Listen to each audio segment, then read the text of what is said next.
comma, gotta get it.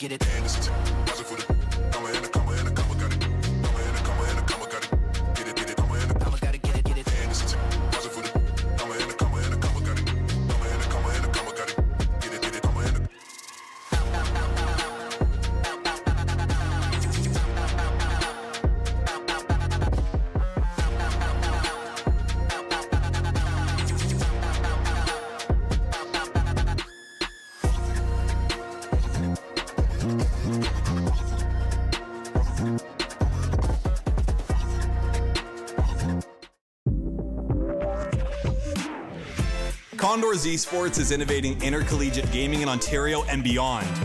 We've built a community where you can compete, play, and work in a dynamic program accessible from all campuses. Condors Esports is more than just gaming. Here, you'll find empowerment and inspiration in state-of-the-art facilities equipped with the latest technologies and unwavering support. We are varsity athletes, turning victories into championships as high-performing gamers. We are relentless, constantly pushing our limits and pursuing excellence through every match.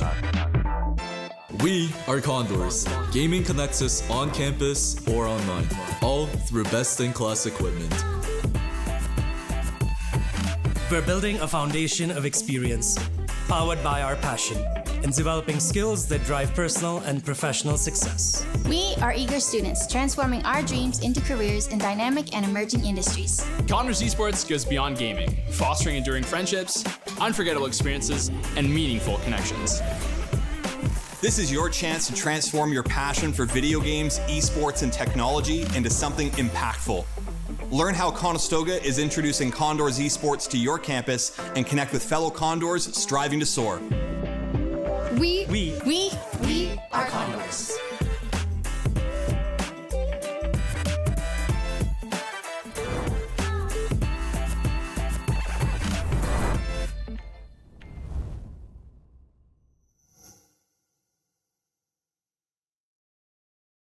At the University of Waterloo, this is where I began my esports career. One of the most amazing opportunities I had working in esports is going to LA and playing on the LCS stage. I remember running onto the stage after my team had won and seeing the confetti fall from the sky. This was the place that had offered me so many opportunities I wouldn't have otherwise. In Waterloo Region, we founded the Waterloo Region Esports Commission in 2021, and now we're at a point where we have this wealth of knowledge, of leadership, of different organizations and institutions that are invested in esports. We have a lot of people that have esports backgrounds, understand the industry, understand the wants and needs of the community, and that's probably the key. We have a variety of different part-time staff that are already trained on how to run esports events specifically, that companies and different stakeholders can take advantage of. So it's a direct way that the institutions can support the region, and in return, the students can also benefit from these opportunities to further their career. Although we have an airport, we have hotels, we have restaurants and nightlife, we're still a small town. So when you come to Waterloo, you're really going to feel the support of the whole region. And that's not necessarily the case in other places. We've seen an explosive growth in support systems, student leadership opportunities, in streaming, in commentating and marketing. There's a path for almost everyone, and it expands beyond the university and the college campus into the region at large, which is incredibly encouraging to see. Events is always going to be a key point of focus. But I do think as a short-term goal, it's how can we make sure that we're helping the people who are helping us as we're developing this model. And I think a big player in that for sure is post-secondary. Waterloo brings in a lot of international students. It allows first generation, second generation immigrants to be able to integrate within the scene with other people in Waterloo. Because at the end of the day, when it comes to esports, race doesn't matter, class doesn't matter. We're all here to just play and compete in the same game. Over the next few years, the more that high school demographic starts to understand what's happening at the post-secondary level, the more likely we are to see that local interest finding their way into our local institutions, getting involved with broadcast, teams, and how we can develop the Canadian esports system at large. Just incredible to see in Waterloo the whole community embrace something new and make it part of who we are. Because it was there, but now the world gets to see it.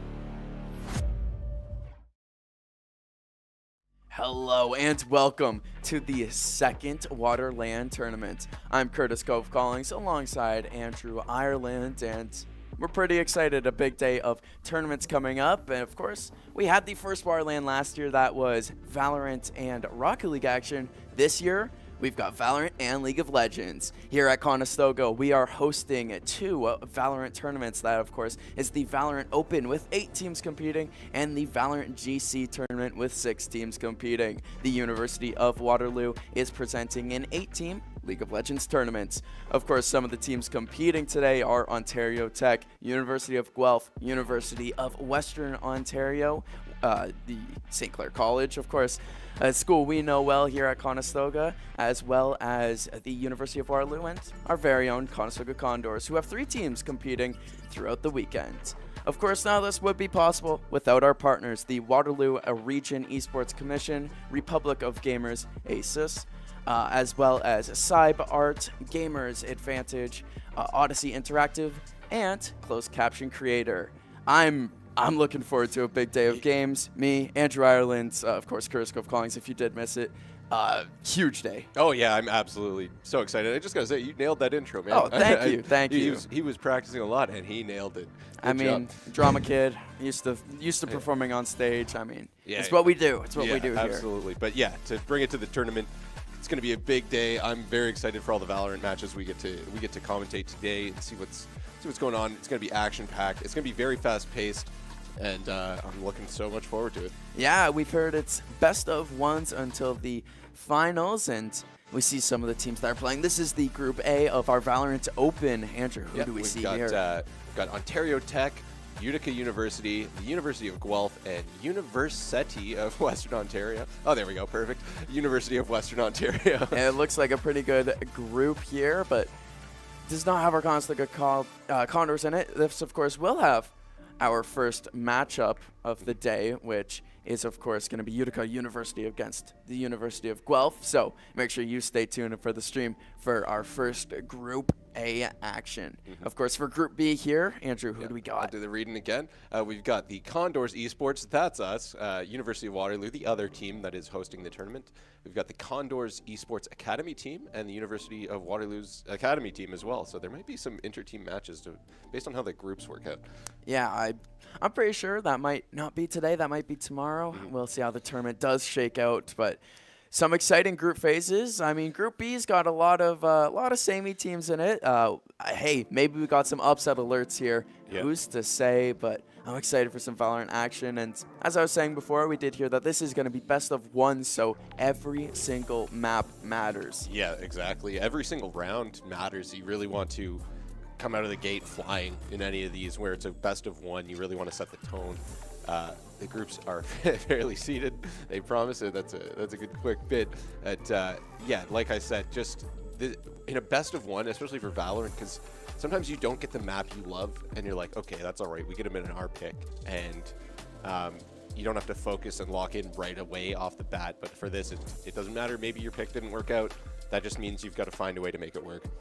Oh, exactly. And if this is your first time tuning into a esports stream, an esports tournament, we welcome you. Thank you for choosing the WaterLAN. But Valorant games usually are best of 3 games, and that means that you get a little bit more back and forth. You get map choices, and you don't get any of that today. It's going to be like the Super Bowl. It's going to be like the NFL playoffs, which are also playing today. Yep. So we got some playoff action today, we'll call it as well. Yeah, exactly. It's definitely going to feel like that. It's going to be some of the, I think everybody has had plenty of time to practice over the break. If you didn't spend your break practicing, I mean, what are you doing as an esports athlete? So I think everyone's going to be really in playoff form today.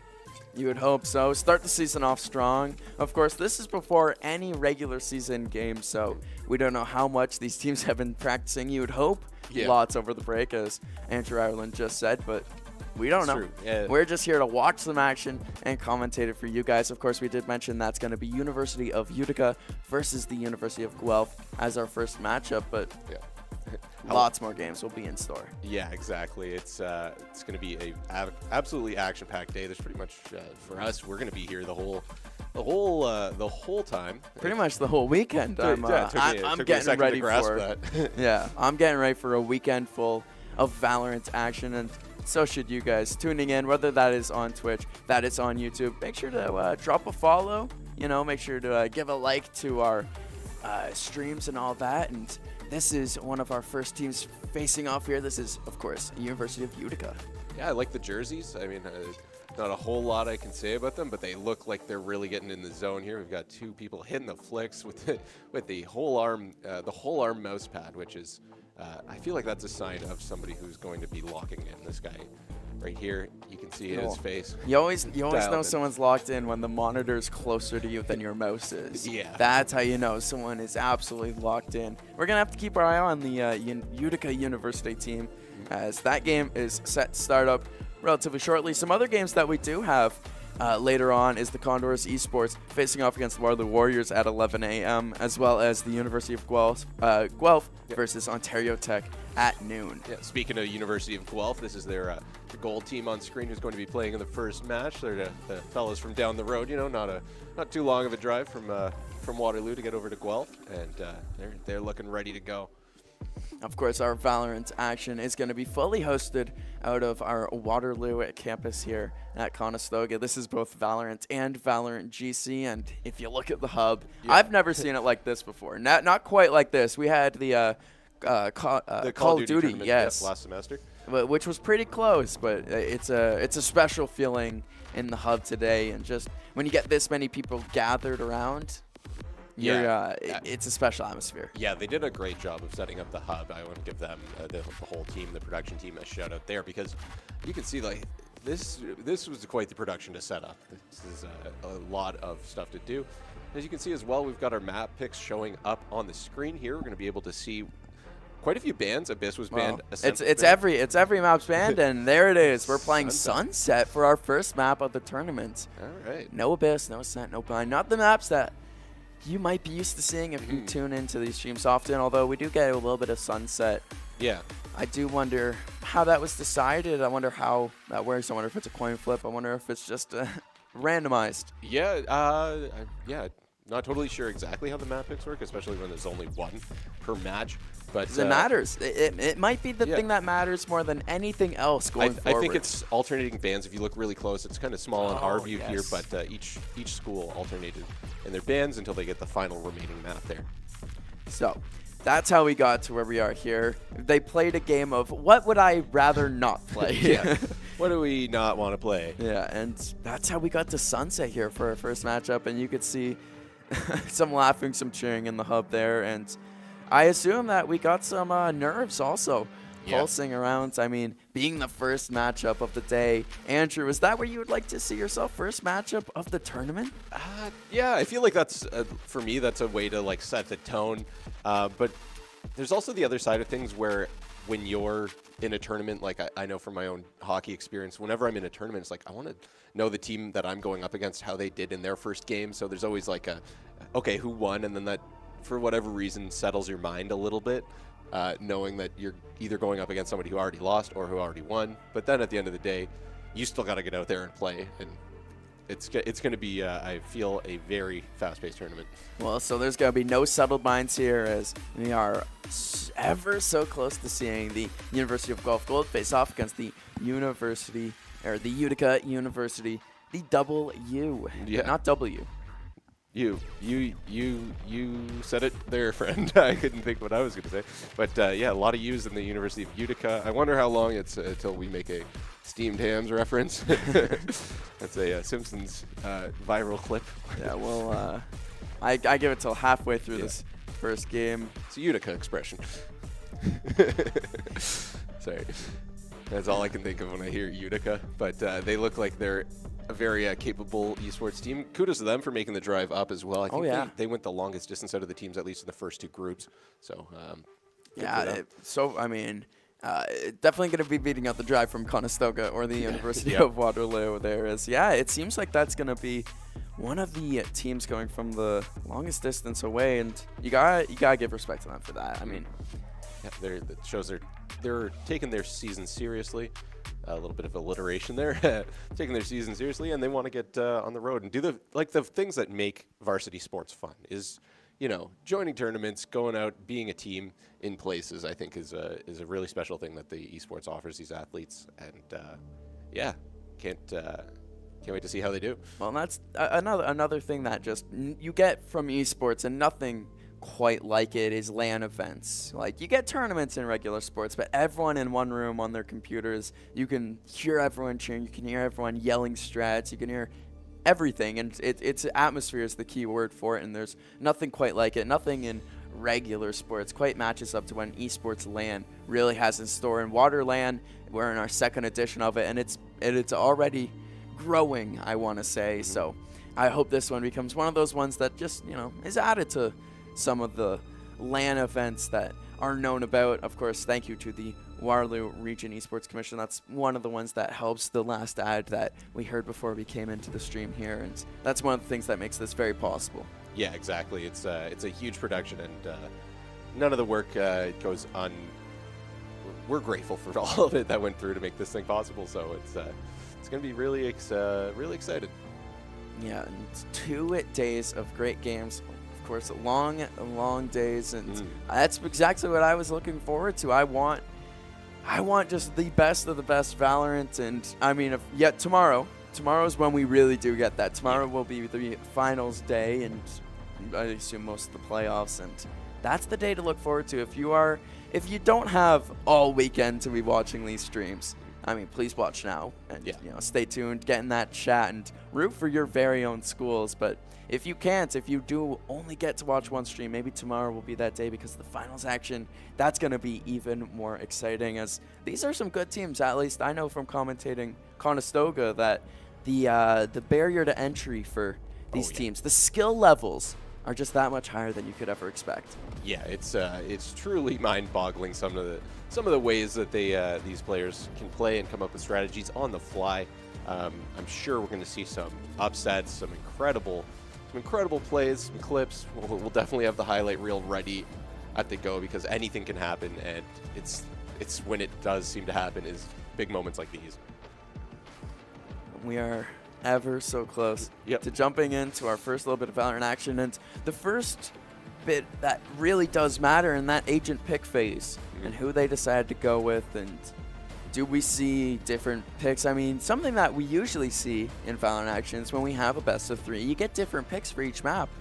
Is everyone just going to play their best character now? Are they going to play the team fit now? What's the play? As everything changes when you only have that best of 1. Yeah, and especially you have to take into account, maybe it wasn't a map you were gonna decide on. You can see we're now on the character selection phase here. Got 70 seconds, but it looks like almost everybody has locked in their characters. Got on Utica, got their picks locked in, and now finally Guelph has their picks. Yeah, so Utica, of course, has a Raze, an Omen, a Fade, a Cypher, and a Breach. A pretty standard team composition that we've gotten used to seeing, as well as the other side has a Cypher, Breach, Omen, Neon, and Fade. So it's almost a mirror matchup. Swap out the Raze for a Neon, and that's the differences here, and it's pretty even. That's all I've got to say, and that's got me excited to watch this matchup. Yeah, seriously, we're going to have to see how both of these teams utilize their different agents. Well, their same agents differently. It's going to start with University of Guelph on attackers, I believe. Yep, if I'm looking at this right. Yep. University of Guelph on attackers. Utica starting off on defense.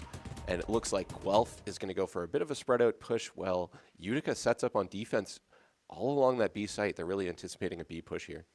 Yeah, you got to have every single map in the game fully scouted out, and it does look like Utica knows that that B site take is the popular thing to do on Sunset on pistol round. Yeah, it's a good way to start it out. Be ready. For pistol round, it's a little bit different because there's a lot more randomness to it. You know, you miss one shot with the pistol, somebody gets you on a lucky one, and all of a sudden, you maybe don't take the pistol round. But we've already got a kill starting off. 2 kills for Nim. That's a quick start.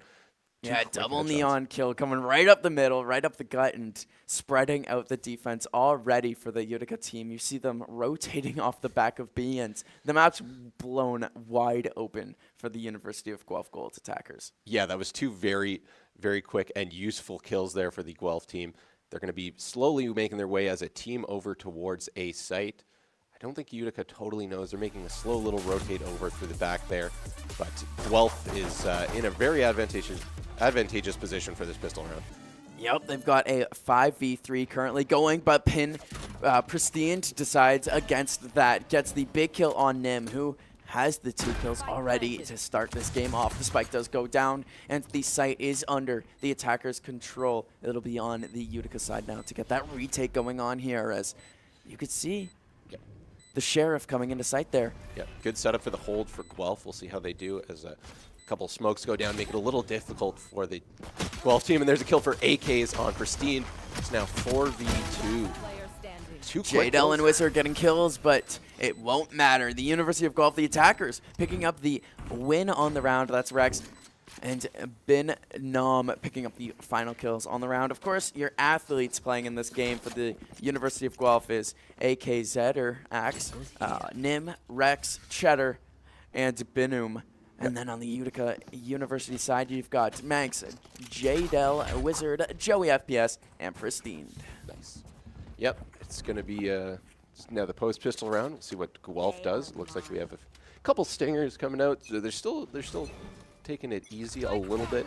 Just watch this Neon going through the middle of the map here. Yep. That's what you want to look out for. And they have a shotgun. They have the judge. They're ready for someone to be in their face, but no one was quite waiting for them. Yep, a couple attempts at a quick wall bang there, but no shooting avail. out the Cypher. Oh, my bad. Used to the caster view here. I got a little ahead of myself. But we got Neon a quick pushing in with that shotgun. Gets the jumping judge kill around that corner with the corner peek. And that, again, opens up the map. Now, of course, University of Guelph does not know that that B site is completely wide open, but it's going to be a 4% conga line going back into the site. We're going to see some action here very shortly as both teams are converging on this B site. A lot of abilities going in. A quick kill for Cheddar. Pristine trades out Nim. Big grenade kill from the Rays, and that's the difference between the Rays and the Neon. Immediately coming out in the breach, picking up the shotgun and getting a kill with it. This is a good post-pistol round. It won't matter, though. Wizard going down on the site there, almost holding it. It will be the last member alive for Utica, who hasn't allowed the spike to be planted yet. Ooh, it won't matter, though. Binum gets the final kill. Yeah, Bino MC7 with the final kill. That was a big one for the University of Guelph, able to get them up 2-0 now. That's a good place to be in, especially in a best-of-1 game. Just outstanding performance. I mean, it's what we expected. The post-pistol rounds goes to the team that wins the pistol rounds. It's Valorant. It's what you've come to know and love from this game. Although Utica made it close. Utica got them down to 2 left, and it was on Binum left, the anchor, playing that Cypher character. Yeah. Of course, was not enough, and we're here in 2-0. For a minute there, thought we might see a 1-1 tie, but you can see the team economy and spending some money already very early on in this game, and Guelph is just dominating so far. I mean, 2-round wins to nothing.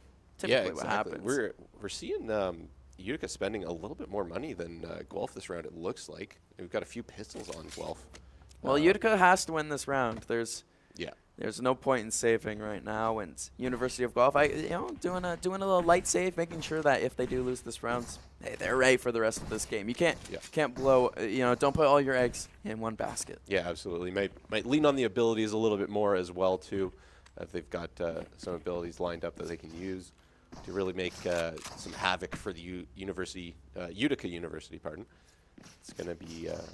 Is this a timeout going on or just a tech delay? Yeah, it's a timeout's going on right now as we're just waiting for the game to resume. And, of course, this is giving the teams more time to talk strategy. Utica, of course, has to figure something out to get themselves back into this game. Yeah, it's going to be a big round on defense here. It looks like they're going to be lining up towards the A site. They're maybe anticipating an A push, but it seems like Guelph has the opposite idea. Going to see them all working cohesively as a unit to get their way through to B. As we are still just waiting for this game to resume, you can actually see on screen coming over talking. That is our very own Yuri. And yeah, just again, this is very important for the teams to be talking strategy here and to figure out what they need to do, as we only have the 1 maps to play a total 24 rounds, but it could be less than that. It could be way less than 24 rounds. It's first to 13. It could very well be 13 rounds. Very unlikely, but it's technically possible. Okay, so we've got a tech timeout, which means we're going to have a little bit more time here where they get things figured out. Yeah, lots of time for Utica University to figure out what they're going to be doing in this round.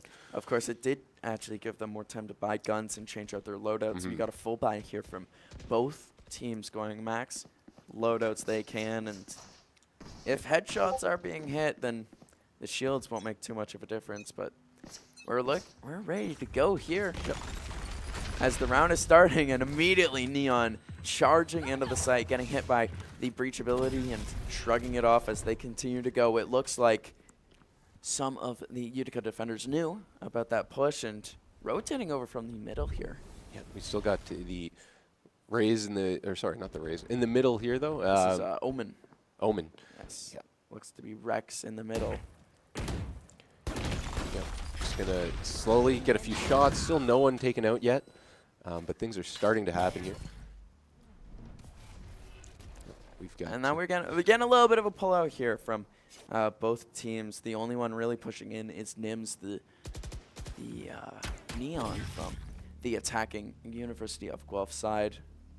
Okay, this is the combo for the Storm. That mid door is closed. If that were open, we'd be seeing a lot of action, and it does get forced open. Joey FPS picks up the first headshot, but Axe is able to pick up a kill on the return. Nim gets a miracle headshot there, spraying and praying, and picking up the kill.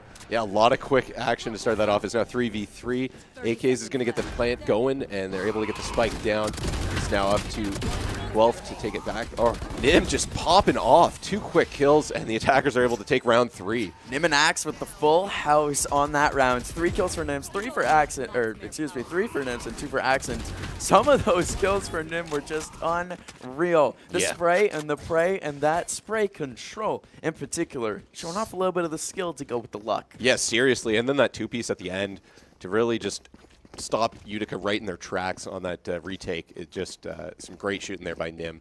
Really made the difference in that round. And we're seeing Guelph start to pull away with this one. We'll have to wait and see. 3 rounds, though, is a considerable lead when it's a best of 1. Yeah, really setting the tone in this one. Get things started off. And we hear in the combo for the Storm, they're sending 4 through A, waiting for the action to happen. Yep. Seems like both teams are thinking A, so we're going to see a lot of action probably in just a moment.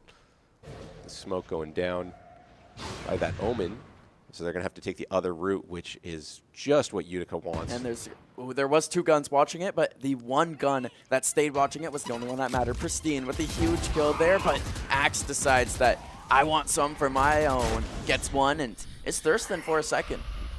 Yeah, he knows they're over there. He's going to try and get that that grenade in, but they're able to vacate the premises before that grenade does too much damage. A lot of abilities going in, a lot of shooting, and just a couple trades. We've got Manx taking out Bio, Cheddar taking down Manx, and then Wizard taking out Cheddar. So a good trade there that Utica comes out on top with. Yeah, Utica's going to take that trade all day, every day, and twice on a Saturday because they got no guns. That was with all sheriffs. Yep. Of course, Joey FPS now has a Stinger in his inventory, which we'll see if that comes into play here as Rex and Axe have the much better loadout. And does not come into play for Joey FPS. He's the immediate headshot. It's now a 2-on-2. Rex leading the charge.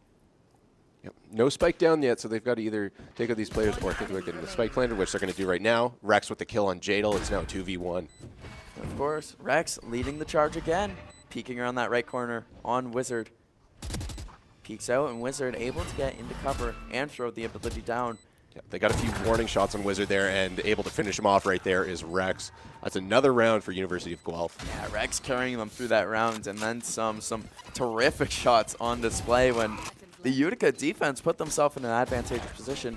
Just didn't have the weaponry to capitalize. Yeah, these Guelph players are showing that they can all answer the call, it seems like. You know, we've had some great rounds by Nim and AKs already, and now we've got a great round by Rex as well. So they're all really pulling their own weight here, and a very good cohesive effort. And you could see on the scoreboard here a big floating number beside everyone's name, and Rex got 4,800, I assume. Yeah. Combat score, total combat score for the game, and then you'll see the average combat score when we get out, except Pristine's. That race on the other team pushed up pretty hard there. I want to see if they can pick up another entry kill, and they can. Rex able to get the trade off. Yep. It's now 4v4. Got that ability coming in from the Gecko. It's Yeah, we're going to see a little bit more them slowly holding the side. There's the the push going up through the middle here with the spike. That way gives them a couple of options, decide if they want to go A or B. They're in a decent spot to pick either right now, but there's some smoke. They're going to slowly tread their way through. They saw the Cypher tripwire, and that will give indication that they are there, but only one person shot, and so that's going to be only one little question mark on the map. Mags, of course, watching it, but not heavily, more so watching the rotate and the retreat. They break through that barrier, and now they're going to make their way towards the B site. Still a lot of smoke and util they have to make their way through, so it's going to be it's going to be a good spot to be in if you're Utica. Jadal with a kill on VALORANT FC as well, but is traded out by AKs. Yeah, Axe able to come in and get the second kill. Rex also following it up, and just like that, University of Guelph has put themselves in a tremendous position here. Manx, who was covering mid, has come on to site and took a big headshot there, but not a kill shot, as Wizard now dropping down on the site. Cheddar able to get the headshot kill, pulls out the pistol, can't get the kill though. Manx does walk out into his own death.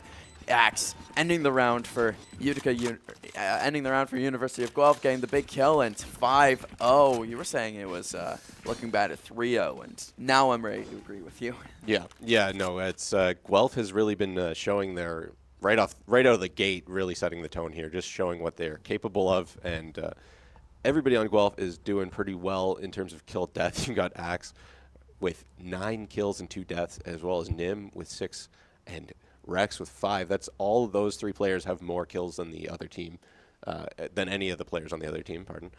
So. Yeah, the biggest thing to look at here is the mirror matchups. The only person winning their mirror matchup right now, well, no, Jidal and Banks are winning theirs, but it's not by a considerable enough margin to really matter. And of course, that little number beside everyone's name, that is their economy, their credits, and you can see here just University of Guelph is lapping them in credits. The Utica University has no weaponry, but to go with no weaponry, no credits either. It's going to be a very light buy if they even do buy. Yeah, they're going to have to think of something. So maybe just lock in with the pistol here and just be like, all right, this is our time to shine. Lock in. Yeah. It's pretty easy if you just lock in. I think there also might be a little bit of something going on with the scoreboard here, as the Jadal does. I don't think he can have 9 deaths in 5 rounds. So you know what? So maybe take some of these stats with a grain of salt. But I think AK's or Axe definitely does have 9 kills. Felt like it. Yeah, really felt like it. It does feel like it so far, as Axe on the fade has just been playing unreal so far. As we're here now in the start of the round after the defender timeout. We'll see if that timeout does work. We do get a pretty high timeout win percentage. But it's gone. Yeah, it's a really good thing to use if you need to change the momentum around. Is get a second to breathe, and we'll see. From a second to breathe right into all the abilities going in.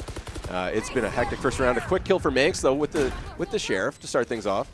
Just as quick, the spike goes down. Axe leading the charge and getting another kill. Just a one-person wrecking crew so far in this one. Watching the spawn of the defender side, and no one's going from there. They're all on the mid side right now. 3 people piling in. They actually come right back up over to Axe. The first kill goes down. Nim is dead. Yeah, moving in as a team seem to work there, as they've got the strength in numbers right now. They're going to be popping around this corner. Some quick movement, but they didn't see Cheddar right there. Able to get 1 kill. Joey FPS takes out Axe. I thought Cheddar was going to be able to get more there with the trigger discipline, but unable to. It has been evened up into a 2v2. Pristine, Joey FPS working, but Cheddar says, I'm coming in with the double. That was a huge play by Cheddar. I don't know if they would have had time to get the spike down regardless, but Cheddar's just like, I'm shutting this down right now. And some great play by Cheddar there. Just like I said, everyone on Guelph is just holding their own. They're working so well as a unit right now. It's been it's been a chain right now. There's no weak link on that chain. Everyone pulling their weight, and that was Cheddar's round to shine, of course, with that first little bit of trigger discipline at the start, and picked up a big kill after one of his teammates went down, and able to regroup and just keep the action rolling. Yeah, absolutely. Gonna see the start of round number 7 now. It looks like Utica doesn't really know where, they don't have a spot they need to be. So Guelph is just gonna play the middle and see how much they can confuse them again. Yeah, owning that mid control is so important on a map where rotating can happen in the blink of an eye. Of course, many different routes to be going around. We've seen the retakes be almost lightning quick from Utica, but that action has no pause to it. It's coming right up now on this A site. That's Mims coming on, trying to get the first little bit going here. Yeah, a lot of abilities going in. You can see Guelph, a really good thing that they're doing is they're having their crosshairs right in the right spot. And as soon as anyone peeks, they're already getting shot at. They're already getting backed off out of these corners as well. Now we're just waiting now. Calm before the storm. Everything will pop off once we see a little bit of a site approach. It's just going to be Jadel on the site alone, and the fade alt has come out and missing the fade alt. Jadel stands in the heat of battle and doesn't miss. Does go down, but gives Utica a chance to pick up this round. It will be a 2v3 though. Guelph able to follow up that fade alt and get them that site control. And Cheddar with a couple of big kills there. He's also able to get the spike down. Just Cheddar has been on fire. He's traded out though by Pristine. It's now a 1v1. It's gonna be Rex versus Pristine. And Pristine able to get it. Big round win for Utica University, and this happening before the swap. We might see a little bit of the same on offense. This could be an attacker-sided map, but Pristine able to come around the corner and surprise Rex, who I'm surprised let that happen. Yeah, that's a really big moment for the Utica University team as they're able to put a stop to the bleeding a little bit here and maybe start to build some momentum of their own with a big round win. And that is big. You could see them still locked in. One win doesn't change anything. They have to keep it rolling if they want to be getting back into this one. 6-1 down is a tough spot to be digging yourself out of. But here they are. Yep. The economy, though, coming a little bit back in their favor. If Utica can win this round, they might see themselves in a situation to win multiple in a row. Yeah. Fade. Neon tripping that Cypher tripwire. It does indicate where they are, and we see a huge rotate from the Utica University. Quick shot by Cheddar to start things off. Quick headshot. And it's going to be now just another one for Rex, another one for Nim, and all of a sudden Guelph is now 5-2. Joey FPS, though, on the return, gets 1 kill. 2 left for Utica University. It's a bad situation to be in. Neon not picking up the spike, just leaving it be. They do know that she is there and using that Omen ult to pick up the spike and get right over to site. That's some smart Valorant to give them site control with 4 team members alive, not having to throw yourself at the spike. Yeah, this is going to be a really challenging retake for Utica University right now. They're trying to figure their way out onto A. They've got the Omen and the Cypher, and just pretty much all guns pointed at where they're about to be. But a quick kill by Jadel. Yeah, wallbang headshot. Traded out, unfortunately for him, though. Vainu able to get the trade. It's just Joey FPS left to attempt to get this. The Cypher ult does not make that easy as Rex is able to get the clone kill. Yep. Omen on Omen action to end the round. Rex just read that completely. He saw the person kind of jumping through the smoke, and as soon as he heard it, just able to turn. Where is he? And found him. Gets the kill. Yeah, so I believe the scoreboard has been fixed because nobody had actually 9 deaths back then. No, but yeah, this looks a lot more correct. And we've seen Jadel is playing really well in a losing effort so far, and if they want to come back, I think it's going to start there. It's going to take some big rounds from some other DPS players on their team, as Pristine's one of the entries gets a big kill with the rocket launcher. Yeah, that's a good start for the round for Utica University. Just be able to get one of them, thin out the herd a little bit. They're rocking with pistols again, so they're going to be using those abilities, I believe, to their advantage. And we've got slowly University of Guelph decides we're going to rotate over to A. It's going to be Utica University now going for a little bit of a flank. I think they're like, hey, we have pistols. We might as well try and catch them off guard. Give us every advantage we can get here. And here we see it. Yeah, there it was. Pristine's able to get the first 2. The calm before the storm is now over. We see it erupting now. 5 HP. And this is just an unreal double kill. But Pristine's able to get the ace in return. I'm shocked when Rex was able to hold strong, get 2 kills. Pristine said, excuse me, getting my ace here. All 5 going down to the raise on the defending team. Yeah, that was a great round by Pristine. just, I think, what they needed a little bit there too to set the tone, to get back into it, to show, hey, okay, we're hitting our shots again. We're ready to go. Maybe this won't be so easy for University of Guelph. Hey, we said we needed a big rounds there from someone that wasn't J-Del, one of the DPS characters. I mean, they're all DPS characters at the end of the day. They have the same guns, but yeah. But they needed something from specifically their entry, who has been a little bit more quiet on the defensive side, as you would expect from a Raze on defense. But that was it right there. Using the rocket launcher to get the kill, and then following it up with 4 more. Exactly. We're going to see University of Guelph slowly starting to make their way over towards A site now. We've got more of a spread out defense from Utica right at the moment, but they're starting to have a suspicion that maybe A is going to be the site that's being gone for again. Looks like it, as the mid control and everything else would indicate so. They haven't made any noise over there yet, so a rotate is plenty feasible. Yeah, it looks like Guelph actually might be changing things up a little bit, but they do shoot that tripwire, gives a little bit of information to the Cypher. It's not a lot, as a Omen smoke goes out, trying just to play all the mind games they possibly can, trying to get them to rotate off that A site. It looks like they're still trying to attack it. Yeah, they're slowly making their way up and through. See a few shots going out, some abilities, and things are going to start getting actiony in a second. We got Joey FPS takes out Bio and is taken down by Rex, but Rex is traded out by Manx. Very quick event of kills, and the site control already down. That Neon running caught in a through. reload. Yeah, Manx able to get the kill while in the stun state. Axe able to come through, but gets taken out by Wizard. It's going to be on Utica to take this back, and they might just do it. Cheddar's the only one left, and Cheddar goes down, defusing the bomb and winning 2 rounds in a row. Utica University just doing something that I wasn't expecting. Yeah, they're making their way back into this game. It's not only a 4-round difference, which is some really good stuff for Utica. We've got, I believe, 2 more rounds before they swap onto defense. Maybe it's just 1. But they will be swapping onto offense shortly. It's going to be now Guelph going with the more of an econ round, I believe. Yep.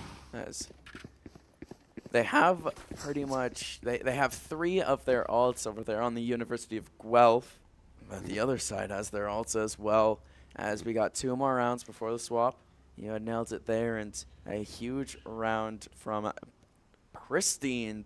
2 huge rounds, I should say, from Pristine brings their kill total all the way up to 12, and just some unreal play. And they got to stay locked in. You can see it over there, the coaching happening live, the timeout active for the attacking team. And they're losing a bit of the steam that they had earlier. And this seems to be an attacking-sided map. I'm excited to see what Utica has in store. Yeah, exactly. I mean, I think even though they didn't win the first round after the timeout, I think that definitely did pay off for Utica. So hopefully the Guelph timeout, I mean, not hopefully for both teams, they're able to strategize. I'm not saying I'm biased to Guelph or biased to Utica, but I think there's a good chance if you're Guelph that this timeout helps you settle down and get back into the way you were playing before. We'll have to wait and see. Timeout's done. 10 seconds till the round starts, and we'll have to see who the big players on this round are. Axe and Rex and Cheddar as well are in that double-digit kill figure. And then for the Utica side, it's just Pristines. We'll see if anyone else can join them as the round starts hot, with the attacking side going right down Main Street. And a kill through the smoke for J-Del. What a lucky little spray that was there. Yep, able to take out Cheddar, who has been doing very well this game. So the sooner you can get Cheddar off of the map, the better. Better without Cheddar is the way Utica's thinking, probably. One of the 10 killers, and there is a wallbang headshot, and that's all the information Axe needed to know to be able to get the kill. Yeah, that was a really nice shot by Axe there. And Nim able to get back on the board. It's been a couple of rounds since they got a kill after their ult ability didn't do so well. They've been a little bit more quiet, but they're finally back on the board as well. So now it's a 4v3 for Guelph. I also picked up the gun there. The Phantom for a Nim puts them in a position to maybe ball a little. They have a chance to put this game on notice if some enemies walk into Nim's crosshair. Might see some Omen on Omen violence in a second here, as he's got the little flank Owen, able to take him out. That's Rex with a kill on Joey FPS, but Manx gets Nim. Unable to save Axe in the fighting there. Manx goes down. BioNoom is on the spike, and is fighting for his life there, just with that Sheriff still. Up to Jadel, peek in the corner, he gets the kill. Jadel in a 1v1, but it will not matter. Rex with that big brain play to be pre-firing the corner. Yeah, absolutely. That was a huge play. That Cypher ability came in so useful for the Guelph team as they were able to get the eyes on Jadel. Jadel, kudos to him for taking out Bio, but just once you know where he is, it's just on on Rex to get that last kill. And that's exactly what we saw there. All it takes is good crosshair placement, and at this level of Valorant, that's what you're going to see. And you got the replay of it there, and I want to focus on that kill in particular because that is just what you expect to see. That's something where in my games, you don't see that so much. Lower level, kind of more, stupid gamers, myself included. You don't have to say that about yourself. Well, myself included. Oh, especially friends. Yeah. This is high level of Valorant so far, and Utica, I'm excited for what they have on offense, and Fade sticking Neon in that ability. No one able to take advantage of it. Pristine gets the first kill of the round. Drex able to follow up on the kill leader for the Utica University side. Yeah, it's a good trade out. If you're going to trade out anybody, you want to take the one who's been taking out the most of your own team. And we're going to see slowly making their way through mid here, trying to decide on which site they're going to push. Not shooting that tripwire yet until the rest of the team comes with it. Manx silently sitting in that smoke, and the trigger discipline gave him a chance to do something fun, but Rex had a sixth sense about it. He was there, and then allows the rest of the team to rush in. Axe does pick up the kill on the return. Neon rushing in and dying. Yep. They're going to spike down, but there's some abilities coming out, and Joey able to shut that down before the spike was planted. And that's going to strand the spike there, leaving the University of Guelph to do a rotate. Rex is going to use the Omen ult to get the spike, come right back over to A site. Yeah, that's a great play with the Omen ability.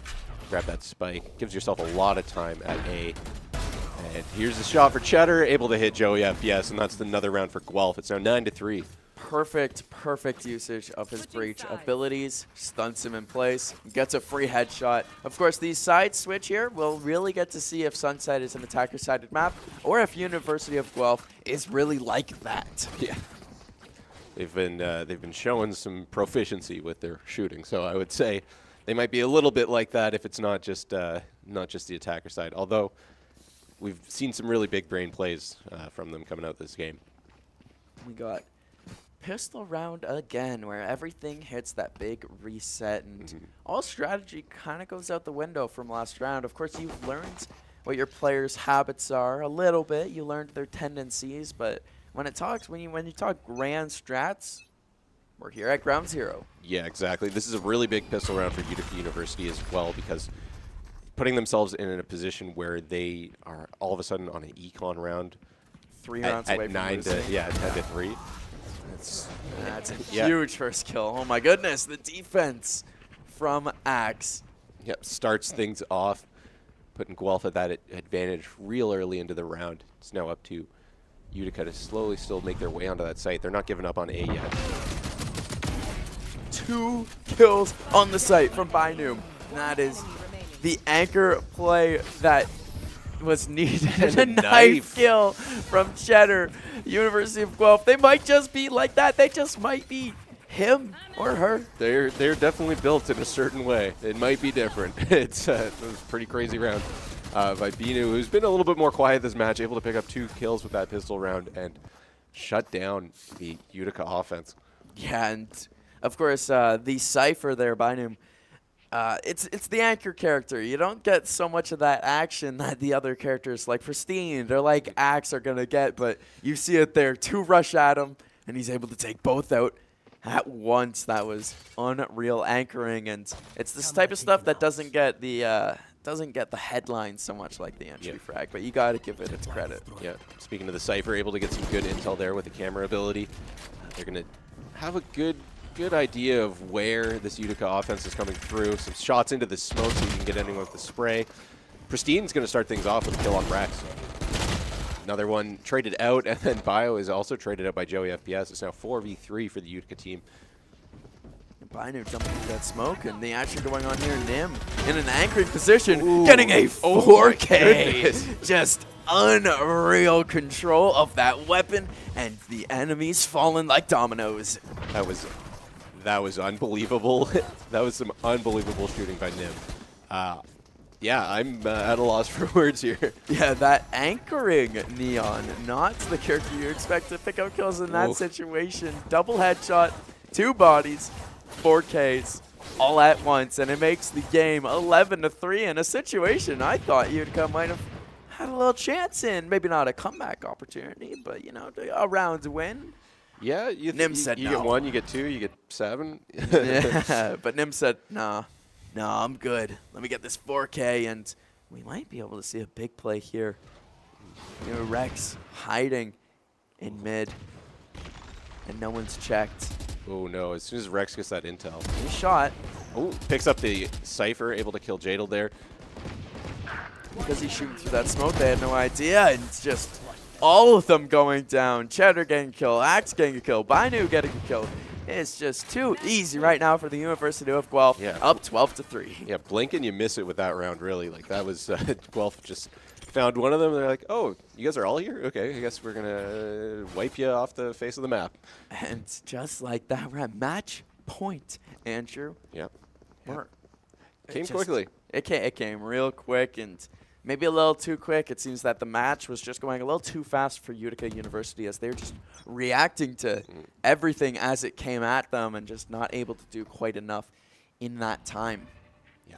Yep. They're going to have to see what they can bring to the table here on this offensive round, facing the end of the match potentially. Looks like they're going to try B. Try to be a little different with B, or at least move the spike toward B. You got Wizard and you got Pristine's moving up. Pristine, the player you want to keep your eye on here. Gotten a lot of kills from the Utica University side. They get that tripwire and it forces the smoke to get deployed. The rest of the University of Guelph Gold is going to be able to rotate on that pretty much for free. As everyone from Utica in that one building trying to explode out. Wizard gets the first kill of the round on Bainu. That's a good start for Wizard. Joey picks up 2 as well. It's a good place to be in if you're Utica. You know, you want to make any momentum you can happen, and they get the spike down finally. Manx able to get a kill on Cheddar. And this has been huge for Utica University. Pristine with the last kill of the round, and they didn't drop a soul. 5 left on their team as they get the flawless to end the round. Yep, that's what you need as Utica University. I feel like you want to take as many of these rounds as possible. Even if you don't come back for the full win, you just want to say, hey, this is a closer match than it looked like. You got to get confidence as it is a tournament. You're going to be playing multiple games, and you got to stay locked in. You can't lose your momentum just because you drop your first game, and this is what comes with being the first matchup of the entire tournament. Yeah, exactly. You really got to set the tone, so it's like, hey, if this becomes a little bit more of a barn burner, a little bit more back and forth, that is going to intimidate some of the other teams you might have to play. Pristine starts things off with a kill on Nim. Speaking about setting the tone for this round, that was a quick, very quick kill. That was a kill with every ability coming at him. Didn't let it happen. Coming through the smoke, Cheddar was able to get 1 kill. Wizard was able to follow it off, and it forced that rocket to be used in a way where that raise, Pristine most likely didn't want it. They were able to come out and get site control. Spike is planted. It's going to be on the University of Guelph to do a retake here. Utica holding site strong. Yeah, good positioning by Utica right now. It's going to be very tough. All the angles are just covered. Jadal starts things off with another kill on Rex. Another one for Manx on Binu. It's now 5v1. Manx going to finish the round off with the kill on Axe there. And this is what we were expecting out of Utica at the start of this game. This has been coordinated team play. This has been hitting their shots and forcing a timeout to be used by the defender side here. Round wins and convincing wins too. Yeah, exactly. And this might be a little bit, like you said, a little bit more of an attacker advantage map. We're definitely seeing it go in the attacker's favor more often than not. And it's going to be up to Guelph to kind of figure out what their strategy is to try and lock in here. And we see everyone on the Utica University side with double-digit kills now, other than Wizard. I don't. Oh, there we go. Maybe has 11. Maybe has 1. Maybe has 111. Oh, there we go. The other scoreboard. The tried and true one. Wizard has 8 kills. Bainu has 9, and then everyone else is at double-digit. Of course, Pristine, who you may or may not have noticed, has been putting the game on notice. 16 kills on the side that is losing 5 to 12. That's unreal work, as well as Rex and Axe, who we've been saying their names quite often. Oh yeah, they're showing up on the kill feed more on the left side than the right. That's a good way to put it, I guess. And 17 bops for the both of them. Got only 15 seconds now till the round starts. Utica still with their back against the wall. They just need to keep doing what they've been doing these last couple of rounds, and they can really make a game out of this one. They're in a great economic situation. They got the weaponry. They have no excuses now, as every round they should be having an advantage, momentum advantage, an economic advantage. We'll see how it plays out as they look to go through mid here. They don't bring the spike with them because they don't want to lose it, but Pristine says we should play with confidence, guys. Picks up the first kill of the round. That's a good way to start things out for Pristine, who's been, really leading the charge here with the Utica University. They're making their way over. Now that they have a little bit of intel, they're going to make their way over to the B site, which is not being guarded by a lot of players. They just have that neon right there. And watching with just a Sheriff forcing a rotate and a retreat out, and it will work out for the Fade, who's now in mid and making sure no one comes from that direction. But the 4-person explosion on the site, everyone blind and no one able to get the kills until the end there. Manx picks it up and ends the round. Yeah, another great round by Utica, especially Jadel able to pick up, I believe it was 4 kills that round. Just putting on a clinic, really. Pristine start things out. Oh, it would have been 3 for Jadel, pardon me. But yeah, hitting his shots, really making mincemeat out of the University of Guelph team here. Yeah, just some excellent Cypher play, and one of those classes that sits in the background and you don't expect to see too much, and Jadel's making their impact known on this game. It'll be up to them to keep this momentum going, making the game 12-6. It's been quite the comeback, as Rex doesn't want that to keep going, holding that judge angle. Yes. That's just had no idea. Just a devastating shot with a shotgun there. Just come around the corner. Nope. A disheartening shot. Something that hurts momentum. One kill like that, it could change the way the rest of this round goes, although the spike's already down, and Joey FPS gets a kill of his own. Cheddar able to trade out Joey FPS, but Jadel with the 2-piece, and then Wizard and Manx to clean up the rest of them, and that's another round. I think that's 5 in a row for Utica right now. I'd have to think so, as 4 in a row. But yes, the momentum has been on their favor, and seeing match point every single round, maybe it helps them. Maybe that's what gets them in the zone. They're that guy, but they need their back against the wall to just be absolutely clutch. Of course, any mistake made, that's it. Exactly. That's the kill shot. Yeah, no, they're really holding their own in this one. They're deciding to say, hey, Guelph, it's not going to be that easy. Come on. And just some incredible stuff here from Utica. My camera is destroyed. Yes. And to start the round, Jadel gets the first kill. Nim follows it up with a Sheriff shot, and it gives the mid control to Guelph, but it gives the site control over to Utica University. They're able to go down and get spike planted again. We're going to see another quick spike plant, and the neon ability coming in. Cheddar able to take out Pristine. It's now 4v3 for Guelph as they make their way on this retake. Already on site with those Sheriffs and able to get kills. Cheddar, Bainu, able to come on, but also able to die. Max picks up 2 kills, but goes himself to Rex, and that's the round. Cheddar, Rex, pick it up and ends the game. Just like that, a 13-7 game. We had a little threat of a comeback there. I got a little excited, I won't lie to you. Yeah, seriously, Utica, showed they belong. They belong here. They were doing very well, picking up all those rounds towards the end of it, and just made a game out of it. So well played. They can be proud of themselves for that one.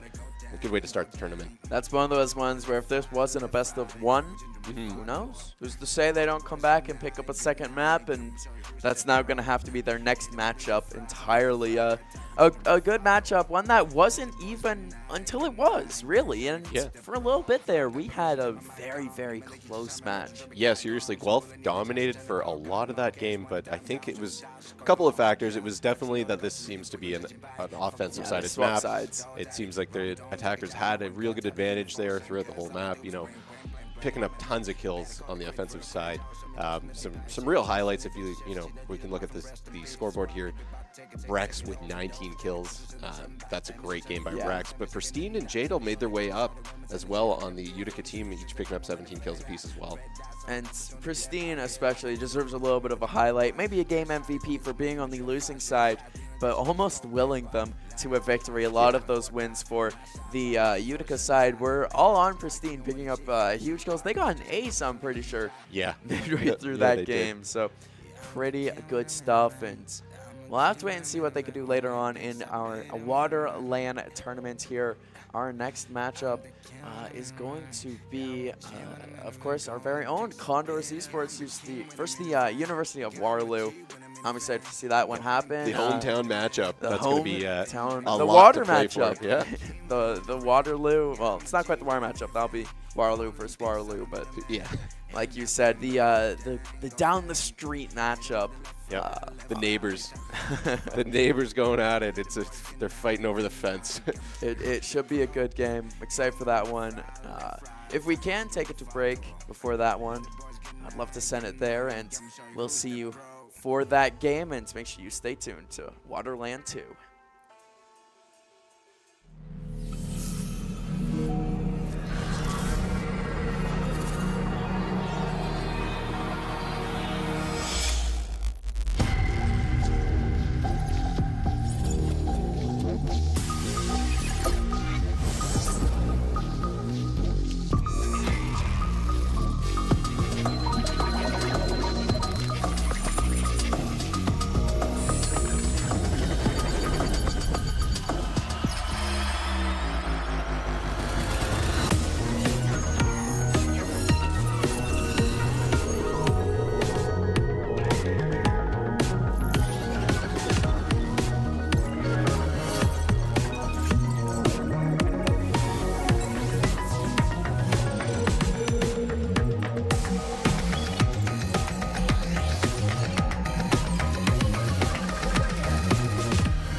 respect.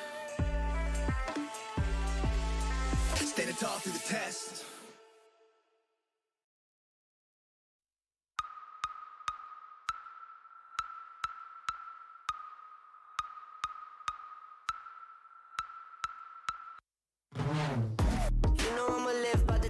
I'ma fight by the team. If it comes, I'ma die with it.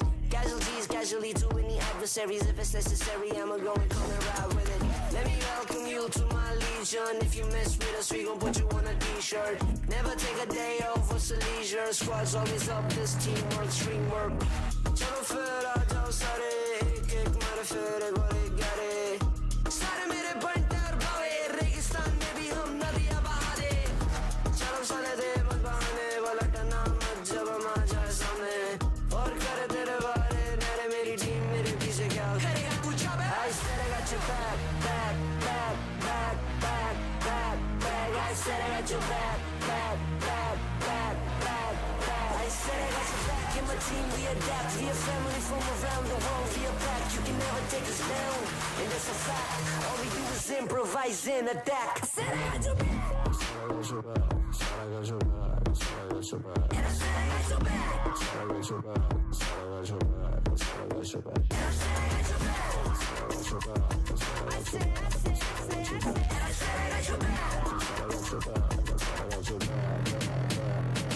हम खड़े फिर यहीं, ऊपर आसमान नीचे जमीन, पूरा है अब हमें यकीन, बढ़ते रहना आगे और चढ़ते रहना ऊपर, साथ मेहनत है और हमारा जमीन, खुशी हो या गमी, जीत की तरफ है बढ़ते जाना, लड़ते जाना, कभी माननी है हार नहीं, we work hard and we play hard, चाहे जितना भी दिखे हम गंभीर, चलो करें मजे.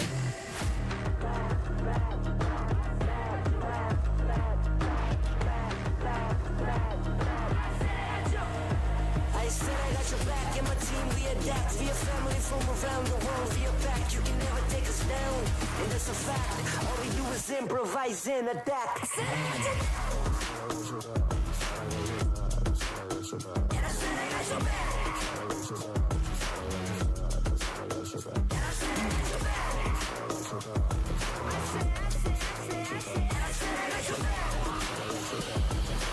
All we do is improvise and adapt.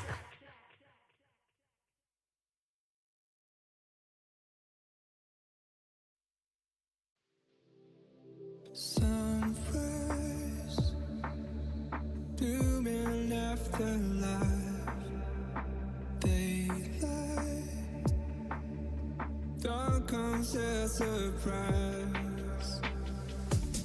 I am so hot, I see heaven's light. Through the chaos, you're still on my mind. When the sky falls down, we'll make it out together.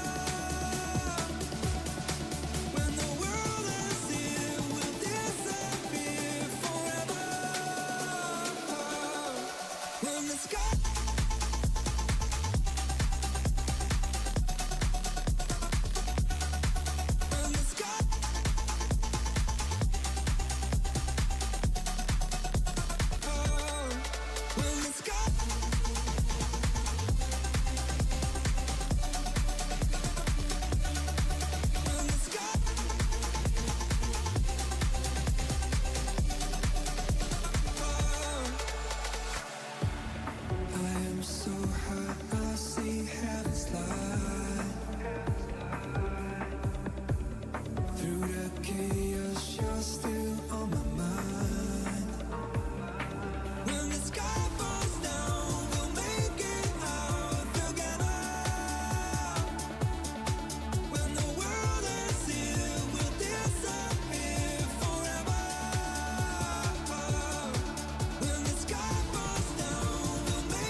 disappear.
moments, your moments. Turn away, feel the pain.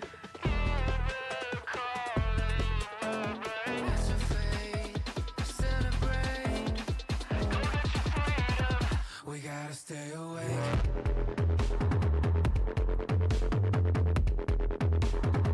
We gotta stay awake.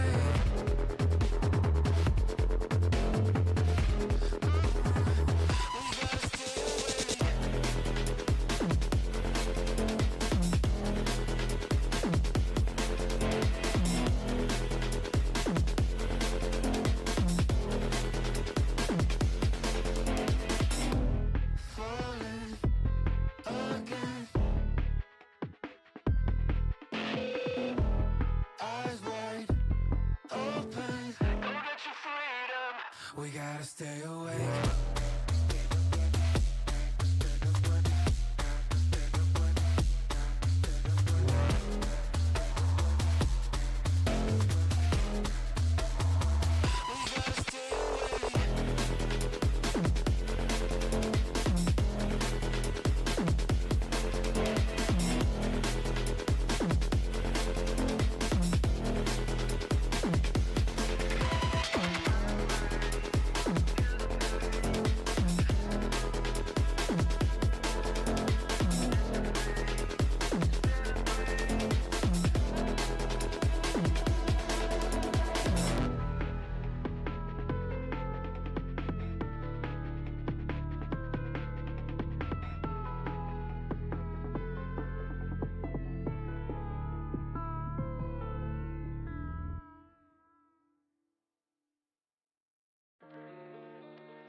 Bienvenidos a Madrid.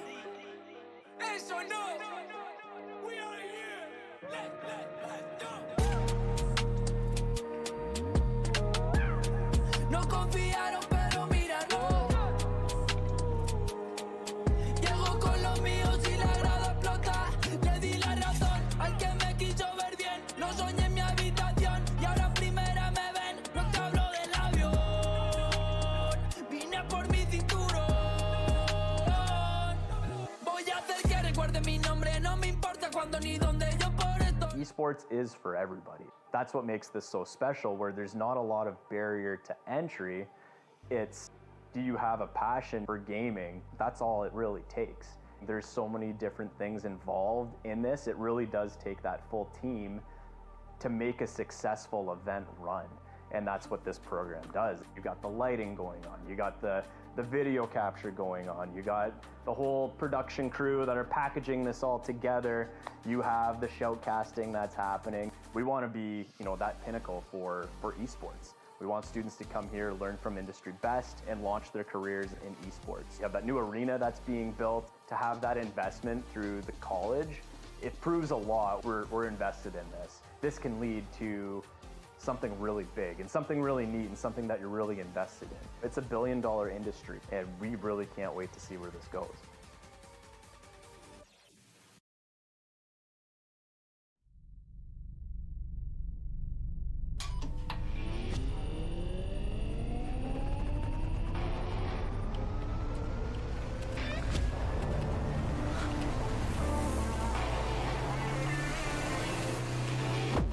Conestoga College is setting the stage for a new era in gaming. In 2025, we're opening a state-of-the-art esports venue, a premier facility for high-performing gamers in Canada.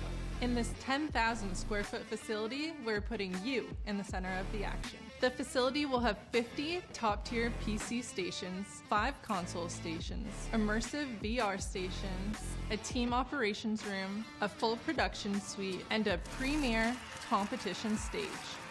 Esports is a rapidly evolving industry with global viewership of 532 million in 2022.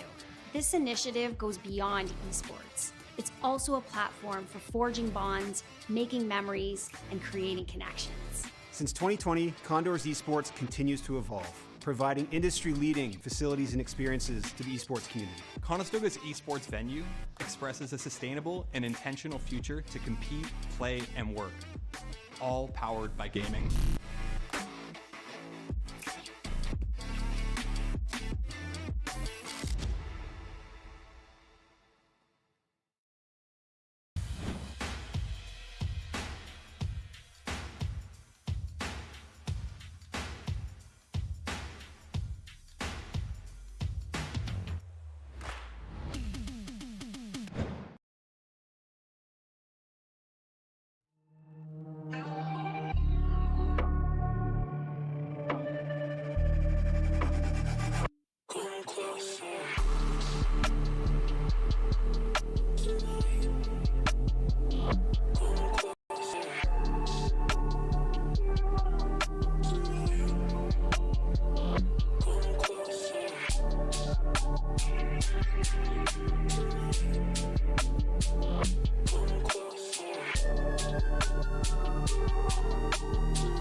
Esports is for everybody. That's what makes this so special, where there's not a lot of barrier to entry. It's, do you have a passion for gaming? That's all it really takes. There's so many different things involved in this. It really does take that full team to make a successful event run. And that's what this program does. You got the lighting going on, you got the video capture going on, you got the whole production crew that are packaging this all together, you have the shoutcasting that's happening. We want to be, that pinnacle for esports. We want students to come here, learn from industry best, and launch their careers in esports. You have that new arena that's being built. To have that investment through the college, it proves a lot. We're invested in this. This can lead to something really big and something really neat and something that you're really invested in. It's a billion-dollar industry, and we really can't wait to see where this goes.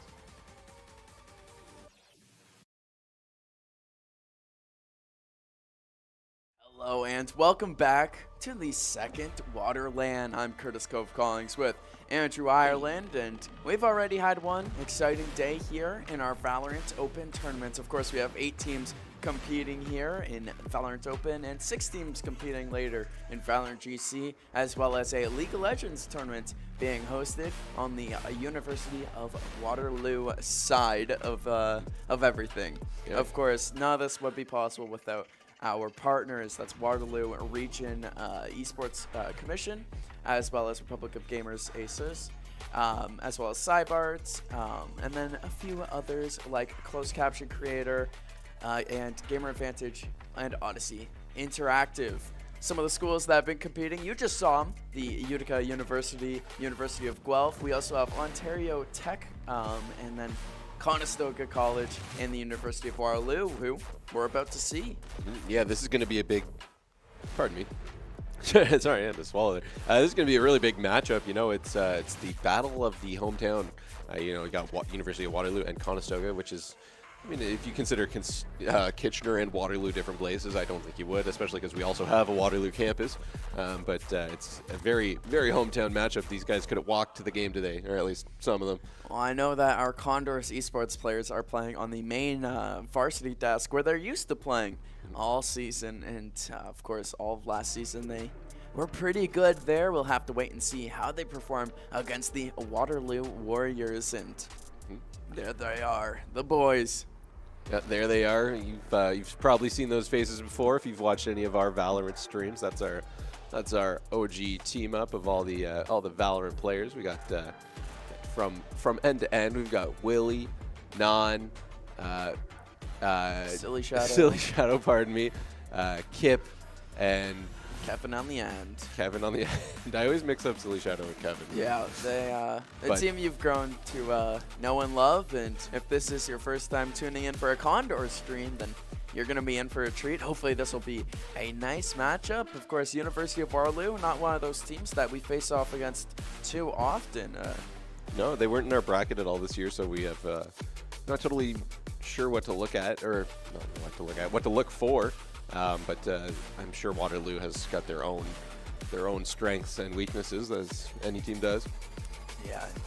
Well, the biggest thing that now I am curious about, and the biggest thing that's left me wondering off that last map that we watched is, well, what map is it going to be? As that's very much so the deciding factor in these matchups. Yeah, exactly. Especially when it goes the way that map picks are going. It's, back and forth until you have disagreed on all of them. Basically, it's just veto, veto, veto, veto, and then the final map remaining will be the map they play on. So a lot of decision-making process, but a lot of it is you kind of have to forfeit that the map that you want is probably through process of elimination.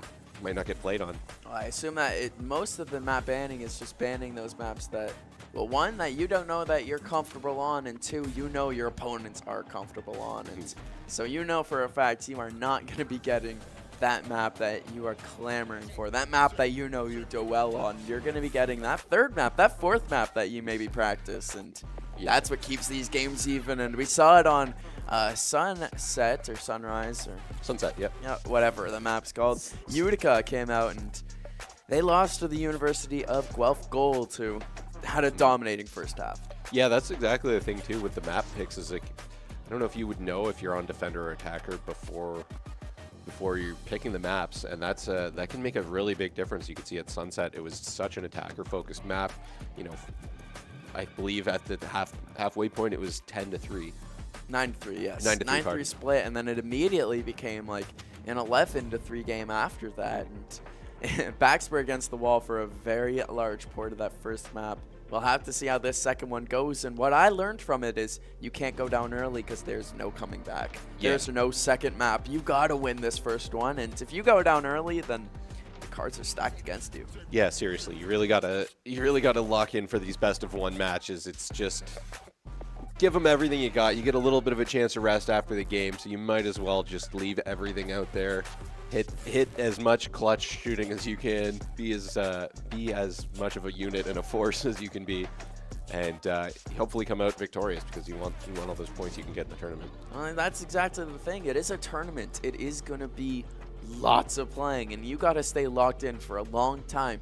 You can't be having these adrenaline spikes and crashes. You got to stay even keeled. You got to stay locked in, and I mean, when you got these many teams around, you feel the pressure with you. You got the brackets here, of course, updated brackets. Nice. Yep, University of Guelph with that first win. Looks like University of Western also won their game. We weren't casting that one, but they're up one. And Ontario Tech and Utica University are down in the 3rd and 4th for Group A.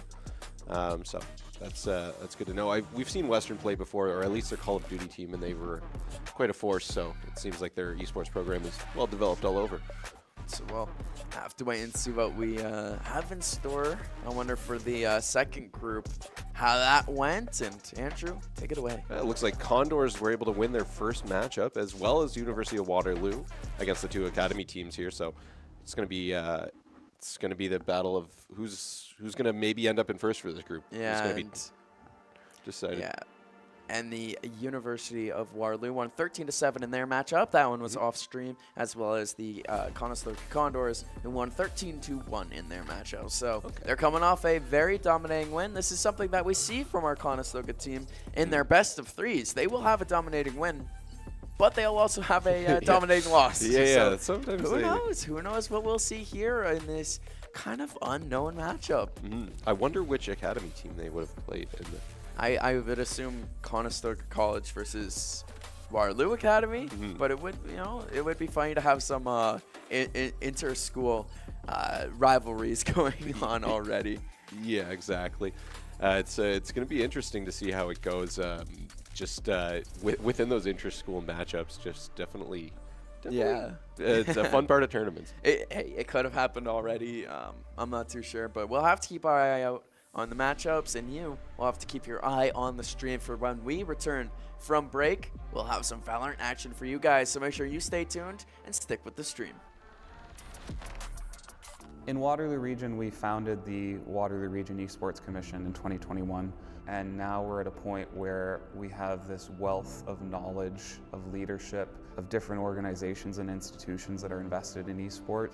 We have a lot of people that have esports backgrounds, understand the industry, understand the wants and needs of the community, and that's probably the key. We have a variety of different part-time staff that are already trained on how to run esports events specifically that companies and different stakeholders can take advantage of. So it's a direct way that the institutions can support the region, and in return, the students can also benefit from these opportunities to further their career. Although we have an airport, we have hotels, we have restaurants and nightlife, we're still small town. So when you come to Waterloo, you're really going to feel the support of the whole region. And that's not necessarily the case in other places.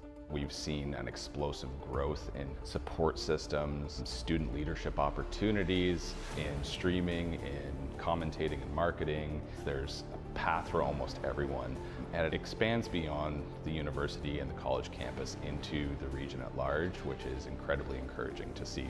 Events is always going to be a key point of focus, but I do think as a short-term goal, it's how can we make sure that we're helping the people who are helping us as we're developing this model. And I think a big player in that for sure is post-secondary.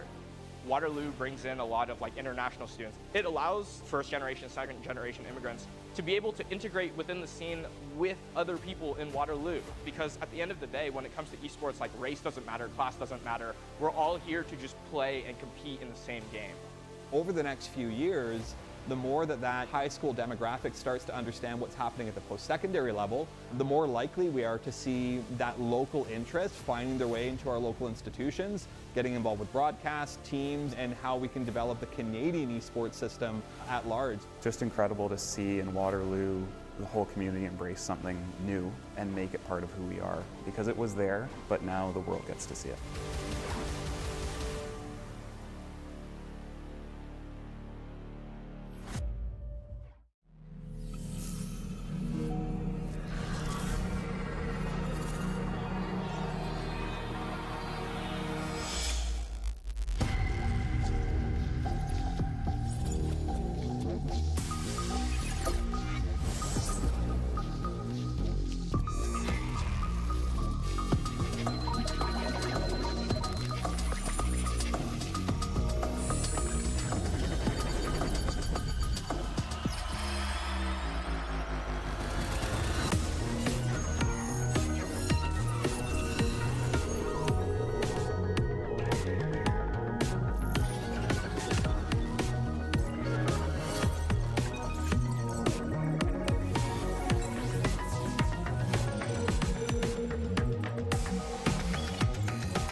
What is up? We are back here at the WaterLAN 2, our big day of Valorant tournaments here at Conestoga. Of course, Waterloo College.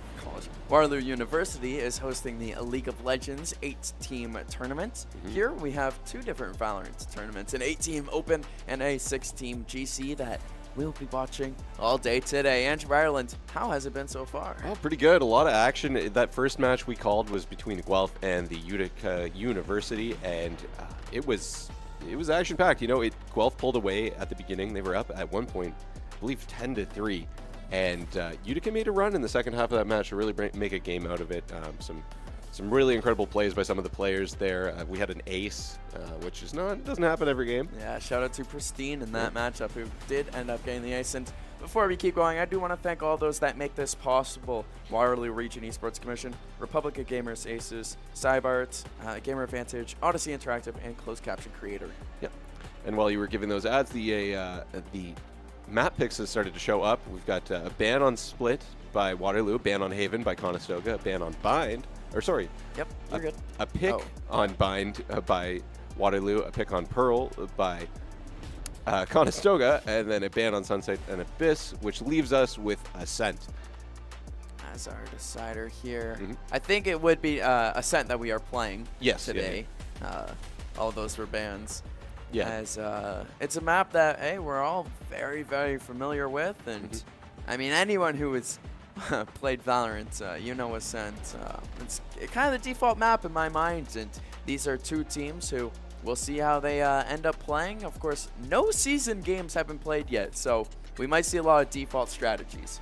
Yeah, just to really got to get the feel of things. You haven't, you don't have like a lot of info to work off of. I mean, you can look at some of the old streams by the other teams to get some information, but beside that, there's a lot of stuff left in the unknown. Especially these teams haven't faced off against each other in the regular season. We do just know that both these teams are coming into this game with a win. Both Waterloo and Conestoga taking wins over some academy teams. As we look at the Conestoga varsity desk right here with the boys ready to play. Silly Shadow, the only team member that isn't sat down quite yet. Yep, they're almost ready to go here, and looks like Waterloo as well. They're getting into the zone. Doing some mouse tricks there. Oh, wow. I didn't even know you could. I play on a wired mouse, that's why. Yeah. Well, that's why you would not know that you could do that. Your wireless mouse dies one time and you're playing RuneScape, and all of a sudden somebody PKs you for your whole bank. It's you got to be plugged in with that. Hey, you got to hope that all of the players today fully charged on those mice. I mean, I know some guys, from walking around, I saw had wireless headphones. I feel like that's even riskier. Yeah. I feel like all of my friends that have wireless headphones die mid-game when we're playing. Yeah. Every time. And so we'll see. Hopefully everyone's charged up. Hopefully everyone is ready, as this is one of the bigger tournaments in all of Ontario for gaming. Not just colleges, but for gaming entirely. Absolutely. And I'll go through the rosters really quick. We've got on Waterloo, we've got Justin. I think we're just going to call him Justin. We've got Trill as well. Hephaestus, DeQuavius Pork, awesome, and now PEA. We've seen Justin Pork? And DeQuavius Pork before. I don't remember who. Maybe it was a matchup against Waterloo, but I know I've seen those two players before, and they have the potential both to pop off here. Yeah, some very talented players, and then if you've seen any of our streams before, you know and love the Conestoga team. We've got Silly Shadow, Non, Kip, Kevin, and Willie. And they're playing some of those default characters that we know them to play. Willie is on Sova, Kevin is on Cypher, Kip's on Astra, Non thinking about locking in the Jet there, and Silly Shadow has Clove. And the other team there, the Waterloo Warriors, also locking in their characters. Starting on the attacking side, starting on the defending side, Waterloo would be attacking to start this one off. And those characters, of course, P playing as Sova, DeQuavius Pork playing as Jet. There's the final lock-in from Non, was just waiting for that there. Of course, the KJ from DeQuavius Pork. Clove is, Trill is playing as Clove, and then Vice is, Justin is Vice. Yes. I was saying their names for all the characters there. Yeah. I realized midway through.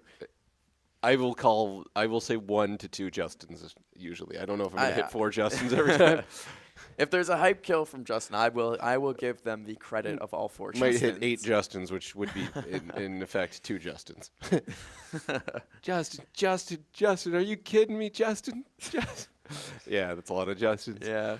Well, we'll have to wait and see if Justin's gonna be able to pop off, or if the Condors Esports are gonna be preventing that. As we got a big matchup here on Ascent, and attacking first for Conestoga. We'll wait and see by mid-time if that's a good or bad thing. Yeah, for sure. I'm also wondering, like, there are no vowels in Justin's name. Maybe it's not Justin. Maybe it's Jastan. We could be assuming the wrong vowels, and Yeah. it's wrong to assume things nowadays. As There could be vowels between the Justins. No, okay. Maybe that's a stretch. maybe if only Brody was here, our very own Leafex, we'd have to have an interview going there. Although the Esports Hub would be quite the busy space to be having interviews. I don't know if you could hear going anybody on. if they were having an interview in there at this point anyways. Yeah, and if you have not been on the stream, if you are just now tuning in and you haven't gotten to see the Esports Hub there, it is completely set up for every single team to have their own section in the hub, and everyone looks to be incredibly locked in. I mean, this is a big tournament. This is a way to start your season off on the right foot. They got a gelato shop on Ascent. Did you know that? I didn't even know they had a gelato shop on Ascent.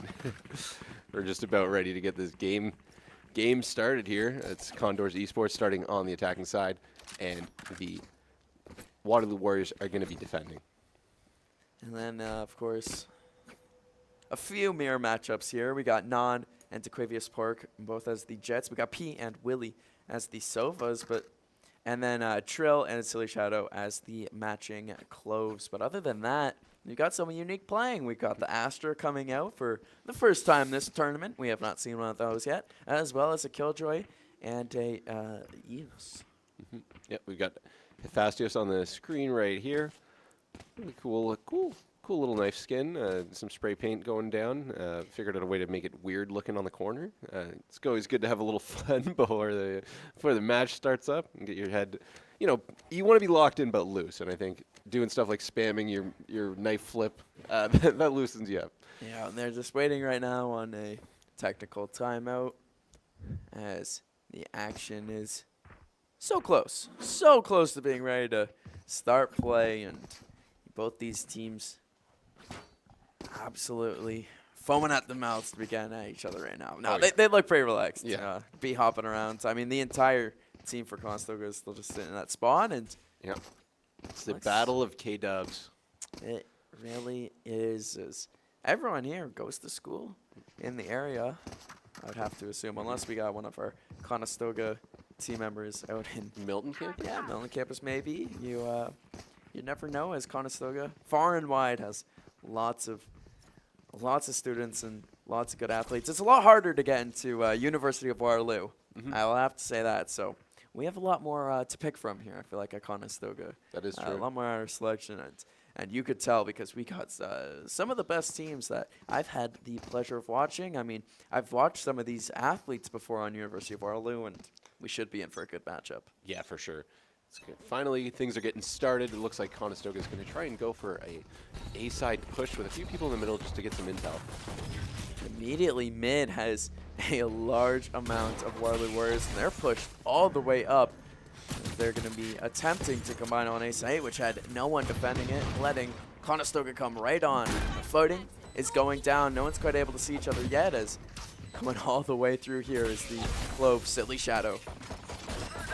A lot of things happening, still no deaths, and we're going to start seeing the first shot missed a little bit by Silly Shadow, and a bunch of trades for both teams. Trill able to come out on top of that one, though. Yeah, pick up the last kill of the round, and when everything goes off, it goes off at Oh my once. goodness, yeah. The whole kill feed within a millisecond, I think. Yeah, we had our eyes on Silly Shadow on Heaven, but going into the site there, Dequavius Pork, I know from the kill feed, had 2 kills to start off the game, and they have the confidence going with the Outlaw there, the 2-shot sniper shotgun thing. And that's that's what I'm excited to see. I want to see a little pop off here from Dequavius with the Outlaw. Yeah, absolutely.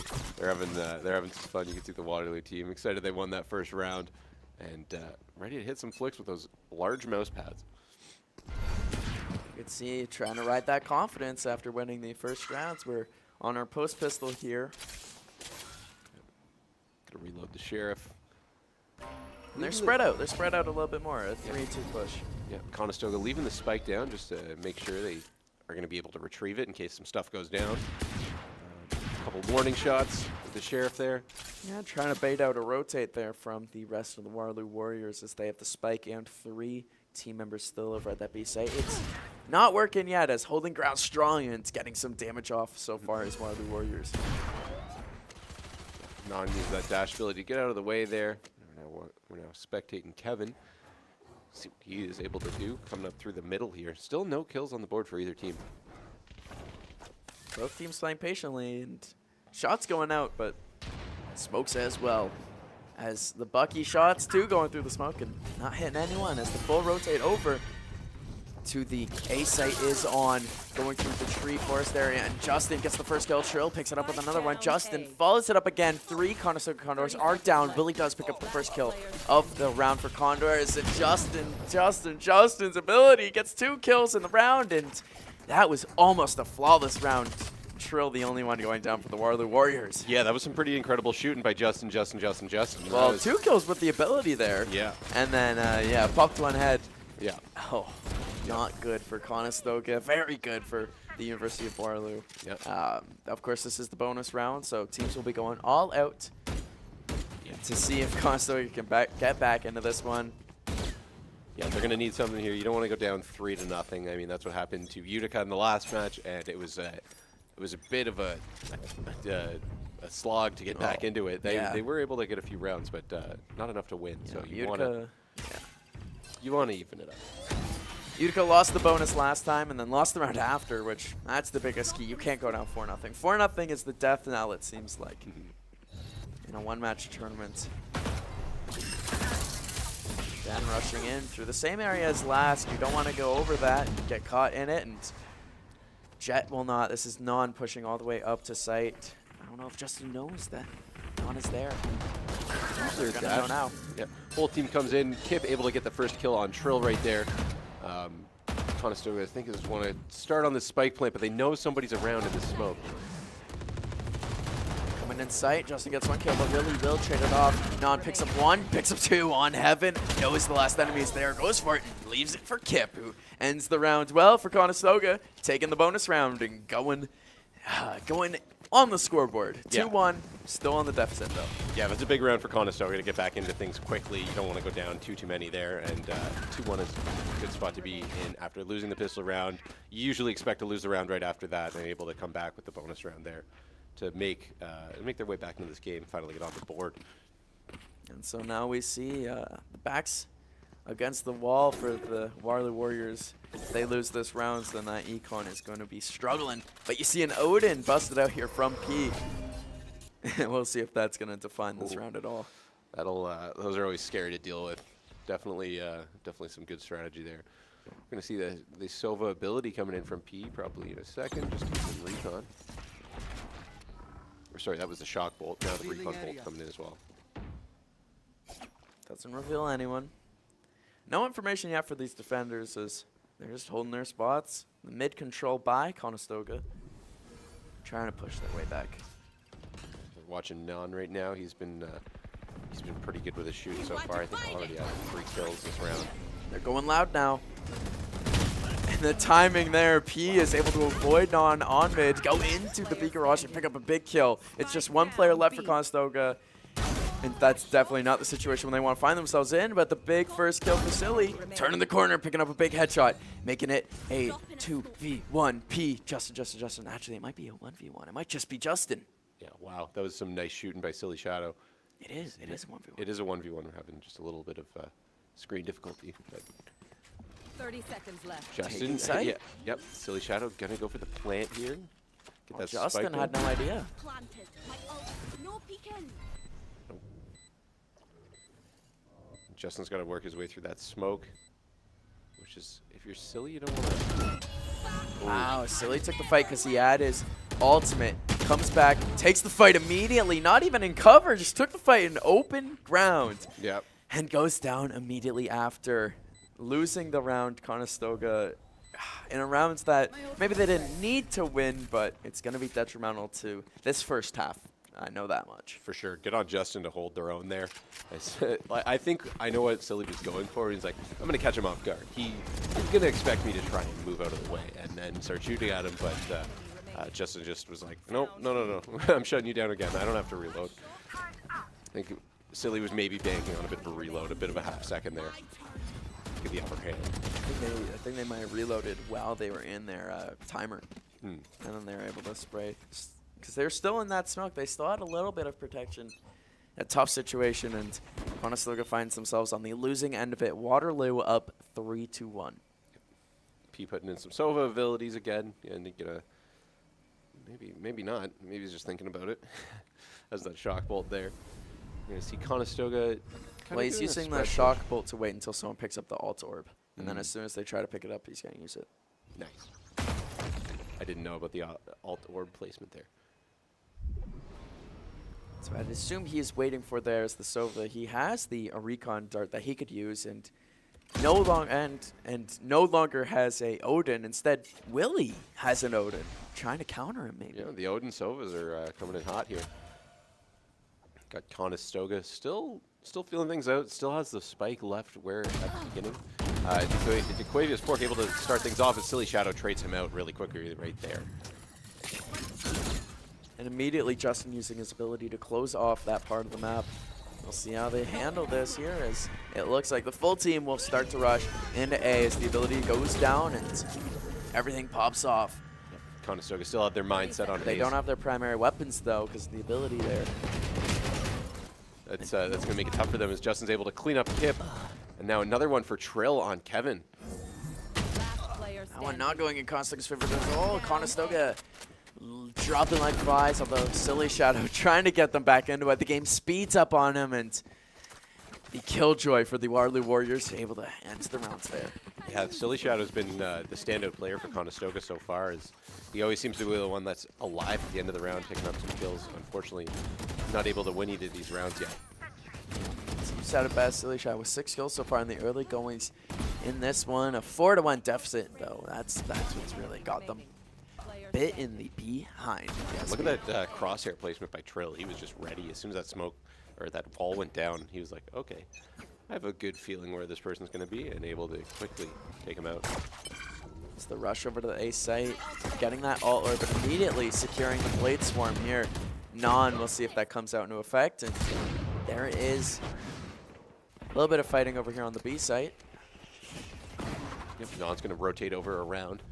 Join them for a little bit more support on the B side, as it seems like both teams are starting to rotate toward B. Non's got the alts out as well. The next one. Went back over to A and challenged the Clove there, unable to get the shots off, and he and Willie both picking up kills for their respective teams. Yep. Willie and P able to make a couple of kills. As the full rotate over to B is on, coming on through the mid of the map. That's Jet leading the charge. The spike isn't here yet. That's the Cypher is coming up, and in the middle of the map, Trill able to get a big headshot on Willie. The rest of the Condors have converged. It's now a 4v3. The refund bolt's going to probably come in from Sova in a second. Or sorry, it's Sova's alt. Trying to clear out some of those Condors players. Non with 2 big kills though with the Bucky. Yeah, the buckshot here. As another one for Non. Shot and not P with that Odin. P with that Odin. You gotta look out for it. And gets the big kill. Kevin going down, ending the round, and 5-1 for the University of Waterloo. They're very, very pleased with themselves right now. Yeah, they're starting to really. You can see them all having a laugh. Maybe a little bit of disbelief on how many kills he was able to get with that machine gun there. But yeah, just P doing a great job. So, and we've got a timeout now from Rajante, which I was going to say I could expect. You really want to start to get collected, get your momentum back here if you're Conestoga. I wouldn't be surprised if it was the agreement beforehand was, hey, let's see what we could do here. If we win this round, let's try to keep going. If we lose, we call a timeout and we talk strategy. And you see here the team economy, Waterloo, that blue line has been it's been a little bit more up than our red line there, just trouncing us in team economy. Yeah, a lot more spikes in their graph. Definitely, it's gonna pay off. You know, it's gonna help your team have the upper hand in some rounds. We've got DeQuavius Pork coming out with the op next round. It looks like, which is gonna be could be scary. DeQuavius has been hitting some shots, so I can imagine that will continue to happen. And some more fun graphs. We see the alt history here.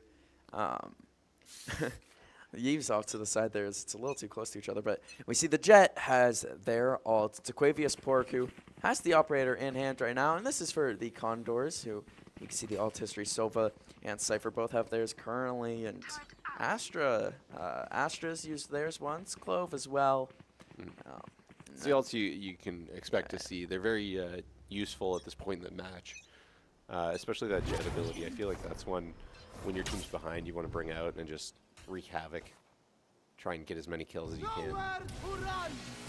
As targeting P in the corner there, and it's just too easy. Willie had the thought that he was there and capitalized on it. 1 kill to start this round, and that's real quick. Yeah, able to get that kill. That's very huge for Conestoga, as they're going to strategically try and make their way up through mid, see which options they have in terms of bomb sites to push. Got them going up through mid again. Starting to see some fire through that smoke, but nobody hits any shots, or at least enough to do a kill. Going to make their way over to A site, or B site, pardon me, now. It's Silly Shadow and Non leading the way. Non backing off a little bit, watching mid and getting a huge headshot for it. That was a great kill by Non. He's going to hold that corner a little bit more, especially when you're taking out Justin, who's been on fire this game. That's a good player to get off the board. Kip finally gets that spike down as well. Gotta watch out for the Blade Swarm there from the Aquavius Pork, and Non able to capitalize on it. They did not keep the operator, so that's somewhere down on the map, and Non, he was the one who was able to pick it up and make him pay. Gets the first kill that was necessary here in their sight hold, and right now it's just the Clove Trill on the enemy team who's holding a spot in their own spawn. Yeah, shouldn't have anything happen. Yeah, that was a big pickup for Non there. We've seen him all season be just so deadly with the operator, and it's got a chance to hold on to it. He got it for free, right? It just took the kill. Yep. And now he's got an operator. Nope. He just swapped it back out for the Vandal. Yep. He just maybe just wanted nobody to have it then. Which, hey, just as good of a decision here as expected. Nothing happens at the end of the rounds. Everyone just stands pat and stays alive. And that includes the Waterloo Warriors, last team member left, and we'll have to see if the Killjoy there staying alive till the end will matter. Actually, no, it was the Clove on the enemy team. Trill staying alive till the end. Will that matter? Will they be able to lead Waterloo and not letting Conestoga come back, or is Conestoga going to be able to ride that momentum? I'll have to wait and see. Round starts now. Yeah, we'll have to see. I mean, I think that's a smart move if you know you're probably not going to win that 1v4. Just to try and hang on to your gun, try and come back with a little bit more firepower into the next round. And we've now got this round starting up. Conestoga is going to be pushed through the middle as well, but leaving the spike in their own end. Jet making their presence known. Non going right at Aquavius Port. And the door closing. Non trying to prevent that from closing. Unable to, but they were able to shoot it out eventually. The quiet side over here, quiet over on B. Yeah. In comparison.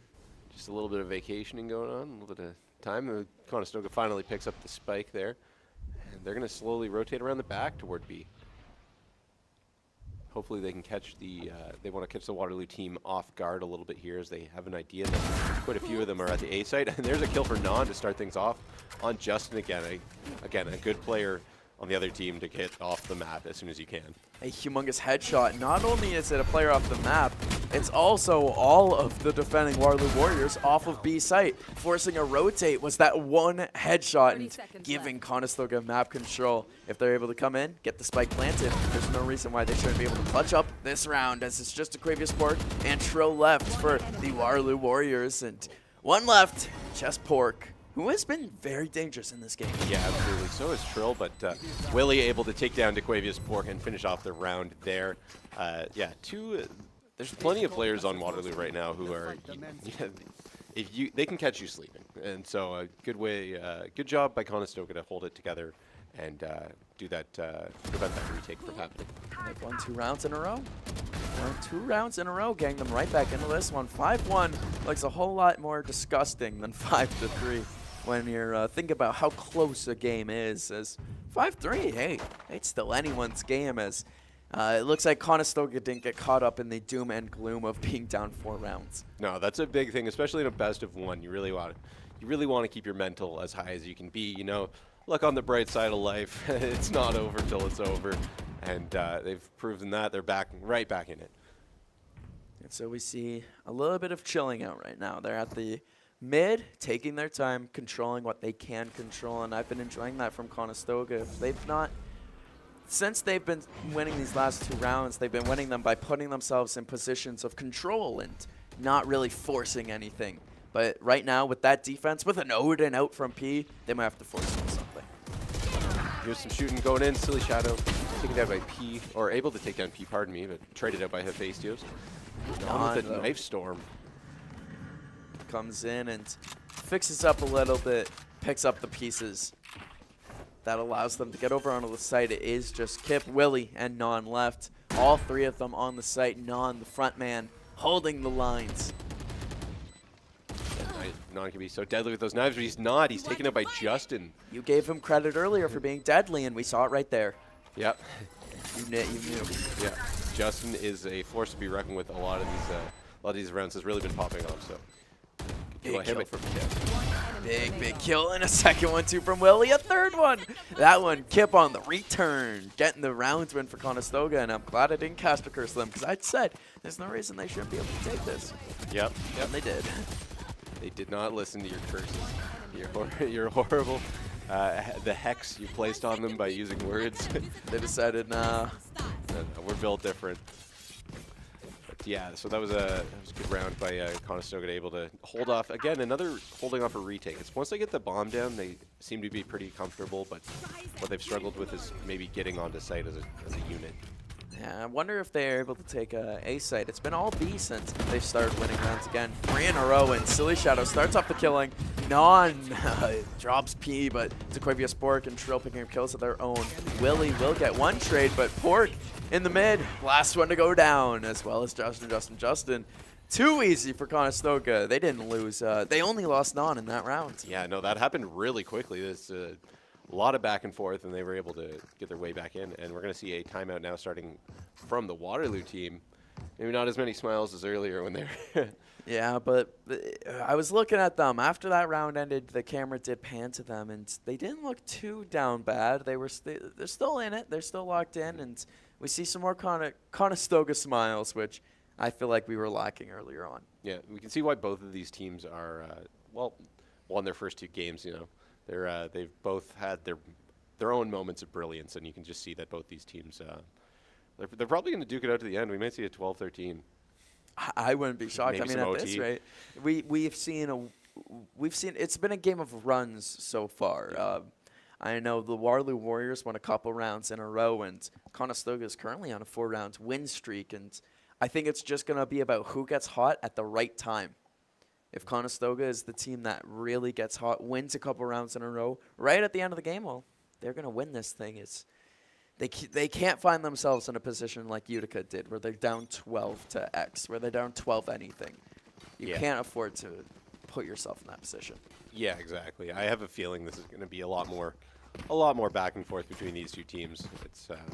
But we'll have to see once the sides change and they go into defense, how that changes the way the game plays out. It is true, because the Waterloo Warriors side has the Killjoy, who is mostly a defensive operator, but see how that works on the attack as Silly Shadow and Justin start the round off by taking out both the Jets so far. Jets are down, now they can have fun. Jets are down, no more flying. Yeah. As P rotating around to the mid with that big gun is very headshotable. Mm-hmm. Kevin has got a good line of sight. We'll see how it plays off. Neither of them know where each other are. And maybe a shot in the back. No, P is able to get the kill. Yeah, it doesn't matter how headshotable he is. He's like, I got body shots. There it was. Yeah, Silly Shadow. Like, well, I'll do what Kevin didn't. Yeah, the spray is a little bit easier to control with that Odin rather than the Vandal, and just eating it was Non there. Luckily, eating it was Kevin. Luckily able to get the trade off. And that Odin is down in a 3v3. I wonder if anyone on Conestoga is going to go and pick that up. Maybe. I mean, they're dealing with Phantoms and Vandals. A couple kills really quick right there. Willie and Kip. Trill has the ability, he's able to come back up, but they need to deal damage or get a kill. That ultimate ability, Trill able to get one, Kip follows it up. That's beautiful game awareness from Kip, knowing that enemy is behind, knowing that enemy is coming from mid, and that gives Conestoga a 6-5 lead. Yeah, wow. They've really turned things around. They were down 5-1? 5-1. Yep. 5 straight for the Condors. Not letting Waterloo capitalize on that timeout either. That's a really big thing as well. I didn't even think of that, but you were absolutely right. They got the timeout before that round. They had time to think, but Conestoga did too, and Conestoga's got Rajante there with them in the hub, and having your coach there to help you out, that makes a world of difference. Oh yeah, he's playing 4D chess. We got big brain Rajante. But no, I mean, that was also just, that was a very close round by Conestoga winning. Kill by DeQuavius to start things off. But yeah, last round was, I mean, that was some really heroic shooting by Willie to get that last player come through the smoke. Yeah, clutch it up at the end there, and the game awareness. Feel around you to know that I gotta keep eyes in the back of my head here. And the shooting in the middle opens up Conestoga to push up mid. And DeQuavius Park. Hello, Kevin. Tonight, just as soon as he turned DeQuavius. Yeah. That allows Conestoga to at least know that there's one team member at B, giving them a chance to explode over to the A site. Silly picks up one, dying to the mirror matchup Clove, and we see P on that Waterloo Esports team using his ultimate ability and not getting anyone with it. It does block us from using our ultimate, or it does block us from planting the spike. Kip's able to get a kill with his secondary as his primary was unavailable. Yeah, that was a great shot by Kip. He's going to rotate back over to B. You think that the Waterloo team's probably anticipating this a little bit, but he's able to get there. Just missing that matchup with Justin. Oh, he knew where he'd be. Great shot by Kip. Just that 6th sense. Knows somebody's rotating right through there, able to get the kill, put the bomb down. Now they just need to hold 1v2. Got the eyes on P, knows that one, at least one, is coming from there, using that ultimate ability as this is our last round in the swap. Use it all, because you don't got it after. Yeah, exactly. That's a great use of that ultimate ability, too, that buys so much space for the bomb, or for the spike, pardon. The smoke comes out, the first headshot as well. Kip with the triple kill, Kip with the 4K to end the round. Oh my goodness. 4 headshots, and look at the pop-off. He's in disbelief, utter disbelief, and oh my you goodness. know that Kip's gonna be letting him hear it. Yeah. You know he is. DeQuavius Park start that round off with a double, and we decide to end it with a quadruple. Yeah, that was just an incredible round by Kip. He earns whatever trash talk he just said. He deserves to say it. It's wow, Waterloo is now, or sorry, Conestoga is now up 7-5. That's 6 rounds in a row, and just such a clutch round from Kip. Really, that is just a special momentum stuff. breaker, a momentum destroyer. If Waterloo is the iceberg, or if Waterloo is the Titanic, you call that 4K the iceberg because it was just out of nowhere. Yeah, he's the Kip of the iceberg. I don't know if that's even a good pun, but hey, what are we going to do? As Conestoga is just, they're putting it together when they needed to, and I told you it would be a game of runs, and whoever makes their run second is going to win. Conestoga won the first half by going on that run second. We see the attacking Waterloo Warriors already exploding out onto the B site. Conestoga has some team members waiting back there for him. Yeah. I think they can expect that. It's been a very B-heavy. Kevin with a kill through the smoke, a second one. Not able to get the kill, though. Trill picks up Kevin and Willie. Yeah, stuck in no man's land there when you got outnumbered that bad. Kip, though, picking up the first one and it's evening up the numbers. We got a 3v3 on the retake for Conestoga. Yeah, Kip has been on fire since the last round. He's probably riding a little bit of the high from that 4-piece clutch. That was just an incredible round. We're going to see what he's able to do here. 3 Condors. Non on the other side, Kip on this side. Kip comes out first, shoots Justin right in the head as Non picks up the final 2. Easy retake from Conestoga and the fists flying. Words are being yelled. Yeah, words probably booming out around the inside of that room right there. Kip is in the zone, and he's letting him hear it. I think everyone in the esports hub knows that Condors are playing right now. I mean, you could probably hear it from down the hall. I think I heard a little bit of the echo of that. Oh, yeah. The victory scream. The victory screech for the Condor. Is that what? I don't know. Is that from SpongeBob? I don't know. I was more so thinking he was making bird sounds. Oh, because because we're birds. Because we're birds. Yep. It's true. That is if that's what he's doing, every time he opens his mouth, he just goes caw at the other team. That would get in their heads. That would absolutely get in their heads. It would definitely. They were like, we got to acknowledge this. This guy just keeps cawing at us. And it's working. Yeah.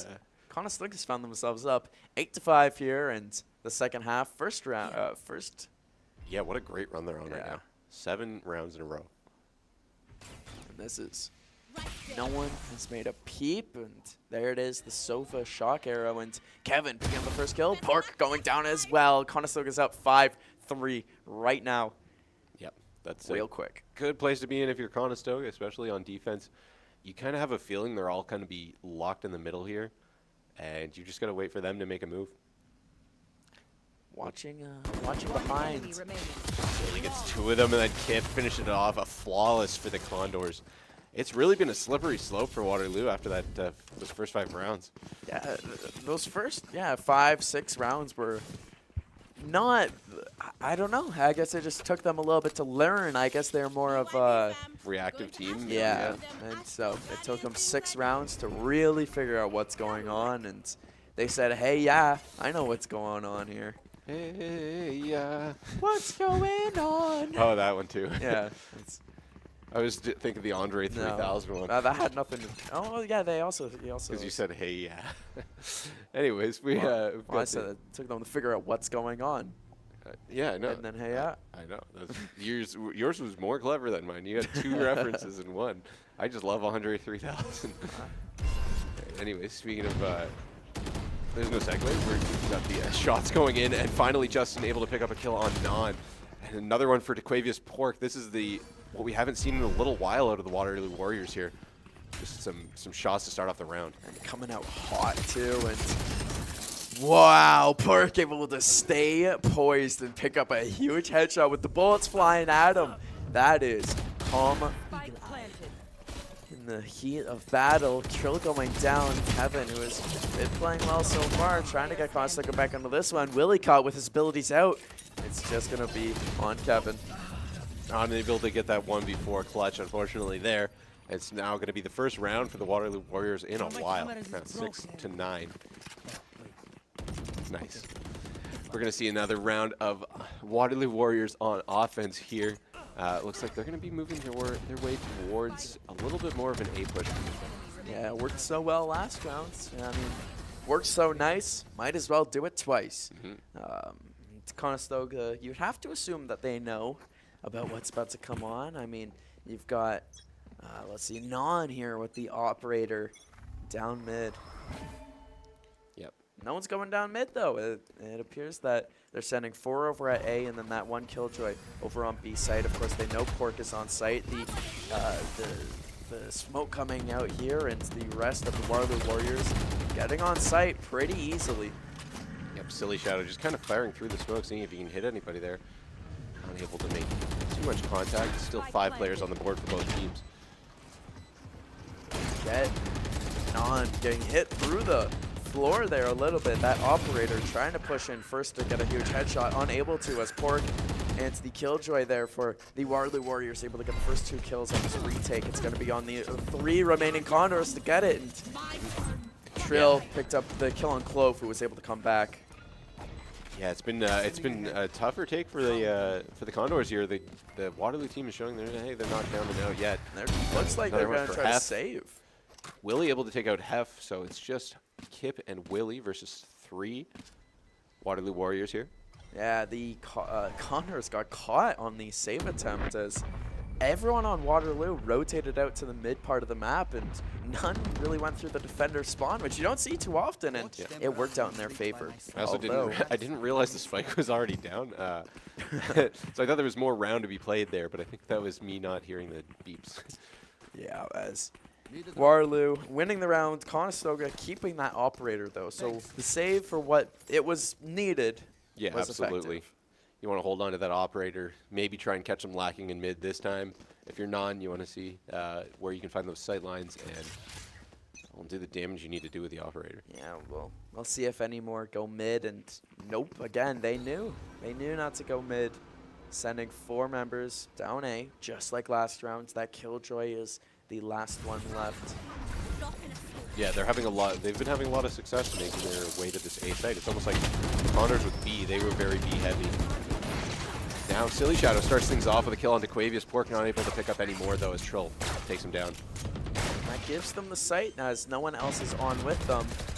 We got the shotgun here from Kevin. Good shock dart played by Willie there. Get a little bit of information. Kevin and Kip coming in clutch with some kills, but Justin trades out Kevin. John's able to get that. Nice kill from Willie, dropping down and picking it up on the fly.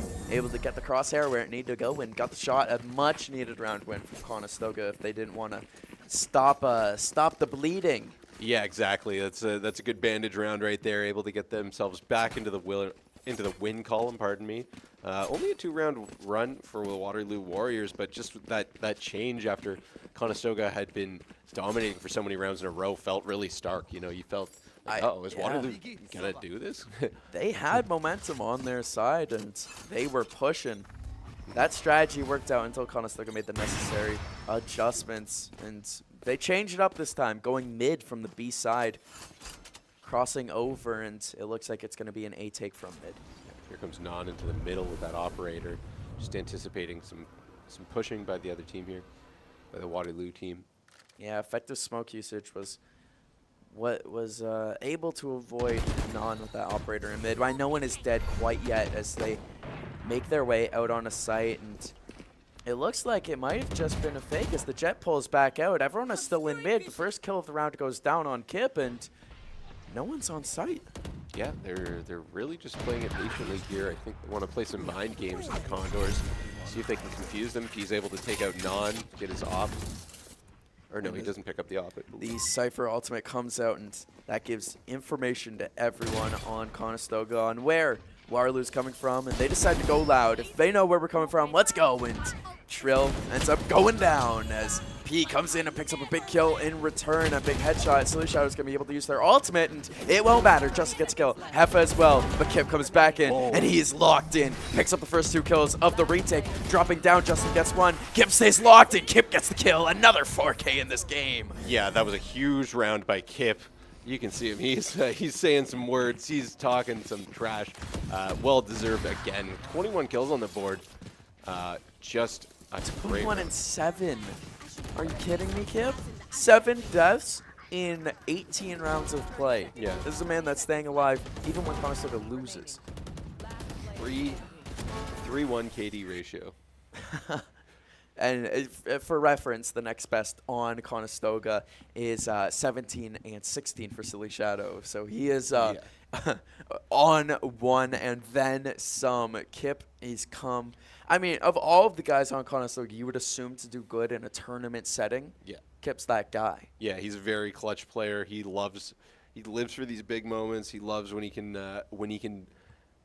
put the team on his back. Yeah, and it'll be on Waterloo to have a very, very good effort here. The timeout was taken by the defending side. That is Conestoga with the timeout, listening to their coach. And Waterloo's been playing very well as well. Trill with 17 kills and getting followed up by Justin with their 15 respectively. I think that was too many Justins. Was it? Maybe one too many. 5 Justins. Those are the 2 names to keep your eye on this Waterloo squad who have been playing out of their minds in this losing effort so far at the 7-11 split. Yeah.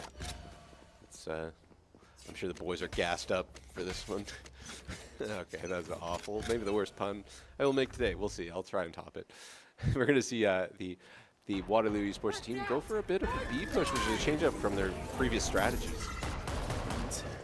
It's effective because no one on Conestoga was there, not even an anchor. They were all, Conestoga got used to those A pushes, maybe a little bit too comfy. This is going to be a full 5v5 retake, something we don't get to see too often. Yeah, that was great strategy by the timeout decision makers there. Because now Conestoga's really got to find their way on the site here. But that Sova ability coming out, that's going to do a lot of help for Conestoga to get their way in. Killjoy using their ability too, so it's either going to be all out speed for Conestoga or they're going to have to pull out, and that's what they do, just waiting outside. That buys 8 more seconds for this defending team. For this, well, attacking team who's defending their spike planter. I don't think Conestoga is going to be able to get on and use a spike, but they are picking up some kills here. Non with 2 before he's traded out. Willie gets another one on Justin. And they effectively play time. Conestoga pulling out of the battle, getting almost all the kills. P was the last one left, who does go down to the spike, and getting the round win and effective play. And yeah, you gotta give respect to where respect's due after the timeout. A good play call and a very good site hold after a spike plant. Yeah, absolutely. This the Waterloo team played it just like they drew it up. That killjoy coming in, stopping Conestoga from really being able to do anything there, and that's how you play time on that bomb. Conestoga 2 rounds away from winning. Waterloo 5. When you look at it like that, 5-2, I mean, that's where we were earlier on. Conestoga had that exact same deficit and came back. P picking up the first kill of the round. Yeah, this is absolutely anyone's game right now. Still pretty close. P able to start things out, but Non's got the knives out. Oh, sorry, he's... Yes. Non and Port both do. Yeah. Yeah, overlay is bugged. Oh, okay, that's right. Overlay is bugged. Non is dead, unfortunately. My bad. As P picks up another kill in this round. The first 2 kills going to P. This is Willie sitting in there, and Kevin on heaven. Spike planted. Kip able to get Trill, but Trill's got that ability to try and come back. Kip just popping off right now. Another one, but taken out by Trill after they get the revive there. Yeah, not enough, and Justin getting the final kill on the middle of the map there. I thought there was a chance, but no. This is a very good comeback effort from the Waterloo Warriors, who the poise to stay in this game and not let that 11 to at least 11-7 deficit get to them. Yeah, exactly. They've just brought it within 2 here, and it's gonna be a nail biter from here on out. Yeah, we're gonna see it looks like a bit more of a B push from the Waterloo Warriors again. They've been changing things up a lot, and that's been giving them success in this game. I think they got as much as they could out of this straight up A push all the time, and now this changeup has really started to throw Conestoga off a little bit. It was effective. It was effective. They won rounds with it and changed the dynamic of the entire game. This is the moment they bust in from mid, and Kip unable to get any. Got the shotgun play here. I assume one's going to happen, but no. P able to shoot Kevin from behind. So you got Non rotating all the way around with the knives out. Trying to get Conestoga back into this one. There's going to be 3 still on the site, as there's going to be a rotating jet on the other team. Yeah, we need something huge from Kip this round. Or sorry, from Non this round. Kip's already dead, unfortunately. He was stuck behind the thing, but no, Waterloo's in great positioning right now. It's going to be a very hard retake. Willie with the first one. Non picks up a kill of his own, but gets shot in the back from Justin, and every shot's going to need to be hit. Silly gets another kill, but Willie and Silly go down. Justin able to clutch up that round and makes it 11-10. Yeah, this is a total nail biter. We knew it would go here. These are 2 very strong teams, and they are just both trying to show who's the dominant one in their pool. Who runs the city? Yeah. Who runs the Tri-City area? Is it going to be Conestoga? Is it going to be Waterloo? In the battle of K-dubs.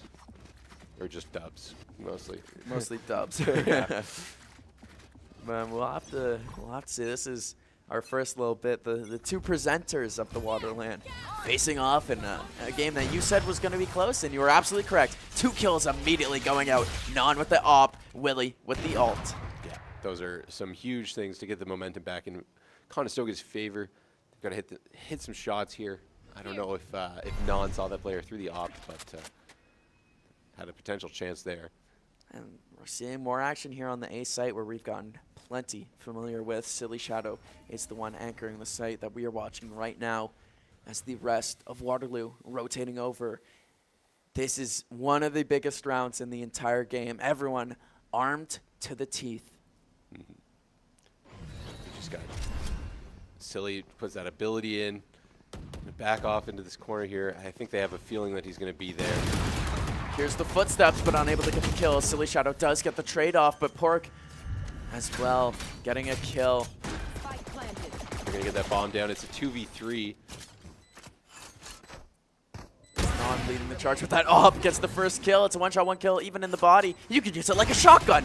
As almost getting another kill. Trill with that. The knife coming out. Oh my goodness, I thought we were going to get a second knife kill this afternoon. I know, that would have been crazy, but this is another round for Conestoga. They're able to get up 12-10. It's now match point. I wanted to see Non get the shotgun op kill, the close quarters. Oh yeah, the bull troop. I guess that's from Halo if they have the knife out already, but unable to, and then Non also went for the knife kill at the end of the round, and Conestoga playing with a lot of confidence in that round. They were up one round, they could afford to be a little bit more risky, and it paid off. Yeah, that was a good round by Conestoga just to get things back under control here, and now they're just one round win away from winning, unless Waterloo ties it, then they're 2 rounds away from winning. Waterloo has it in them to keep this thing going. We are a potential deciding round. Silly Shadow gets the first kill on Dequavius Pork. That's a headshot to start things off, and of course back in ace sight with the killjoy for Waterloo on mid, and the recon drone didn't see him, I don't think. We'll have to wait and see how that plays out. Yeah, I think Conestoga has a feeling that Waterloo was going to be going towards A because it's been their bread and butter, but they're now rotating around the back. This is so scary. This is so scary. That Non and Hef are so close to each other. They're just holding that corner. Who's going to move first? You could see, if you look at your mini-map at home, everyone, that line of vision, right how close they are to each other, making that cross-section. Oh my, I got my breath held. As it looks like Hef is the first to move into that other corner spot. As the rest of Waterloo has taken the site, they've been effective on that. Conestoga has held back. More or less make sure to prioritize staying alive. As coming through Cypher, Kevin dies as Hef is the one that wins the angle battle, but Non gets the kill at the end of the day. Hef gets a double in that spot. Yeah, Non's still out there with the operator. 3v3 now. Silly able to pick up Trill. Has to kill the revive. Able to do that as well. Kip gets Trill there. They don't have a lot of time though, and there's still 2 players left. They know where P is, but do they know what Justin is all about? Last player standing. As Silly Shadow goes down, also uses that ultimate. They're holding the plant and able to get nice one play kill. by Kip. But able to hold on was P. Very low HP for the remaining Conestoga Condor. Kip and holding on, and wow, we're getting down to a nail biter. Yeah, seriously, it's 11-12, about as close as it's going to get in a game of Valorant here, and these teams have both been just one after another back and forth.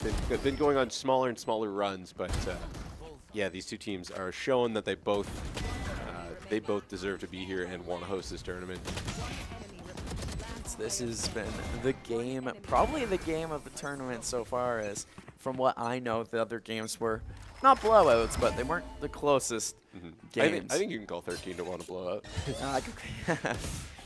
Yeah, that one I could comfortably call a blowout. But a couple 13-7 games. I'm not sure what the Western Ontario Tech game ended up being, but I know that this has been pretty special so far, as it looks like we're just the calm before the storm. We're waiting for everything to shake out how it will. You got the Killjoy over on B site for Waterloo, 2 attackers in mid, 1 over on A, and you got the Clove coming over as well to make it a 1-2-2 split push. Yeah, really good defensive spread right now by the Condors. I think that's the position you need to be in when you don't know what they're going to be doing. Just hopefully you get the numbers advantage. That's all you want, I think, is the first couple of kills. And there's the shotgun from Silly Shadow holding that site. Wants someone to come right to him. As Dequavius Pork picks up a kill, but Silly Shadow with that Bucky doesn't end up getting anyone with it. Wow, that's some big shooting, and it's now just 1 player left in Willie. Can he do it? No, he cannot. Justin is there to tie it up. It's now a 12-12 game. We're going to go to overtime. Yeah, we will be seeing you in the extras here. Wow, some big-time shooting for the Waterloo side. Dequavius Pork picks up 1 there, and then somehow, Two some missed way. shotgun shots. That's one's going to haunt him for a long time. And we see DeQuavius, or as the kill feed puts it, DeQuavius Pork. Oh, DeGaius. DeGaius Pork pulling out the operator in overtime, which means no shields. And then you see over on the Conestoga side, especially Kevin with a Y instead of a V. No operator. They're all going standard weapons, full shields. On the other side, you got an Odin, you got an operator. That's getting creative. I love the look. Yeah, they want to keep things spicy in this overtime. It's going to be really interesting to see how this shakes out. And wow, Hef gets the first goal of the round, and that spray with the Odin ineffective. And it looks like Conestoga's going to come with the speed. Kip actually ends up picking up a kill, which I'm shocked here as Non picks up a second. Yeah, another one for Non on DeQuavius. All of a sudden, an outmatched number. Another one for Kevin. It's now 3 versus 2, but they're going to get that spike down, and they just have to hold for this retake. And they end up getting an operator here, and this is not at all what I was expecting. Oh, Justin able to take out the operator, though, on Non. It's now a 2v2. Brilliant shot, and Conestoga with their overtime game plan took Waterloo off guard, and they might not know that Willie or Kevin is hiding back here, and Willie ends up getting the kill. Trill has one on the board as well, and is going to get pincered here. Stuck between a rock and a hard place, goes in with the shorty and gets the B-hop and kill. Willie says, I don't care, you just did something, kill. Let's get out. Conestoga Condors pick up a huge win, huge win in the round, 13-12 in overtime. It's gonna take winning by 2. Yeah, that was a huge round. That was just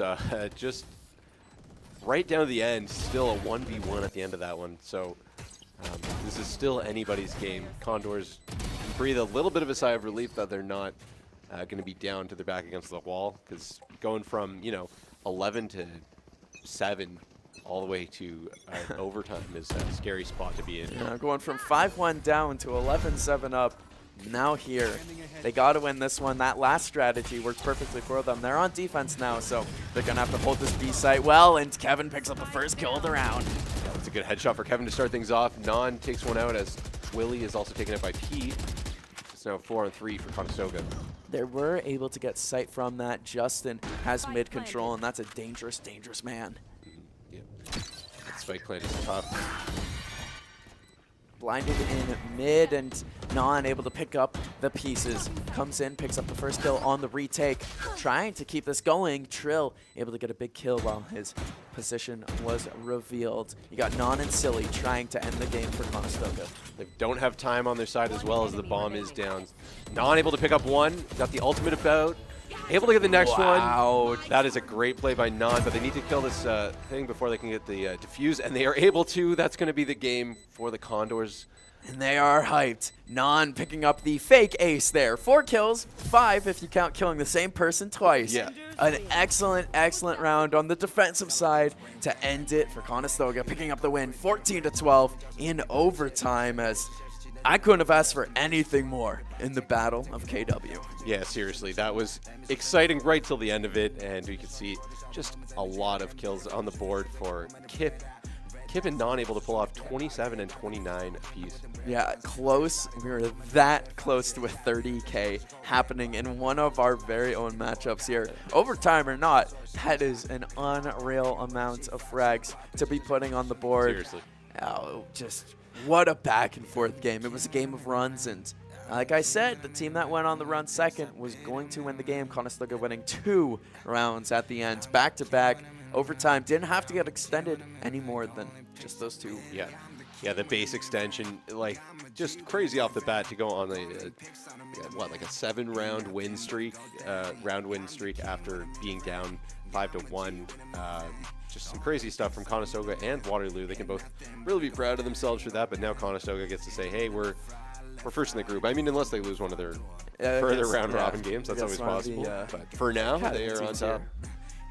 They're on the path now to be representing the Group B. Waterloo, University of Waterloo. It's gonna take a little bit more from them to keep their spirits alive. A little bit more. 1-1, not the worst position to be in though. Yeah, definitely could be worse. And, especially in a game like that, I don't know if the amount of rounds you win are going to do anything for your scoring, but just to know in the back of your head, like, we could have taken that one.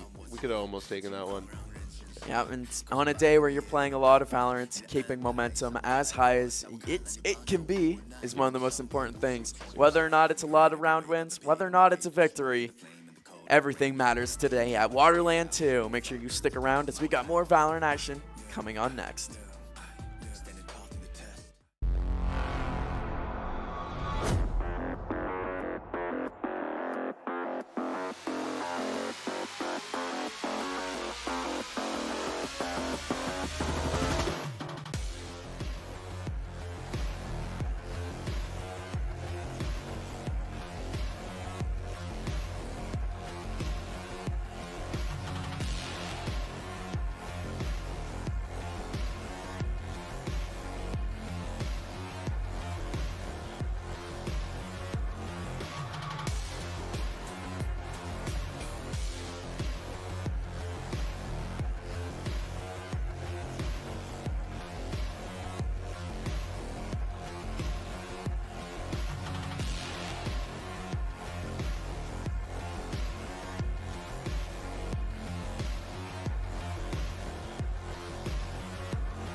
Standing tall through the test.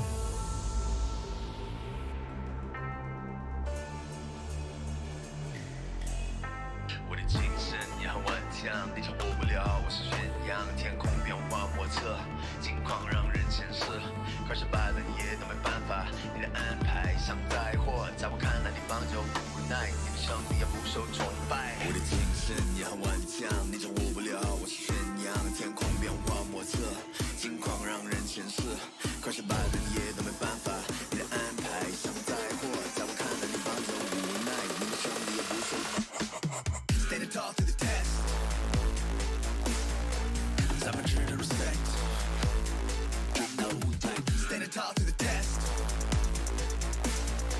咱们值得 respect. 精神也很顽强，你掌握不了，我是宣扬，天空变化莫测，境况让人牵涉，快失败了你也都没办法，你的安排像灾祸，在我看来你帮就无奈，now we still go ape, hey.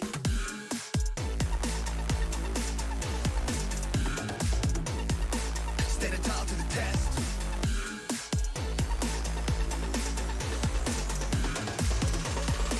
Standing tall to the test.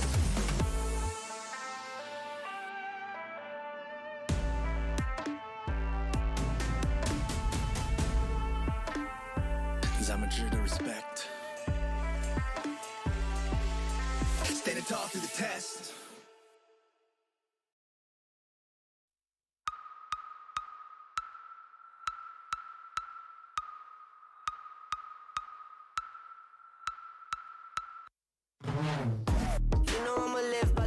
I'ma fight by the team. If it comes, I'ma die with it. Casualties, casually to any adversaries. If it's necessary, I'ma go and come and ride with it. Let me welcome you to my legion. If you mess with us, we gon' put you on a t-shirt. Never take a day off for some leisure. Squad's always up, this teamwork, stream work. Chalo fera, jao sare. Ek mare fere, gore gare. Sare mere bantar bawe. Registan mein bhi hum nadiyan baha de. Chalo sale de mat bahane. Balatna mat jab ma jaye samne. Aur kare tere baare. Mere meri team mere piche kya karega pucha be. I said I got your back, back, back, back, back, back, back. I said I got your back, back, back, back, back, back. I said I got your back. In my team we adapt. We a family from around the world. We a pack. You can never take us down.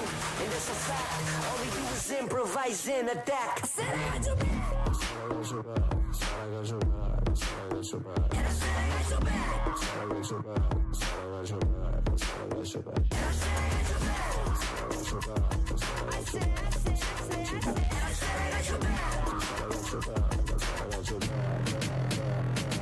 हम खड़े फिर यहीं ऊपर आसमान नीचे जमीन पूरा है अब हमें यकीन बढ़ते रहना आगे और चढ़ते रहना ऊपर साथ मेहनत है और हमारा जमीन खुशी हो या गमी जीत की तरफ है ना लड़ते जाना कभी मन नहीं है हार नहीं We work hard and we play hard चाहे जितना भी दिखे हम गंभीर चलो करें मजे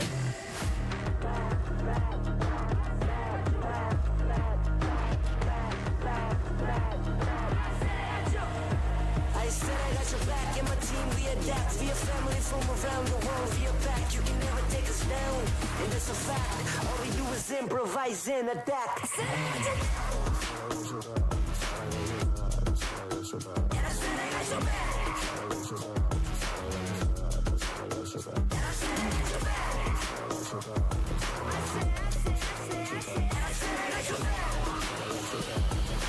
All we do is improvise and adapt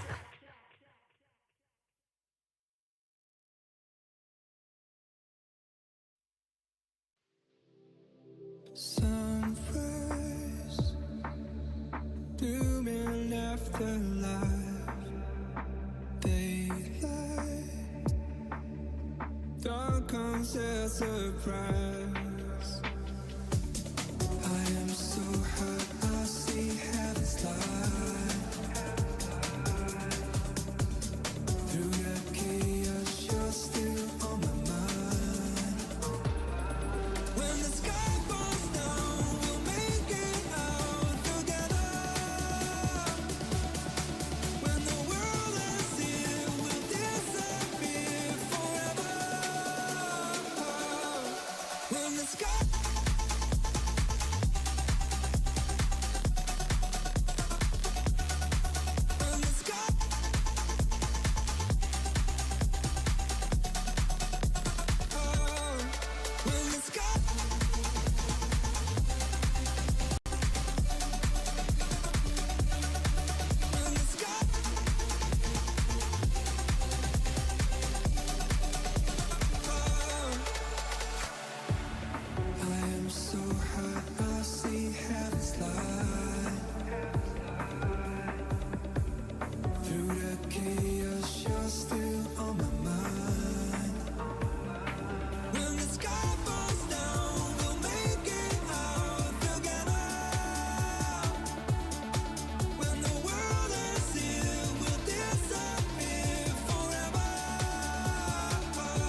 We gotta stay awake.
Bienvenidos a Madrid. Eso no. We are here. Let's go. No confiaron, pero míralo. Llego con los míos y la grada explota. Le di la razón al que me quiso ver bien. Lo soñé en mi habitación y ahora en primera me ven. No te hablo del avión. Vine por mi cinturón. Recuerde mi nombre, no me importa cuándo ni dónde. Yo por esto la sufrí y aposté por mí como el doble. Yo no sé lo que es perder desde el 2000 y pico. Y si fallo, detrás tengo a mi equipo.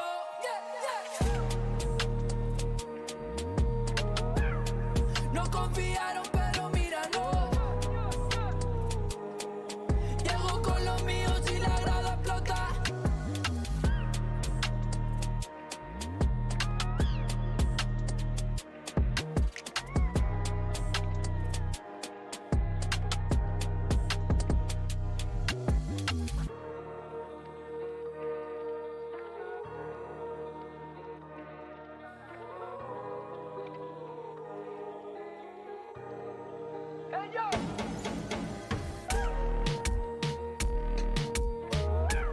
No confiaron, pero míralo.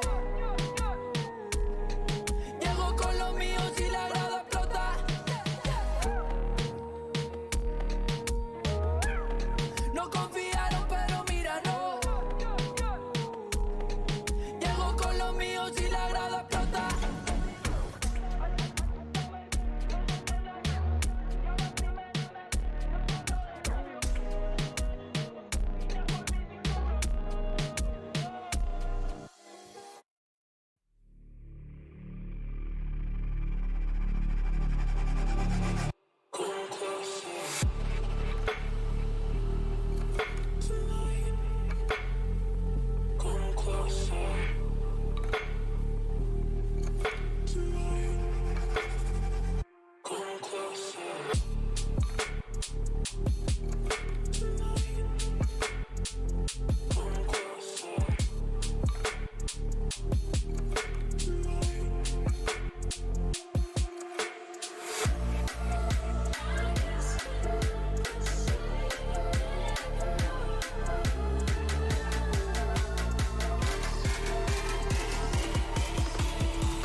At the University of Waterloo, this is where I began my esports career.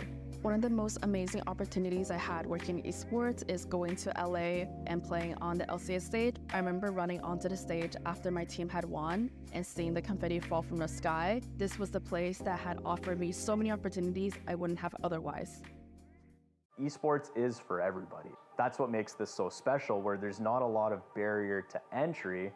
It's, do you have a passion for gaming? That's all it really takes. There's so many different things involved in this. It really does take that full team to make a successful event run. And that's what this program does. You got the lighting going on, you got the video capture going on, you got the whole production crew that are packaging this all together, you have the shoutcasting that's happening. We want to be, that pinnacle for esports. We want students to come here, learn from industry best, and launch their careers in esports. You have that new arena that's being built. To have that investment through the college, it proves a lot. We're invested in this. This can lead to something really big and something really neat and something that you're really invested in. It's $1 billion industry, and we really can't wait to see where this goes.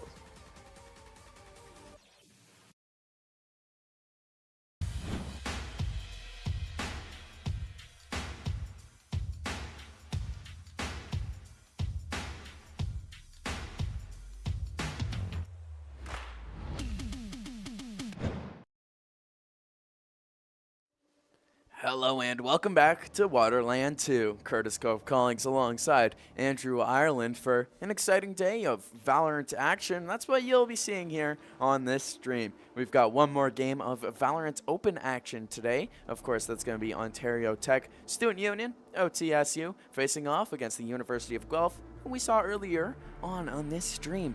Of course, over on the University of Waterloo side, they have an 8-team League of Legends tournament going on. Some of the schools include, but are not limited to, Utica, Waterloo. Of course, we got St. Clair College, and your very own Conestoga Condors, who have 3 teams playing in this tournament. None of this would be possible without our partners, who I want to thank. That's going to be the Waterloo Region Esports Committee, the Republic of Gamers, ACES, as well as, let me make sure I get these right for those watching. The Republic of Gamers, and I especially want to thank Odyssey Interactive, as I'm a Omega Strikers player, and it took me a little bit to realize that they make Omega Strikers, so that's actually one where it's like, I like that game. Yeah. I'm glad they're partnered with us, as well as Closed Caption Creator and Gamer Advantage. And WaterLAN 2, I wonder if it stacks up to WaterLAN 1, because this one has been pretty exciting so far. Yeah, we saw an absolute nail-biter in the last game between Conestoga and the Waterloo team there. Went to round 26. Yeah, which was a great game, overtime game. And this is the updated group brackets here, the standings, so to say. Yeah, this looks like it's going to be this Group A's version of the last matchup, where it's University of Guelph and Ontario Tech, pardon me, going for the top spot in this bracket. Whoever wins this next matchup is going to be in the lead, as well as Utica University with 0 wins so far, and University of Western with 0 wins as well. So that means Guelph was able to pick up a win over the University of Western Ontario. And then the other group phased one with Conestoga and Waterloo in it, the 2 hosts of our WaterLAN tournament. Seeing how they did here, Conestoga Esports 2-0, University of Waterloo 1-1. The Condors Esports 1-1 as well, and the University of Waterloo Academy 0-2. Andrew, I mean, we both watched that last game get played. Yeah, that game, to give Waterloo credit, could have gone either way, but the Condors just had that impeccable run right in the middle of it with 7 rounds straight, give or take, and it was it was some pretty impressive stuff from both teams. We saw a lot of big highlights. Kip with that 4-piece clutch, that was amazing, and just plenty of really watchable moments. Well, Kip was the one that just took over that game. At one point there, we were mentioning 21-7 was Kip's KD. Of course, finished with, I think, 29 or 27 kills, was one of the top 2 performers in the entire lobby. Yeah, I think it was 29. I forget exactly how many deaths he had. It might have been 12. The second most then. The Clove player. But that was the last game we watched. Of course, this one, Ontario Tech versus University of Guelph Gold. We got our ban phase. Yep, a lot of bans coming up so far. We've got Abyss was banned, Ascent was banned, Pearl was banned, Bind was banned, Sunset was banned, Split was banned, and the map they will be playing, the decider, that's going to be Haven. A map that we don't see too often here. No. And that's one where I really, really got a question. Is this a team where is this a map where both teams want to play it? Or is this a map where both teams didn't want to play any of the other ones? Yeah, that could have definitely been. Well, I mean, if you don't want to play the other ones, I guess you kind of want to play it, or else you don't want to play Valorant at all. But that's a great point. Yeah. It's going to be Haven. Yeah, we haven't seen a lot of Haven throughout the regular season in the earlier semester. Maybe it'll make a comeback for this season. It always depends on how teams like to play and how they want to change things up. Yeah, we've got the Ontario Tech Esports team going off against Guelph Griffin's Gold team here. It's going to be, I think it's going to be a pretty good matchup. And we're getting into our character selection here, and pretty classic. You got OC Mercy playing as Omen, a Largemouth Bass playing as Cypher. A few of the and then blocked off by the names are overlay, being blocked unfortunately. off, yeah. As we got a Jet, a Breach, and a Sova rounding off the Ontario Tech Student Union team, and then the University of Guelph, which we got to know and love in the one game that we watched them play. Axe playing as Sova, and then the rest we'll learn as we go. Yeah. Axe and Nim and Cheddar were all very dominant for Guelph in that first matchup, so we'll see how they do against the Ontario Tech Student Union, OTSU for short. And yeah, here we go, starting off the pistol round. So Nim is playing as Neon, Shatter is playing as Breach, Rex is playing as Omen, Binu is playing as Cypher, and then of course, as mentioned earlier, Axe is playing as Sova. The same team composition from their first matchup, which I'm not surprised. They kept it default, I want to say. Was Axe Sova? Yeah. Yep. Axe no, Axe was Fade. Fade. You were right. Axe was Fade. So that is the change. That's the only thing I'm good at is memorizing random stats. Didn't remember the Fade, remembered the Sova. And we were off with some action right off the bat. OC Mercy is going to take out Nim. That's a good kill for the start. Another one for Fish and FS Chips. Fish Chips? Yeah. As Ego goes down to Binu. And then the rest of the team there for the Ontario Tech is FS Chips, IHK, TT, Largemouth Bass, and OC Mercy. Don't forget the bracket on TT. No, kidding. TT bracket's a hard word to say.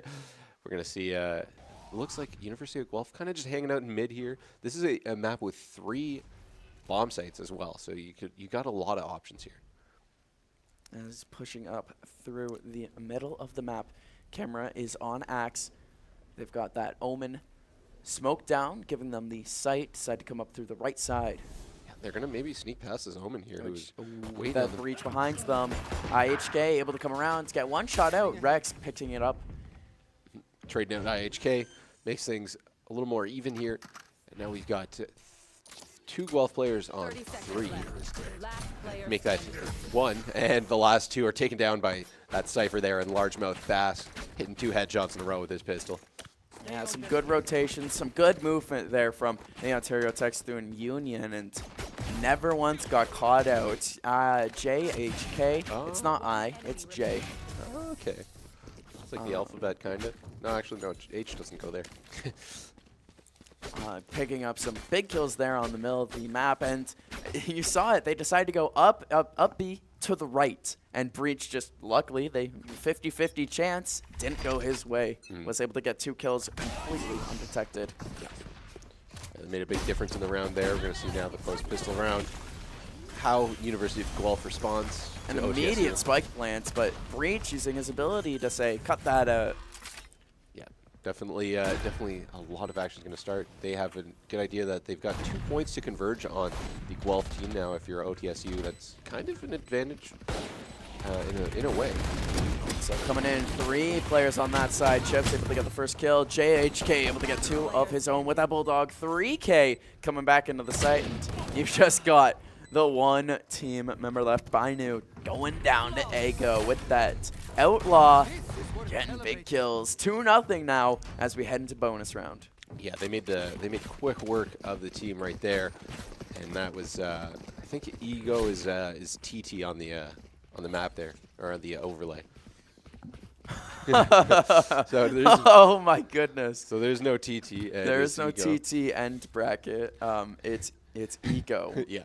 Wow, that's surprising. I've seen crazier things on overlays. But yeah, definitely. We'll make mental note of that. We'll no longer call anyone TT, even though TT hasn't showed up in the kill feed once. We'll see it. It could be in this round here as the attacking side, University of Guelph, coming over to the A site where Ego was located at. Yeah, we're seeing Rex kind of slowly make their way around this corner, see if they can find anything. Still a little bit of a slower start to the round as they make their way towards A site. Going slowly again, not trying to let on the Ontario Student Tech Union. Let them know what they're up to, and actually pulling back, going over to mid, maybe even a full rotate to C. Yeah, this is that kind of mind game you have to play when you're playing on a little more of a bonus eco round on the bonus here. After losing the first 2 after that pistol round, still no kills yet for either team, but I'm sure that's about to change. I thought it would time out to somebody dying on the kill. That would have been nice, but no, pulling out again, and only 40 seconds left in this round, using time to their advantage. Everyone pulled out of A site from that defending team, and hey, this might be what it was needed to play out as they come on. And A site's theirs. Spike most likely going to be planted as well. University of Guelph down 2-0 so far. We'll see what the Tech Student Union can do on the way back in. Yeah, that was a nice double fake from University of Guelph. AKs was able to get that bomb down on the Spike down on the site. Let's use the right words here. But got one kill quickly for Binu on Ego. Binu with a double. Axe picks up one, and they're just going down. University of Guelph getting the kills, and it's just going to be on Ego here. Picks up the first kill with a nice headshot going right into the smoke, and no one able to take out Ego until Axe. And that one, I kind of, for a minute there, thought Ego might have clutched that out, but nope. Too many bodies, too many defenders. Yep, too many people around, but Ego really wasn't going to let him have it easily, that was for sure. Some great play with the smoke ability by Jet there. Just moving too much to be detected, to be shot, and almost able to turn that round around. Unable to, as the first round going, well, the last round going for last round going for University of Guelph. We'll see if they could win some more rounds, get back into this one, keep it tied, maybe have another OT game, as these teams both 2-0 so far. Ego with the operator picks up a huge headshot. Yeah, that was a big snipe. I think they were on the move. He was able to hit that shot. Another one for Ego. FS Chips gets 2 as well. Ego's traded out, but OC Mercy is there to take down AKs, and we once again get another Ontario Tech Student Union win. They're playing really well. They're showing us why they're 2-0. I mean, Guelph's also 2-0. I thought this would have been a little closer. I mean, it's early, but yeah, it's Ontario Tech Student Union has been the better team as of far. They just seem like they're working better as a unit together. They're hitting more shots, and we'll see how that continues to go as momentum changes and we get swings in how the teams are doing. Yeah, this is a similar spot that Conestoga found themselves in, and they ended up winning their game, so anything is possible. But yeah, that Ontario Tech they're looking really good. Yeah, OTSU. It's fun to say Ontario Tech Student Union, the whole thing out loud. I will say, if you ever get to cast an esports match, try and do an Ontario Tech Student Union one, because that's fun. It rolls off the tongue. Right now on the A site, Neon pushing up. That's Nim on the Guelph side, and JHK picking up 3 huge kills. One of those felt like it was with 1 bullet, as it wasn't, I don't think, but immediately getting 3 huge kills. I am in disbelief by that right now, as they just lined up like dominoes. Yeah, oh baby, a triple in the direct sense of the word. I'm sure there was some collateral damage happening through there. It's now the 2 University of Guelph players left. They're going to try and get their way onto A site, but things aren't looking amazing for them. Yeah, JHK pulled out for a minute there. Cover going out. Just going to get some smoke out from the Omen here. Try and see if they can buy themselves a little bit of time and space, but that op is coming around the corner as well. Good look at the kill. Good goes kill. Fast enough. Yeah. Just turns and burns. Yeah, great spray by AK, able to take out that operator. That is a big kill to have. The Sova there. Unable to get the second one. I thought he was going to swerve and hit the corner. One unable to as the kills get on the board. JHK goes to defuse the spike as, again, OTSU is, look how many team members they have left. They've won the last 2 rounds with 4 left, both rounds. I think it was Ego who died on both rounds too. Being an effective entry fragger, I mean, it means you go down once in a while. Yeah, absolutely. Ego has been, for every time they've died, they've put up at least a couple of kills. So they've been invaluable right now to the Ontario Tech Student Union. And we're going to see how things go. And moving into round number 6. I think Guelph's got to find something to shake up their strategy a little bit. It looks like they're going to think about going to C, which they haven't done yet. So this could be what they need to get a round back in their column.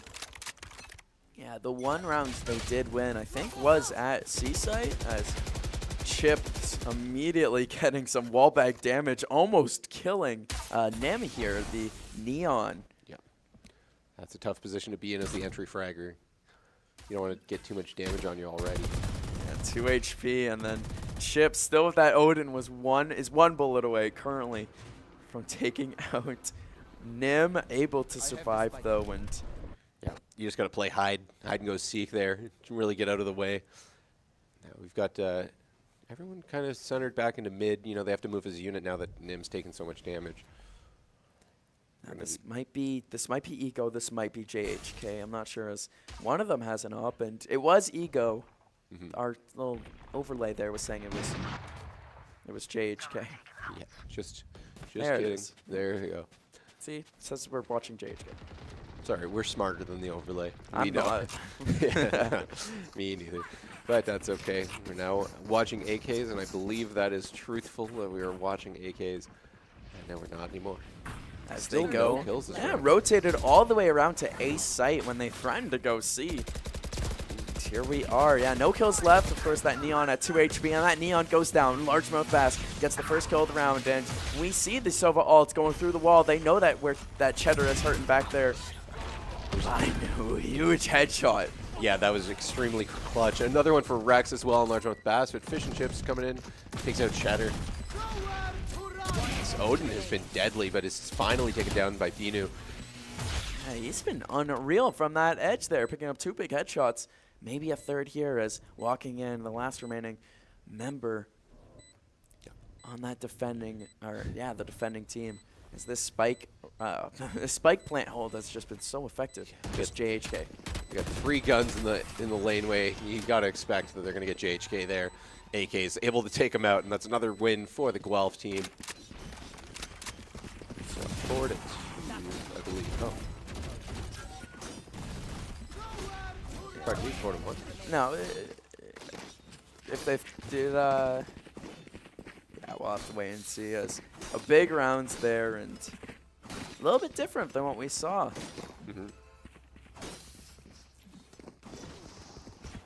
Ontario Tech team trying to lock in here a little bit. They want to see how they're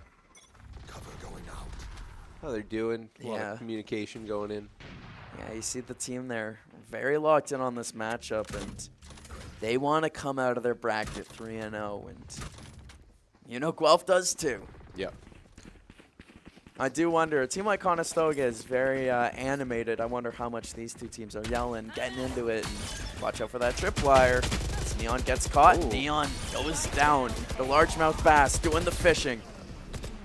Cheddar takes down Largemouth Bass though, so it's now a 3v4 right now. Spike planted. Yeah, Spike goes down, and the retake, it's being a little bit more patient here from the Ontario Tech side as the kill feed is correct now. Ego retreating with the operator, throws it away, doesn't want anyone else to get it, comes in, gets shot, FS Chips follows it up, but also gets traded himself. It's going to be all up to Breach. Yeah. All up to them. I don't know if they're going to be able to get this QC Mercy taken out by Cheddar, and that is the round. Another one for Guelph. It's now a 4-3 game. This is, like we suspect, it's going to be a bit of more of a back-and-forth match as both of these teams capable of holding their own, 2-0 in the bracket.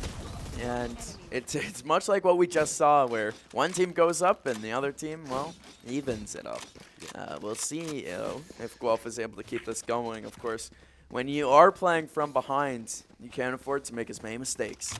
No, definitely not, especially in a best of one, like we've probably said 1,000 times already. Hey, these but if games this is your are first game. Yep, if this is you're just tuning in, these are all best of one games in the round robin, so it's very important to. No round is worth nothing. You know what I mean? You gotta really win as many of these as you can. Ego is gonna start things off as well on Cheddar there. Get that first pick of the round. Yeah, the effective kill from the entry frag. Just holding that spot on the defensive side. It will be interesting to see how Ego does when they switch sides, as another big kill comes out. University of Guelph has lost 2 attackers. Yeah, this puts Guelph in a really tough spot for this round, but hey, they've done crazier things before this, and we get a shot by JHK on Binu. That's a big kill with that Sheriff there. That was huge. Just a reactionary shot, and hey, when you got guns that are one-click shots, doesn't matter what you're using.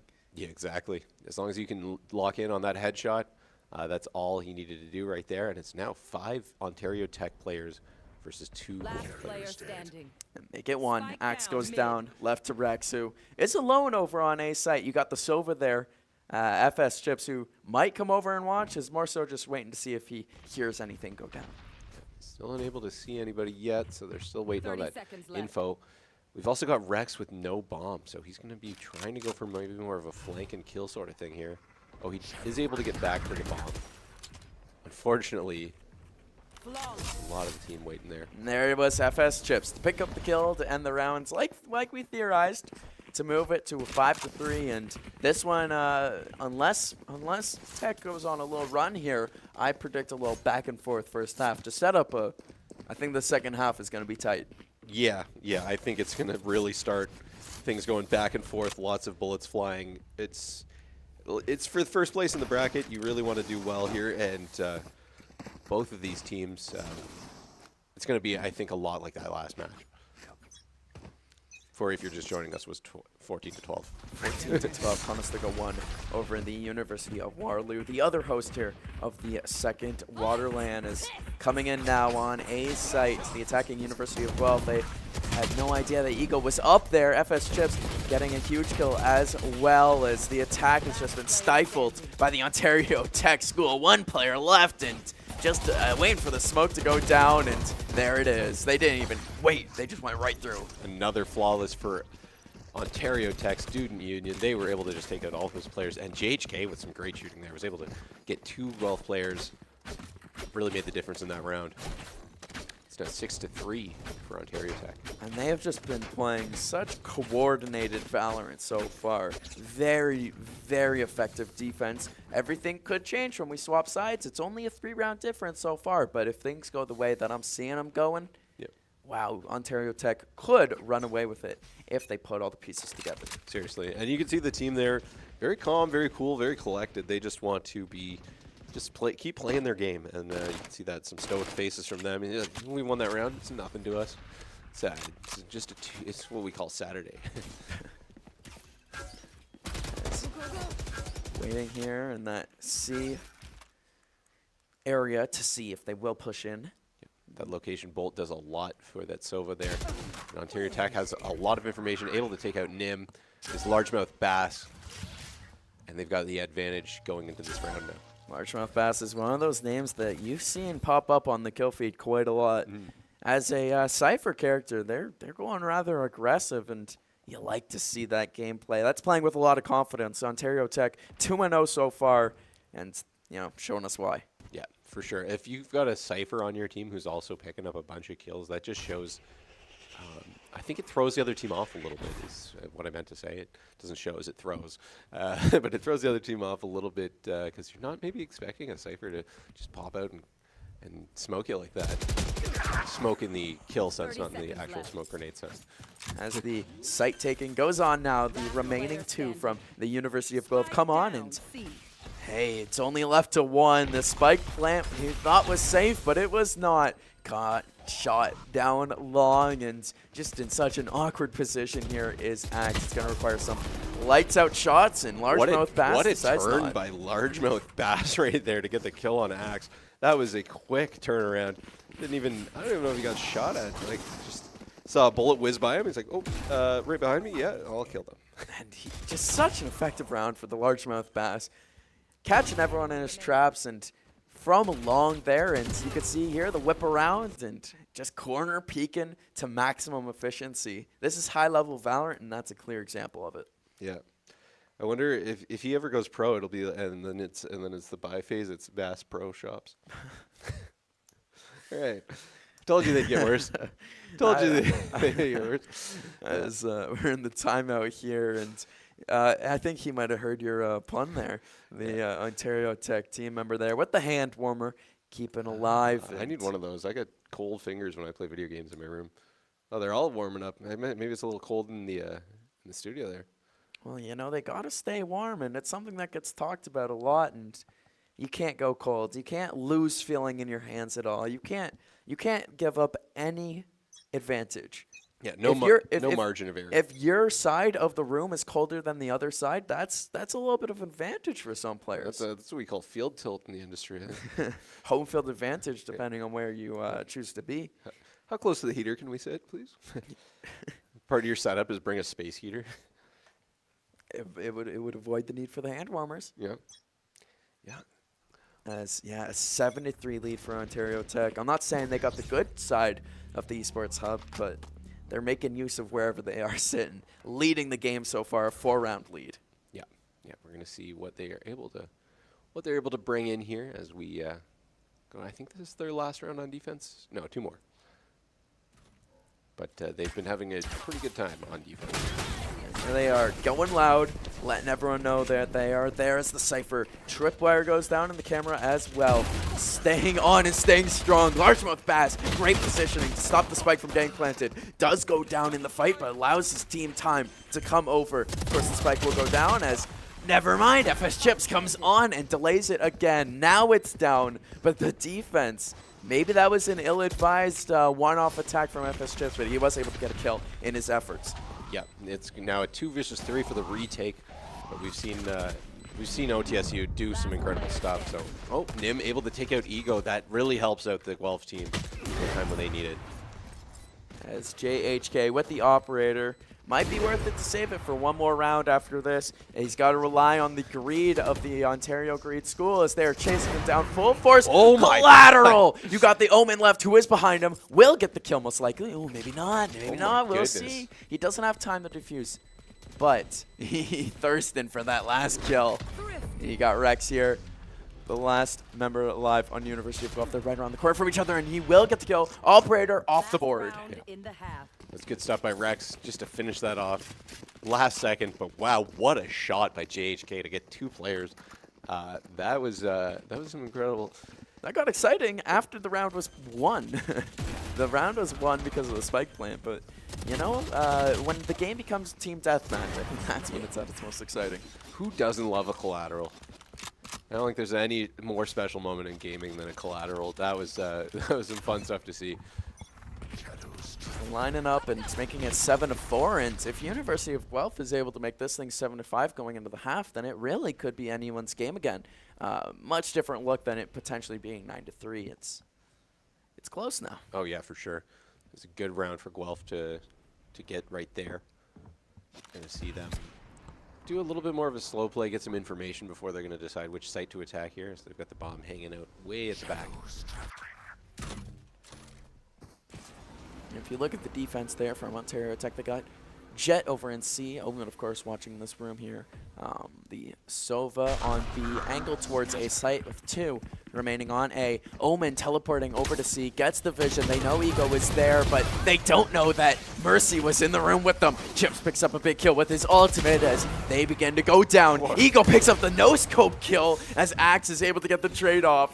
Yeah, what a shot by Ego there. They're just a quick no-scope at the op. Love to see it.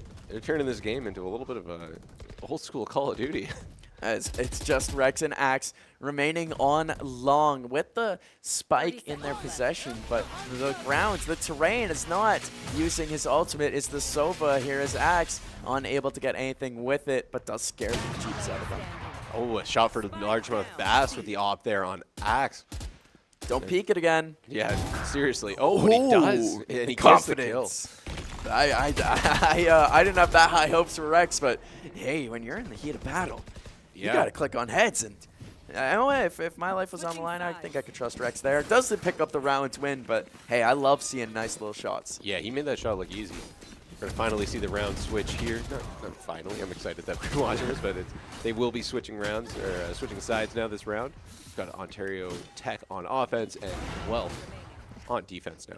Ontario Tech leading 8-4 right now, playing around with the game. They've been effective. It hasn't been any one person, really. I mean, JHK's played great. Ego's played great, and FS Chips. But then again, and Largemouth Bass, of course, Largemouth Bass. But then on the other side, University of Guelph have picked up 4 rounds, and those rounds, they've been battling for them, scratching and clawing. They're not making this thing easy. Of course, shout out to Nim, who picks up the first kill of the round. Rex and Axe have also been playing very well. Yeah, I think that's the difference between the round wins we've seen is Ontario Tech have had a few rounds where they have dominated. Guelph's round wins they have fought tooth and nail for all of the times they've won a round. And it's like, hey, you got to do what you got to do to win. It doesn't mean they're in a worse position here. I mean, they're down 8-4, but in terms of winning rounds, it seems like it is. Just because it's a battle does not mean it does not count as a round win.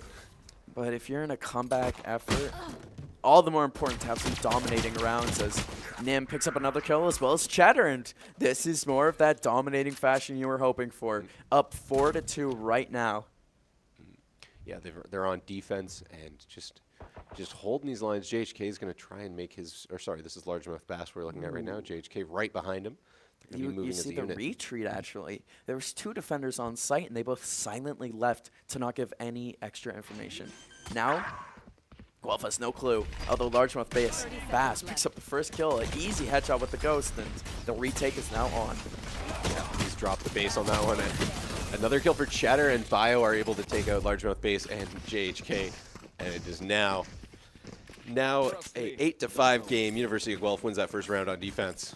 Yeah, Largemouth Bass was doing good. Got a little cheeky headshot there, but just too many numbers were coming in on the retake and just completely overwhelmed. 8-5 now. Ontario Tech did drop the round.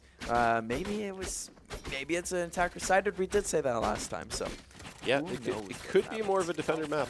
We'll definitely see how it plays out for Guelph. So far, I don't know. We didn't have the same cam as the spectator cam for a second there, and somebody was doing some crazy stuff with their sidearms. And, well, now we're getting into the round here. Couldn't help but laugh at the knife spam. The pregame, the players staying locked in by doing whatever the hell they do. Pre-game ritual, pre-round ritual. And if it works, it works. And we see Ontario Tech, the team that you were laughing about their pregame rituals, going in, and Min on the corner there has a shotgun. Yep. It's going to be a dangerous corner to go around for this Largemouth Bass as he makes his way in. And Nim backed off right before they had the chance to get the shot on him. They would have got to shoot him right in the back with the shotgun if they had stayed true, but it puts them in a little more advantageous team-size position here. The information was got, and that's all it took. Largemouth Bass starts the round off hot with a big classic kill, and everyone on Ontario Tech has just run with their classics. Ego with another one. This round might actually be around as Axe decides to stop that, to cut that out, but FS Chips. Yeah, a lot of back double kill. Yeah, a lot of back and forth. Now it's just a 1v1. Spikes down, but Axe has to not die here because Axe has a gun. Yep.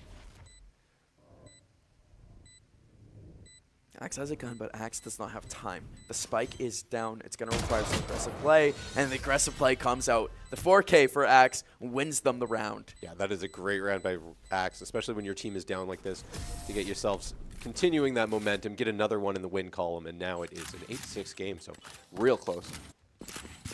very close. This is everything we could have asked for here, as the defense wins the first 2 rounds of the game, and I wouldn't say either of those rounds were dominating. That's more of the scratch and claw wins that I was expecting and you were talking about before the half started. Exactly. If whatever you got to do to win that round is so important in a best of 1 like this, and you can see that they're both teams putting up some good kills.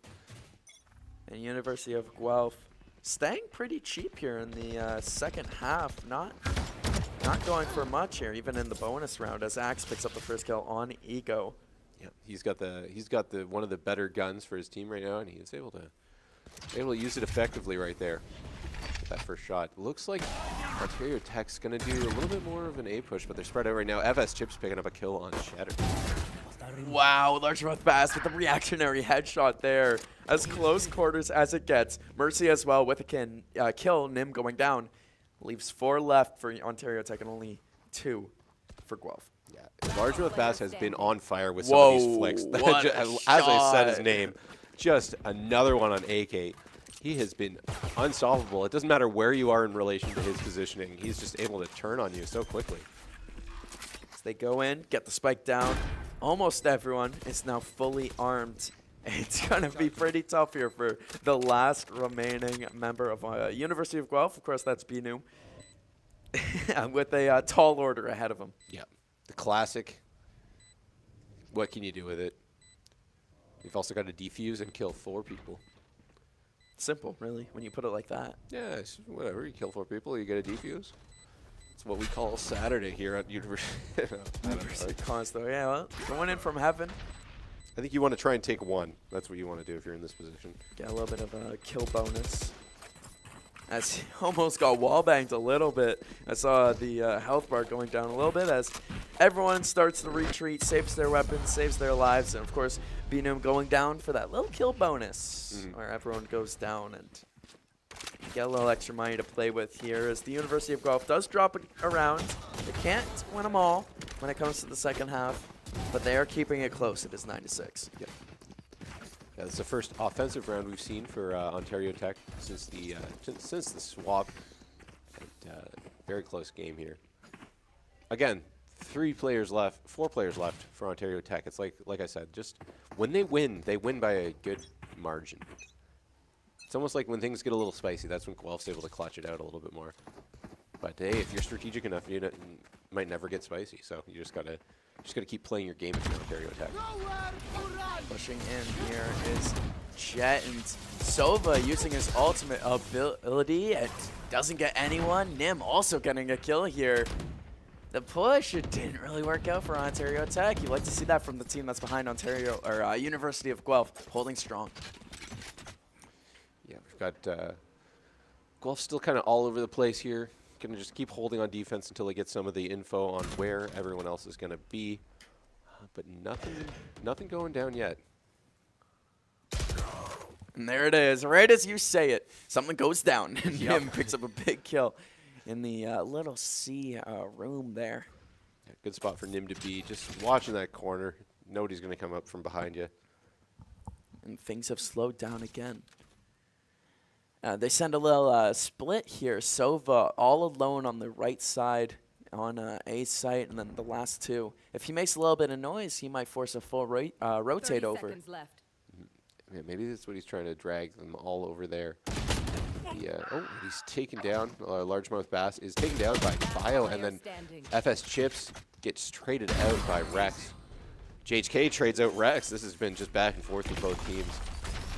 Gonna take 4 kills from JHK to win this round and keep them alive, but with the spike planted, maybe he doesn't even have to do that. Picks up 1, picks up 2, the hell, He also only needed 3. There's a little bit of a mismatch with the overlay, but you can see on the mini-map, it's now just a 1v1 for JHK, who is done clutch things like this in the recent past. Nim able to get the pick on him, though, and that gives Nim some time to defuse this bomb. Good play by Nim. That was 3 kills that round. Yeah, and just before Nim was getting blinded, able to go in and pick up the headshot.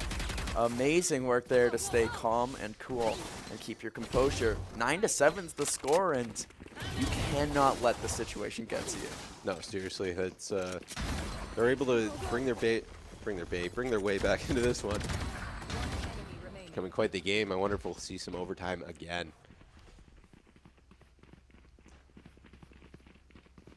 I'm not sure how correct that is. I hope it's correct. It looks pretty right, but for whatever reason, the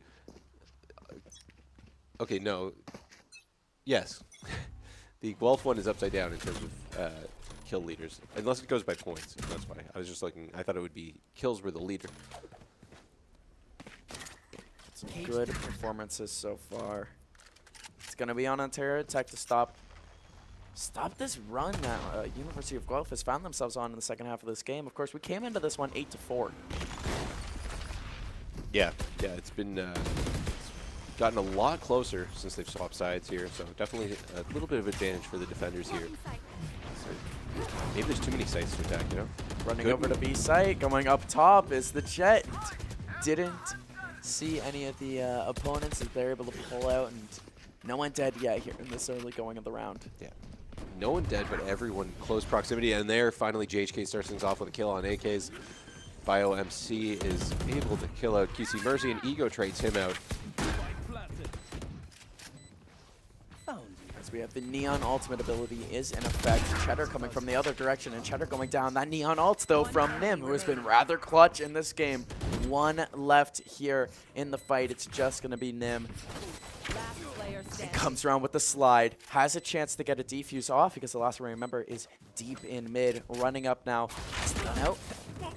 But Gets not a last enough. kill. It's a very clutch round from Nim. That's another 4 kills that round, I believe. Just some incredible stuff, able to get the defuse, and now it's a 1-round game. And that's super effective usage of that ultimate ability. I don't know if you saw, but at the start of that round, Nim grabbed a gun and threw it to a teammate and said, I'm good, I'm going into this round, I'm ready. And hey, yeah, seriously. That's the epitome of ready, coming in and grabbing a 4K, using that Neon character to their fullest potential to get this game back into, well, breathing distance. Yeah, the movement was on point, the shooting was on point, just a great round from Nim, and all of a sudden we've got 1 round between these two, and I'm surprised we haven't seen a timeout yet. I mean, I guess they're going back and forth so much, but just to settle things down, maybe if you lose 2 in a row at this point, that's enough for a timeout. Might be enough, but we'll have to see as the attack coming in. And I think if Ontario Tech wins this round, you got to call timeout if you're University of Guelph. This round is so important. Yeah, we've got a slow kind of spread out attack by Ontario Tech, still leaving the bomb back until we get that info. Finally grabs it, moving towards the C site. Yeah, it was an info game, and the info game was won by the University of Guelph. Cheddar picking up a huge kill there to get this round started off. Largemouth Bass, not the person you want to see go down if you are Ontario Tech. Got a bolt going for the Sova there, as well as more abilities coming out through the middle here, as Guelph seems to suspect that they're going to be moving towards C, and they're right about that. Pushing through the breach ability is the Jet, going with the max aggression, and it works out. Ego picks up a headshot on Cheddar. JHK picks up 1 on Rex. 2 down for the University of Guelph, but Bainu stays in and stays contained. Will they keep the round going? It's a 3v3 round. Sorry, No, they will not. Bainu goes down. JHK comes in with a lightning fast headshot. Yeah, that was just such a quick click from JHK. AK's not able to take enough of them down as he gets traded out by QC Mercy there, and now it's a 10-8 round. Ontario Tech getting so much closer to victory. And they're just going to keep it rolling. Oh, there it is. I predicted it. If you lose the round, you call a timeout, and the University of Guelph is calling that timeout. 10-8. We have double digits on the scoreboard. And it's Ontario Tech, the school I would have predicted to be in this situation, but not by the score I would have predicted. Yeah, no, because they really dominated early on, and just it's all of Guelph's wins are just last minute, not last minute, but just they're really fighting for them. But hey, they're not in a bad position. 10-8 is an honorable spot to be in. And before we hop back into this game, I would like to give a shout out to one of our partners, Republic of Gamers Aces. Republic of Gamers has been creating top-tier gaming hardware since 2006. From laptops to accessories, their gear is known for quality and performance. ROG is the go-to choice for gamers worldwide. Make sure you go check them out, rog.asus.com. That's rog.asus.com. We want to thank them and to the rest of our partners for making WaterLAN 2 possible. Now that we're out of our timeout, what are we looking at? Well, let's get back to the action. We're seeing, it looks like a mostly seaside push from Ontario Tech. Not seaside as in the ocean, but the side of the map with the letter C on it. That is where they're headed. They want to get this bomb down there. They sent 4 deep, and you got to expect that Jet to go in heavy, as they have been for this whole game. Going in immediately. They have Blade Swarm, but they also have a really nice gun. We'll see how they decide to play this. There's lots of shots going out. Largemouth Bass with the first kill. Largemouth Bass picks up a second, but Axe on the follow-up. Yeah, that was an interesting play by Guelph to just rush into the far end and try and get into their zone. Give them quite a bit of time to plant that spike, and now it's a retake all from one spot. And they're all coming from long. We'll see how this works out for them. They could all go down in a one blaze of glory. Maybe it works out. Triple full. Ego picks up the first one on Binu. Another one for Ego on Rex. Can he get the third? He does, and that's it. AK is taken down. It's now 11-8 Ontario Tech. That much closer to victory. Not sure if the timeout has paid off yet for Guelph. They might have found that groove that they can't get shaken from, as Ontario Tech they found that unionized play that they had earlier. Yeah, exactly. Guelph tried something different. They tried to rush spawn and see who they could pick up at the back there, but one thing, Largemouth Bass held his own, took out 2 players on that spawn rush, and gave a lot of intel to his own team, who knew where Guelph would be coming for that retake. We see it again, the rush from the defending side. They're trying to keep mid control, and they're trying to give something different. FS Chips does get the first kill, does get the second kill. That one, headshot, nasty, keeps it rolling. Yeah, I don't know. Maybe Guelph should have decided to play it a little slower. As they're Binu able to pick up 2 at least to even things up, but definitely a weird positioning play. Yeah, the slower anchor able to hold strong and forces the remaining 3 to do a little rotate, and this is going to be a tough position for Rex, as 3 of the Ontario Tech members are going to be coming at him as he decides to teleport away, which I don't blame him one bit. Yeah, you want to get yourself to a bit of safety so your team has the numbers here, and a 3v2 is way harder to deal with than a 3v3. And we're seeing the Guelph team back off just kind of enough to hold the Ontario Tech team in. Just in limbo kind of here, just in no man's land, it seems like.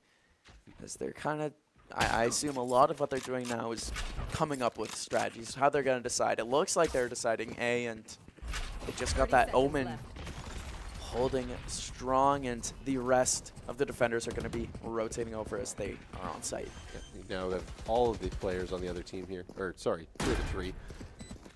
And the spike has been planted, so now it's up to University of Guelph to do this retake here. And immediately pulling out to watch the behinds, and no one's going to be there, so we have a little 3-on-2 fight unless the breach comes over and checks on it. Bynum in the heaven area dies, but Rex comes up and picks up the trade. You got 1 in this long area, and you got 1 in the short area. We'll see how they decide to cover the spike. Yeah, they're running out of time. I don't think they're going to be able to get this defuse off in time. Yeah, each guy picks up their own 1v1 as Axe able to get on the spike, gets it to half. There's a chance that this could still be defused if he sticks it the whole way. And he had to. Yeah. Wasn't able to. Largemouth Bass able to come in and get the kill. Brings him to the 12th round. Yeah, 12th round win. Yeah, really good kill by Largemouth Bass, just to use time to your advantage. You know you've got the bomb down and it's about to go off. And that's just some good patience by Largemouth Bass. Yeah, that retake, it just had to be a little bit faster for them to be able to get that bomb defused. Unable to, and Guelph now has their backs against the wall, a position that they were just in the last game, 12-8. Yeah, it's now match point, so anything can happen. Guelph has been having comeback rounds, but they're on a few in a row right now. A few losses in a row.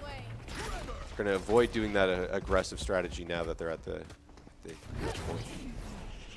as what could be the penultimate rounds. Of course, that Jet taking to the skies with the Blade Swarm. It doesn't work, but Ainu, who's been very good on that C anchor, forces the Ontario Tech team to do a rotate and think of a different way of playing this. Yep, we got some vision by this Omen here. He sees that, maybe doesn't see the Cypher, but they are right around the corner from each other. There's a good chance they might get in a fight.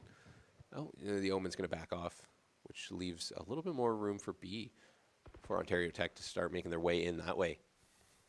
You got to watch out for the Neon there with that Judge.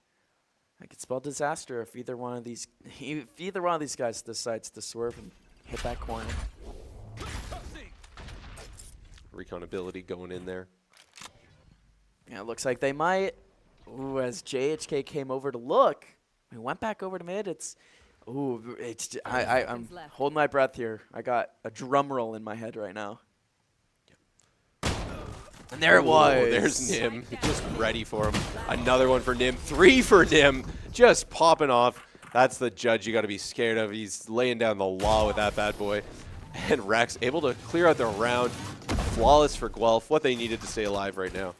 Triple kill with that Judge. And not a shot missed. Not a bullet wasted. Every single pellet in that triple kill hit an enemy. Good stuff from the Neon there with their backs against the wall, literally and figuratively staying in this game. Yep, absolutely. It's now 12-9. Hey, maybe we'll see a little bit more overtime, and we got to just see what Ontario Tech's going to counter this with. When you look at their loadout there, and they're going pretty bare bones here. I mean, it shakes up to be a solid half buy, and it's going to take a full win to get out of this. Yeah. Slow push towards A site, or at least to get some recon before they swing back and pick up the spike. Guelph's kind of just all over. They're just waiting to see what they're going to get from this Ontario offense. Is that mid? B's wide open. They're, of course, scared of going up and fully taking it. Peeking is the Neon. Just avoiding that shot. Just narrowly getting out of the way of that one. Smoking off the right side of B site as they're trying to still figure out where all the defenders for the University of Guelph are. Nothing is opened up for the attacking Ontario Tech side. Yeah, they're going to finally make that rotate back to A as they feel they have some room there, and they would be pretty correct about that. It's 2 defenders there, but that's versus 5 other people. So they did get sight. They got A site. They've got Omen, who threatened to go up heaven, decided to come back and play more defensively as you got the Sova ult coming out and the retake on display. Axe got the first kill. Largemouth Bass falls to his death. Whoa. And then the rest of the kills coming down. Axe getting a kill. JHK on the return. Rex getting Largemouth Bass, and Rex finishing off the rounds. You see the University of Guelph with 0 quit in their body. Yeah, they do not want to give this one up. That was a huge round by Guelph. It's now 12-10. Brings them within 2. They're still on match point, but if they can get 2 more round wins, all of a sudden we're going to overtime. You see on the kill feed there in your top right of the screen, Largemouth Bass got a kill with falling,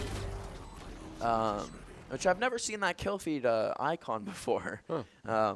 I might actually just pull up the stream on my phone and watch that back, because I was a little confusing as everything popped off. He either Super Mario'd a guy, or this is Sparta a guy. Yeah, I don't know. Maybe there's an ability that we don't recognize the icon for, but yeah, he could have made that guy a Koopa.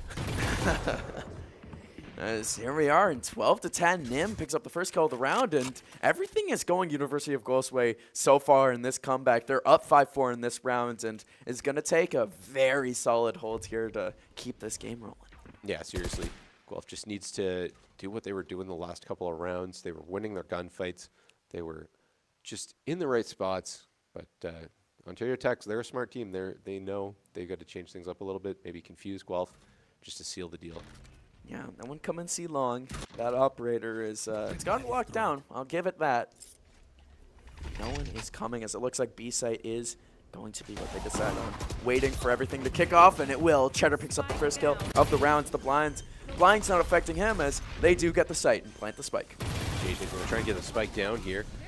And they do get the plant, but a lot of action happening. Largemouth Bass traded out Binu picks up JHK, and that's it. Guelph now making this 12-10. I am no quit. I'm no really quit impressed. I'm really impressed by the University of Guelph right now. Yeah, this is some seriously. Well, we thought it would happen again. You know, a close game. Didn't know if it would go down to the wire like this one, but really good stuff from University of Guelph these last couple of rounds. Ontario Tech, who started off so strong in this one, but I guess that's just the defensive advantage that they had. As University of Guelph has been playing so cohesively. They've been playing so much so together, and it's winning. It's working. Yep. Yeah, seriously, we've got another. We still have Nim with the op, who has been deadly at just taking out these Ontario Tech players. That breach ability forces them to rotate out, and there's a quick headshot there. Not quite a kill shot, so maybe it was a body, but wow, that was close. Nim is low HP, but when you're with that operator, it really makes no difference. Yeah. Definitely, they're getting some recon in here with the drone. Maybe hides from right it. Past him, yeah. Has the dash ready as well. Jet bursts out on the site. Comes through with that Guardian, but goes down as well. Cheddar immediately with the first kill of the round. The rest popping off. Popping off right now. Gets a kill on AKs as well. But Chips and Cheddar are there to pick him out. Largemouth Bass clears out Cheddar. It's now a 2v1. As Largemouth Bass, the man that you want in this situation, but an uphill battle. He doesn't quite know where they're going to come from. He does know that they're in that direction, but they could come heaven, they could come main. Yeah, he's got to be ready. He's also got to get this spike down. He does still have 30 seconds, so that's a bit of time to even rotate. I don't think. Oh, it not on this matter. map. Yeah. Doesn't matter. It's now 12-12, and we're going to be going overtime again in back-to-back matches. Yeah, this one has been just very similar to that last matchup we had, where neither team really taking it. Both teams have been just back and forth all game. Just when I thought University of Tech has it, University of Guelph plays great, and University of Guelph, that second half was just lights out. Yeah, some incredible stuff from University of Guelph here. You can see them all smiles, happy to be going to overtime after being down quite a bit this game. Well, both halves ended up being 8-4 halves. Oh. So maybe it's a defender map. Maybe. And I mean, with overtime, you have to win both halves. You have to win attack, you have to win defense. And really, it's going to be whoever wins attack first wins the game, I feel like. Yeah. As we see Ontario Tech on the defending, on the attacking side, trying to work their way up the map. Yep. Which, hey, that might be an advantage for University of Guelph, who have been on defense for the entire half, and they're already locked in and set. There's no rust. I lied. It's actually the other way. Ontario Tech is the blue side on your mini map. As Ego gets the first kill of the round. That op that op with no shields, no other abilities. He bought the op and one smoke. That's it. Yeah, just thought, hey, I know I'm going to hit my shots. Let's put the money on it and try to get the lead here in this overtime round. Guelph's going to make their way out around the other side, see if they can rotate towards either B or C. It looks like they're going to go C as of right now. They got 3 over in that direction. 30 seconds left. One still on A side as all the abilities coming out strong, but no one really moving up. When there's a shot for Binu on FS Chips, takes him out. And it's now 4v4 in this overtime. Rotate all the way back over to A. They figured that they saw the rotate coming over to C site and it would be safe. The gun barrel has been seen and has been eliminated. Ego picks up the first kill of the retake here. As the spike is down, JHK also picks up a kill. This has been a big round by Ontario Tech. They're doing things great. Another kill for Largemouth Bass. Just the one player. That's the last kill for Ego, and that's going to be round 25 going to Ontario Tech. Yeah, and Ontario Tech now has to win on attack, which that's been the harder side. And We'll see if University of Guelph can keep doing what they were doing to end the second half there. A bomb plant, though, in overtime. That was close. That was real close. And like I said, if the attacker side wins, then I feel like that's game. Yeah. Yeah, especially with such a defender-focused map. It's going to be a challenge, but somebody's going to win eventually. You would hope. Yeah. As we see a lot over at that C site. Going with the speed, it looks like. You know that Ego likes to burst immediately onto that site. There's no tripwire waiting for Ego either. They're on site and they're ready to fight. Some shots at Cheddar. Ego able to get Binu. I think he was trying to get Cheddar. And QC Mercy also comes in and picks up Rex. It's now an advantage 3-2 for the Ontario Tech team here. Yeah, Large Pass, Ego, and OC Mercy are on site right now, and they have a genuine chance to put this game away. If they can win on the attacker side, they've got two different angles to be looking from, long and main. Yeah, they've got they're pretty advantaged position right now, so it's going to be up to AKs. It's that recon dart out, or drone out. Nim able to take down Ego, but Large Baskets AKs. It's now up to Nim. And he does it! Wow, huge retake, and you could see a little bit of emotion on display. Yeah, what a play by Nim. He's got to get the defuse out. Did they celebrate for too long? This is close. Oh, boy. Oh, boy. That was, I won't lie to you, I genuinely got worried they might have celebrated a little too long, as defense has won the first 2 rounds of overtime. Yeah. Got a timeout coming from the Guelph team here, as they're going to figure out what their strategy is. I don't think they were expecting to go this long. No, I don't think so either. I also, I don't even think they were expecting to get that round. No, with the, I'm so curious.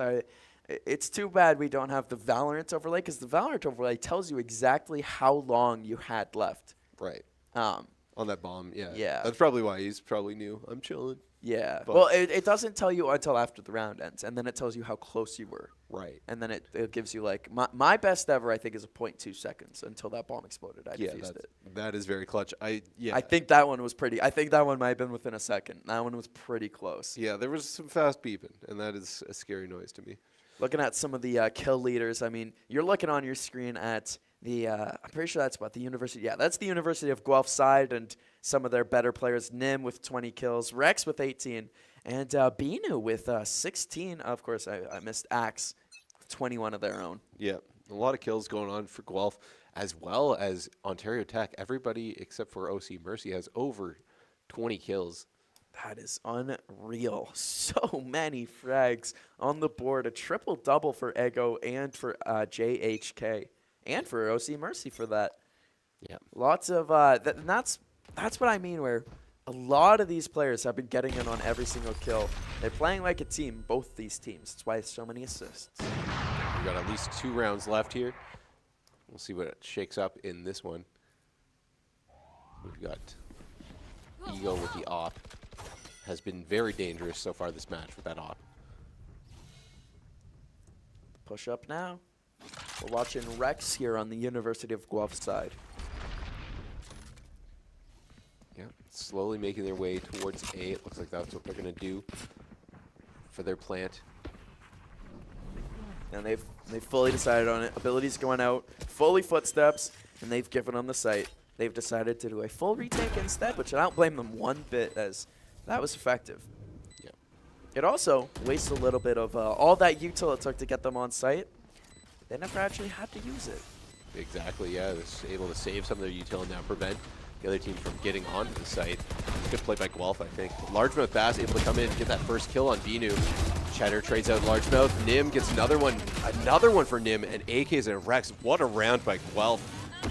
Look at the emotion on display, screaming, and immediately back down to earth. That's the poise that a lot of these players have in them, and that's the attacker win. University of Guelph has put themselves in a great position in a game where the cards were stacked against them. The chips not in their favor. Yeah, they were way down from the start. It's that attacker round that's always the tough one to win, so they're in a great position right now. I think they kind of made that round. They're like, hey, we're good at defending. Why don't we just rush the site and then make it technically defense? Exactly. Now on the retake there, Now we see Cheddar with the big boy gun, the Odin, in the little room. That's a scary room to walk into. I don't know if I would want to go in there. But they don't know that he's got an Odin in there. They don't know anything. As they're just waiting, chilling. All of them, you see on their minimap bunched up around the A site. It might be what they decide to go. It depends on if Largemouth Bass is able to get this first kill here. Ego goes down, but Largemouth Bass gets the follow-up. Yeah. You almost know that Largemouth Bass is going to hit that flick there. He's just been lights out with the flicks. But Rex with a double kill on JHK and QC Mercy. Largemouth Bass, though, coming in, picking up the slack. Rex going down, who has been ever so dangerous. You got a 3v2 here coming onto the site, University of Guelph, with the advantage in players. But that spike has been planted. Now it's up to OTSU. Largemouth Bass with a kill. Cheddar able to get the last 2 kills there, and that's going to be it. Guelph, a huge win. You can see them celebrating. They're stoked. They stay undefeated in the group phase. They take everyone. Yeah, the huge come from behind victory there. You got to be proud of yourself if you're Guelph in that one. That was some great play. And just the grit. So many of those rounds, like we said earlier, that they fought tooth and nail. They were winning by like one player, not really dominating, and that's what it takes at this level. And that's just, you got to give respect where respect's due. They never once quit on that game. Just stayed in it till the very bitter end and turned out to reward them, picking up a huge win, going 3-0 in their group, and that's going to be huge going forward in WaterLAN. Yeah, seriously, it gives them a good spot in the seeding for the next round of the tournament, which will be tomorrow, I believe, for them. I'd have to assume so, as tomorrow will be the main day for the finals, but we can look at the groups. Now that it's all shaken up, you got University of Guelph finishing 3-0, and the rest following suit. Yep. Ontario Tech, Utica University, and University of Western Ontario there with no wins on the day, unfortunately for them. But what a game by Guelph. I just want to say that is like you said, no quit whatsoever. And even though Largemouth Bass had the most kills out of everyone on both teams, he was hitting some incredible flicks. Just Guelph worked as a unit. There's the standings for Group B if you want to read them off. They shook out the Condors Esports, finishing off 3-0 in their bracket. University of Waterloo 2-1, Condors Academy team 1-2, and the University of Waterloo Academy 0-3 at the end of their bracket phase. As Condors, University of Waterloo, Utica was very good. We got a lot of really, really tough opponents in this game, and in this tournament, I couldn't give you a prediction on who a winner could be. No, I think it's going to come down to between Guelph and Conestoga if I had to pick the obvious ones. But Waterloo and Ontario Tech brought them right to the end. So that's what I was going to say. Yeah. Both of our 3-0 teams needed overtime to be 3-0, and if that ain't exciting, if that don't get you pumped for what we have in store tomorrow, I don't know what will. Now, you do want to stay tuned. We got Valerant GC action coming up, a 6-team tournament with some more fine play. We'll see you there. Thank you for tuning in, and we'll see you when we're back.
Conestoga College is setting the stage for a new era in gaming. In 2025, we're opening a state-of-the-art esports venue, a premier facility for high-performing gamers in Canada. In this 10,000 square foot facility, we're putting you in the center of the action. The facility will have 50 top-tier PC stations, 5 console stations, immersive VR stations, a team operations room, a full production suite, and a premier competition stage. Esports is a rapidly evolving industry with global viewership of 532 million in 2022. This initiative goes beyond esports. It's also a platform for forging bonds, making memories, and creating connections. Since 2020, Condor's Esports continues to evolve, providing industry-leading facilities and experiences to the esports community. Conestoga's esports venue expresses a sustainable and intentional future to compete, play, and work, all powered by gaming.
go.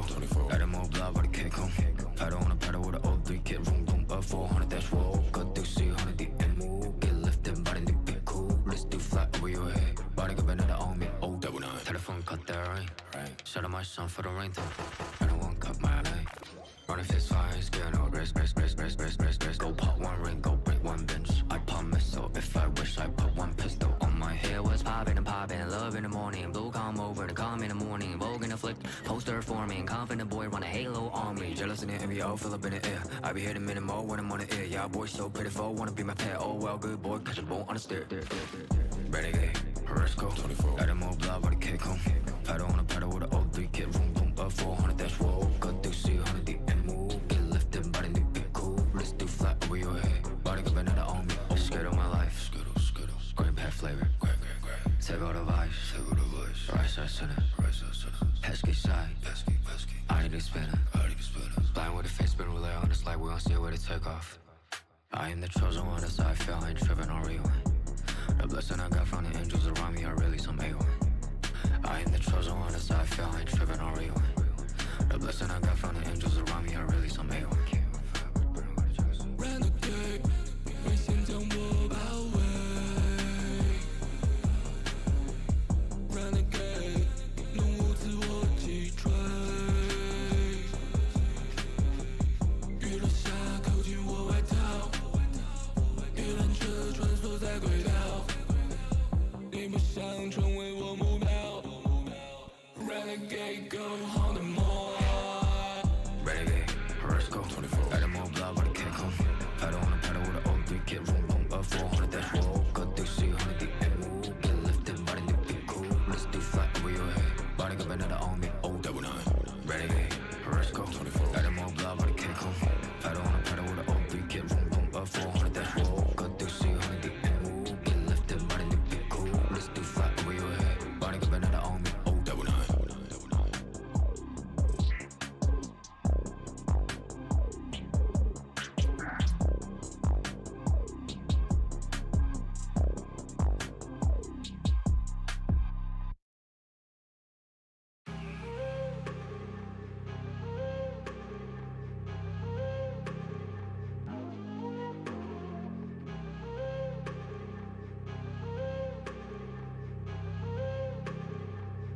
Yeah, I'm the king when I'm in the rain. Got my G when I'm in the vein. Going picks on the middleman. Ain't nothing but a go dang. I'm the king when I'm in the rain. Got my G when I'm in the vein. Only picks on the middleman. Ain't nothing but a go dang, go dang. Hit him with the left, right. Talk with you to me, far door. Let the boys get night. I'ma show you who's the pro. Hit him with the left, right. Talk with you to me, far door. Let the boys get night. I'ma show you who's the pro. Fry paper question time my mic on. 你们的一切上面瞄准准备开工。胜不了你的战术，真的报告的梦。Get this one to diamond down， 选择大是快攻。Yeah， flexing on 的靠实力，不用真金白。放个风，这期打分析师都在里。让我们懂这个家人们换个台北赢了风声。Cause all I do is win on my neck。You better call it quit real quick。叫我生命，叫上那边排泄，把胜利变成现实，期待敌人麻烦 rest in peace。Squad people about to take it over。这个同时真的称霸，白面身上你的人三比谁更能打？真的兄弟过得晓得我们真的绝大，歼灭敌人福利，选择用我们的 red eye。兄弟告诉兄弟别怕，越大的天才才会证明 with the real ones。绝杀的功力我们并不缺乏，学家敌人在胜利之后别挂。啦，全线地盘扩大，拿下吧，赌上所有身价。大运用我的激发，气跨对手这场游戏胜利赢家。Yeah, I'm the king when I'm in the ring. I'm a G when I'm in the ring. Only picks I beat the middleman. I'm the king when I'm in the ring. Yeah, I'm a G when I'm in the ring. Only picks I beat him. Yeah, I'm the king when I'm in the ring. Got my G when I'm in the van. Golden picks on the middleman. Ain't nothing but a go dang. Yeah, I'm the king when I'm in the ring. Got my G when I'm in the van. Only picks on the middleman. Ain't nothing but a go dang, go dang. Hit him with the left, right. Talk with you to my far door. Let the boys get night. I'ma show you who's the pro. Hit him with the left, right. Talk with you to my far door. Let the boys get night. I'ma show you who's the pro.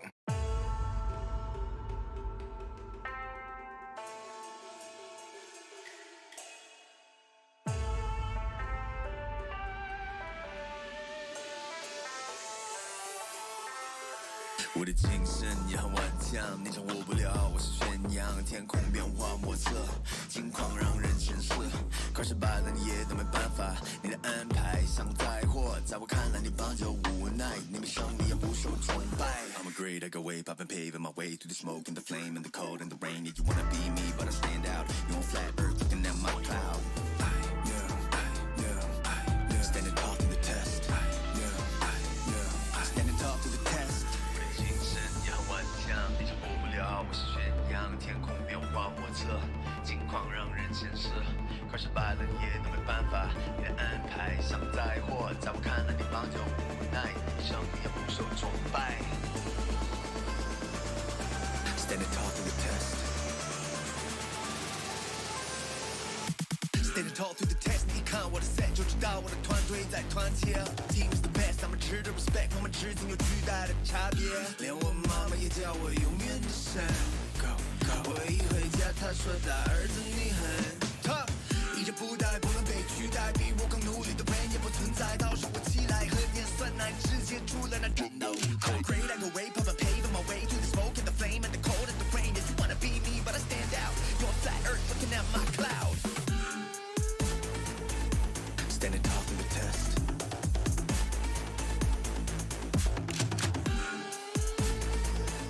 Standing tall through the test. Standing tall through the test.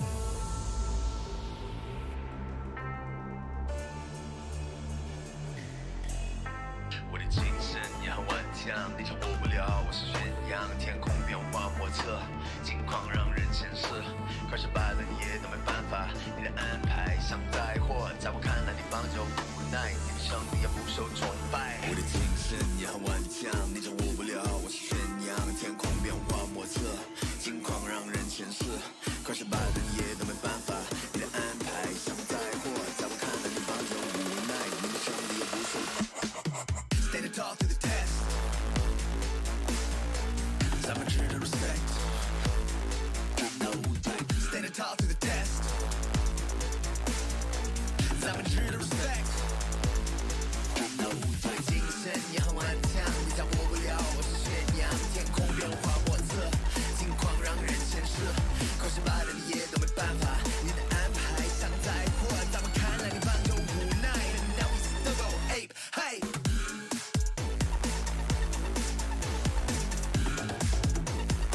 Standing tall to the test.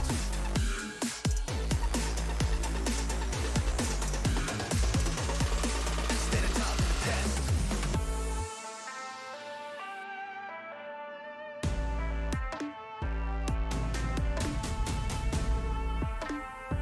Cause I'm a Jew to respect.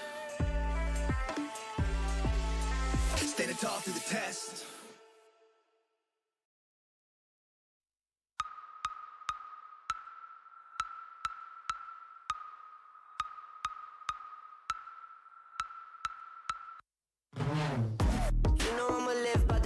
I'ma fight by the team. If it comes, I'ma die with it. Casualties, casually to any adversaries. If it's necessary, I'ma go and come and ride with it.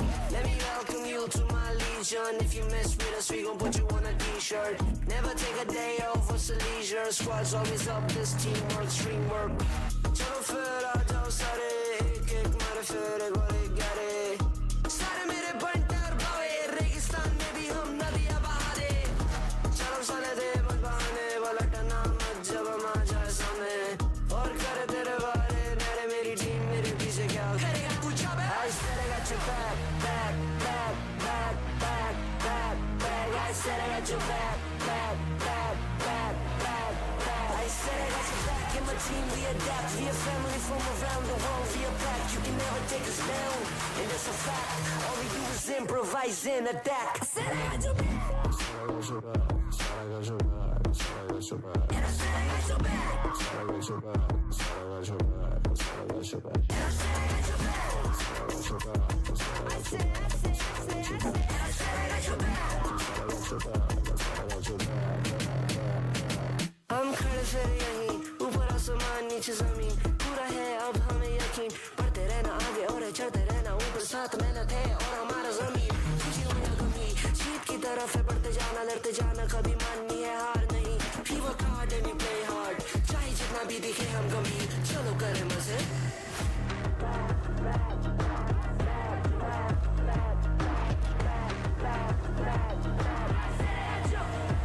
I said I got your back and my team we adapt. We a family from around the world. We a pack, you can never take us down. And that's a fact.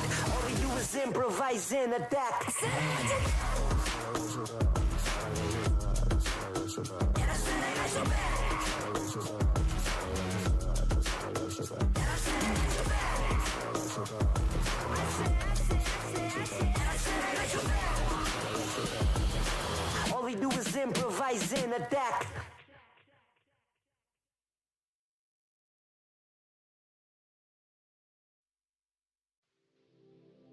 Sunrise, doom and afterlife, daylight, dawn comes as a surprise. I am so hurt, I see heaven's light. Through the chaos, you're still on my mind. When the sky falls down, we'll make it out together. When the world is here, we'll disappear forever. When the sky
We gotta stay awake.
Bienvenidos a Madrid.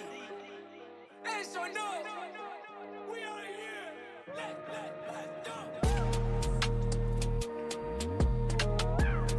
No confiaron, pero míralo. Llego con los míos y la grada explota. Le di la razón al que me quiso ver bien. Lo soñé en mi habitación y ahora en primera me ven. No te hablo del avión. Vine por mi cinturón. Recuerde mi nombre, no me importa cuándo ni dónde. Yo por esto la sufrí y aposté por mí como el doble. Yo no sé lo que es perder desde el 2000 y pico. Y si fallo, detrás tengo a mi equipo.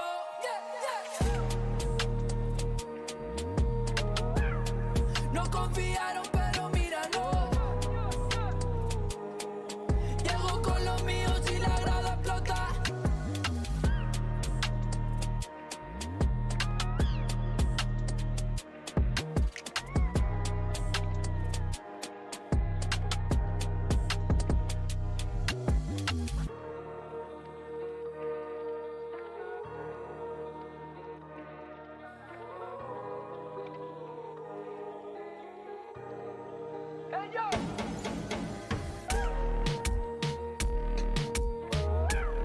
No confiaron, pero míralo.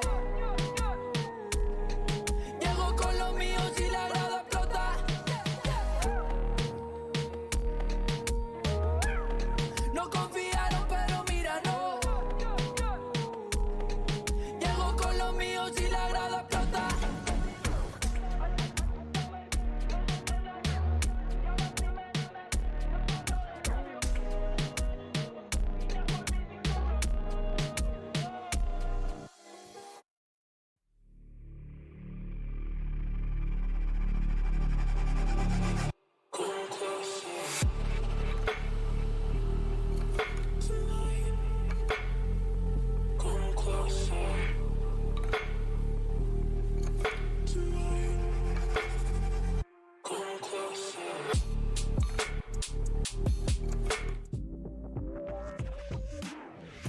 Condors Esports is innovating intercollegiate gaming in Ontario and beyond. We've built a community where you can compete, play, and work in a dynamic program accessible from all campuses. Condors Esports is more than just gaming. Here, you'll find empowerment and inspiration in state-of-the-art facilities equipped with the latest technologies and unwavering support. We are varsity athletes, turning victories into championships as high-performing gamers. We are relentless, constantly pushing our limits and pursuing excellence through every match. We are Condors. Gaming connects us on campus or online, all through best-in-class equipment. We're building a foundation of experience, powered by our passion, and developing skills that drive personal and professional success. We are eager students, transforming our dreams into careers in dynamic and emerging industries. Condors Esports goes beyond gaming, fostering enduring friendships, unforgettable experiences, and meaningful connections. This is your chance to transform your passion for video games, esports, and technology into something impactful. Learn how Conestoga is introducing Condors Esports to your campus and connect with fellow Condors striving to soar. We are Condors.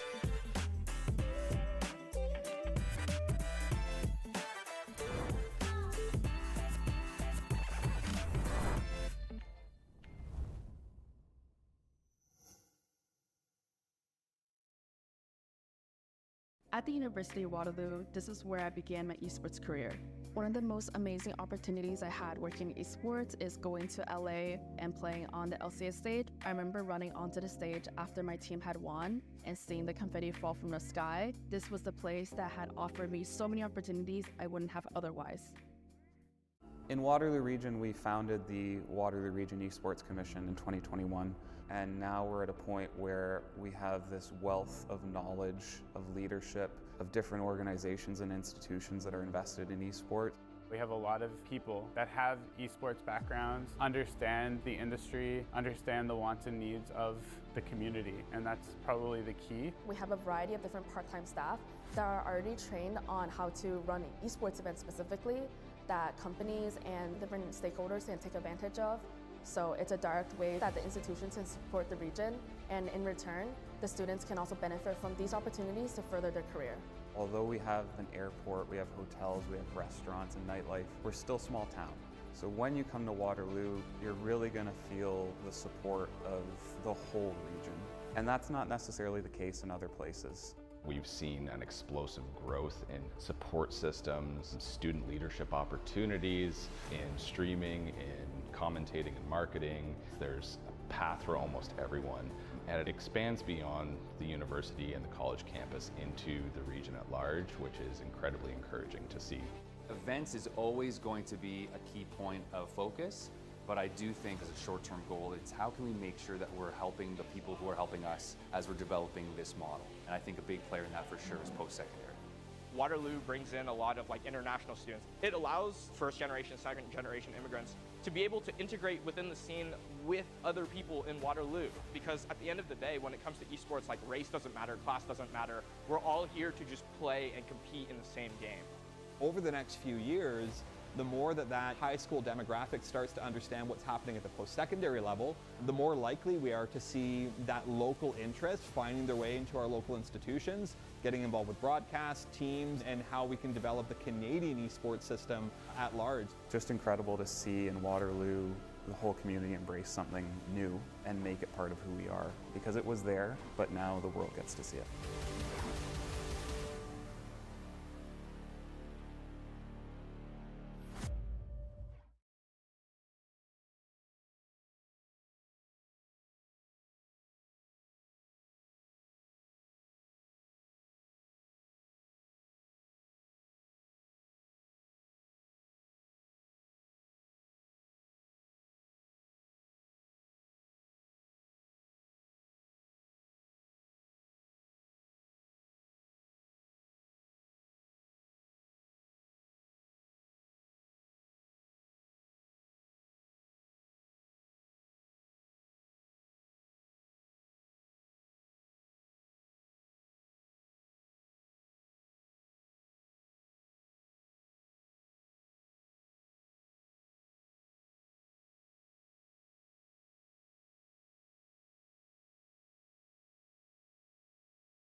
Esports is for everybody. That's what makes this so special, where there's not a lot of barrier to entry.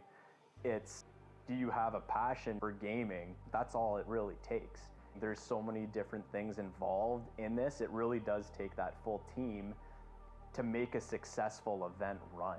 And that's what this program does. You got the lighting going on, you got the video capture going on, you got the whole production crew that are packaging this all together, you have the shoutcasting that's happening. We want to be, that pinnacle for esports. We want students to come here, learn from industry best, and launch their careers in esports. You have that new arena that's being built. To have that investment through the college, it proves a lot. We're invested in this. This can lead to something really big and something really neat and something that you're really invested in. It's a billion-dollar industry, and we really can't wait to see where this goes.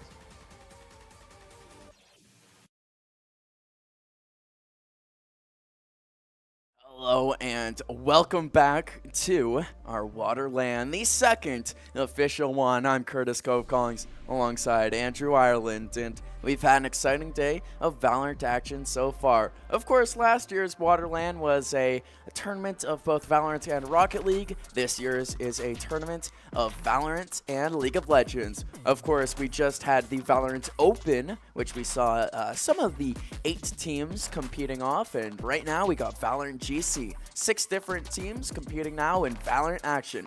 If you want to see any of the League of Legends actions, that's being hosted by the University of Waterloo.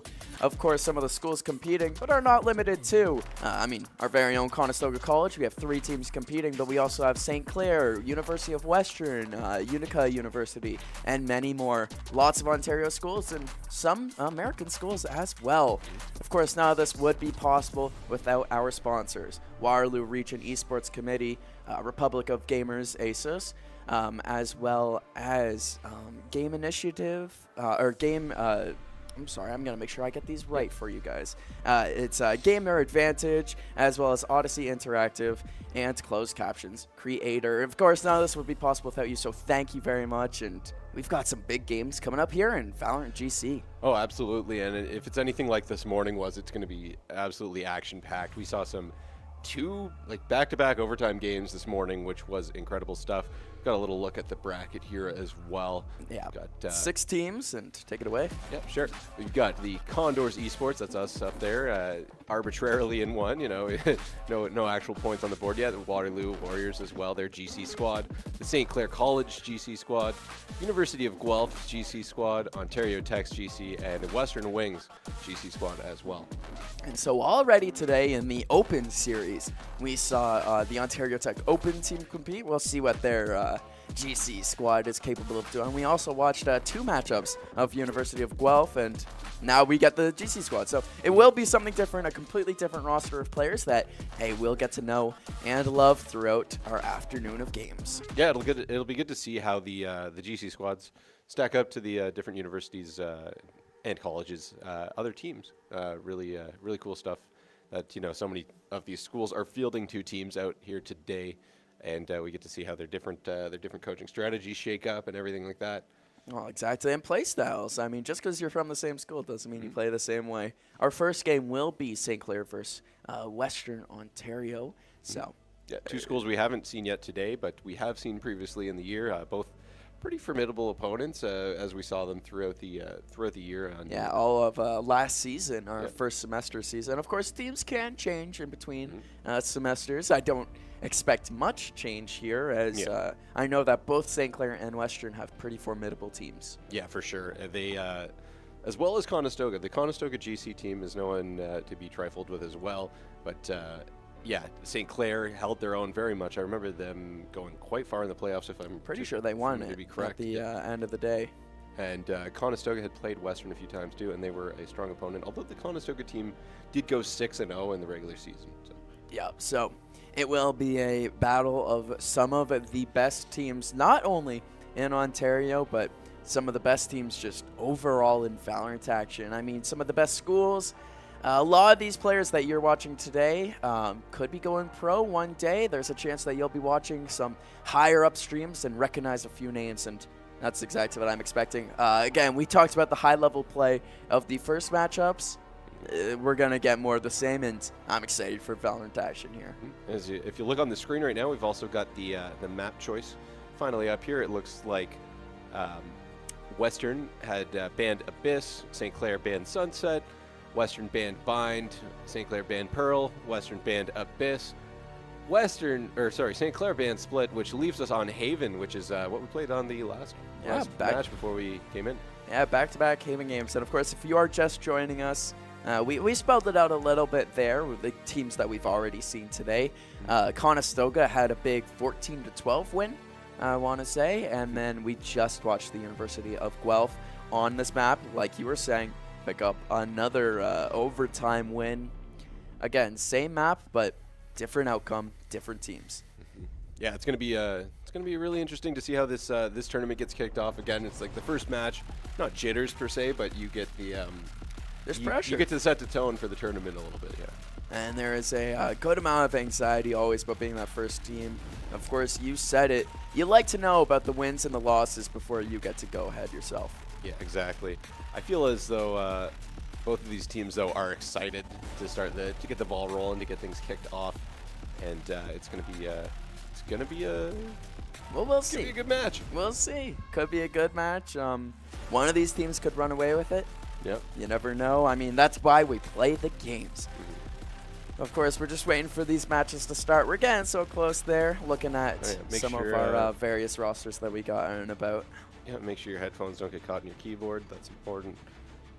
We got St. Clair. They look like they're locked in. They're ready to go. Looking through their guns, make sure they got the right camo picked as well. You've got a style. Well, you know that the camo, it matters. If you have a better skin, you play better. It's just, that's objective truth. Is pay to win? Yeah, they actually give the guns better stats if you have a better skin. Oh, it's like a roguelike, but with money. No, I assume it gives the players some confidence. Yeah, absolutely. You don't want to go out there with your default. There's some players that like the default skins. They make it feel like it aims better. As that was a nice catch that we just got on. They're locked in. They're doing their hand-eye coordination exercises. They're throwing these quick to each other. What is that? Hand heater. Good luck bag. Oh. Yeah, the hand warmer. Oh. They'd only have one in rotation, maybe. Oh, maybe. All the Valorant Open squads hogged all the hand warmers. I gotta get some hand warmers going. They don't do just the old praying mantis. Yeah, the old fly on the wall, rubbing the hands together. No, they're pretty high tech here in the Condors Esports Hub. We have hand warmers. We have a Red Bull, like container. A Red Bull shaped Red Bull fridge. Yeah, I saw that one. The players and athletes are absolutely set up through optimal conditions. I would like to say. Yeah. If there's any reason you want to play esports, aside from all the glory, is there's a lot of events you're going to attend where you get a free Red Bull. And that's what's better than that? That's worth it, in my opinion. Hours of grinding. Not just for playing video games, but for free stuff. We keep flipping between these teams. They look locked in and they look ready to go. They almost look like they want to already be playing. Yeah, they seem like they are ready to go. As already a big day of games. Of course, today we have just the earlier games. Tomorrow will be more of playoff matchups in our tournament of games. Of course, this one is going to be St. Clair GC versus University of Western Ontario, but later on we've got Condors GC versus University of Waterloo GC, as well as some other exciting games. University of Guelph versus OTSU, and the University of Western Ontario versus the University of Waterloo. So lots more action. That's even more games than we streamed this morning, I believe. And of course, I mentioned earlier that none of this would be possible without some of our partners, and I'd love to take this time to give a thank you to them again. The Waterloo Region Esports Commission, of course, they run everything in the area, big, bustling esports scene, as well as the Republic of Gamers, that's ROG, ASUS. The Republic of Gamers have been creating top-tier gaming hardware since 2006. From laptops to accessories, their gear is known for quality and performance. ROG is the go-to choice for gamers worldwide. Check them out at rog.asus.com. That's rog.asus.com. I'd also like to thank some of the other sponsors we've had. Cybards, step into the world of comfort and style with Cybards officially licensed gaming chairs and accessories. Built for gamers, powered by passion, and engineered for excellence. Yeah. Again, we've got some big things going here for WaterLAN. Yeah, absolutely. It's great to have this kind of support. Just you can see on the screen, what we're able to do with all this support and make a really cool tournament, really cool event. And WaterLAN is we're in full swing right now. Of course, yeah. Just waiting for these games to start up. And Andrew, do you have a score prediction? I mean, we're going into this pretty much blind, but I mean, these teams are good. We know that both these teams are good. 13 zip for St. Clair. No, I don't know. It's I wanted to make an all or nothing guess. No, if I have to think somebody's going to win, I might predict St. Clair just because of their track record is so proven. I don't think it'll be 13-0. No. Yeah, I do. I don't blame you for that guess. I mean, we know St. Clair is a very good school, and respect is give them respect is due. I mean, we were here. I mean, I'm not sure if you were here. I remember being here for the Canadian Nationals for the esports, and the St. Clair was good in every single sport. I do remember Conestoga won FIFA though, so I will take that. Yeah, we had the pleasure of casting that FIFA match. The Conestoga was able to take home the championship there. It was a Real Madrid versus Real Madrid matchup, which you got to love about the FIFA esport is that you're allowed to both be the same player, the same team. Same with these ones here. I wonder how many mirror matchups we'll get. As I do remember, I was on the team that casted St. Clair beating Conestoga, I'm pretty sure, in the finals of the Canadian Nationals. So we'll see what happens in this tournament if things go a different direction. I mean, again, everything is so up in the air. Yeah, just a lot of waiting right there while they get everything just set up and ready to go. That's fair. The St. Clair Saints, we can see them there, drinking some water, swiveling in the chair, scratching their arm.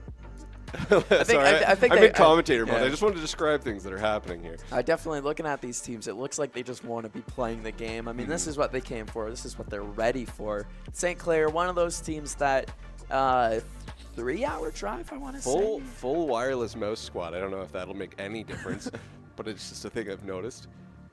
No wires on the mice here. Now I question that. Does Waterloo, does Conestoga and Waterloo, do we have a home field advantage? Because, you know, we live here. We game here almost daily. That's a good point. No commute this morning. Well, not a long commute, at least. Not like these guys got. Not like St. Clair. Not like Western. I mean, Western's out of London. Yeah, that's a little good little hike. St. Clair's out of Windsor. Correct? Yeah. So about twice the drive to London. Maybe not. Maybe a little less. But either way, you're going to be on the road for a while this morning. And so we'll wonder, I mean, they do have the later slate of games, which gives them more time to warm up, gives them more time to wake up, maybe.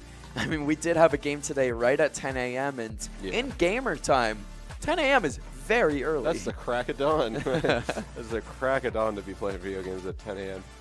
And so I don't think it affected our Valorant gamers too much as they played some pretty excellent stuff. I mean, shots were getting hit this morning. Yeah, exactly. I feel like you just got to get up early, get to the what's the word I'm looking for? The esports hub. Yeah. The esports hub early, load in, do a couple training packs, the Valorant shooting tester or whatever, and still got a little bit of waiting time. And how we talked earlier about how the players look like they just want to be playing. They're chatting with each other. Yeah. Saying, "Grr, I want to play." They just want to. They want to be in the action right now. I mean, they came all this way for a tournament. I want to highlight a funny thing that was in the chat a little bit earlier. Is there's a player on one of the teams named Silent Zucchini, and whoever's running the Condors, messaging chat said, "Are zucchinis usually loud?" That's pretty funny. Shout out Frizzy or Stretch or whoever typed that. Yeah, good one. Yeah, shout out Frizzy in the production room as well as shout out just the production and everything else that goes into making these games and these days a reality. I mean, it's an all hands on deck type situation, and I mean, you see it in the cameras. It's a pretty busy place. Yeah, seriously. There's a lot going on, and everybody's got their hands full, and they're doing such a great job with it. Finally getting into the map here, though, and we're going to be on Haven as well, like we had mentioned before. Teams are picking up their players. As waiting for everyone to lock it in, of course. This changes how everything goes. How your opponents pick their characters changes the strategy you bring into the game with you. As we see, the St. Clair side has Maya locked in on Jet, Chris locked in on Breach, Evil Oppie on Clove, Ibuprofen on Cypher, and Pookie on Sova. And no one on Western has locked in a character yet. They're talking, they're deliberating. Yeah, they're figuring it out. But we'll name all the players as you've already heard of. We've got Silent Zucchini, who is the more silent variety of zucchini. We've got Stuffy, Saren, Nice Egg, and Yanji. Or Yanj. Yanj. I'm going to go with Yanj. Yanj. Yeah, that's fair. Okay, and it seems like they're starting to lock them in as well. We've got Silent Zucchini playing as the Cypher. I knew that. we got a Breach for Stuffy. Saren with the Sova, an Omen with Nice Egg, and Yan is hovering on that Jet, but has not locked it in yet. And there we are. There we go. And how many mirror matchups do we have? We got Jets, we got Sovas. We got... and Breaches. And Cyphers. Cyphers, both teams? Yep, you were right. The only difference is the... Omen and Clove. Yeah. So that's what I mean when that's strategy right there. That depends everything on what you do in this game. And now that we have a mirror matchup, both these teams, we might see similar strategies. Yeah. We might see a lot of mind games today. Yeah, I feel like you're going to see a lot of mirror matchups, especially when it's a best of one, because you just don't have that time. Maybe you want to experiment and change things up. You don't have the margin of error for that, right? You want to be just whoever you're absolute best with, or it feels like the meta for this map, you've got to be using them. Yeah, I definitely think you base it off who do you play best, and if that's the map, like, you know, everyone has their different operator for what map they play on. And right now, I mean, looking how we have 4 different mirror matchups, I would assume that this is pretty default. It's one of those things where it's like we only ever see Killjoys on Ascent. We see this team layout here on Haven. This is pretty similar to what the open Valorant players were also using. Yeah, exactly. We've got St. Clair as well starting out on offense here. They're going to be pushing towards C right off the bat. Just a really quick rush in there. Yeah. Already got that Jet on site. Lots and lots of speed, and that's what you need to do on pistol rounds. Give them no time to think. Getting right in, and Chris planting the bomb. That's St. Clair on the attack. Stuffy able to start things off, though, with a kill on Abby Profin, and that's going to be the first one of the match as Western tries to make their way into this site, the C site off the top edge there. Yeah, rotating around, trying to hold it as a team. Pookie comes in, grabs 2. Maya gets 1, Evalopi with another, and there's the round. Just like that, St. Clair picks up a quick first round. It's only losing 1 team member. Yeah, this St. Clair team, like I've said, I've seen them play before, and I think it was against the Conestoga team, and they were quite dominant against a Conestoga team that was 6-0 throughout the season. So they're you can expect some really impressive plays from them, I'm assuming. But I don't want to jump the gun too early. It could easily be Western's game as well. I mean, we saw it before. Waterloo went up 5-1 on Conestoga. Conestoga came back, as well as a few other comebacks, a few other blown leads. We had 1 or 2 good close games there.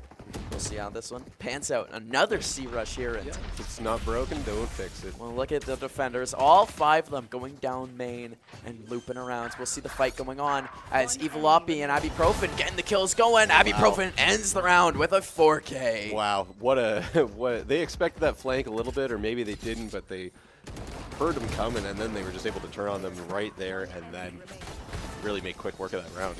Yeah, the only one able to get a kill there was Nice Egg for the Western Wings, as they were completely outgunned. Not outbodied, but they all just ran into the bullets. Yeah. Here now on the bonus round, both teams armed to the gills. Yeah. Oh, baby, a collateral. Actually, I don't know if I knew those were collateral, but I saw that video while I was on our lunch break. It was a quadruple. Different type of oh, baby. Yeah. Again, C push. Like you said, if they ain't broke, don't fix it. It's more of the same as we see this Jet about to do that jump and dash, and there they go, on to sight.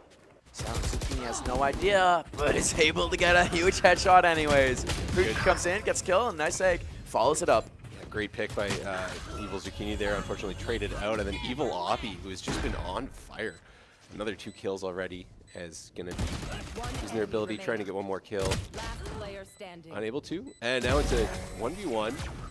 They got the damage on at the end there with the Clove ultimate. They did damage, got the assist, ends the round. Chris able to pick it up and St. Clair has been playing in control so far. A map that before we were thinking was defender-sided is being 3-0'd right now on attack. Yeah, they've been very confident in the way they're playing right now. And I mean, I guess it's just the way that different teams play. All of a sudden, a defender-sided map could just be with the right team, an offensive-sided map. But they've definitely been the more confident-looking team right now.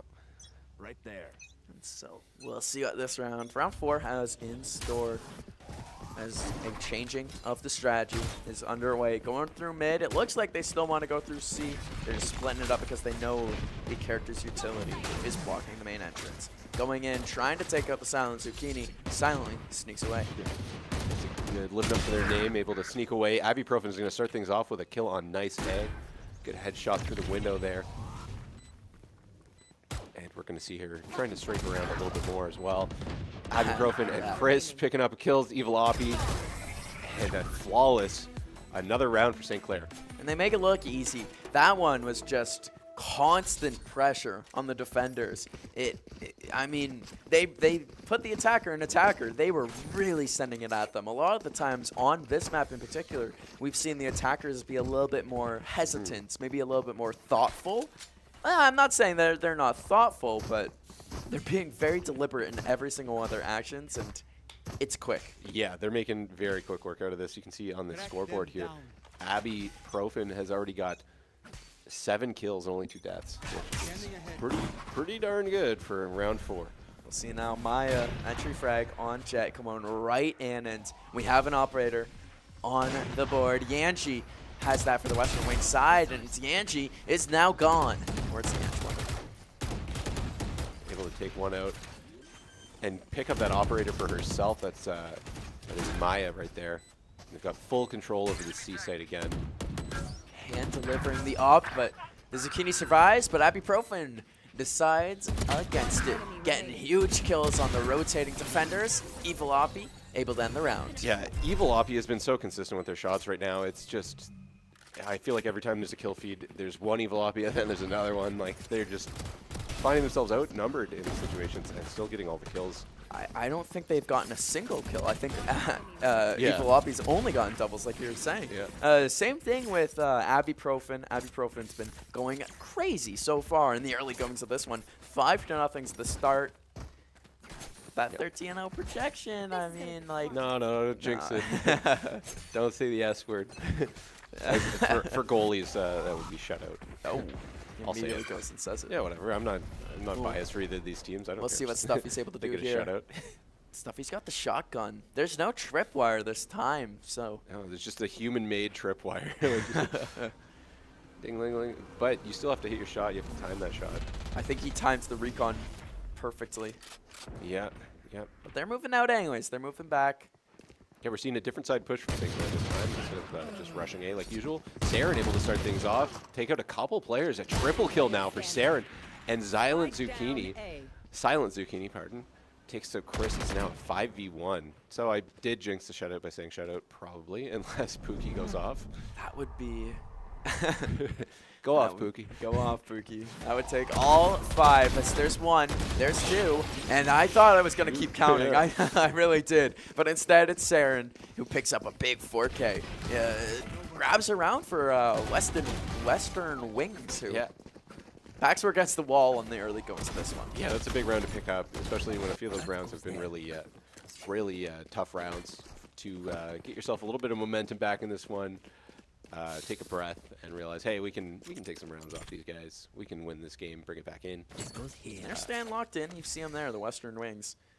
Oh, it's so low to the ground. I didn't know you could put a tripwire down there. I think just as long as the half circle is up. So here we see him back over to C site. I mean, if it ain't broke, don't fix it. They decided to go somewhere else, and it didn't work. Yeah, they unintentionally broke. So we're seeing it again. A lot of abilities going in here. Yeah, the opposing breach is in the off your feet, and it won't matter. Evil Oppie comes in, gets 1 kill easily. Pookie, another headshot. And the spike's going down just like that. Yeah, really quick zone entry, really quick spike plant, and we're now seeing just a full force defense here on this retake. It's going to be very tough for Western to get in there. There's one for Maya and Ibuprofen at the same time, another one for Maya. That's going to end the round. Another flawless for St. Clair. there's just, it feels like they're outnumbering them by double right now. The way that St. Clair is constantly able to take 2-on-1 gunfights, 1-on-1 gunfights to flank people. It is just working out. As you can see, both the teams are across the wall from each other. That's a cool camera move. As we got the timeout, and any cheering, any yelling, any swearing out of anger, it's going to be heard directly by that other team. And yeah, they're right across from each other. That is it going to get in their heads? Is it going to help them? Ooh, who knows? Yeah, a lot of thinking for this timeout. You're going to have to figure things out. As if you're Western, you really want to. It's hard because you can't really shake up the strategy the same way on defense as you can on offense. On offense, you can really do something wild. Defense, there's either passive or aggressive, it seems like. Well, we had that, yeah, I was about to say, we had the last defensive game where they decided to go all aggressive in the second half. And that's what I was going to say. Maybe they do choose to go that uber aggressive route. Yeah, they bring it to them. Exactly. They tried it in round 2, and it didn't quite pan out, but there's again another chance. Maybe they do it a different route, a little bit, stagger their aggression, like a half aggressive push. They might be able to just whittle down the other team. I mean, you look at the weaponry, and it's gonna be pretty close. It's gonna take a round win from Western Wings. It's gonna take multiple round wins from the Western Wings to get their economy back into this one. And St. Clair was ready for them to counterattack. Exactly as you expected. This is they're waiting. They're seeing if anyone was gonna use abilities. They're gonna see if anyone peeked. They're gonna try it. It didn't work. Once again, going up that line to see. Just they know that Seaside is usually good. Silent Zucchini starts things off with 2 kills there. Pardon me, I got trapped on the words.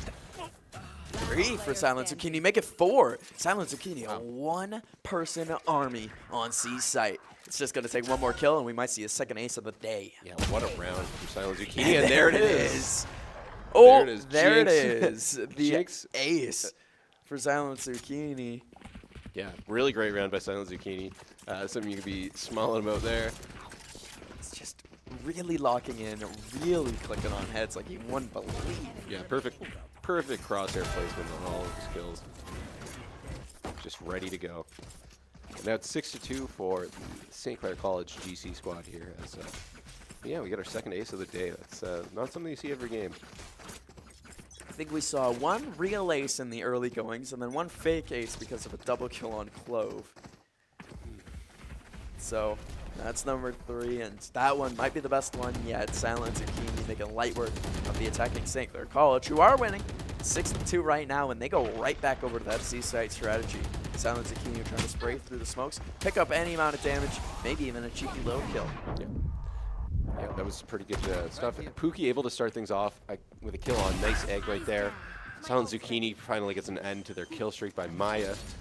Maya doing the jet thing by jumping right into the site as fast as they can. Smoking off the defender spawn side, and they now know that at least the Sova is coming from that direction. They're going to slowly make their way into sight. A nice kill by Stuffy, or Abby Profin, but they're shut down by Stuffy. It's now a 3v4. They're watching. They're watching the C garage entrance. Gets blind. Stuffy has a chance to move out here and pick up some kills, but it's going to take a big individual effort, and that will not be the case. Evalopi able to pick up a headshot, and we're 7-2 in the first round here. Evalopi was ready for that one. I think they had a feeling of where everyone was going to be coming from when you've got that much site control. It looks like they might start changing things up again, which is... Should you? Should you? If you've just been going to see? You got to keep them thrown off. Yeah. If you do something 100% of the time, it's not going to work 100% of the time. Yeah. But if you do something 80% of the time, it's more likely. Exactly. It's more likely to work 100% of the time. That makes sense. 60% of the time, I'm right all the time. Yeah. Evalopi picking up the first kill in the round, making a headshot as they do decide to go back over to that C site. Coming from the other angle, Maya picks up a kill, but Silent Zucchini in that hiding spot picks up 3 for themselves. And then a 4th. They have a chance to get 6 here if they're able to get all the headshots available. Yeah, just another potential one for Silent Zucchini. He was shot down by Abby Profin. I shouldn't have said anything. Evolopy. Dying, not able to converge on their ultimate ability. And if Spike isn't down yet, it is on C. It's just ibuprofen left for the St. Clair College team. Yeah, it's a 2v1 right now. Saren's been hitting some shots, so that's a scary one. You could definitely, if you're ibuprofen, you don't want to get picked off by Saren there. But essentially, she's got the spike. Just going to see if she can get the plant going in now, too. As they have no idea where they are, but that little tease of the spike plant will send them over to the site. And Yan's able to pick up a huge kill and makes no mistake about it. Yeah, exactly. That was just the waiting game for them. They knew they had the numbers advantage. They just had to get that recon, and they were able to figure out where Abby was. And see that triple kill on the a quad kill there by Silent Zucchini on the replay was instrumental in getting that round win. Every single round win so far for Western Wings has required a performance and a half from Silent Zucchini. It's been their game right now. And it seems like St. Clair's game plan is either to take out Silent Zucchini immediately or just go too fast where they have no clue what's even going on. Yeah, exactly. It's just been, as long as they can keep Zucchini under control, they've been doing really well in these rounds. But it's they now find themselves at 7-3 due to some really good shooting from Zucchini. St. Clair's going to change things up again, go mid this time. It looks like they might actually take a different bomb site. Yeah, let's see how it plays out for them. I don't know if they've maybe run the well dry going up to C. Well, they've got no one waiting for them on B, so they're able to go in and take it for free. Coming over from the A side and getting shot from the side is Maya. Yeah, takes double out for a Maya. second too. Stuffy going down. Another one here for ibuprofen. All of a sudden, it is 5 versus 2. That was some quick shooting by the St. Clair College team. We're going to see what the Western Wings players do here. There's 2 left, and Evolopy has them lined up. Gets the first one and uses that spray control to pick up the second kill. Does it with a body shot, and it doesn't matter how you do it, still counts as a kill. 8-3 up is St. Clair College. Yeah, exactly. Evolopy has been quite deadly when they get some straight shots on players. It's hard to make it out alive. And it will make the score 8-3. Last round of the half, and have we seen a timeout get called yet? Because I'm kind of shocked there hasn't been. No, I don't think we have actually yet. So maybe it's about time for Western to call a timeout just to. I mean, they've had some better rounds than the start of the match. They're not getting flawless as much. So they have had some improvement, but yeah, you really want to be winning these rounds. So maybe a timeout is in order shortly. So you see another mid split towards A as Yanj picks up the first kill of the round. Evolopy picks up a headshot after, and another body staying locked in on that fight. 2 down at A site, and the rest of the team is going to C. Evolopy picks up another kill. That one's in mid. It's just going to be on the breach here on site. Silent Zucchini is down long to offer support. They have a stinger, though. Oh, no. They have a Vandal, so that will be a good gun for that situation. Yeah, it's going to definitely be tough. It's a 1v4 situation right now for Silent Zucchini, but they have put a lot of kills on the board already. Sorry, it might be a 1v3. Yeah. 1v3. You were right to look at Not that. impossible. There's one. That's now a 1v2. Silent Zucchini, can they clutch it out once again? God, time is not in their favor. Character pick is not in their favor either. Although, using the ultimate ability will have all the information needed to pick up these 2 kills. Sadly, of course, the opponent Sova using the opponent Sova using their recon bolt, using their ultimate ability. Of course, this is the last round of the half. You have no need to save anything anymore, and Chris does get the kill. Yeah, good use of the ability with that Sova to make sure that you know where they are when they know where you are. Just makes a big difference, and it's now 9-3 going into the pistol round for St. Clair College. Now we will see. Is it attacker-sided? No. From what we learned earlier, this map is, I don't know if it's any-sided. Earlier we had 2 different 8-4 halves. This one, a 9-3 half. It's going to take a 9-3 half to force overtime, and I'm sorry, Western Wings, but that's a real tall order. I'm not sure if I see you guys getting it. Yeah, well, I mean, crazier things have happened, but it's going to take some work. It's going to take some real digging from the Western Wings right now to get their way back into this game. And if we look at the kills here, Silent Zucchini with 12 in the losing side, which is just incredible performance so far. Saren picks up the first kill of the pistol round, and Maya will return the favor, getting a big headshot with that Sheriff down mid. You can see the Western teams tried going middle for a little bit just to get some insight on where everybody's going to be. They're now backing off and going for a rotate. They try to make their way over to A site.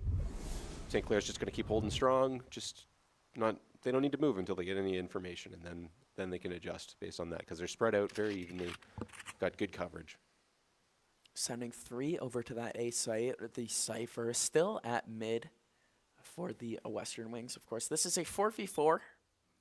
You've got both teams in even strength situation here. Maya watching lower mid from that little corridor, as you got Evil Oppie on B, and the rest of the defending St. Clair team, they're constantly moving around. They've been in flux, as it looks like A site will be where the team goes. We got a little fight here in mid. Get some Evil Oppie and the Western player both taking shots at each other.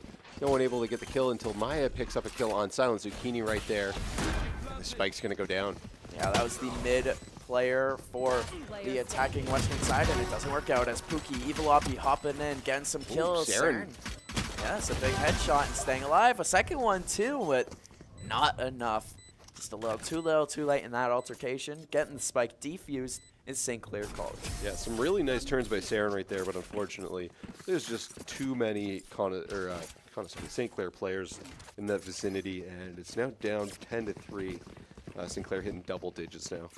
Now, we know earlier today there was a 13-1 game that happened, so this won't be the biggest blowout so far. No, definitely not. It'll be on the Western Wings to make it, I think, make it a closer 5. game. Well, yeah, but I think they need to win 5 rounds to not be the second lowest of our WaterLAN that we've been able to see and take part in today with.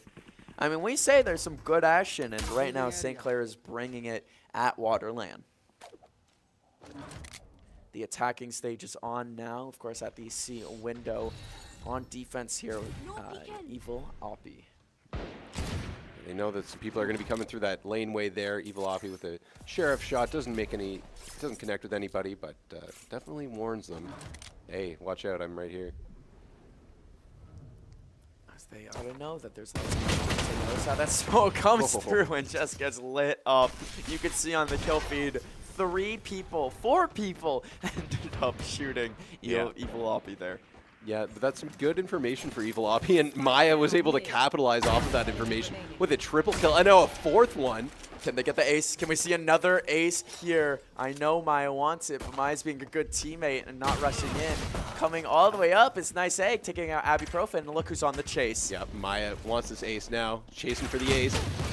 Comes through Not and able to can't get it. Good movement by Nice Egg, but will go down. Chris is able to follow it up.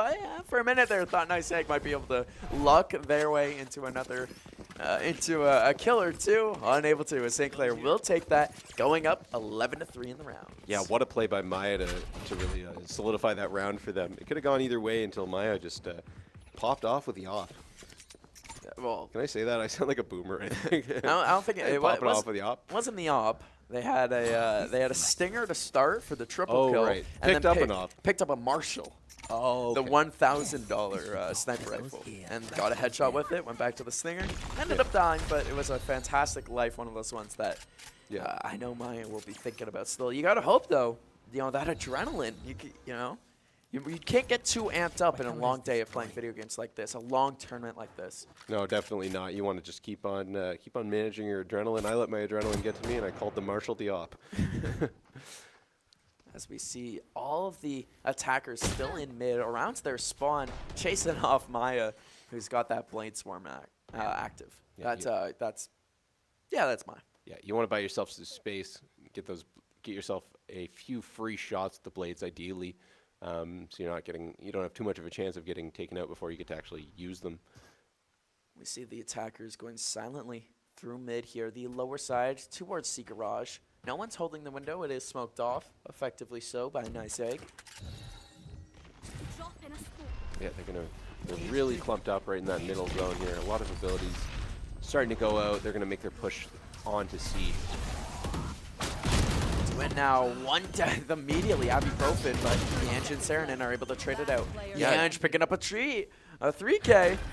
Yeah, Yanj really holding it together. It's now up to Maya with the Blade Swarm, albeit not advantageous. She picks up 1. She get the second? No, she can't. She does get the second one, sorry. Misses the third.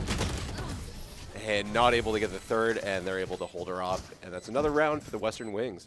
Yeah, that makes it 11-4. And as soon as Maya was out of knives, you could tell that that was about that. It would take a lot more than just a sheriff in that situation.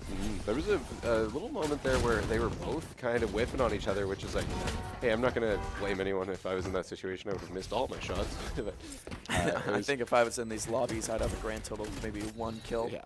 It was both Silent Zucchini and Maya missing on each other for a little bit of a time before Maya finally got that knife to hit. And those are 2 of the gamers in this lobby that have been playing the best, Silent Zucchini especially. No, they just Spider-Man memed each other like, no, you're going to miss a shot. There's Maya finding their way back on the kill feed again. A huge kill to entry frag this round. Yep, you can see Maya still trying to peek that corner, see if they get some shots through it as well. They're going to pull out their dash ability, maybe use it to gain some ground really quickly, but it looks like the players from the Western Wings have backed off, except for Stuffy, who was able to hold her ground and take out Maya. Yeah, that's a big kill in a very important situation. The recon bolt on Silent Zucchini will stifle that attempt real quick as, again, with this attacking squad, Stuffy goes down and no one's really made, Stuffy picks up a big kill, but no one's really made ground yet as they've now decided A site's their site. Yeah, they're slowly making their way around, bringing that spike. It's a 4v3, so they do have the numbers advantage, but they do have to make their way onto that site and get the spike down before they can really feel comfortable here. The recon dart does reveal the defender on the site. Pookie is going to need some big shots to stay alive, and there's 2 huge headshots. Silent Zucchini, though, returns the favor. Double kill after double kill. Leaves us with 1 left. Ibuprofen, the last defender alive. Stuffy had the jump, but unable to get the kill. It's now between Silent Zucchini and Ibuprofen, and there it is. Great kill by Silent Zucchini to finish off Ibuprofen, the Cypher v Cypher fight, and Silent Zucchini held their own, got that shot in, and some celebrations going around. They're clawing their way back into this one, you know? They're working, and it's been attacker-sided so far. I mean, if they're able to win 2 more rounds, they've officially won more rounds on attack than they did defense. Yep. Meaning, officially, it's attacker-sided. Which is weird, because last game it was defenders. It was the defense that was winning more of the rounds. Of course, this is hard factual science and not just anecdotal evidence we're using here. Yeah, sometimes in life you just try to find patterns and things to make sense of it all, and and you just can't. Or you can. See an 11-5 round. Guarding A site a lot tighter this time as Pookie. Try not to let what happened last time happen again. Yeah, absolutely. Western still taking their time, trying to figure out their strategy until they get a little bit more information here, and they do that recon bolt. So they revealed 2 people over on A site, and they immediately went and ran. Yeah, gonna rush C, which was what was working a lot for St. Clair. So we'll see how it plays out when Western gets to try. Yanj with a quick kill to start things off. Cypher using their ultimate and giving all the information needed for the attacking side, the spike planters, as they're now playing on the defense. Yeah, they just got to hold off this retake. They've got a 5v4, so they do have the numbers advantage. They've got a lot of the angles held off, so it's going to be quick and interesting to see what happens here. Ultimate ability out for Jet as well. Silent Zucchini picks up another kill. Yanj and nice egg, and Yanj with 2 knife kills, able to quickly take out the St. Clair College team there.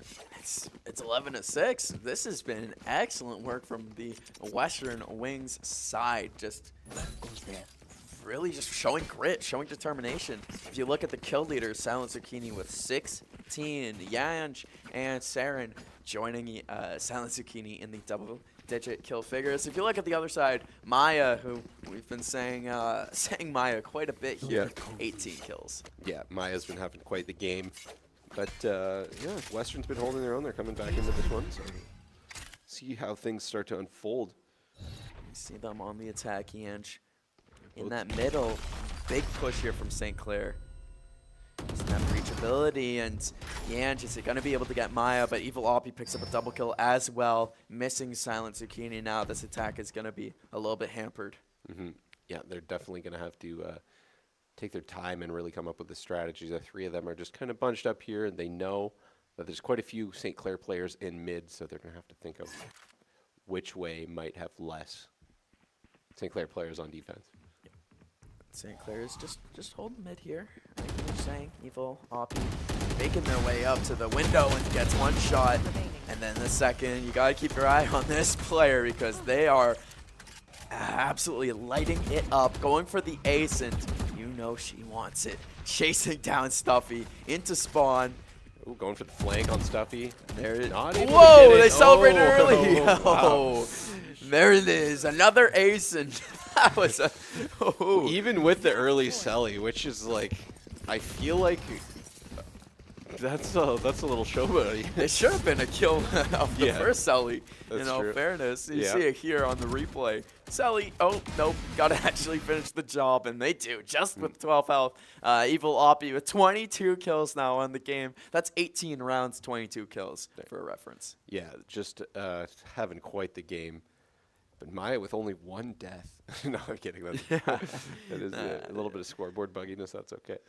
Yeah, you see the team there. And it's the St. Clair team that you would think would be pretty excited, but they did drop a bunch of rounds in a row, so they might be mad at themselves a little. Yeah, they are on match point now, though, so understandable on why Western would take this time to do a timeout. You really want to just try and lock in, get a few more rounds to build some momentum, and hopefully come back and bring this game to potentially overtime.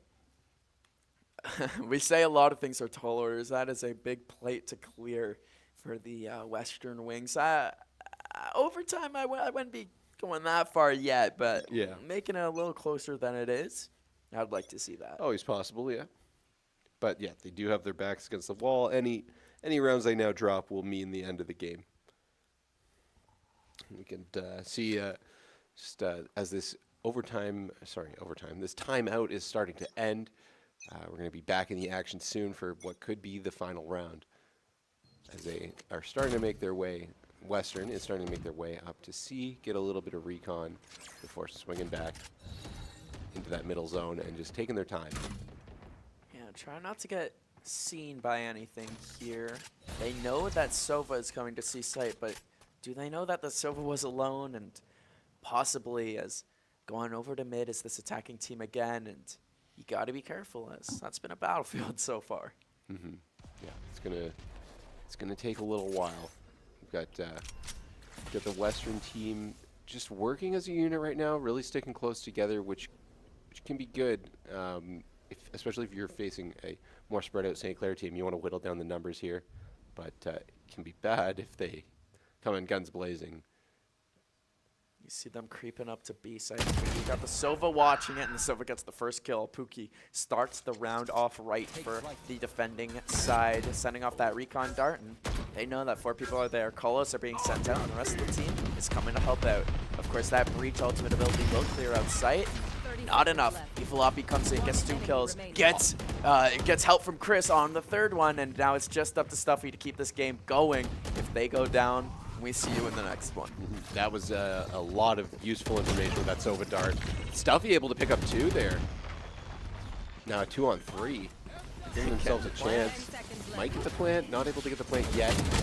This Jet taken down by Stuffy. Stuffy just some amazing stuff to keep her team alive.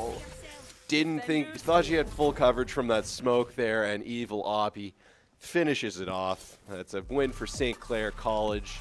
The Saints. Yeah, they played well. They did. Yeah, big 13-6 win, and Evil Oppie and Maya were just putting the game on notice. In 19 rounds, Evil Oppie had 25 kills, and that's the story of this game. Each one of these games, I'm noticing, Andrew, that there's 1 or 2 players that really go off. This has been a tournament of making or defining those stars. Yeah, seriously, we've seen some real star power with a few of these teams. Just, again, the scoreboard was just up there. Evil Oppie, just a ton of kills. And just a great game. Like we said earlier, it was like they always came in like bunches. It was like I'm gonna just kill half the team here really quick. I'm just gonna get a quick half the team in 2 seconds. It felt like. One of those things with Valorant is you get a ton of just snap or blink and you miss it moments, and that game more of the same. I felt like. Yeah, seriously, there were a few of those site pushes where it was like, you look at it and you're like, oh, they're gonna be pushing on site, and the round's over. And that St. Clair team was notorious for some of that. They were really hitting their shots, but kudos to Western. For going down quite a few and then making a game out of it. That's exactly what I was gonna play. Shout out to Western. Shout out to Silent Zucchini, the Cypher, who is picking up a lot of the kills. Our next matchup here in our Valerant GC tournament, got a little Conestoga Condors versus the University of Waterloo. Your two hosts for the second time today. Different teams than earlier on, so make sure that you stay tuned and watch up for that huge GC action. In Waterloo Region, we founded the Waterloo Region Esports Commission in 2021, and now we're at a point where we have this wealth of knowledge, of leadership, of different organizations and institutions that are invested in esports. We have a lot of people that have esports backgrounds, understand the industry, understand the wants and needs of the community, and that's probably the key. We have a variety of different part-time staff that are already trained on how to run esports events specifically, that companies and different stakeholders can take advantage of. So it's a direct way that the institutions can support the region, and in return, the students can also benefit from these opportunities to further their career. Although we have an airport, we have hotels, we have restaurants and nightlife, we're still small town. So when you come to Waterloo, you're really going to feel the support of the whole region. And that's not necessarily the case in other places. We've seen an explosive growth in support systems, student leadership opportunities, in streaming, in commentating and marketing. There's a path for almost everyone, and it expands beyond the university and the college campus into the region at large, which is incredibly encouraging to see. Events is always going to be a key point of focus, but I do think as a short-term goal, it's how can we make sure that we're helping the people who are helping us as we're developing this model. And I think a big player in that for sure is post-secondary. Waterloo brings in a lot of international students. It allows first generation, second generation immigrants to be able to integrate within the scene with other people in Waterloo. Because at the end of the day, when it comes to esports, race doesn't matter, class doesn't matter. We're all here to just play and compete in the same game. Over the next few years, the more that high school demographic starts to understand what's happening at the post-secondary level, the more likely we are to see that local interest finding their way into our local institutions, getting involved with broadcast, teams, and how we can develop the Canadian esports system at large. Just incredible to see in Waterloo the whole community embrace something new and make it part of who we are, because it was there, but now the world gets to see it.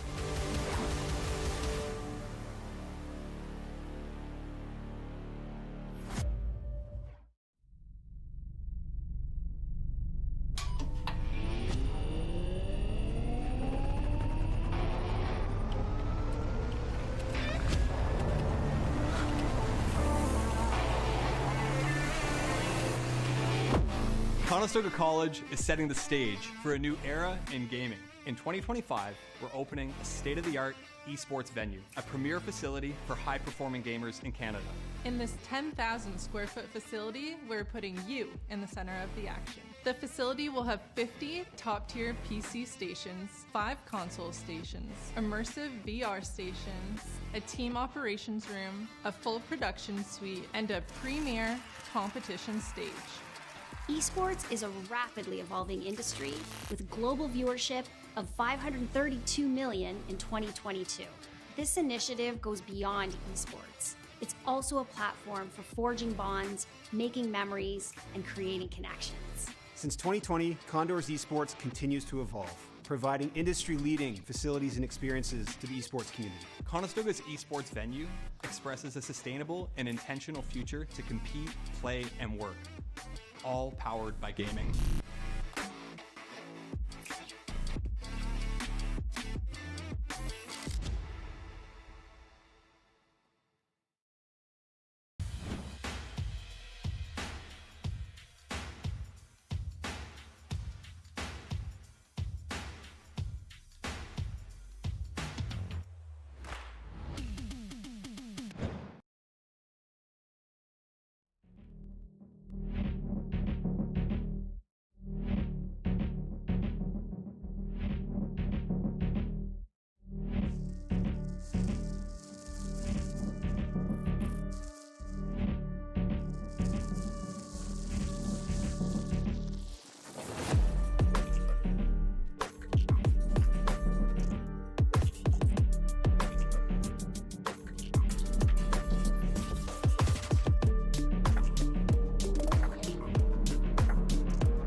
go.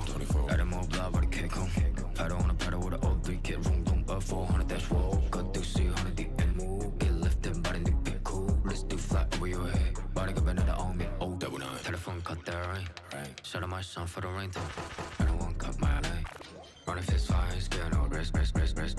Go pop one ring, go break one bench. I pop missile if I wish I put one pistol on my head. Was popping and popping, love in the morning. Blue come over to come in the morning. Vogue in the flick, poster forming. Confident boy run a halo on me. Jealous in the envy, all fill up in the air. I be hitting minimal when I'm on the air. Yeah, boy so pitiful, wanna be my pet. Oh well, good boy.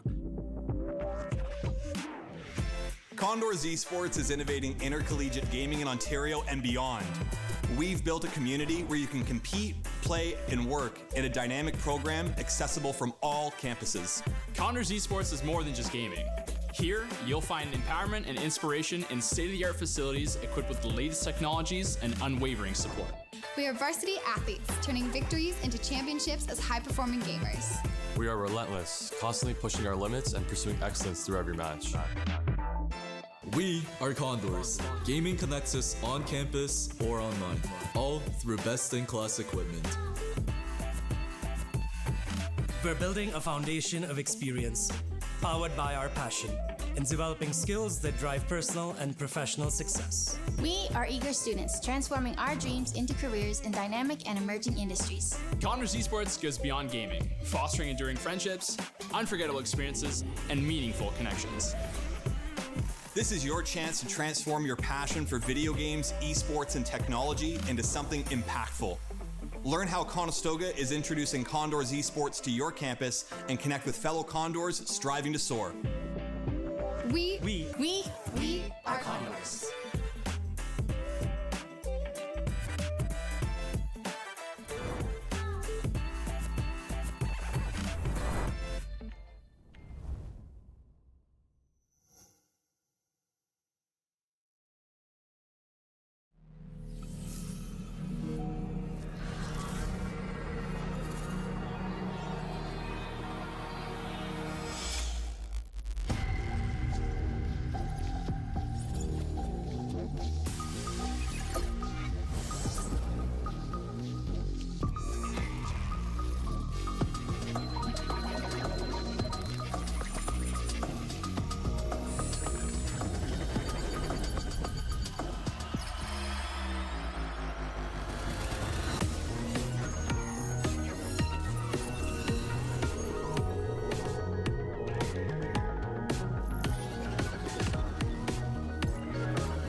Welcome back to second WaterLAN with Curtis Cove-Collings and Andrew Ireland. Of course, we've had a full day of Valorant action, and that's not going to stop anytime soon, as we've got some more GC tournament action coming up right now. We've got the Conestoga Condors facing off against the University of Waterloo. Andrew, it's been a pretty full day. Yeah, absolutely. It's just been Valorant all day, and it's been very exciting. A lot of great matchups we've seen so far. We had the Battle of KW earlier. We now have the GC version of that. This is the Condors versus the Waterloo Warriors again. This time the GC squads. It's going to be some action-packed Valorant gameplay. And you see the Conestoga GC squad at their desk right there. Yep, they get the home ice advantage. where they're used to sitting, you know? It's all these places where you'll get used to seeing them there all semester. And we see everyone has wrapped up their first game. Yep, we'll go through the bracket here. Condors were able to win their first matchup, as well as the Waterloo Warriors, so this is going to be a battle to stay undefeated. As well as St. Clair College, the game that we just watched, was able to take down Western Wings. It looks like Guelph and Ontario Tech have not won a game yet either. Nope, we'll have to wait and see, as I'm not sure who Conestoga faced, I'm not sure who Waterloo faced, but each of them picking up their wins regardless of who it was against. And much like what we were seeing earlier today, these matchups of the undefeated teams are, well, they're always going to be headline matchups as we get our band phase now. Yeah, absolutely. I'll go ahead and read through them as they're showing up here. We've got Ascent has been banned by the Waterloo Warriors. Abyss was banned by Conestoga. Pearl banned by the Warriors. Haven banned by Conestoga, which means we won't see Haven again. Split banned by Waterloo, and then Bind was banned, which means we're going to be playing again on Sunset, which was our first map of the day if you were watching the stream this morning. And if you have been watching the stream, we thank you for tuning in. Lots of very exciting action in the Valorant Open, and this is GC. I do want to take a minute before we hop into our game to thank those partners that make this all possible. WREC, which is the Waterloo Region Esports Commission, the Republic of Gamers, ASUS, Cybe Arts, as well as Gamer Advantage, Odyssey Interactive, and Closed Caption Creator. Thank you to all of our partners that make this possible. And I'll go through the thank you to those partners, and I'm going to go through the lineups here. We've got first off, thank you for all of the schools as well for making the trip. I mean, not these teams. These teams made about a 5-minute trip to get here. Yeah. But thank you for all the other schools who, hey, make tournaments like this possible. One of the coolest things that we have here in the Ontario region. Exactly, something we can all be proud of, making it happen. I was going to quickly go through the lineup. I'm sure some of you, if you've been watching our streams throughout the year, you've seen the Condors Esports CG team play. But just as a refresher, we've got Cresselia, Panko, Kaz, Mina, and MGD, with the coach Rajante, who's the coach of our other Valorant team as well. And then on the University of Waterloo GC squad, we've got Castley, Feelin' It, JJ Young, Ina, and Sorry. I think it might be Ji Young. Oh, J-I. Oh, sorry, I thought it was two J's. No, Ji Young, Ina, and then Sorry. And then, of course, the coach there, Justin, ×4. We saw playing earlier on, and we'll see how that strategy works out. I mean, both these teams, different teams, but the same schools that we saw earlier. They probably won't be playing the same, but who's to say that they won't be playing similar? As we head over to Sunset, something we haven't seen in a hot minute, as we do have all of our characters locked in.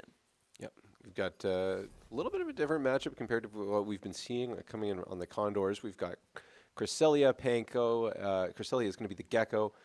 Panko is going to be that Raze. The third one is Kaz. With it's help me out here. It's tough. Well, on the right side, the ones there, I can actually see their names and all that. We got Castley as Sova. There it goes. Well, we'll learn it as the game goes on. Yeah, we'll update on the fly.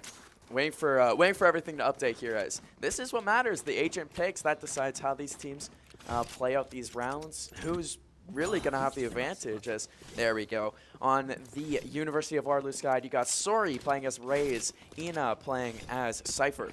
You got Jiyoung playing as Breach, Feelin' It playing as Omen, and Castley playing as Sova. On the what's up? I was going to say, this is the first time we haven't seen a lot of matchup. We've just got the Raze and the Cypher. The rest of them are not even matchups. No mirror matchups, as the Conestoga side has MGD playing as the Cypher, Mina playing as Sage, something we don't see busted out too often, Kaz playing as Cove, Panko playing as Raze, and Cresselia playing as Gecko, like you mentioned earlier. And here we go, a little bit of action, and we're already seeing the abilities flying. Of course, on defense is the Conestoga side. You saw the Gecko ability getting used immediately on the attacking Waterloo Warriors. Still nobody taken down yet. They're just waiting to see if they can get some intel on whether they're going to go to A or not. It looks like Waterloo is going to back off and then try and make their way through the middle though. Now rotating over. They didn't have the map control, but Conestoga didn't have anyone there either. Mid was open for the taking, and it looks like the University of Waterloo is going to take advantage of that opening. Yeah, they're moving quickly. They're making full noise. They don't really care. They just want to get their bodies on site. But MGG's there and able to start things off with the first kill with the pistol. Makes them pay for being so loud. As Kaz follows it up with another kill, filling it, gets the train going for the University of Waterloo side as Ina with a headshot follows that up. The spike is going down as Panko picks up a huge kill in mid. It's going to be on the feeling it last and feeling it no more. Nope, MGD was able to take her out with a headshot, and it's now 1-0 Conestoga. They're off to a good start. You like to see it when you take the pistol round home. Gives you a little bit of an advantage for that next one. For that post-pistol round. Of course, anything is possible in these games. We mentioned it earlier, St. Clair won the Nationals, so we had a little inkling that they were favored going into that. But this one, University of Waterloo and Condors, this is, again, like we said before, a matchup we don't see too often. A lot of these opponents for Waterloo, it's me and your first time watching them play. Yeah, we'll see what Waterloo looks like. We haven't seen any of these players before, so learn what their style is like, who are the players to look out for. But we do know that there's some very good players on the Waterloo or on the Condors esports team. Pushing up mid is the attacking squad, and they go all the way up mid, up to that rotate area, which is closer to the defender spawn. It gives them a chance to go all the way over to A from an angle that Conestoga might not be ready for. Panko picks up the first kill. That one's back towards the spawn as Cresselia picks up another one on site, but goes down herself, feeling it, and the rest of the University of Waterloo GC team have made their way onto site. Yeah, lots of trades going on here. It's now 3v3. Both of these teams going to fight for the retake, or one team's going to fight for the retake. Kaz with a triple kill. It wasn't both these teams, it was just Kaz fighting for the retake. That's what I was about to say. Kaz decided, you guys can wait, I got this, don't you worry. I'm going to take this myself, and there it is, making it look easy while doing it too. Yeah, absolutely. They're right there. Kaz is like, I got it. Don't you worry. You guys can relax. Wait till the next round. And do calm under the pressure of trying to stay undefeated here. And in these group stages, it is so big to stay undefeated, as we just saw in the open stages. Conestoga, the open team, is undefeated, as well as the other side of the bracket. Who was that is undefeated there? The other side of the bracket was Guelph. Yes. Guelph. You're right, and they just took it in that overtime game. Yeah, crazy banger of a game to be able to stay undefeated. They were able to bring it to the round. It took them 15 rounds to win it. So we'll see if we got Open and GC coordinating with who's going to be in first place. It's going to be big for Conestoga, and it starts here. Yep. Of course, University of Waterloo coming into this with a win, and while being 2-0 down, they've been making these rounds definitely exciting. Took a big triple kill in that last one to settle it. Yep. It's Cresselia to start things off for Conestoga. Gets the first kill with the Sheriff right there. The abilities, making sure the rest of the team's able to come around. And actually, it looks like most of them are going to stand pat and stay in their defensive positions. Mm-hmm. Yeah, usually after a kill, a lot of things start happening. That time it was still slow. Still just there's a kill, but we're gonna take our time with this round. And it might work, although lots of Conestoga team members rotating around. Sage pushing up really high, and definitely here as the attackers coming in. Puts up for Wallens. MGD picks up a big kill in the middle of the map, and that completely opens it up for Conestoga. Ina picks up a big kill, but Panko decides, I want to. Yeah, great shooting by Panko. As well as that last one where the Cypher came around the corner. Good crosshair placement by MGD, and she finishes off the round as well here, getting the kill on Cresselia. Well, you were talking about Cypher coming around the corner, and you were talking about Cypher's getting kills. Double for MGD. Mm-hmm. Big to shut down the flanking Omen in the middle of the map, and Conestoga has won the bonus round, putting them in such a nice position going forward in this half. Absolutely, and MGD, as long as our overlay isn't betraying us, MGD is currently 5-0 on the match, which is great spot to be. That shows just the composure she's holding in this this tournament. I hope our overlay isn't wrong, because we had a couple team members there that were just performing absolutely incredibly. I saw a 4-1 and 2 over there as well, and we did get a word from the production room that scoreboard is right, so you can trust it. Yes. Folks at home. I love when facts are right. I love when facts are factual. Yeah, exactly. It's going to be a full push towards A by the Waterloo GC squad here. They're full stacking it. Yep.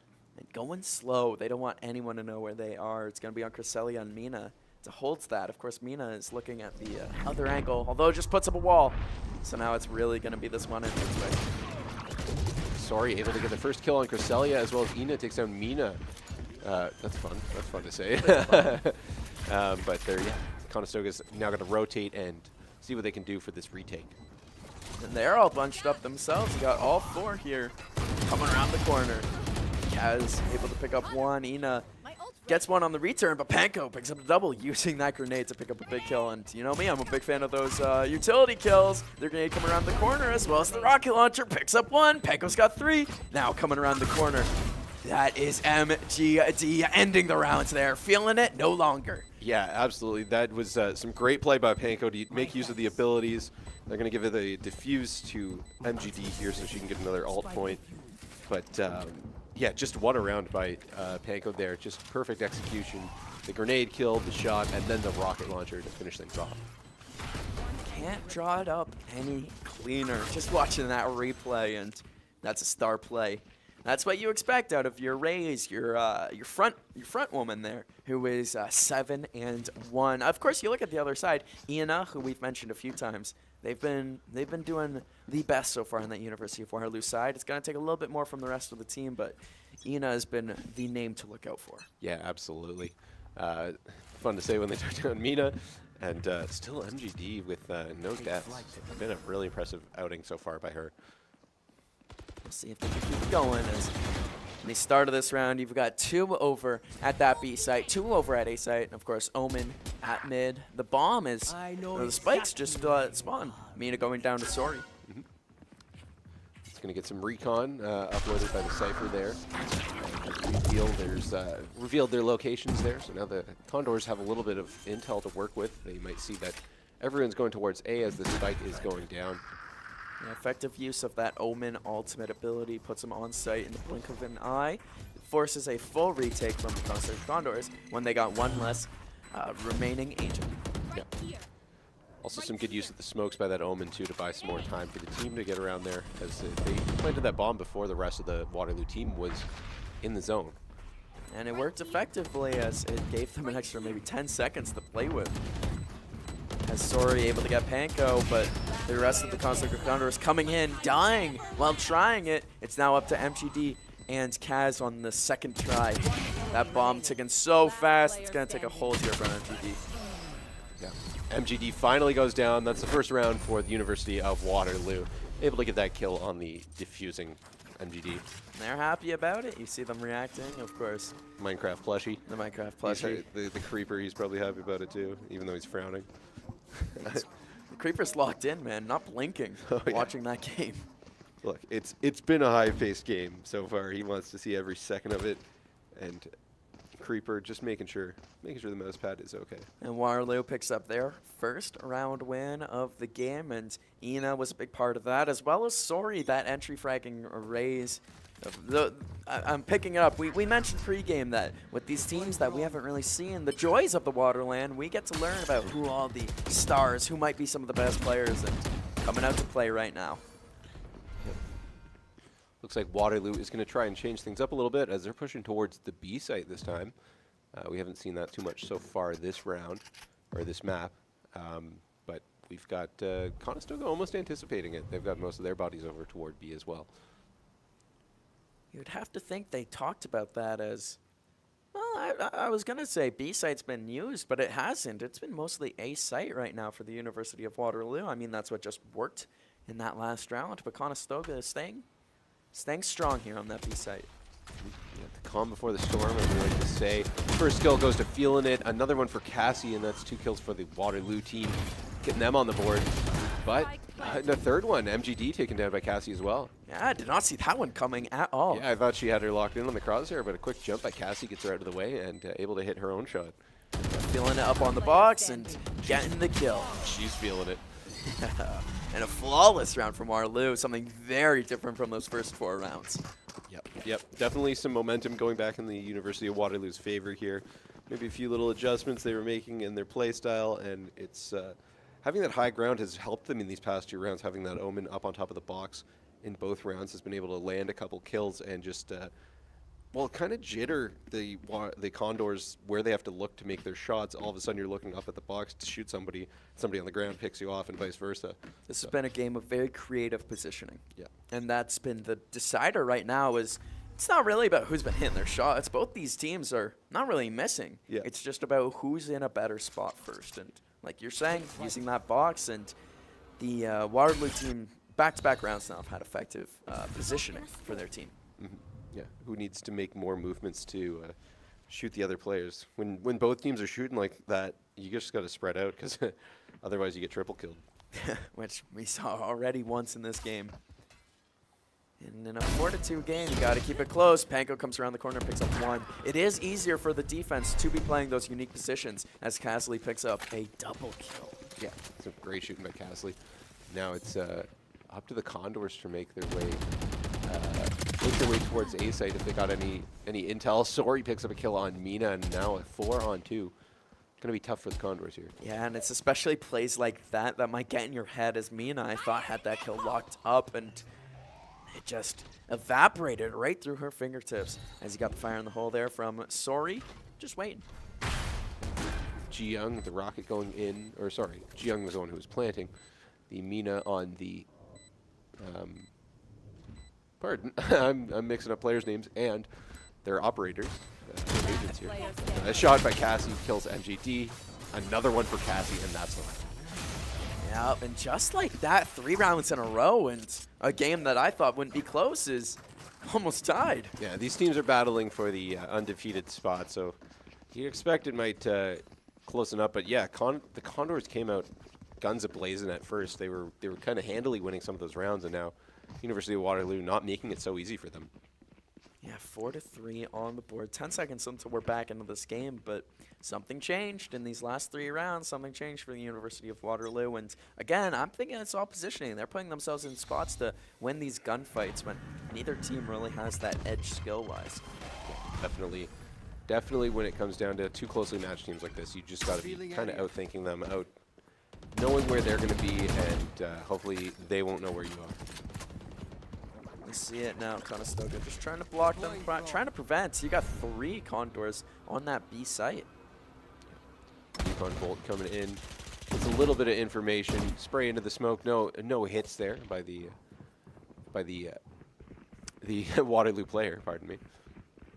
As rotating now, it looks like they're going to be going all the way to A. He's got some fights in the middle of the map. There's Castley trying to fight, but Cass and Panko take her out. Ji Young is planting the spike over on that A site. They do reveal the MGD for Conestoga. And they want to rush down MGD too. And they will. Ina picks up a big kill as the rest of Conestoga is going to be coming from the other way. Yeah, it's now a 4-on-4 here. Let's see what Conestoga has cooking up. A bit of a staggered attack for the retake, trying to get a few angles at once, but feeling it, able to take out Mina. That's going to be 4-on-3. Panko trades out, feeling it. Panko with another one. It's just been back and forth right now. You see Ji Young hiding there in the back of the site, using that ultimate ability of the breach, is able to get the first kill on Kaz. Holding the bomb still is Castley. Panko gets a kill on Ina, but Ji Young is able to deny the plant long enough to tie the game up. Good stuff there from the defending breach. Yeah, good stuff. Ties the game up, and just you didn't expect it when you saw how Conestoga was playing right out of the gate here, but Waterloo has made a formidable 4 rounds back, especially because you think about it, the first 2 Condors rounds wins, or you win pistol round, you win the one after it. So that's really then the 2 after were dominating round wins for Conestoga. Not what I was expecting one bit, and you could see them maybe a little shell-shocked at the desk. Yeah, definitely a good time for a timeout. Just kind of take a breath, get everything back into being settled down. Check your phone, see if there's anything on there as well. You might as well. Yeah, it's just not what we're used to seeing. A lot of the teams today have been big smiles, big celebrations. I mean, our open team for Valorant, they were yelling the whole time. I mean, that is what comes with having Kip on your team. Yeah, I'm sure, yeah. Ooh, if you look at the alts, almost fully ready for the one team there. Yep, they're holding them. They're holding on to them. Going to get them used in time. I believe that's Waterloo. Waterloo, yeah. Yeah. And then this. So a few alts ready to go. This one, if I'm reading this chart correctly. Waterloo's got 2 alts ready to go with that Cypher alt, 1 orb away. Nice. Yeah. And then Conestoga's looking real full here. Of course, 4-4. We have 4 more rounds in the half. We'll see how those are played out. Yeah, exactly. It's going to take quite a bit of work to get the momentum back in your favor if you're Conestoga here after Waterloo has been just so locked in, so cohesive as a unit that it's going to be really a bit of not a tall order, but it's going to be difficult to get this point back. Kaz was spotted in mid and was most likely relaying the information as you got 4 attackers on the middle of the map here. They could go A site, they could go B site. They've won a round here before by being flexible. It's going to be on the defenders to put themselves in the correct places that Waterloo will not expect, as Waterloo has figured out what the defense of Conestoga is doing. Exactly, this adaptability on the fly, but Ina is traded out after killing MGD, and Panko picks up Cassie as well. Yeah, a big return from Conestoga, putting themselves in a good position. 4v3, but the bomb site has been fully taken, and these retakes, they haven't been nice. You see the rocket launcher out from, that's Panko with the rocket launcher out. Cresselia picking up a double, coming around the corner. No rocket out anymore, but Panko has good gun skills. Yeah, it's a 3v1, so this is going to be a tough one for Sori to hang on to. And Panko is finally able to get another win in the Conestoga column. Takes out Sori right there with a headshot. It's now 5-4 Condors. You know what they're doing right now? I mean, you can't see it, but there's a huge sigh of relief coming out. A huge just, whew, we're okay. The bleeding is done. Yeah. It's a whole new game just because you're up by 1 now. It doesn't mean you could get comfortable. I mean, you could go up by 5, and apparently you're not allowed to get comfortable. Oh yeah, definitely. It's going to be, I think, a game of swings like those first ones, and it's a battle of first place in the, or at least to stay undefeated in the division. It's a little bit early on to decide who's going to be first place, but yeah, a lot of Valorant left to be played here. This one's different too because it's not 2 groups. This is just one group that, hey, you want to try to win. We're going in tomorrow. Of course, WaterLAN 2-day event. Make sure you stay tuned today and tomorrow for lots of exciting Valorant action. Yep, exactly. Waterloo right now looks like they've got a little bit of a split push, just trying to figure out where the Conestoga players are before they really make any decisions here. Conestoga is doing kind of the same thing on defense. It's a game of finding out where everyone is. We've seen this before with the University of Waterloo team, but before they used the Omen ult to get over to A site. This time, they don't have that in their repertoire. They do have the Omen ult, but they have Spike already picked up. They decide to go over to A the long way. Yeah, just going to take their time, make it over there. They already have 2 players on the site, which is going to give them a little bit of time and space for getting that Spike onto the site as well. No, Panko's there and able to trade out is Sori, but Kaz comes in and picks up another kill there, and we'll keep on going. Kaz is in the zone right now. Yeah, there's been a lot of kills in these past couple of rounds for Kaz. She's been hitting her shots and in the right place to make them. Got a little bit of a fight probably about to happen. Feeling it, whoever beats this corner. MGD with the kill on Ji Young. It's now just as Kaz flips around, I told you Kaz was feeling it. Didn't have the advantage in that gunfight, but is the winner of it. Yeah, Kaz took down feeling it. She was feeling it that much. In the zone, and I hope we do get to see that final kill from Kaz. Too bad because it was a nice one. As we look at the scoreboard here, Ina with 10 kills on that University of Waterloo side, Kaz 11 on ours. On the Conestoga Condor side, Panko with 14. So Conestoga, 2 team members, double-digit kills. Yeah, you want to have two team like that's always a good thing to have. Right? Obviously, you want to have two team members with double-digit kills, but yeah, by round 10, a good place to be in. They just got to keep doing what they're doing, and maybe they can pull away with this lead. But we'll have to see what happens. A couple more rounds before they swap as well. 2 more rounds in the half. You are absolutely correct. Some abilities going in as they make their way towards B site here. Only the one Condor there, but it is a Cypher, so they're going to be able to get some recon. A good quick kill by MGD as well on Ji Young. There's that recon, the ultimate ability used by the Cypher. We'll reveal where everyone is. The spike goes down as Kaz gets a kill. Feeling it gets one in return. Same with Casley. Let's quickly turn around. Ina and Feeling it taking out these 2 players, but Kaz got to get back and get a kill quickly before they are perish to their well, to them being already dead, and they're going to perish again anyways. Panko with a kill, and then Mina taken down by Feeling it. Double kill for Feeling it. 4 on the round. Yeah, big round for Feeling it. She was feeling it. And there we are, the last round before the swap, and this is as close as it gets. A game of runs, I will say, but the University of Waterloo breaking up a Conestoga run. Yep, might become a little more back and forth as we start to get toward this this swap toward the who gets to win here. So it's a lot of a lot more Valorant left to go. 2 ultimates still on the board, but that's it. Just Cresselia's and Casley's. Yeah, so they're going to likely use them this round as there's saving. Quick kill by Kaz to start things off on Sori.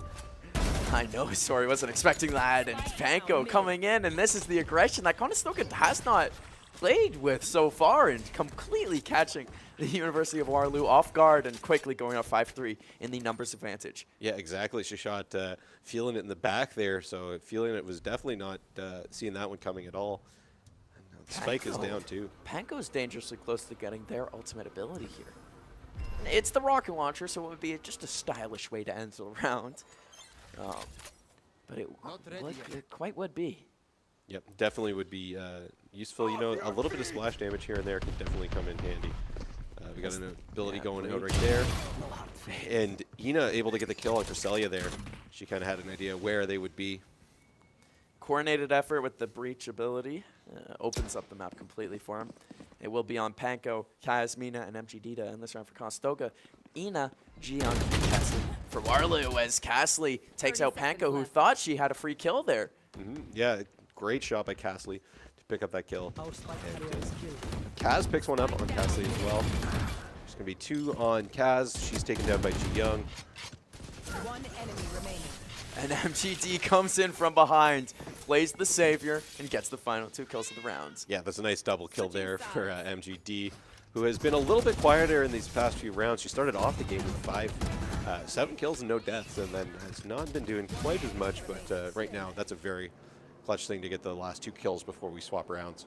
Yeah, and they were coming right at Mina there, who so far has 0 kills, has 6 assists, and hey, they're playing that support role as supportively as they can. Of course, Mina almost got the 2 kills at the end. MGD just decided to shoot them in the back of the head before she could. Come on, MGD, sharing his character. No, you want to get her just in case. MGD also wanted the double-digit kills really bad. Had 11 kills in the half, along with Kaz's 14 and Panko's 16. It doesn't really matter if you don't have a teammate who's getting kills when you got 3 at that many. Yeah, exactly. That's a lot of numbers on the boards just to help Conestoga have the lead here. But they're not up by much. You know, this Waterloo team has been a formidable opponent here. Lots of good runs for both squads. So they got that intel. They know that they're coming to B, and they got all 5 going. Yeah, it's going to be Conestoga doing a quick push, trying to get that plant down right away. They're able to get the spike planted, and some stuns by Jiyoung, able to get the 2 kills there on Panko and Kaz. That was some tight shooting there, and Jiyoung is able to come away with it. And an improbable victory. Ina and Jiyoung are very damaged on this retaking squad. Everyone else is at full health. It's going to be up to both teams. Casley and Ina picking up kills on Mina and MGD. Feeling it, gets the last one on Cresselia, and now they're going to have some time to defuse the bomb here. Yeah, one too many attacking defenders. Yeah, exactly. They just able to get the flawless there. And 7-6, this has just been a back and forth game. Yeah, it's what I was expecting. It was what I was expecting from two of the undefeated teams in our bracket right now. Yeah, exactly. They're going to bring it. They both want that, keep that undefeated status intact, and they're fighting tooth and nail for it right now. 10 seconds till the round starts, and we got a little reminder of the scoreboard. Of course, I do want to shout out on the University of Waterloo side, Castley and Feeling It. We've been saying their names a lot, and that's not to discredit Ina and their 13 kills either. Yep, lots of players really showing what they're made of here. Lots of multi-kills, just some incredible plays. Lots of star plays, individual efforts. Got this slow, looks like a slow A push from Condor's team, but they get some sight lines here going and some shots being fired. No contact yet. Fortunately, I'm back onto site, though. The retreat's on, and Conestoga is gaining ground. They're making their way in here. Good shots landed. Takes out that bomb, buddy. That's a good one to dispose of. Second away from when it was going to explode. Forces Panko to peek the corner with the grenade and peek the corner into her doom. Of course, that weaponry for Conestoga, it's not the best. Yeah. They're really working with a little bit of a second pistol round here, obviously. The post-pistol round. So they're outmatched guns-wise. But maybe they're not outmatched thinking smart brain-wise. You'd hope so, because the numbers aren't in their favor. The scoreboard might be telling you Castley's dead, but the map is indicating that Castley's very much so alive and holding that A site. Yeah. They can't wait any longer. They have to go. Yeah. They need to get their way onto that site. Sori picks up 2, and she takes down Mina and MMG. Watch Sori here. Watch Sori. They're hungry. They want to keep going. Yep. Kaz able to pick up 1. Treselia is traded out. Now all up to Kaz. Does hit some shots, but is taken out. Sori wanted to get that kill so bad, but it won't matter. The time expires. Ji-Young does get the final kill, and Condors will lose on a timeout. The Waterloo Warriors defense was just a little too heavy. Yeah, this is a 7-7 game now. It's been very tight-knit. Both teams taking a round or 2 after that initial 4 for both rounds. Yeah, the first half was a half of runs. Conestoga went on a 5-round win streak. Then, of course, the University of Waterloo went on a 5-rounder. Now, well, back and forth, yeah. 2-gamer for Waterloo. It's kind of what we expected from the pistol and post-pistol rounds. That's an unfortunate shock dart there, but the recon dart made it into a good spot. Just didn't really pick up any recon. Shooting through the smoke at Panko, unable to hit the shots, was feeling it as Conestoga's gone back over to that B site. Yeah, Conestoga with a pretty good buy here. They've got a good econ, but feeling it and Ji-Young making some kills with their econ guns. Panko is taken down by Ji-Young. And the rest also follow suit as the retake was just so effective there from the University of Waterloo. They come on hot, they come on heavy, and there was just nothing that Conestoga was able to do there. Yeah, seriously, they made really quick work of that round. You know, Conestoga was in good position, and then all of a sudden, Waterloo was just all over them, and now they've finally taken the lead for the first time in a while. For the first time all game, I want to say. Is that their first lead? Well, it was 5-0. Did they go up 6-5 or did Conestoga? No, I don't think they went up 6-5. So there you go. This is the first lead of the game for the University of Waterloo, and they've earned it and then some. If you look at the kill feed, I mean, Ina was really good in that round, picked up, I think, 3 kills, and then the rest of the University of Waterloo team, almost all of them at the double-digit kill marker. We are, of course, 15 rounds into this one. Yeah, still a lot of Valorant left to be played in this match, unless one of these teams goes on a really big run, but it's not looking likely as of right now. Just both these teams have been back and forth with their own star power. There's Panko getting the first kill of the round, but Ji-Young will follow it up. Panko completely blind, staying alive, but the rest of Conestoga unable to as well. Mina, Treselia going down one after another, and this A site has just been too formidable to approach. Yeah, seriously. It's been really all Waterloo these past couple of rounds. Now MGD is going to try and get around this corner. They're still on attack. They got to pick up that spike, which Waterloo knows where that spike is.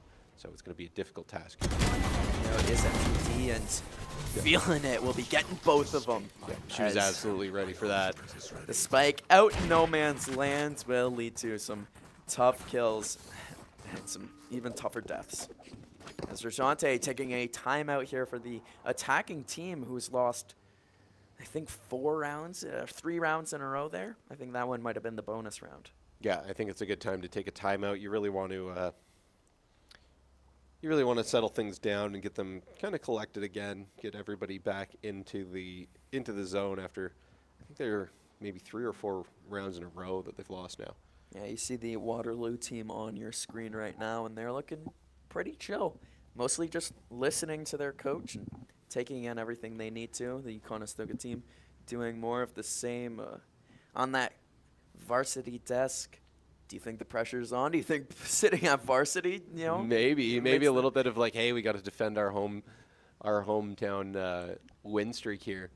You are sitting in front of everybody. We do have curtains up for them, so they can be, you know, a little bit more privated off, but still, that's varsity desk. Yeah, it's the varsity desk. It's a lot of prestige sitting at that desk. And, yeah, the Waterloo team has just been better for these past couple of rounds. We'll have to see if they can change things up. Of course, that timeout win rate for Conestoga is usually pretty high. We'll see if that can continue this season. Yep. And with this game here. Yeah, Rajante is quite the pep talker. I don't think I've actually had a conversation with him, but in terms of what he says to the team, it really usually pans out. Usually works. Of course, I could never be a coach for these. Too many brain games, too much brain power is required for this sort of stuff. Yeah. As you see, 4 Conestoga Condors going at sight, starting to put the volume on and starting to go a little loud. As we see jumping in, Panko trying to get a kill, takes a few bullets and will stay alive. Conestoga is fully on site and planting the spike. Yeah, that's a good plant by Cresselia. Helps by the Condors some time here, some abilities going up, but feeling it gets 2 quick kills on Kaz and Panko. Mina able to finally get feeling it, but 2 of the better shooters from the Condors have been taken down. Yeah, but feeling it was the big one that had to go down, as they've been the difference maker here for the University of Waterloo. Mina picks up a kill, but Ina as well is on the board, and that will be it. Ina with a double kill takes Conestoga out of the round and puts University of Waterloo into the double-digit win column. A fist bump going out. This is the most emotion I think I've seen from that unit. Yeah, they had some fun. They're laughing about that round. You know, a few things went in their favor that I think they can be happy about right there. And we've seen the timeout not paying off. No, it's one of those rare instances of the timeout wasn't the difference maker. I liked the strategy too. They got sight. They sent everyone in except for the one, and just when you were there, what happened? Yeah, it they all, were just all fell apart. Yeah, it was a lot of things happening all at once, and Waterloo, amidst the chaos, was able to come out triumphant. We see here very similar setup from the University of Waterloo. They got, of course, Iana alone on that B site.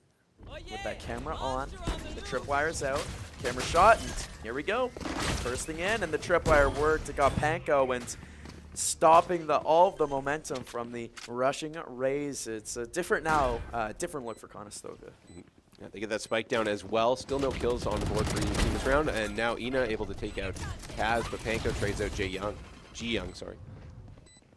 Using that rocket fuse ability, not seeing anyone quite yet. The moment that wall goes down, it goes through, and no one was in the crosshairs. Mina does revive Kaz, so Conestoga gets at full strength again.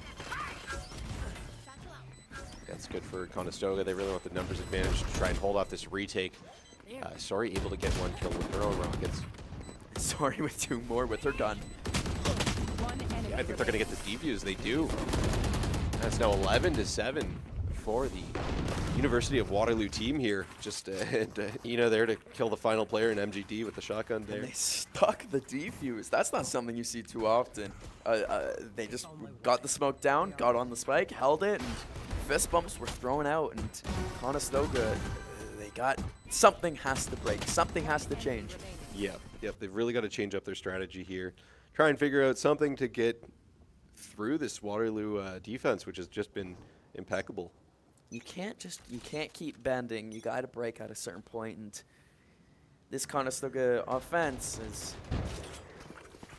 it's got to get creative. It's got to do something different. We're not seeing a lot of mid plays, and I'm no coach, but I would definitely like to see more of that, as they've been sending a lot of members down B, and the B site's just being absolutely contained by Ian, one of the star players for the University of Waterloo.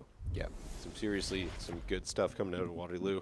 That is going to make it difficult for Conestoga to get their way back into this game, as Waterloo's finally starting to run away with it. Still a slow kind of middle push, though. We've got a few players anticipating the A push, but we don't know if they'll take it. Only problem is they haven't really gained any ground, and they haven't really gained any intel yet, as there's 55 seconds left, and all they know is that their smoke's out. Yeah, if you're Conestoga right now, it's a little bit of difficulty figuring out where you're going to go. Fielded finally starts things out with a kill on Panko, but Kaz is able to trade them out. Kasley trying to use that Sova ult to get some kills, get some info. Unable to get either, but it did force out one of the Condors into a death from Feeling It. A trade that Conestoga will take, Panko for Feeling It, although there's only 30 seconds, and Conestoga isn't on site yet. Yeah, they don't have a lot of time to get on this B site here, but they're going to go for it. Moving in as a team, Ji Young able to take out Mina. And we now have another gunfight going on.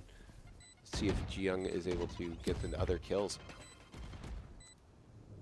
They're just holding site strong. It's going to take so much scope. They did get the bomb planted, as Cresselia picks up a double from that midsection. Ina does pick up a big kill there. Kaz is coming back.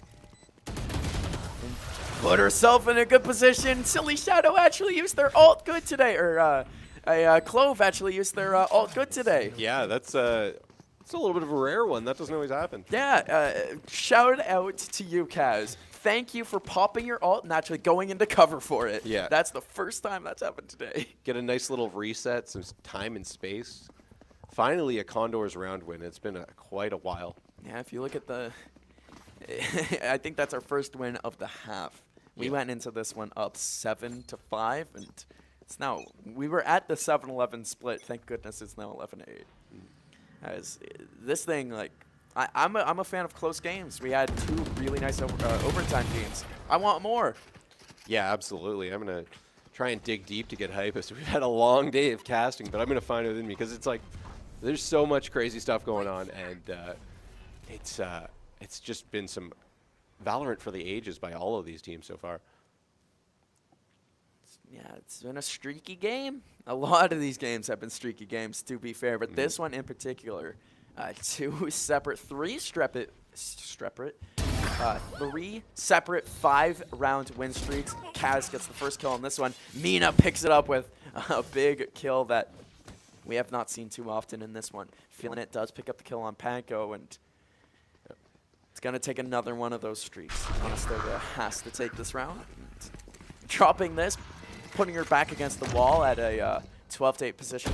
Can't afford it. As Kaz goes down MGD with the effective trade, usage of that ultimate ability tells Conestoga where the remaining defenders are.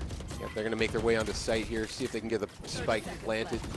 Got 3 on 2, so it's good numbers advantage for Conestoga right now. They're making their way into the site. Cresselia is going to get that bomb planted. Watch that Omen on, or watch that Cypher on the flank. Going very slow, going very silently. Young and ooh, they make it a 1v2. MGD has to get a little loud, has to go a little soon, and Sorry goes down. MGD gets the kill. Mina picks up the other one. That's now 9-11 for the Condors. And that rotate, that flank, perfectly executed by MGD. It was almost a little too slow. I almost got worried, but no, MGD knew exactly what she was doing. Yeah, I said 9-11 for the Condors, but 4 would be for the Condors are behind. Yeah. They are losing 9-11 to the University of Waterloo GC in the Battle of K-Dubs GC Edition. Our second one of the day, and it doesn't show you on the kill feed there, but round 19, round 20, both going Conestoga's way, and had to go Conestoga's way, and again, maybe that's what Conestoga needed. Maybe Conestoga needed must-win rounds again. Yeah, I mean, they could lose one technically, but you really don't want to at this point. Not with the economic situation that Conestoga is in. As Kaz gets killed, gets traded, Feeling It. It's constantly the second one on those. Yeah. good stuff by feeling it to get that kill and trade that out. It's going to have to make Conestoga back off and rethink their route in here. Going over to A site, which worked for them last round. Of course, the University of Waterloo changing up where their Cypher is, moving the Cypher over to A site, which was on B earlier. Yeah, it's going to give them a lot of recon as soon as Conestoga starts to work their way into the A site there. So it could be pretty advantageous to have that Cypher in that position. And there they are with the Odin 2. So the big gun in a big situation. Yeah. It's always scary coming around a corner to machine gun fire like that. Using the wall as Mina gives them all the information that they need there. Now coming around using the Gecko ability to plant that spike gives Conestoga all of their guns available for shooting people. Yeah, that's the kind of firepower you definitely want to have, I believe. Spike doesn't go down though, using that Odin spray. And speaking of that, the Omen goes down, but Ji-Young's able to get the trade. But MGD and Cresselia keep the site strong. It's just up to Ina now on the University of Waterloo GC side. And you got 3 Condors swarming like bees. Yeah, it's a 3v1. That's a tough place to be in if you're Ina, but you've got the... you don't necessarily have the best gun for a 3v1 really in the Odin as well. Well, you don't got to reload it. You don't got to reload it, but you're missing out on that headshot power, which can be a really big difference. And Cresselia is able there to, speaking of headshot power, take out Ina. It's now 11-10, so Condors clawing their way back into it. It's been a streaky game, like you said, and all of a sudden, here we are.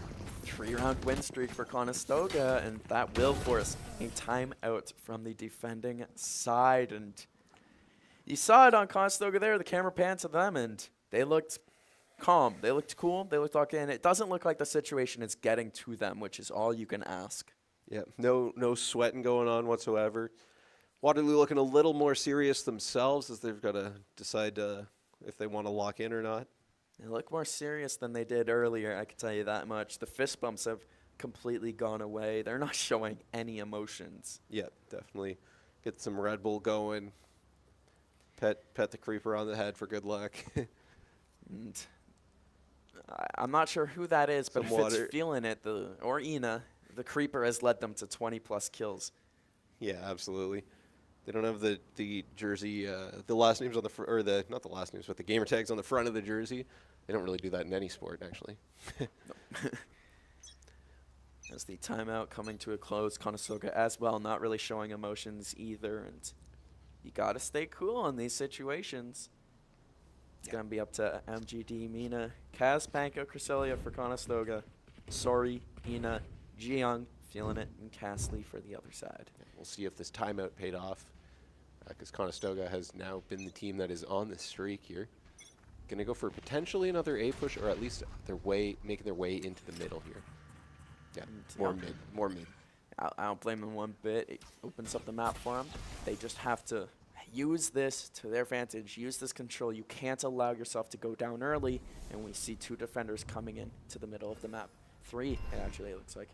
Yeah, we've got some Omen smokes going down. Got to be really careful. Somebody is right behind you, and you're gonna able to. Nobody died there. I am surprisingly genuinely shocked as everyone is alive. Yeah. That spray through the smoke hit at least 3 people in the back. I don't even know if it's through the smoke. They might have been actually shooting right at him. Just not able to finish anybody off, though. Now you got all of Conestoga in the mid. You got the rest of the Waterloo Warriors scattered about. Coming up through mid, the Tripwire active. The Tripwire going off. Breach using his abilities effectively there, stunning the rest of the Conestoga Condors. But going down, Panko watching mid, making sure that they were safe, and you see the rotate over to A site now. You've got a lonely Cypher, MGD coming over, trying to make sure everything is safe. You got to be careful, though.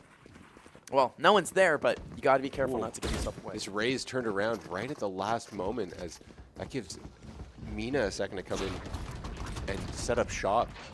Just an unfortunate timing if you're the Waterloo team. You got a 5v4 man advantage for the Condors Esports side. Sorry at low HP, taking gunfights and taking their head off is Kaz. Able to peek those angles effectively. Bomb Buddy going out, and that could spell trouble. They're able to shoot it away, but it's low HP for 2 of the 3 University of Waterloo remaining members as that recon dart. Yeah, that bounced up in the universe. That just went lands finally. Yeah, some say it's still flying to this day. Feeling it gets the first kill of the retake, but Panko is able to get a double and a triple, ending the round with a 4K and tying the game right back up. Wow, 4 rounds in a row. Make a wish, Conestoga. It's 11-11. That's incredible stuff. They were down 7-11, and they looked almost down and out, and they were just able to make their way back into this game. Yeah, up 5-0. Yeah. Then down 11-7, and now we're tied 11-11. Yeah. That is some pretty crazy stuff. This is what happens at, pardon me, had a frog in my throat. That's what happens at WaterLAN here. WaterLAN. WaterLAN, not Wonderland. Let's see if Conestoga can make this their very own Wonderland here at WaterLAN. As they're pushing back up through mid. It worked last round. They're going to see if it works again. They sent the Cypher over to B site alone. That's MGD. Yeah. Doing that risky 1v1 here. Yeah, we might see some 2v1 Cypher. So 2v1. Ina takes out MGD.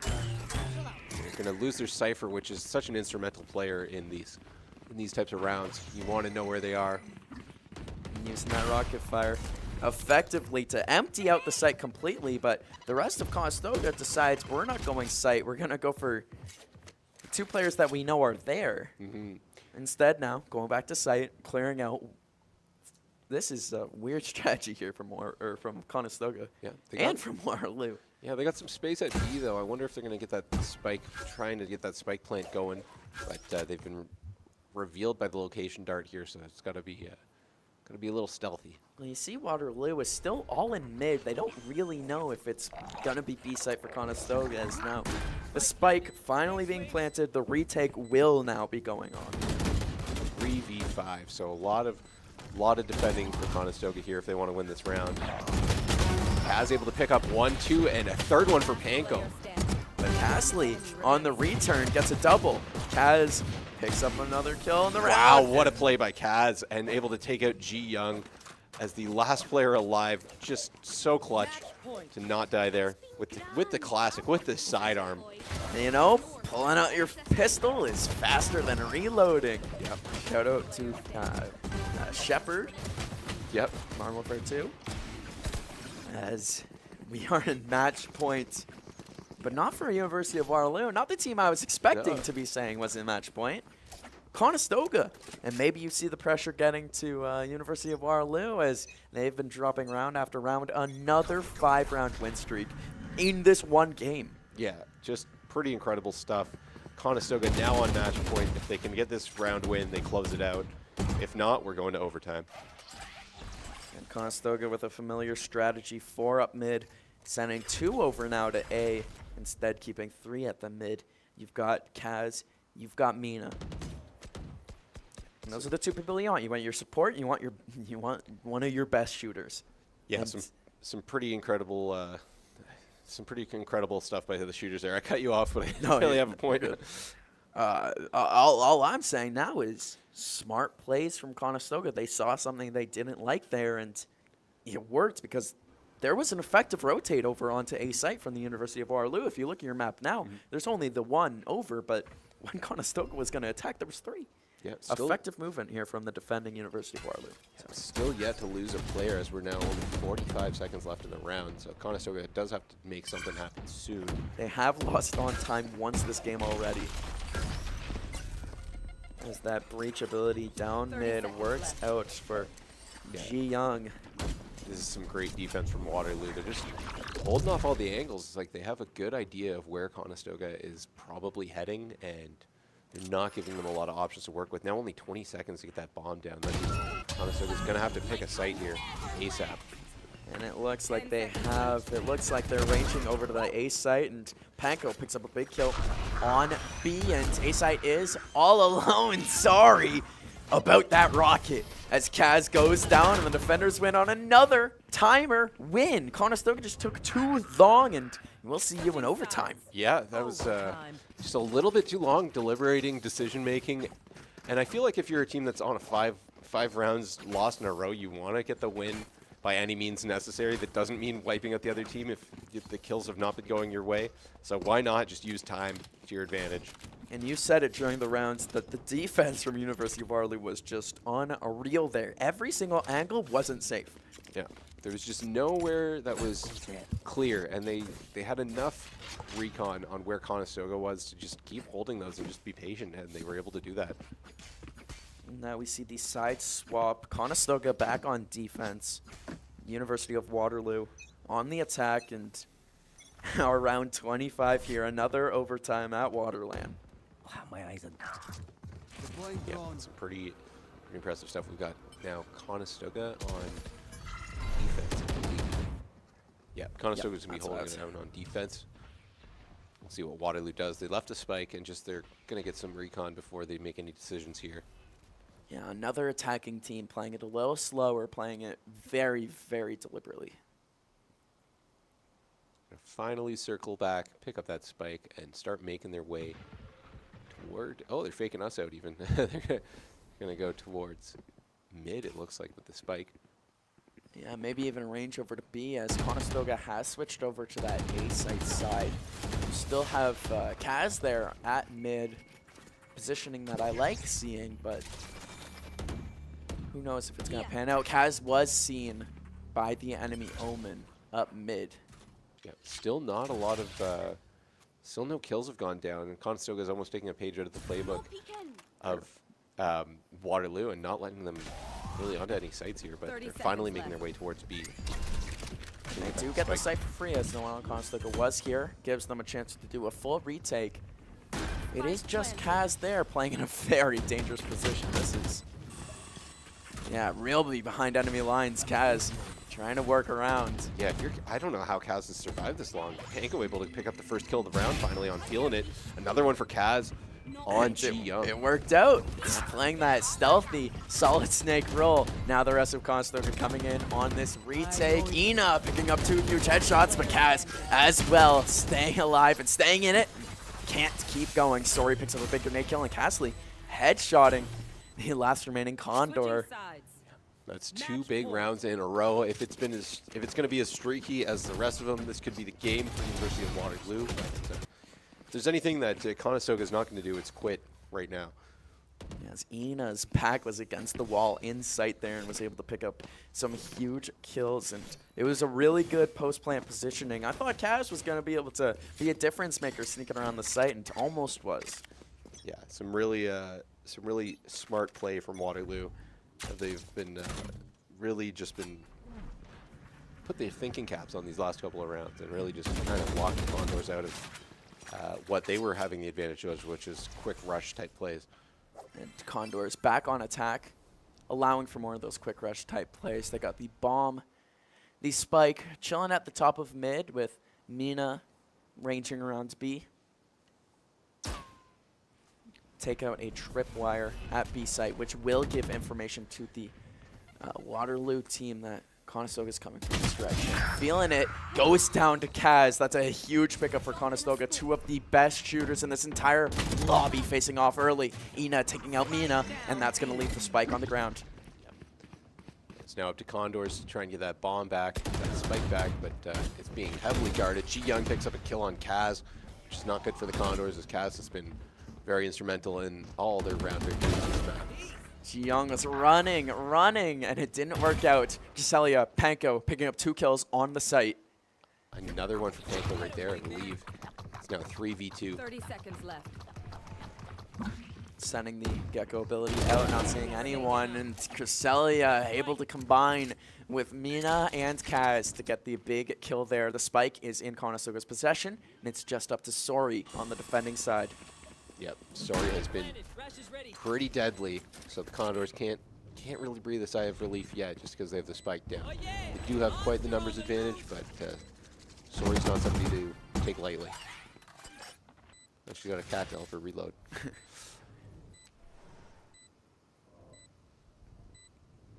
Yeah, it's a lot of calm before the storm here. I don't want to ruin it by talking too much, but my genetics, I gotta say things. Sori is not gonna have a lot of time here, even if they do go in and get both the kills. That bomb's ticking. Get the first one. There's a huge headshot, holding the angle close. Will work. It is Panko, of course, had Cresselia backing them up. Yeah, we're going to at least Switching a 15-round game for whichever team wins. It's looking like a classic CSGO game. Oh, Those were first to 16 for a regular game. Whoa. Yeah. When you decided to play a comp game of CS, you were locking in for a little bit. Yeah, see you guys in 3 hours. I gotta play a regular game of CS. Yeah. And we see another timeout get called here. At a fresh slate, I don't mind this timeout call one bit. Yeah. It's about time.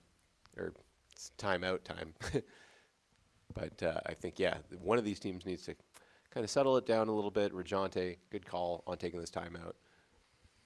You got to think, if you're Conestoga, you want to be putting Kaz and Panko in situations where they can get multi-kills. They're getting a lot of one-on-one gunfights, but then they're getting traded out a lot. That's the same deal with the University of Waterloo. If you're on the University of Waterloo, you got to try to get Sorry these trades. You got to try to get Ina these kills, and especially feeling it. Those have been the key members from both teams in my mind. Yeah, yeah, both of those, or all of those players you just mentioned, doing very well in terms of kills. I'm wondering if, I haven't seen the kill feed in a while, but I'm wondering if anyone's getting close to a 30 bomb here. As we are in round 26 of our matchup. Yeah, some pretty, we got one player with 27, so that's that is some pretty crazy stuff. Looks like the Condors are they're playing a more spread out defense. Sorry, it's the Waterloo team that's red right now. Coming over to the A site is the attacking team. Of course, that's Sorry Castley feeling it from the University of Waterloo. Attacking A, Conestoga's got 2 bodies there, but no one on site itself. Yep. Maybe this recon bolt isn't going to see anyone. It doesn't look like they saw much. No information was given. MGD, and I think that's Visalia, playing pretty sneaky. Now recon bolt isn't able to see MGD either. This is sneaky, sneaky stuff from Conestoga. Will it pay off? Left wing. Yeah, we'll have to see that bomb buddy. It's gonna relay a little bit of information there. Somebody has to take it out before it explodes. But, Condors got to make their way onto site here and get it quick, or they're going to be out of luck. Yeah, picks up a big kill as well as Kaz coming out onto the site. Panko gets a kill, but feeling it gets a double in response. All up to MGD here against Ina. Cypher on Cypher. MGD does not have the time. Yeah, Ina's just going to play with it. Yeah, good play by Ina to take out MGD. It's now Conestoga's backs who are against the wall. Again, this is not an unfamiliar situation for the Condors. Yep. If they are able to get this next round, we're going to be seeing potentially a round 16 or a 16-win game. But it's up to the Condors to stay alive in this situation. As we are in our 3rd match point of the game. Yeah, this is our 3rd overtime of the day. Our 3rd match point of this game. A lot of threes. No Half-Life 3. As Conestoga on the attack this time. Of course, we got our cam on Panko, who's rushing up mid. Jiyoung is typically the one that you expect to see at the top of mid there, using those breach abilities. We'll see how Conestoga decides to handle this round. Yeah, a little bit of slow and steady. You know, they can't afford to make any mistakes right now, so better to just do it very strategically. Try and stay locked in. Of course, this is Ina we're watching on the University of Waterloo side. Just around the corner is MGD. And MGD will get the first shots off and get the first 2 kills off on the rounds. Conestoga's got a huge advantage to start. And Panko keeps going. Another headshot on that breach. Conestoga's got a real chance to tie this thing back up. Yeah, those were some huge kills by MGD. Outnumbered, able to take down both the players, and all of a sudden, spike has been planted for Conestoga, but Castley able to pick up 1 kill on MGD. Still quite outnumbered, though. It's a 2v4. Yeah, just trying to even up this game a little bit more. Kaz, Panko in terrific positioning where Sorry is able to get Kaz, but Panko is able to get Sorry. Just one left. It's Castley, who has been deadly, but this deadly? Yeah, a lot of Condors waiting. Time not on her side as well. Panko behind the box, just missed by the shock charge, and Cresselia picks up the win. 14-14 as this is officially our longest game of the afternoon. Yep. These teams do not want to be defeated. If there's anything they like more, or they hate losing is what I was going to say. Only thing they like more than, goodness, yeah, I can't do it either. They hate losing more than they like winning. Yeah, I think that's how you would look at this, because it's like as soon as 230 bombs. Yeah, 230 bombs. We got 33 for Panko. That's awesome. And Feeling It's almost there as well with 26 herself. As well as I think that was 25 from Sorry. So high kill game. You got to double it up. That's how many are going down as a double kill immediately. Kaz and Panko starting the round off hot. Yep, that's a good spot to be in. If you're Condors, you want to get the first back-to-back win. But again, it makes it hard for them. They've got to get 3 wins in a row to seal this game off. Condors have been struggling to pick up that defensive win. The same with the University of Waterloo. Yeah. There's been kind of no rhyme or reason to who wins which round on this map, other than now it's nobody's swapping. winning. That is the main pattern I've found. Constant swapping back and forth between who has the dub. A little bit of a slow play here, as Waterloo does not have a lot of players left to work with, so they're going to take their time. Condors still have 5 on the board. Now we're dancing around a site. Wall goes up from Nina. Has the information. They know that the attackers are coming from there. Yeah, that's a really cleverly used wall. Kind of almost trapped them in the hallway there. 30 seconds left. As they rotate around to the longer side of A, and they do get seen. MGD able to get the first kill after getting the information. Yeah, shuts down Sorry, takes out Feeling It, and Kaz finishes it off with a flawless round for the Condors. Condors win on attack. This is the first time that Conestoga has won the first overtime period. Well, at least first time the Condors GC squad has won the first overtime period, as both Condors open team and GC team have found themselves in overtimes. Nothing quite like this, though.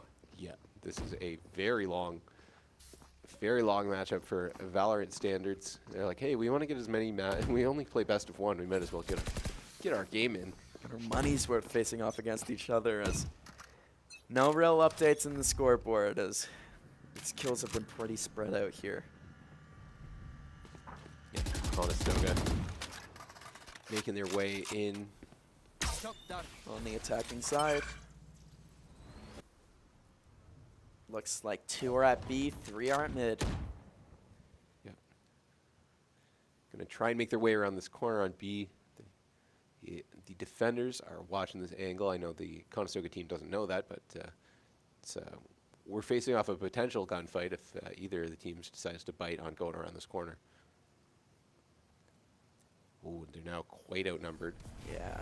As long as they don't line up too much, this could be very advantageous for Conestoga. Serve at the corner. Whoa, first kill from Kaz, but then 3 from the University of Waterloo. A double with the grenade. Ji-Young gets a kill, but Panko keeps it going. Ji-Young going down. It's not quite even dub, but... Yep, 3v2 for the University of Waterloo right now. Condors are going to maybe get this spike planted. It looks like they're starting it, and they've really got to hold this site. This bomb buddy going in through the smoke might be good enough to get some damage in. No, it's shot down. Kaz comes around the corner. Good kill by Panko, but now it's a 2v1. Feeling It takes out Panko. It's just up to MGD to hold it down here. Who's playing really smart. They have no idea about MGD rotating over, and MGD, if they play this slow, if they play this right, we could see the end of this, but no, it's going to keep on going. MGD was that close to being able to end this and give Conestoga a big win, but nope, University of Waterloo refuses to go down that easy. These teams hate losing. We've already said it. They do not want to lose this match. And we're almost approaching a third amount of... by the end of this, we'll have almost played 3 halves. Yeah, we're almost at the another 12 rounds. Yeah. 4 more rounds, but by the if one team wins 2 straight right now, it would be 2 away, which is looking unlikely right now. It doesn't seem like any team is going to be able to win 2 straight. Yeah, no team's been grabbing momentum. It's been just as back and forth as it gets. Conestoga back on defense. You know, looks like A side's the side of attack. Yeah, another slow start to the round. They just want to make sure they know where everybody is, because mistakes can be so crucial in this point in the game. There's a sunk cost fallacy. You don't want to lose all this hard work you've done. Kaz picks up the huge first kill in the round, and we both were ready for it. Jinx.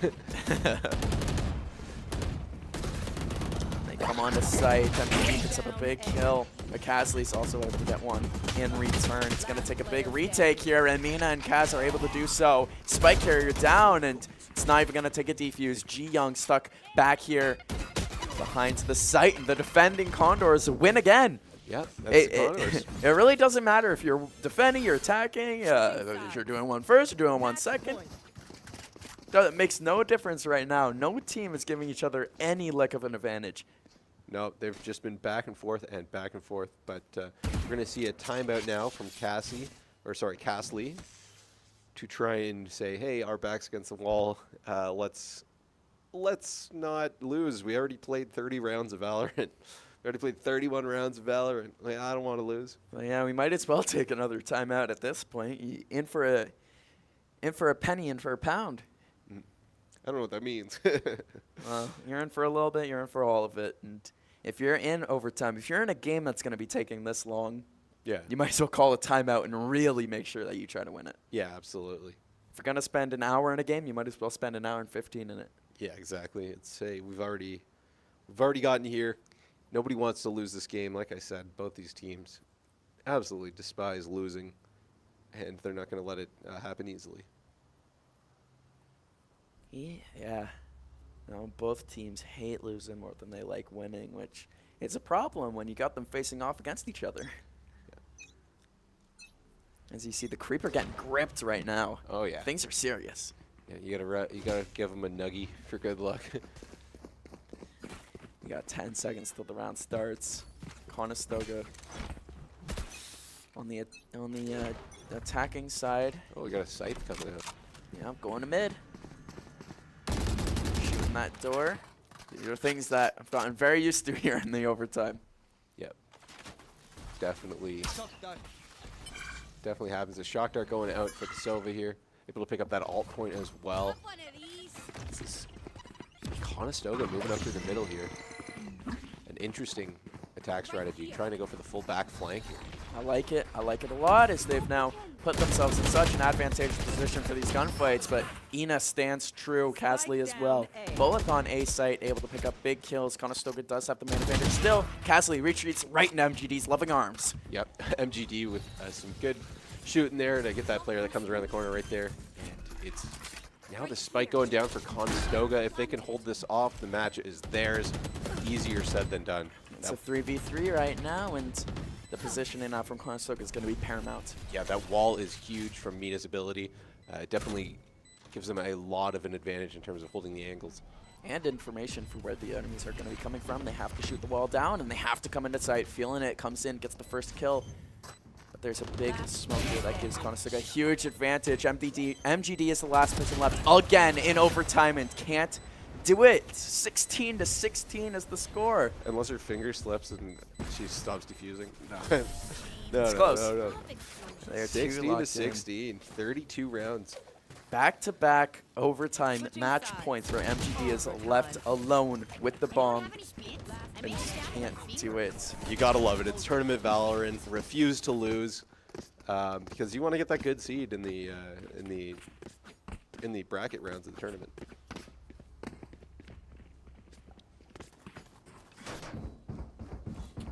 After this, Conestoga will be facing off against St. Clair, which should be another good matchup. I mean, we saw St. Clair come out earlier, and they played an effective game. Conestoga can't be thinking about that, though. They have to be thinking about what's at hand. No, definitely. I mean, at this point, you think, like, oh, we're about to play again. Maybe we should have saved some of our energy, but you're too far into it now. You cannot think about that at all. It's a tournament. You got to be ready to play hundreds of rounds. Yeah. And feeling it was ready, picking up the first kill of this extra overtime period. And it will be Kaz that goes down for Conestoga.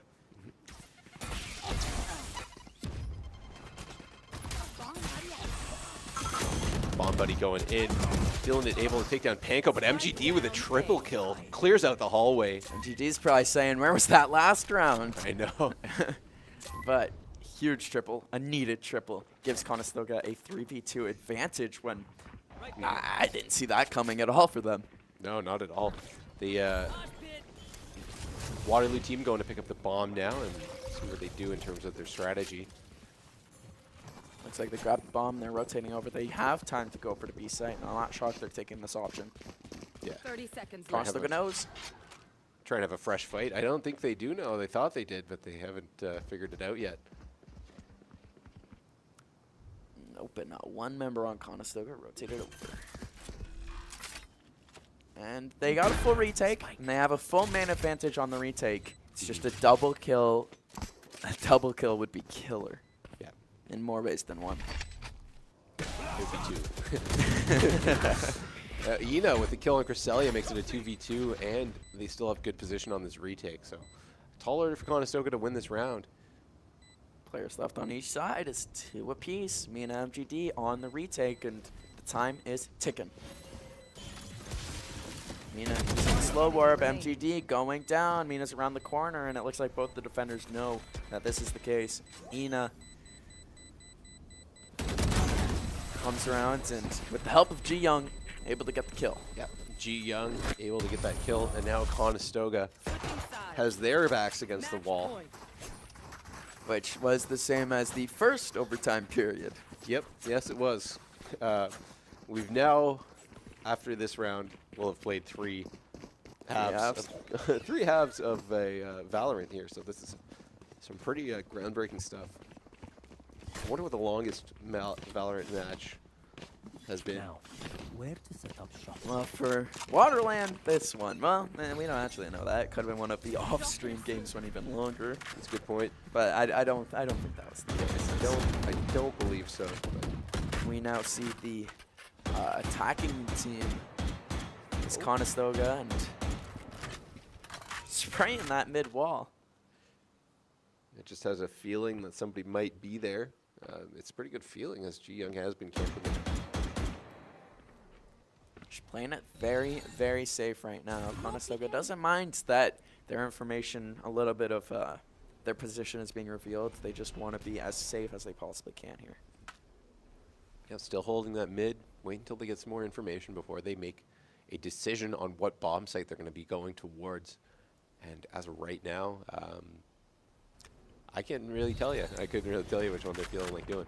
Yeah, we've seen a few times here Conestoga would push up and then go right into their spawn, basically. And rotate to either site, but right now it looks like B site as you got Nina in the regular way of pushing, and then the rest of Conestoga at mid as Panko gets the first kill of the round. Took a minute into the round for that first kill to come out. Yep, only 30 seconds for them to get a bomb down on the site here, so they need to start making things happen very quickly. MGD with another kill on Ina, but Sori trades out Kaz. Sori gets another one on Panko. Ji Young kills a blinded Mina, and the spike goes down. Cresselia, MGD is who Conestoga's banking on. Ji Young and Castley for the University of Waterloo, and minus Castley. It's just going to be on Ji Young. That's a big, that's a big kill for MGD. Can they get another one? I feel like the next team to get one probably gets a round, and it is the Conestoga Condors. Bring it to 17-17. Cresselia and MGD able to hold it off there. Smiles all around. Smiles. They just don't want to play St. Clair. They're like, well, you can just keep playing Waterloo. We don't have to play St. Clair. Stay in this matchup. As you got to think that, is this going to get them tired for St. Clair? Is this going to keep them warm for St. Clair? How long of a break do they get? That's my question as well. Or are they going to keep the same lobby and just boot St. Clair into them? Yeah.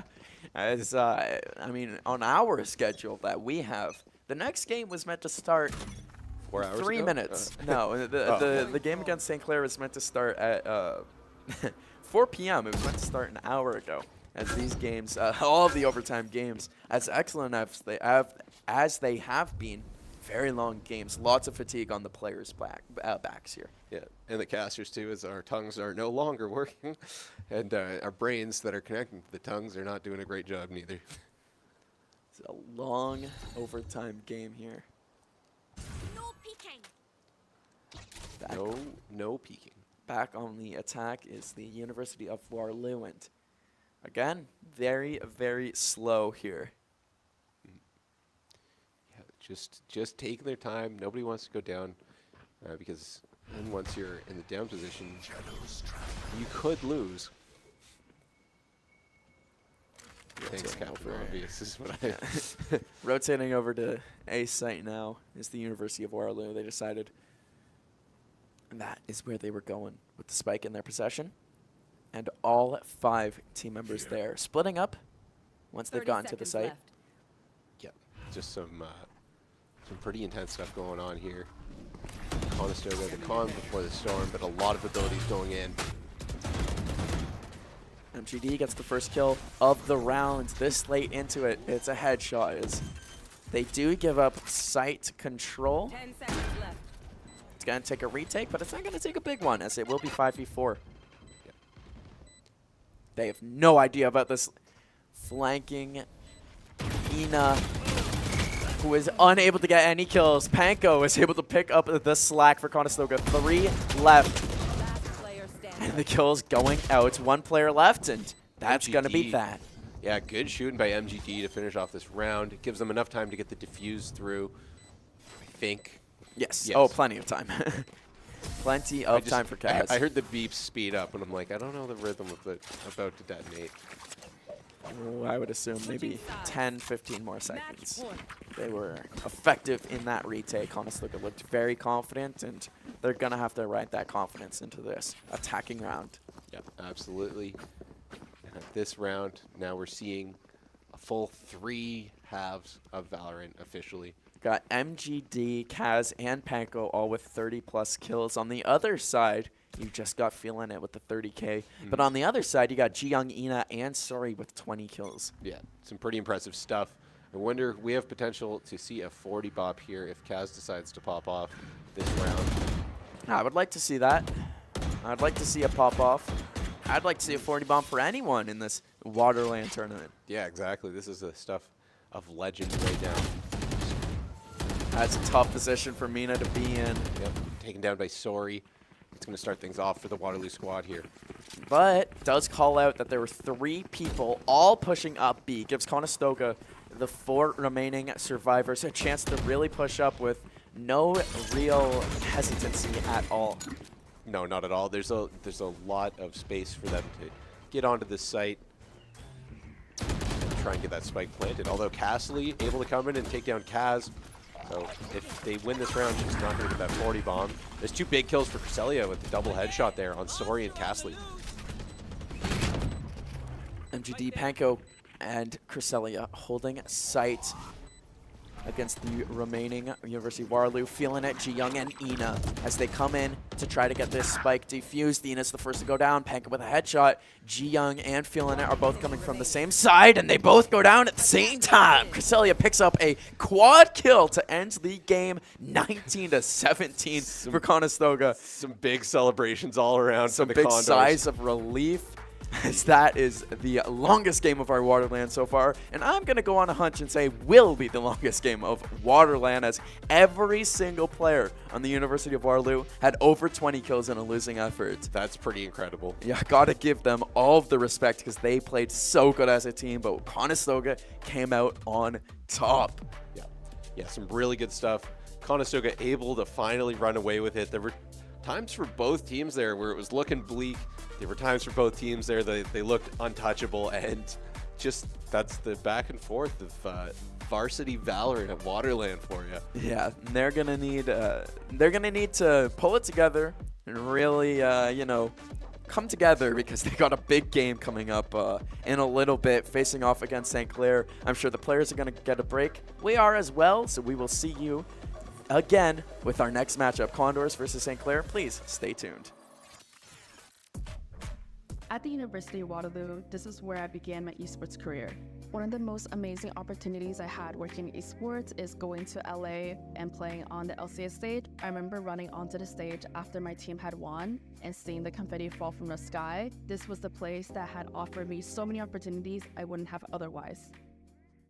In Waterloo Region, we founded the Waterloo Region Esports Commission in 2021, and now we're at a point where we have this wealth of knowledge, of leadership, of different organizations and institutions that are invested in esports.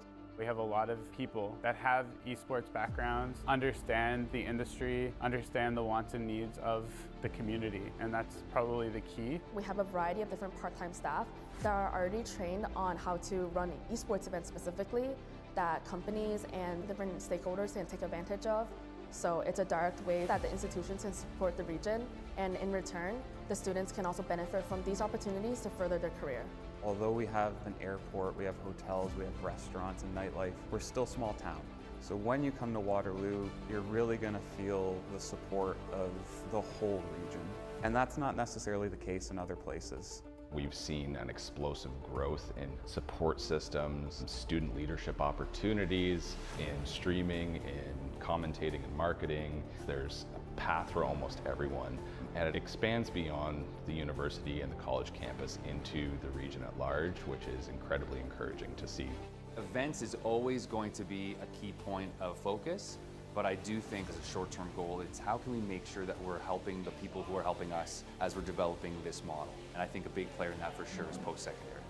Waterloo brings in a lot of international students. It allows first generation, second generation immigrants to be able to integrate within the scene with other people in Waterloo. Because at the end of the day, when it comes to esports, race doesn't matter, class doesn't matter. We're all here to just play and compete in the same game. Over the next few years, the more that high school demographic starts to understand what's happening at the post-secondary level, the more likely we are to see that local interest finding their way into our local institutions, getting involved with broadcast, teams, and how we can develop the Canadian esports system at large. Just incredible to see in Waterloo the whole community embrace something new and make it part of who we are, because it was there, but now the world gets to see it.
Renegade, Horosco, at a more blah, but a kick home. I don't wanna pedal with an old 3 kit, room, boom, 400, that's whoa. Got to see 100 the MO, get lifted, body look bit cool. Let's do flat over your head, body got another on me, oh, double nine. Telephone cut that rain, shout out my son for the rain, though. I don't want cut my lane. Running fist fire, scale no rest. Go pop one ring, go break one bench. I pop missile if I wish I put one pistol on my head. Was popping and popping, love in the morning. Blue come over to come in the morning. Vogue in the flick, poster forming. Confident boy run a halo on me. Jealous in the envy, all fill up in the air. I be hitting minute more when I'm on the air. Y'all boys so pitiful, wanna be my pet. Oh well, good boy, cause you're born on the stair. Renegade, Horosco, at a more blah, but a kick home. I don't wanna pedal with an old 3 kit, room, boom, 400, that's whoa. Got to see 100 the MO, get lifted, body look bit cool. Let's do flat over your head, body got another on me. Oh, scared of my life, grape head flavor, take all the vice, right side center, pesky side, I need to spin it, blind with a face, spin relay on this light, we gon' see where to take off. I am the chosen one, that's how I feel, I ain't tripping on rewind. The blessing I got from the angels around me are really some A1. I am the chosen one, that's how I feel, I ain't tripping on rewind.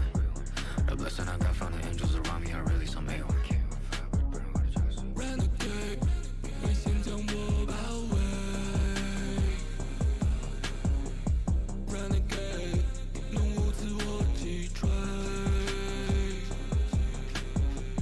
雨落下，扣紧我外套，一辆车穿梭在轨道。你不想成为我目标。Renegade, go on the more. Renegade, Horosco, at a more blah, but a kick home. I don't wanna pedal with an old 3 kit, room, boom, 400, that's whoa. Got to see 100 the MO, get lifted, body look bit cool. Let's do flat over your head, body got another on me, oh, double nine. Renegade, Horosco, at a more blah, but a kick home. I don't wanna pedal with an old 3 kit, room, boom, 400.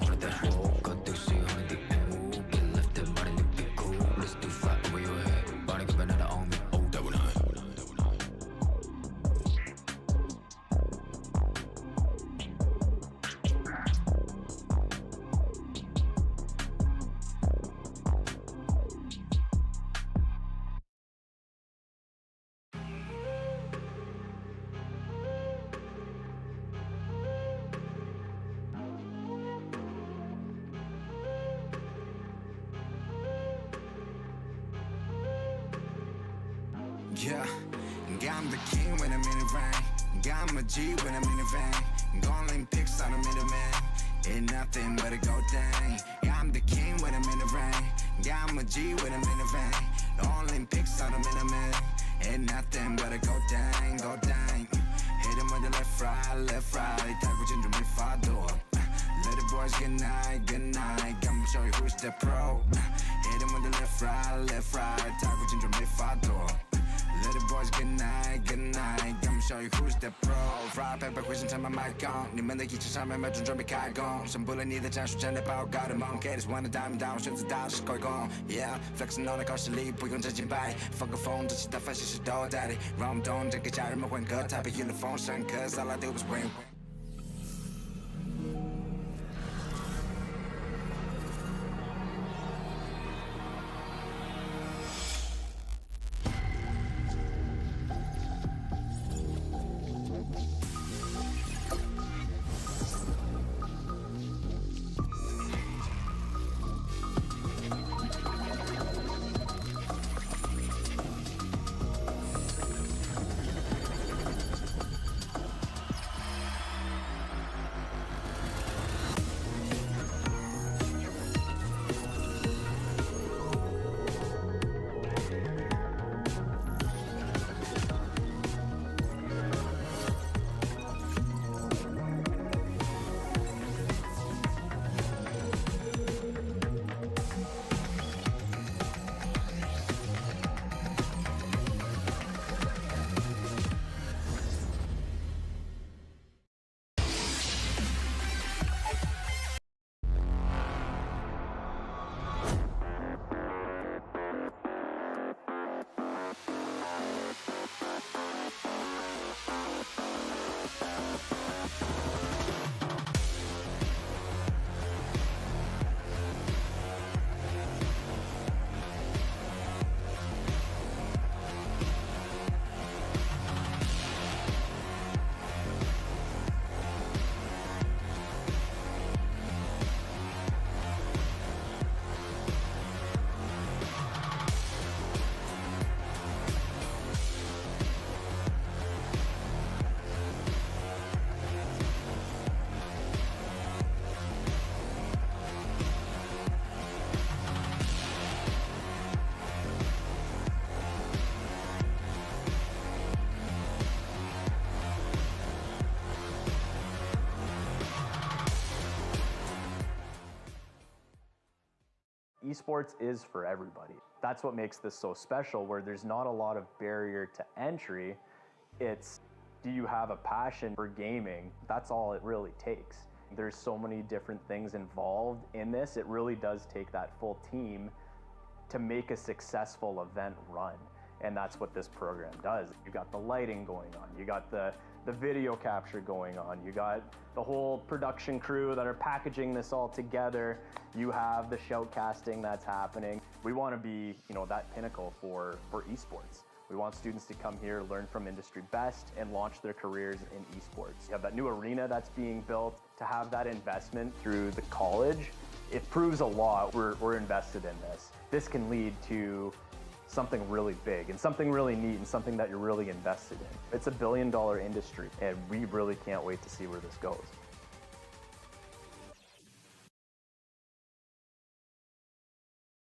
Hello and welcome back to the second WaterLAN. I'm Curtis Cove Collings alongside Cameron Stretched running, yes, yeah. A little bit of a change of pace here as we had a very, very long game. Last time a 19-17 win for the Conestoga Condors, which that was big, of course, at the second edition of WaterLAN. The first one last year was a tournament with both Valorant and Rocket League. This year is Valorant and League of Legends. The League of Legends, of course, is being handled by the Waterloo side. We've got the Valorant action here. We had the Valorant Open tournament earlier on today. 8 teams competing in this one, or that one. This one right now, Valerant GC has 6 teams of their own. Right now, we just saw them live, and we'll see them again. Valerant GC versus the St. Clair Saints. Yeah, like, coming off of that game, they're going to have to get the levels back up. Yeah, you got to contain yourself again. Yes, contain yourself. You just won an hour and 20 match, I believe it was. Frizzy pointed out to me. Wow. Hour For- 20. for one in-game, map. Yeah, Yeah, in-game. one map Just one map. only. It's a best of 3 time right there. Yeah. And so they're going to have to equalize on the hype and just keep it down low, take a nice little break. As we can see, they're just hanging out on the varsity desk. Yeah, Not doing much. trying to stay locked in. Of course, St. Clair, who we did watch earlier, we saw them face off against the Western Wings and had a very dominant first half. Western, though, started to do a little bit of a comeback. Yes, yeah, they made it respectable. Exactly. In the end, and it was, for a second there, I did have that feeling like maybe there could There's be a something. chance. But no. St. Clair ended up pulling away. We'll see what they do against Conestoga. These are two teams that are very familiar with each other. Yes, yeah, very familiar. Found themselves in a lot of brackets in the women's side of the Valorant, and I don't actually remember how they went, but I think I'm leaning more towards St. Clair. Well, if I remember correctly, last year in the Canadian Nationals, St. Clair beat Valerant GC in the grand finals. So there's definitely some bad blood between these two teams. This is definitely the matchup that you want to look forward to. We've had some good ones already, but this is one where you actually got some emotions. You got some feelings behind it. This is more than just a WaterLAN matchup. Yes, yeah. Nice little rematch. See if anything's changed. Hopefully it has changed for personal reasons. But as the bans are coming out, deciding what map we will be playing. Conestoga banning Bind, Pearl, Split. And the St. Clair side banning Abyss, Haven, and Sunset. We will see y'all on Ascent. Such a lovely map for classic. It really is a classic. It's just yeah. I was saying earlier the default map. It is honestly, I'd say it's the default map. It's the map all best of 3s are decided on. And what else would we be on than a decider map for a best of 1? Seeing the Haven ban out after playing it on their first game from St. Clair is a bit interesting. Maybe I haven't looked at what they played last event, if I remember correctly. But I think they did play Haven in the finals their GC, map. Yeah. Yeah, and maybe they're changing stuff up because they know that Conestoga's most likely scouted them. They've most likely prepared for this moment in time.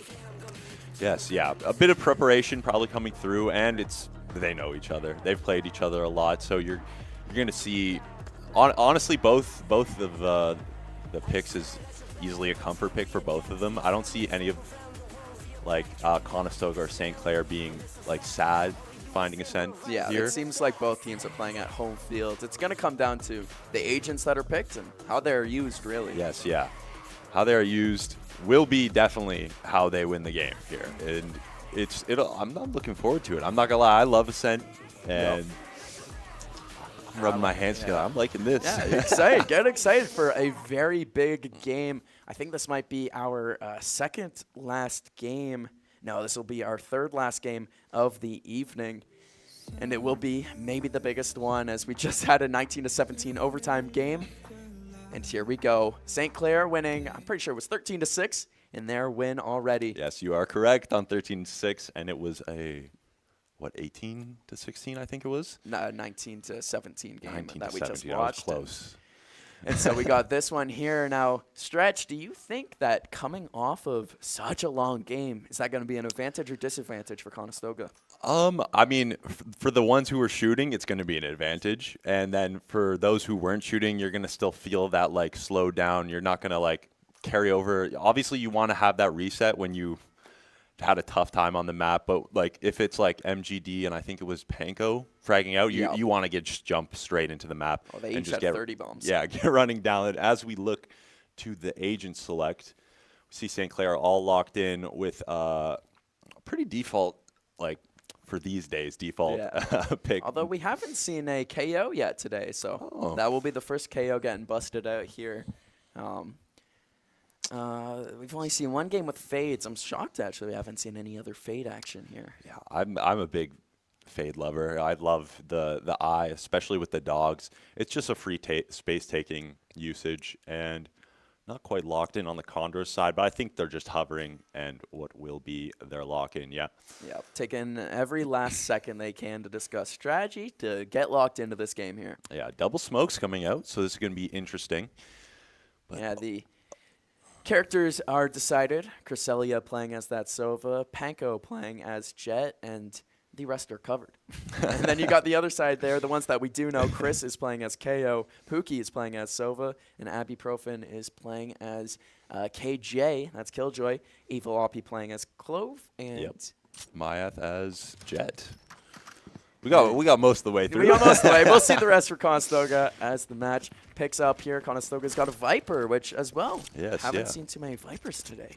Yeah, I'm guessing we're going to see a lot of lurk walls and a lot of late round, like holding the wall for late round, and like just cutting off the information mid rounds. So what I'll hope to see. Yeah, hopefully patient Viper usage here. Yes, yeah. As we can see, wall's not out yet, so. They might know what's up. They might be prepared, as it looks like the attacking St. Clair College setting up for an A take. Yeah, looking towards A. Defenders are leaning towards there early, so let's see if they go for early control. They do. Panko peeking out, gets the first headshot of the round, and Maya going down, one of the top fraggers in their first matchup. Gonna be coming into sight. Tripwire gets 2 out. Yeah, going with the speed and get clotheslined. Panko picking up another kill there as Kaz goes down, but Panko will pick up the slack, ending the round for Conestoga.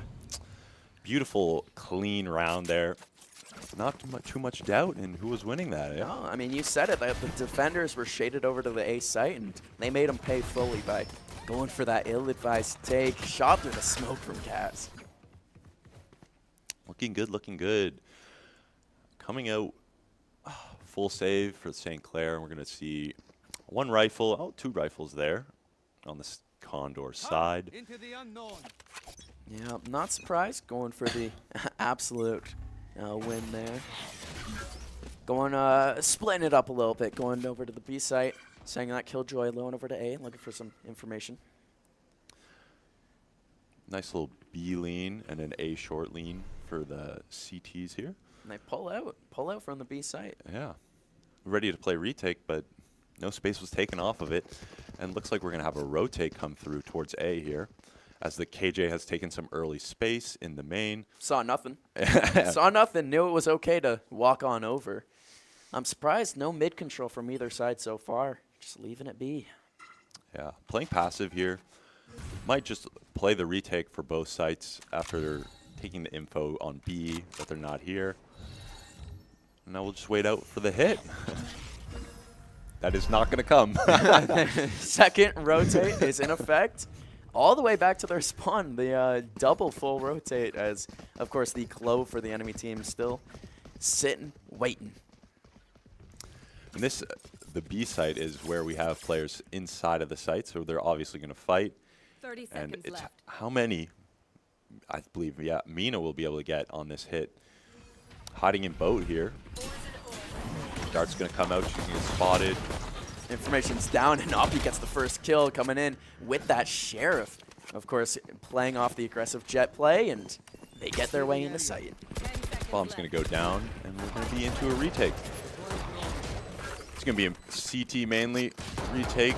Hard fighting short. Not going to find the first, either the second.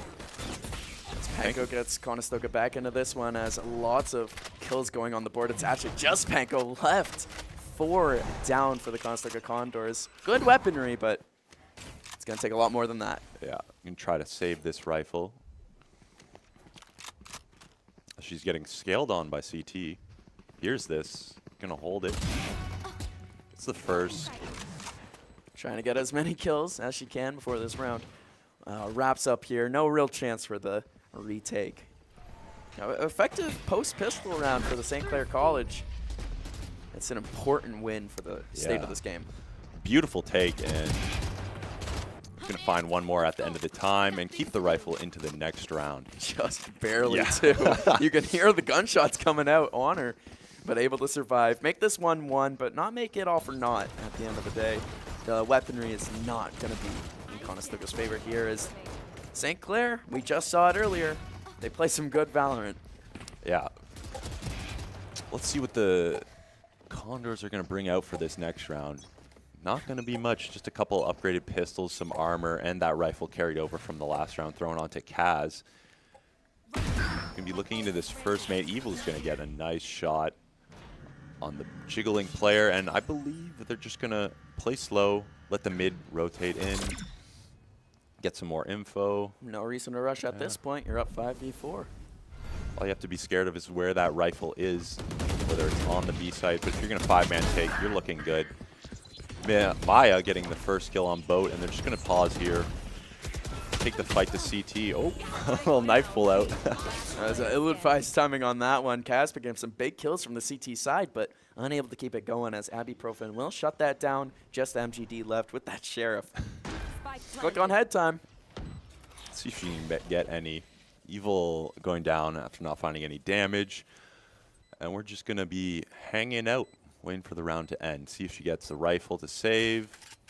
Or if she's going to go look for some info, do some economic damage. I doubt it, but we're going to take a peek in here and see what's up. Yeah, it doesn't really do you any harm dying, as you will get that money advantage at the end of the round. Coming in, vulnerable now, still taking the peeks, picks up a huge headshot, and 2. If the timer was a little bit more in our favor, this is close. This is really... She has it. Oh, wow, how close that was. I was a believer. You were. We had a believer in the booth here. Oh, my days. If she came with a little bit more speed and clicked on the heads the same way, that was excellent stuff. Just a little too late. St. Clair winning the round, but just.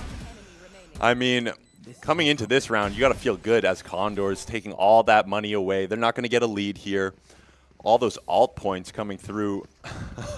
It's a big motivator. Yeah. It is a motivation boost, and you take every little win that you could possibly get. As we're heading into the next round, it is 2-1 for St. Clair after that bonus round, but it could be worse. Definitely could be worse. We're going to take some early mid aggression here. St. Clair get it uncontested into market, no door closed, and this seen them do this before. East side is very weak here. Take the fight onto Mina. Maya gets that kill pretty well for free. Now with the challenge, finds out the spot. Cresselia and Kaz. 3 kills come through. Oh my! They combined to get Conestoga right back into this round. It's almost like they never lost anyone. 4v2 right now on. They still have the spike in their possession, St. Clair, but they have one less member down. Ibuprofen and Kaz trading out.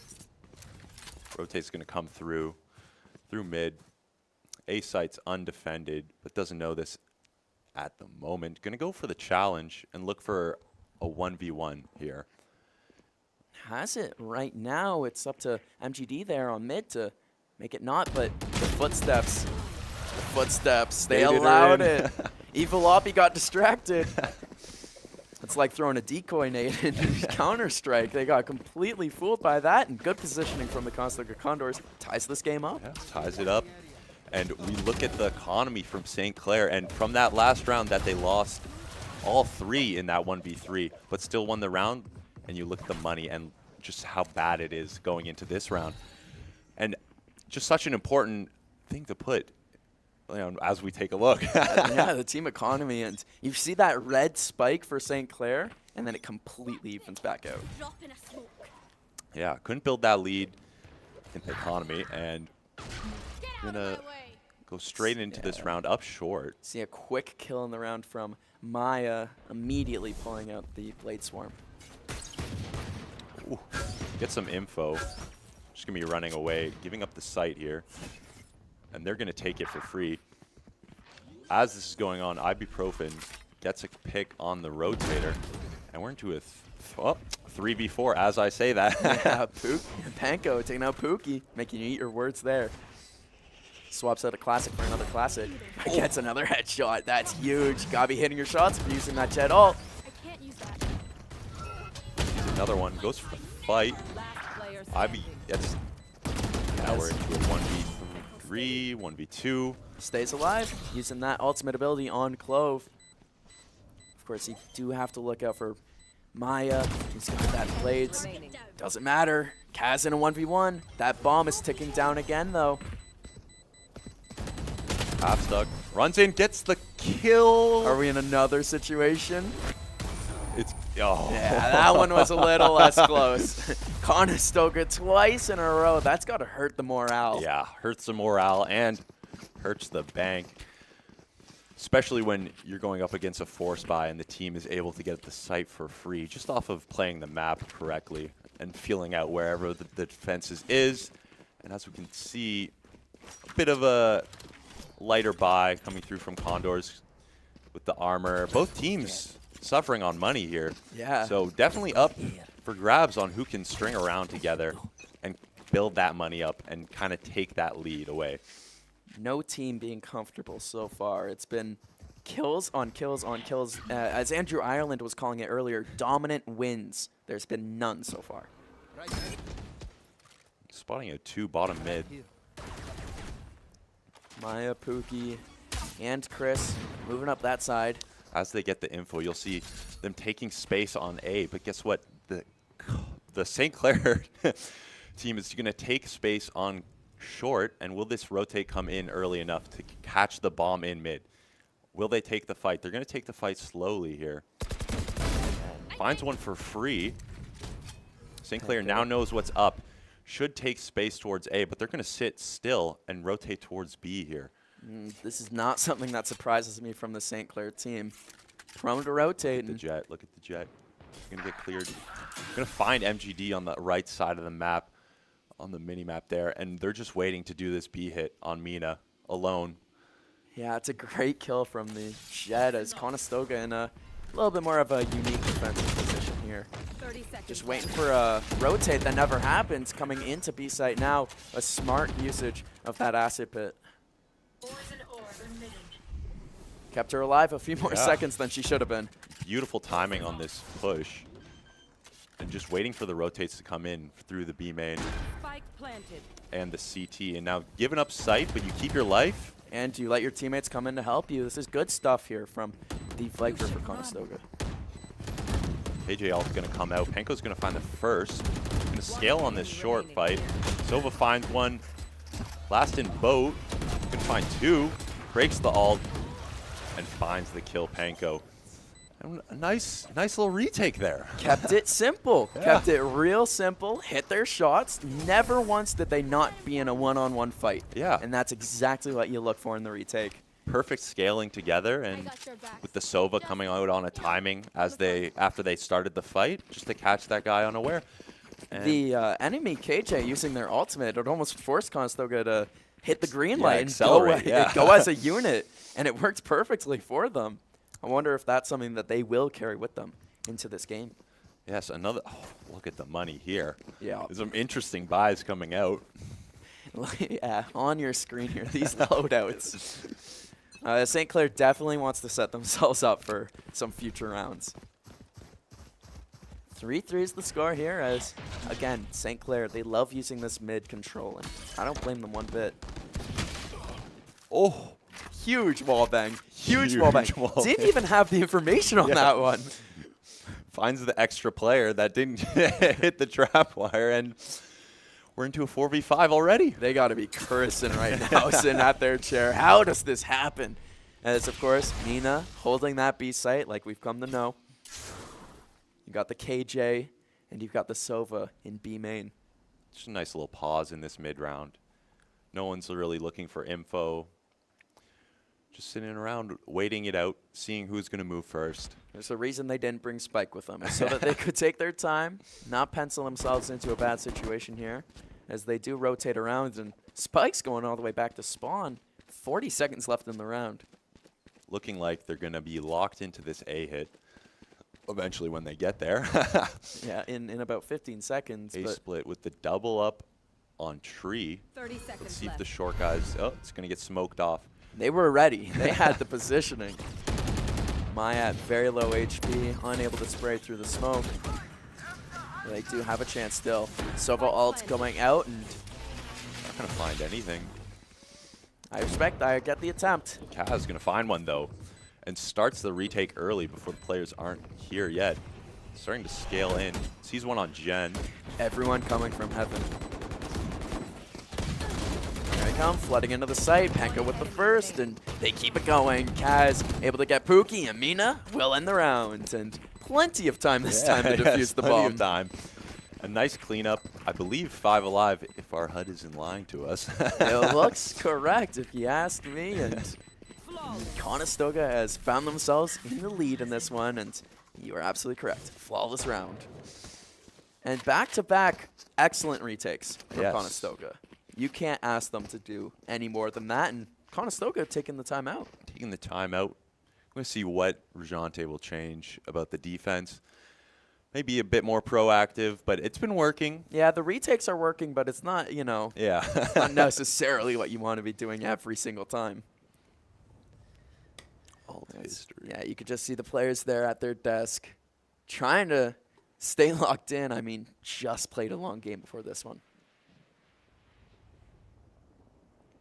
See Yuri all the way in the back. Plugging in some numbers, probably. Hey, one of the guys that, one of the members here at Conestoga that's been keeping our WaterLAN running smoothly. He's one of those guys that don't get many thanks but deserves them. Exactly. I would say he's unstressed. Sorry, Unstretched. That'd be if he was stretched. Stressed. you. Oh my days. As the timeout coming to a close, we'll see if that means Conestoga's trying to stuff them. We'll see if Conestoga's really going to be leaning into this retake strategy. Of course, the first thing I'm going to be paying attention to is where is everyone going? We know Mina's been on that B site. Will that still be the case? We wait and see. Yeah. Since sending one over to A site, that's Clove, and Full buy with an op coming out. Ooh. Let's see where this op is going to take. Early fight into the B main. Going to find the KJ. That's what I expected, and Smooth, it's a nice shot. Early pick. Not a lot of aggression coming out of Conestoga, so it's going to be surprising after getting that space for free for the past 7 rounds? Yeah, 7 rounds. It does look like they have altered their strategy to be more of a prevent, but with 2 Condors on Heaven, they have a very easy way of getting out. This lurk up short is going to be unchallenged here. If I'm Conestoga, I would play the full retake here. You only got 2 members here. A 5-person explosion from St. Clair has put them onto the site real quick. And Maya with the first kill of the round. You get traded out. We're just going to probably wait out this ult for this retake to start. You've 3v3. got the Viper coming in from the other side to try to make the numbers a little bit better for Conestoga here, as they are making a lot of noise and drawing attention away. Evil does end up taking out Mina, so it's going to be all on the Condors that are on Heaven. Evil uses the Clove ability to come back into the fight. Chris able to take out Kaz, who got aggressive on the site, and Evil able to pick up another one. This is going to be huge for Panko. 3 kills already in the rounds, and that timer is ticking down, and the correct move has been made. Yeah. Save, carry over that gun into the next round. Keep the economy nice and strong, and Chris goes down after time. Yep, that helps Conestoga. Yep. 1 less gun in play, and picked up the op. It's a big pickup. Kept the op in hand. I'm shocked by that right now. Yeah. That's huge for the economy, and if you also look at the ultimates, it looks like MGD's is ready, and then Mina's, Kaz's, and Panko's are 1 away. 1 away, yeah. So, Pookie 1 away as well on the opposite side. It's true. Looks like we're going to be, Panko's going to be taking this mid fight from short onto tiles with this hop early round. I like that. Anything happens from that. You might see it. That's smoke down, and it won't matter. The headshot on the Evil Oppie. Nice. 2 nice.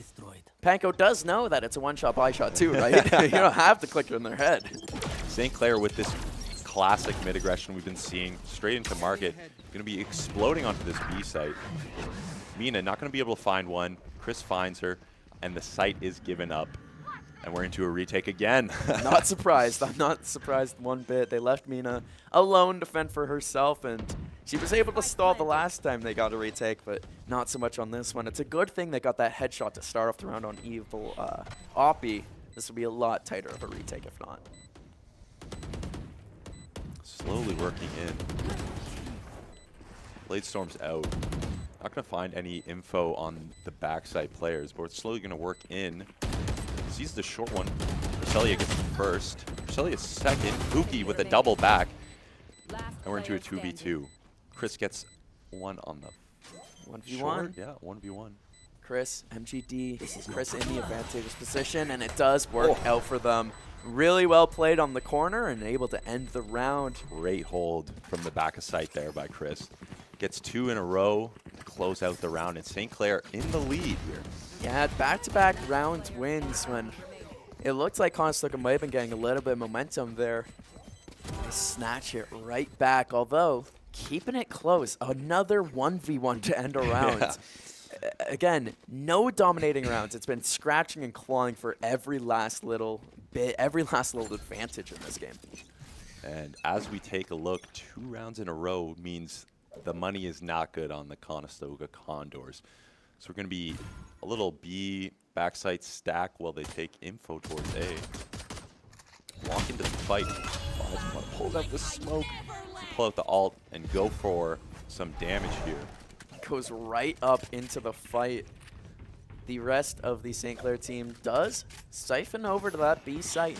They're going with a head of steam. It's just the Sova who isn't going with them, as Kaz was not able to get any damage. But that ultimate, MGD does pick up a huge headshot, picks up 2, and puts on the spike. They know that it's down, and they do get the information. Slowly holding this backside still. Gets a third. Oh my goodness. MGD is in the zone. It's just Sova, yet the spike is on play, or the spike is on site. Yeah. Spike control for Conestoga. Gonna be trying to hold this down for the next 40 seconds or get the kill, which Pookie will have to slowly work in. Looks like they're gonna work in through short. They don't know Cresselia is there. They just know about MGD hiding, trying. Pookie sees the shoulder. All on MGD now to win this round all by herself. Yes, the 4th. Lovely work. All headshots, all with that sheriff. And that is balls of steel from our Valerant GC team. Absolutely amazing round from the backside. And just perfect. Waited till they got real deep into the site and then peeked out with the double peek and just got beautiful timing. Perfect timing, perfect aim.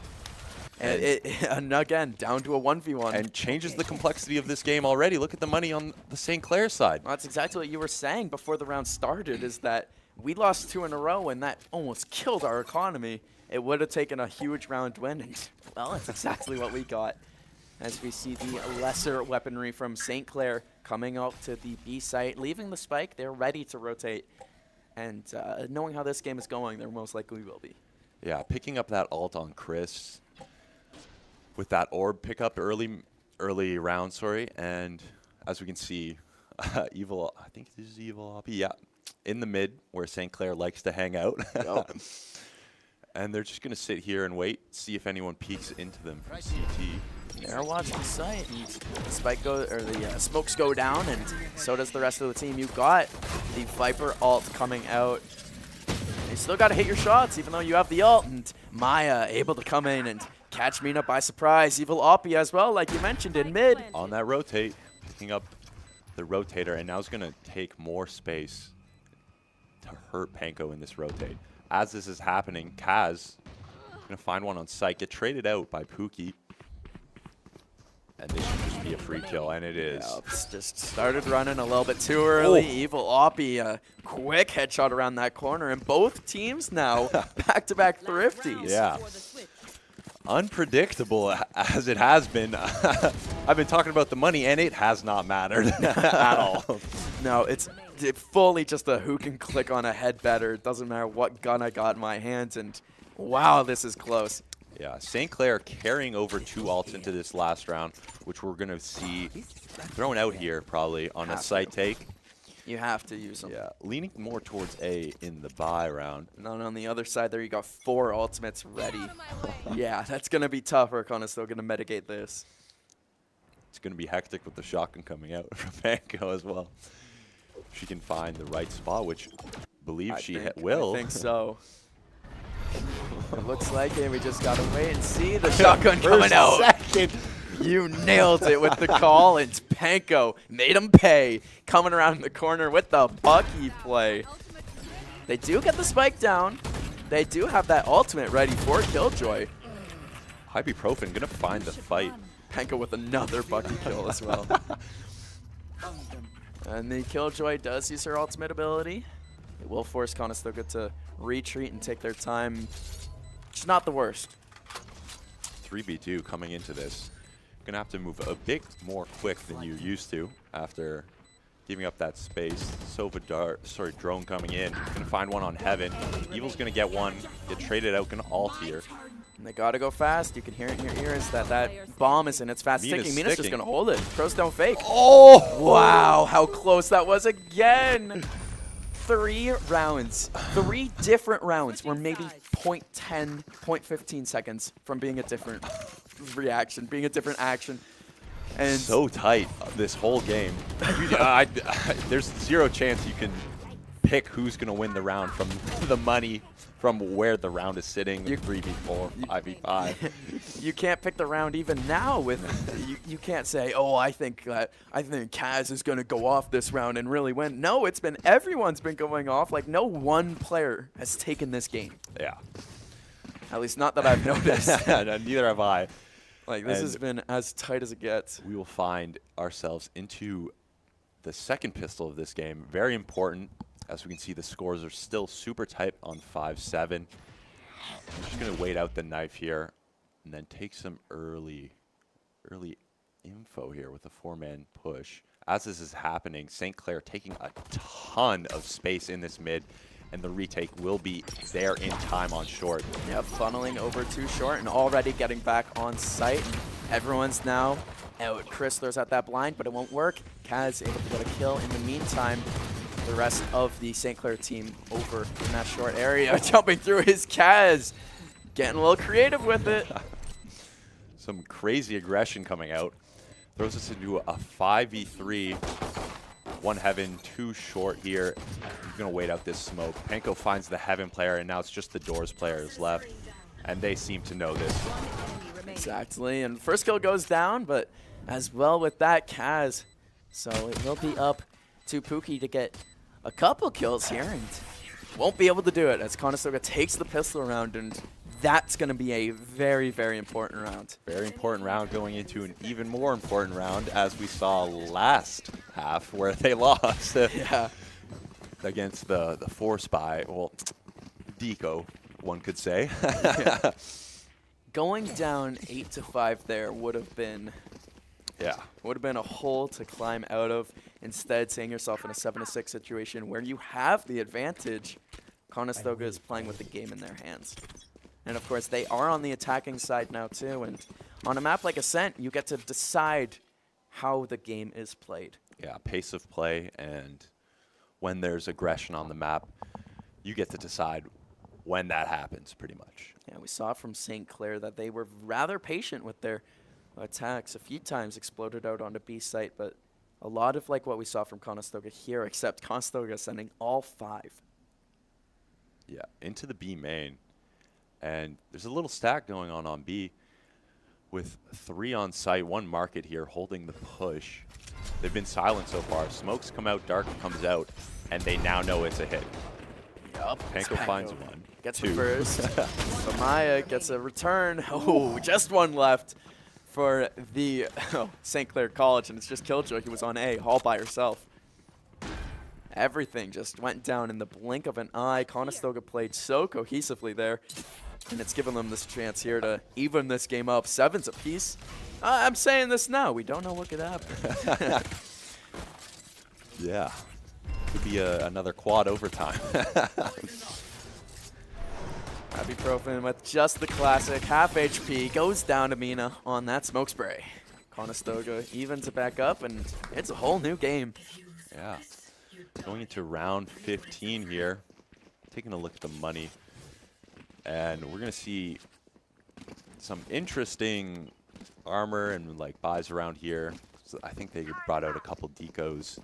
So making some concessions on what they're buying here, but it is the bonus round for Condors. So hopefully you can get what you've carrying over done in this round. I do wonder how Panko is at for her ultimate. Okay, 3 more for Panko's ultimate because she's going with a little bit less weaponry here, using just the Ghost and the Stinger here. Looks like it's just going to be straight A from here. Yep. Going to take this fight short. Gets a beautiful kill. Just ready for him. Yeah. That's what was surprising in the to me. off angle and everything. Comes out, St. Clair with aggression. Going to find the bomb carrier. It's a good follow-up from Mia there. Ooh, Chris gets a huge kill there. I thought Panko had a chance to even it up a little bit, but they can't, as Pookie will finish off the round with an easy double kill. What great aggression off of finding where the most players are and just going and finding that fight so you don't get wrapped on in sight. It's a beautiful, beautiful reaction to what was happening in the round. And it was a little bit more unique. We haven't seen too many fights be taken at A on that side. And worked out in St. Clair's favor. It seemed like they were a little just more ready for what was about to come. Yeah, kind of caught sleeping walking into that angle. And St. Clair was just ready. Going to be a slow round to start from the Condors. St. Clair playing a very default setup on a 2B, 2 fighting A and 1 short. The Condors are just going to play this slow. We saw this from them in the second round of the half where they did almost an identical strategy. The only difference is MGD off on her own, trying to pick off any aggressive St. Clair College team. Yeah, maybe get some info on some rotates. The wall going to be thrown out for market. It does bring the Clove over. Yes, yeah, drags over a rotate. This is perfect if they decide to cheat over towards A, but no real info gained by either side other than the Jet being pushed up on A, so they know they can cheat over a bit. And Conestoga is just going to sit here and wait out the util. You said it was going to be a slow-played round, and that's what it's been so far. Clove for the St. Clair team is just hovering around that CT spawn, waiting for something to go down as Conestoga is getting their abilities ready, sending out the recon drone and able to get a little bit more information. As the hit comes in, Profit finds 2 from steps. Pookie from backside finds another, and this sight hold is holding. Yep, you said it was the default hold, and this is what they've practiced almost every single day, and you can see just how effective that hold was. It's just on MGD for Conestoga here, and a situation that MGD has found herself in a lot this afternoon. Yeah, St. Clair with most of the info almost rotated off the site, but the B holders were able to hold it down and let the rotators come in and catch them as they scaled up short from market there. And it was just a bad timing round on on Conestoga's side, but it's all about timings in this game. Yeah, that's the biggest thing is, timing, and St. Clair didn't do anything out of the ordinary. They weren't forced to. Yeah, didn't show any presence on anywhere else other than B, and they had all the A info, so they knew where the hit was going to be, just whether or not they would be in the right place at the right time. It was close, but not close enough. St. Clair was able to come away from that one, taking a 9-7 lead here as we have entered the 17th round. Of course, these are all best of 1, so this is it. Taking some liberties in mid, already getting so much info. They don't see them. Yeah, Condor's playing slow on this little force buy up. Let's see if they find the fight. Mina and MGD, the only 2 Condors with weaponry. As Cass gets a huge headshot there, Maya will take out Panko while getting that alt aura, but they do secure it before going down. The entry with the Sheriff, that's confidence. Look at this full rotate. Everyone's going to be here for this site hit. Not good for Conestoga. Yeah, especially going through one corridor that's already smoked. It's going to clear out and see if they can win a fight onto the site players, or if they're going to possibly cheat over. No, we're just going to sit here and wait, and hopefully we'll rotate off. And that positioning is just too good when you got the head angle right there and head glitching behind that box. It's going to be impossible to shoot at Evil Appy. As Eddie Broken, the first to go down for the St. Clair team. 15 seconds, they're going to have to jump through the smoke or save. It looks like they jumped through. Of course, this was already a save round for Conestoga. Kaz jumping through, picking up another headshot in this round, using that ultimate ability, but it'll be a little all for naught, but another headshot here. Defenders win with just a little bit. If Conestoga starts that earlier, you know, you get a 1v1. Yeah, it was a closer round than it, in my opinion, should have been. Yeah. But finds it into the 1v1, and it's going to... let's see if it does anything to money. They're throwing around an op. Nope. It looks like they're going to not have to take any concessions into this round, being able to buy everything. And Jante's going to pull a timeout, hopefully talk them into some aggression, because that aggression looked good.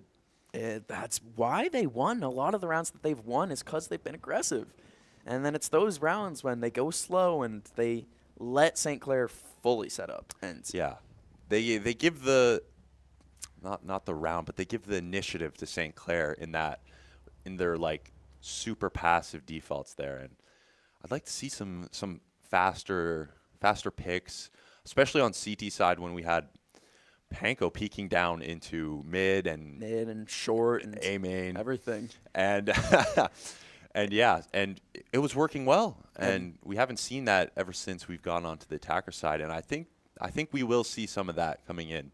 Yeah, into the next round, hopefully. If that's me and you talking about it, you got to bet Rashante no assist too. Has 100%, to. Yeah. As we see, the economy, the red been a little bit more up than the blue. Conestoga had a really nice run there, but just not enough. Yeah, you can see that run on the CT side, the defender side. But it's been matching economy for the whole game, and here we go with another hard-fought gun round. We're going to be playing slow here. Yeah, Recon Dart goes out immediately. Shot just like that was Cresselia immediately. Didn't even get a chance to react there. Into the 4v5. Going to rotate into some mid presence. Looks like we're going to be walking up short here. And Chris is here to find that. This is where the aggression has to be in display. They can't give St. Clair time to rotate over. They got to get the skill, and they got to get on site now. Labored Spray gets the kill. MGD finds Mia looking for info on the A main players, and the site is theirs. There they go. This is what they've needed. The Sova ult going out, and that close from getting someone, unable to, as Kaz picks up a big kill on Heaven, and more information is going to be gained. Going to be trying to just secure this round with the ult. It's not surprising one bit. Trying to use some funky tripwires to get this round as easy as it possibly can be for Conestoga. And it's perfect. Perfect tripwire play. Gets a freebie on the Heaven player. And now we just see Evil just hanging out. Maybe get a kill as they exit site, but I don't see this round being much left in it. No, I think we're going to see a little 10-8 instead, as this game has been back and forth. St. Clair, a little bit of a run, yeah. But just like that, Conestoga's back in this game. Yeah, you don't want to see the 7-11 split. That's always the death knell pretty much. Yes, yeah, it's... Oh, Mina carrying the op into the next round. Maybe we'll see some aggression from Panko on it. I would love that. On the attacking side especially, take an aggressive mid-peak. Yeah. I don't even know if St. Clair's been peeking mid. I mean, they get the information most of the time. Going to be a little session on the buys on the CT side, but Mia has the ult, so she's pulling at the Blade Storm. It's essentially a full rifle round. Really. Oh, yeah. Another full rifle round. Kaz carrying the op into the next round. Panko might be going for some aggression somewhere else. They're just going to walk into the B main as the Blade Storm on Mia is just going to run through A, and they have all the info here, and they're going to start cheating over. Yup. All of the info. And yeah, they took mid, they took A. As you can see, 4 men already over there. And that's where the aggression is biting Conestoga. They can still rotate out, but it looks like they're penciling themselves in, as this rotating jet might spell disaster. Oppie being evil, picking up some huge kills, and There's Pookie and Chris. Everyone on St. Clair is getting in on the party. Evil getting three of their own on that round. There's 8-11, and I don't know how the money will look coming into this, but I fear not good. And I think the loss bonus has been exploding, so as I say, my words, I just eat them. So, yeah, you can see there at the end, Conestoga hit the red dots, and on a losing round, our red dots right next to theirs. Yeah. It could be way worse than it is right now. Of course, you said that the death bonus, the losing bonus, and the 3 alive from the last round. I just didn't think hard enough, sadly. As these rounds have been just back and forth. St. Clair with this run that Conestoga has to put an end to. I thought they did last round, but St. Clair picked it right back up. Yeah, going to be going for a mid-short split here. And we're going to walk into split here. Chris is there, open arms, waiting. In that usual spot. We've seen them there before. They're going to double stack on tree. You can see I like this, though, from Conestoga. You got mid control fully. You got the map completely in your favor. This is different from what Conestoga's usually been doing. Yeah. Could be taking this fight all the way into CT spawn. And being loud about it, too. Panko saving a teammate's life, gets a second kill, and then another huge shot. That one, Mina picking up the slack. The spike carrier does go down. It will be MGD here to get the fight and get the kill. Maya has an operator, gets the one player that is on site, has spike control. Oh, smoke goes down. Mia was in Mia was in the glass window, and no one knew where anyone was. Oh my goodness, that round was that was like the whole map back and forth. That was a heart attack of a final kill too. And the silence works out for Mia. Keeping the op, keeping the game in their favor. For like three parts of the round, they won and lost the round at the same time. Just the double kills coming out from both sides, and just ends with a St. Clair win. And that's where you gotta give St. Clair the credit, because they traded out every single time they died. Traded right back out. That's coordination. That's playing like a team. And we gotta see Conestoga do more of that instead of being the second team to get traded out. Be that first team. Yeah, another slow round coming into this. They can't afford to lose another. They can't afford another mistake, as St. Clair will capitalize. Chris can be spotted out in that A main. I'm just going to slowly work towards A here, and it's just going to look like it's going to be a full 5-man towards A. As we speak, they have all the info in mid. And the Lurk is just going to join up and hit this A site, which they're just going to be giving up here. They have all the information as well on B. The rotate, though, a little slower coming from St. Clair. Able to get out onto site is Conestoga, and that's going to be huge for their attack. They locate Chris in the mid and get the first kill. He is down with the KO ability. Oh, my huge sniper shot. But MGD trying to keep this round alive with Kaz. They're both sitting back there, A main. There's that one doorway that they got to get through, and there's now a smoke from the Clove. People will be defusing the bomb, and it's not planted in a good spot for this spot. And it's going down. Spells disaster, and that's the game. 13-8. Back and forth. Back and forth as it gets. Another really, really good matchup here, and this is what we expected from these two teams. Yeah, really, the whole map didn't know where it would go and who would win, and the money was just back and forth the whole time. Really, all it took was one streak from the St. Clair College side, and that was it. The kill leaders in the game were for Conestoga. Yeah. I think that's Panko there and Kaz, who both picked up 24 kills in the game. Just not enough. Just not enough. Not enough to carry it over, and St. Clair takes that map beautifully in the end. A lot of mid-round taking risks to get info and just figuring out what the attackers are doing. And you just saw they had like all knowledge most of the time, and it was whether or not they chose to rotate right away or wait and see if they were gonna cheat or cheat to that side. That's one thing we saw. St. Clair did a few double rotates in the game. Conestoga, once they picked a spot, that's where they're going. Yeah. It worked out for them a couple times. I think 3 times they won the second half. Couldn't do more after that. Yeah, sadly, no. It was a good outing. St. Clair will remain undefeated here at our second WaterLAN in our VALORANT GC bracket. We have 2 more games on the stream for you guys tonight. Any closing thoughts for that close game?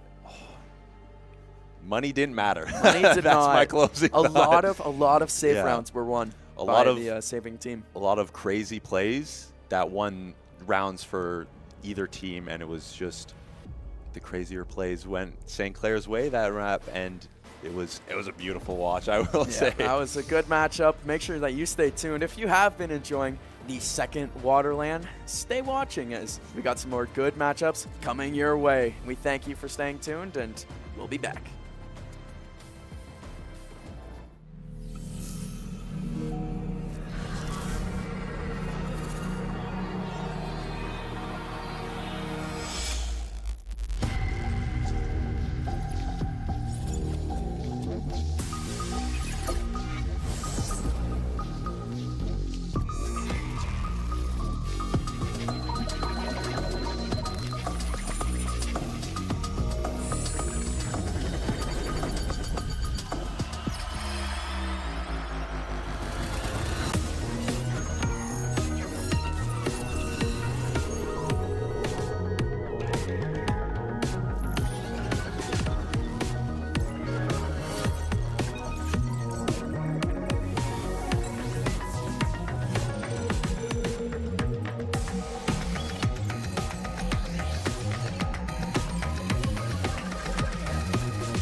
Condors Esports is innovating intercollegiate gaming in Ontario and beyond. We've built a community where you can compete, play, and work in a dynamic program accessible from all campuses. Condors Esports is more than just gaming. Here, you'll find empowerment and inspiration in state-of-the-art facilities equipped with the latest technologies and unwavering support. We are varsity athletes, turning victories into championships as high-performing gamers. We are relentless, constantly pushing our limits and pursuing excellence through every match. We are Condors. Gaming connects us on campus or online, all through best-in-class equipment. We're building a foundation of experience, powered by our passion, and developing skills that drive personal and professional success. We are eager students, transforming our dreams into careers in dynamic and emerging industries. Condors Esports goes beyond gaming, fostering enduring friendships, unforgettable experiences, and meaningful connections. This is your chance to transform your passion for video games, esports, and technology into something impactful. Learn how Conestoga is introducing Condors Esports to your campus and connect with fellow Condors striving to soar. We are Condors.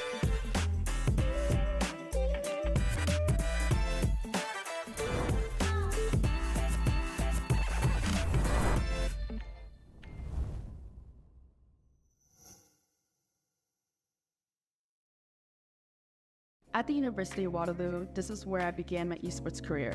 One of the most amazing opportunities I had working in esports is going to LA and playing on the LCS stage. I remember running onto the stage after my team had won and seeing the confetti fall from the sky. This was the place that had offered me so many opportunities I wouldn't have otherwise.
Esports is for everybody. That's what makes this so special, where there's not a lot of barrier to entry.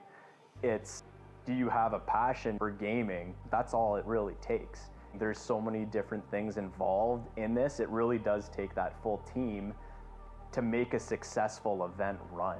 And that's what this program does. You got the lighting going on, you got the video capture going on, you got the whole production crew that are packaging this all together, you have the shoutcasting that's happening. We want to be, that pinnacle for esports. We want students to come here, learn from industry best, and launch their careers in esports. You have that new arena that's being built. To have that investment through the college, it proves a lot. We're invested in this. This can lead to something really big and something really neat and something that you're really invested in. It's a billion-dollar industry, and we really can't wait to see where this goes.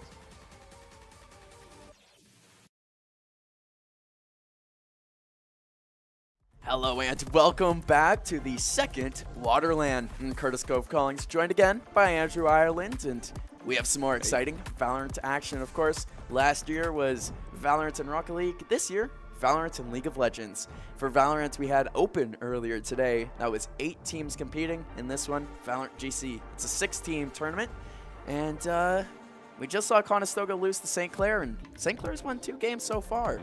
If you do want to watch the League of Legends action, that will be on presented by the University of Waterloo. We got Valorant over here. Of course, none of this would be possible without our partners, the Waterloo Region Esports Commission, Republic of Gamers, ASUS, as well as Cybart, Gamers Advantage, Odyssey Interactive, and Closed Captions Creator. Again, none of this will be possible without them, so thank you for allowing us to do this, a pretty full and great day of Valorant action. We've had a lot of great games of Valorant. Right now, you'll be able to see how things have been shaken loose. Those haven't updated yet. Oh, not yet. They're incorrect. Not yet. We will see an updated bracket, though, I hope. Shortly, but what I was going to say before the bracket started appearing, I guess I could have finished my thought here, is that we've seen some pretty incredible Valorant action, multiple games going late into overtime. Oh, yeah. I think we had the 19-17 game. That was Waterloo and Conestoga.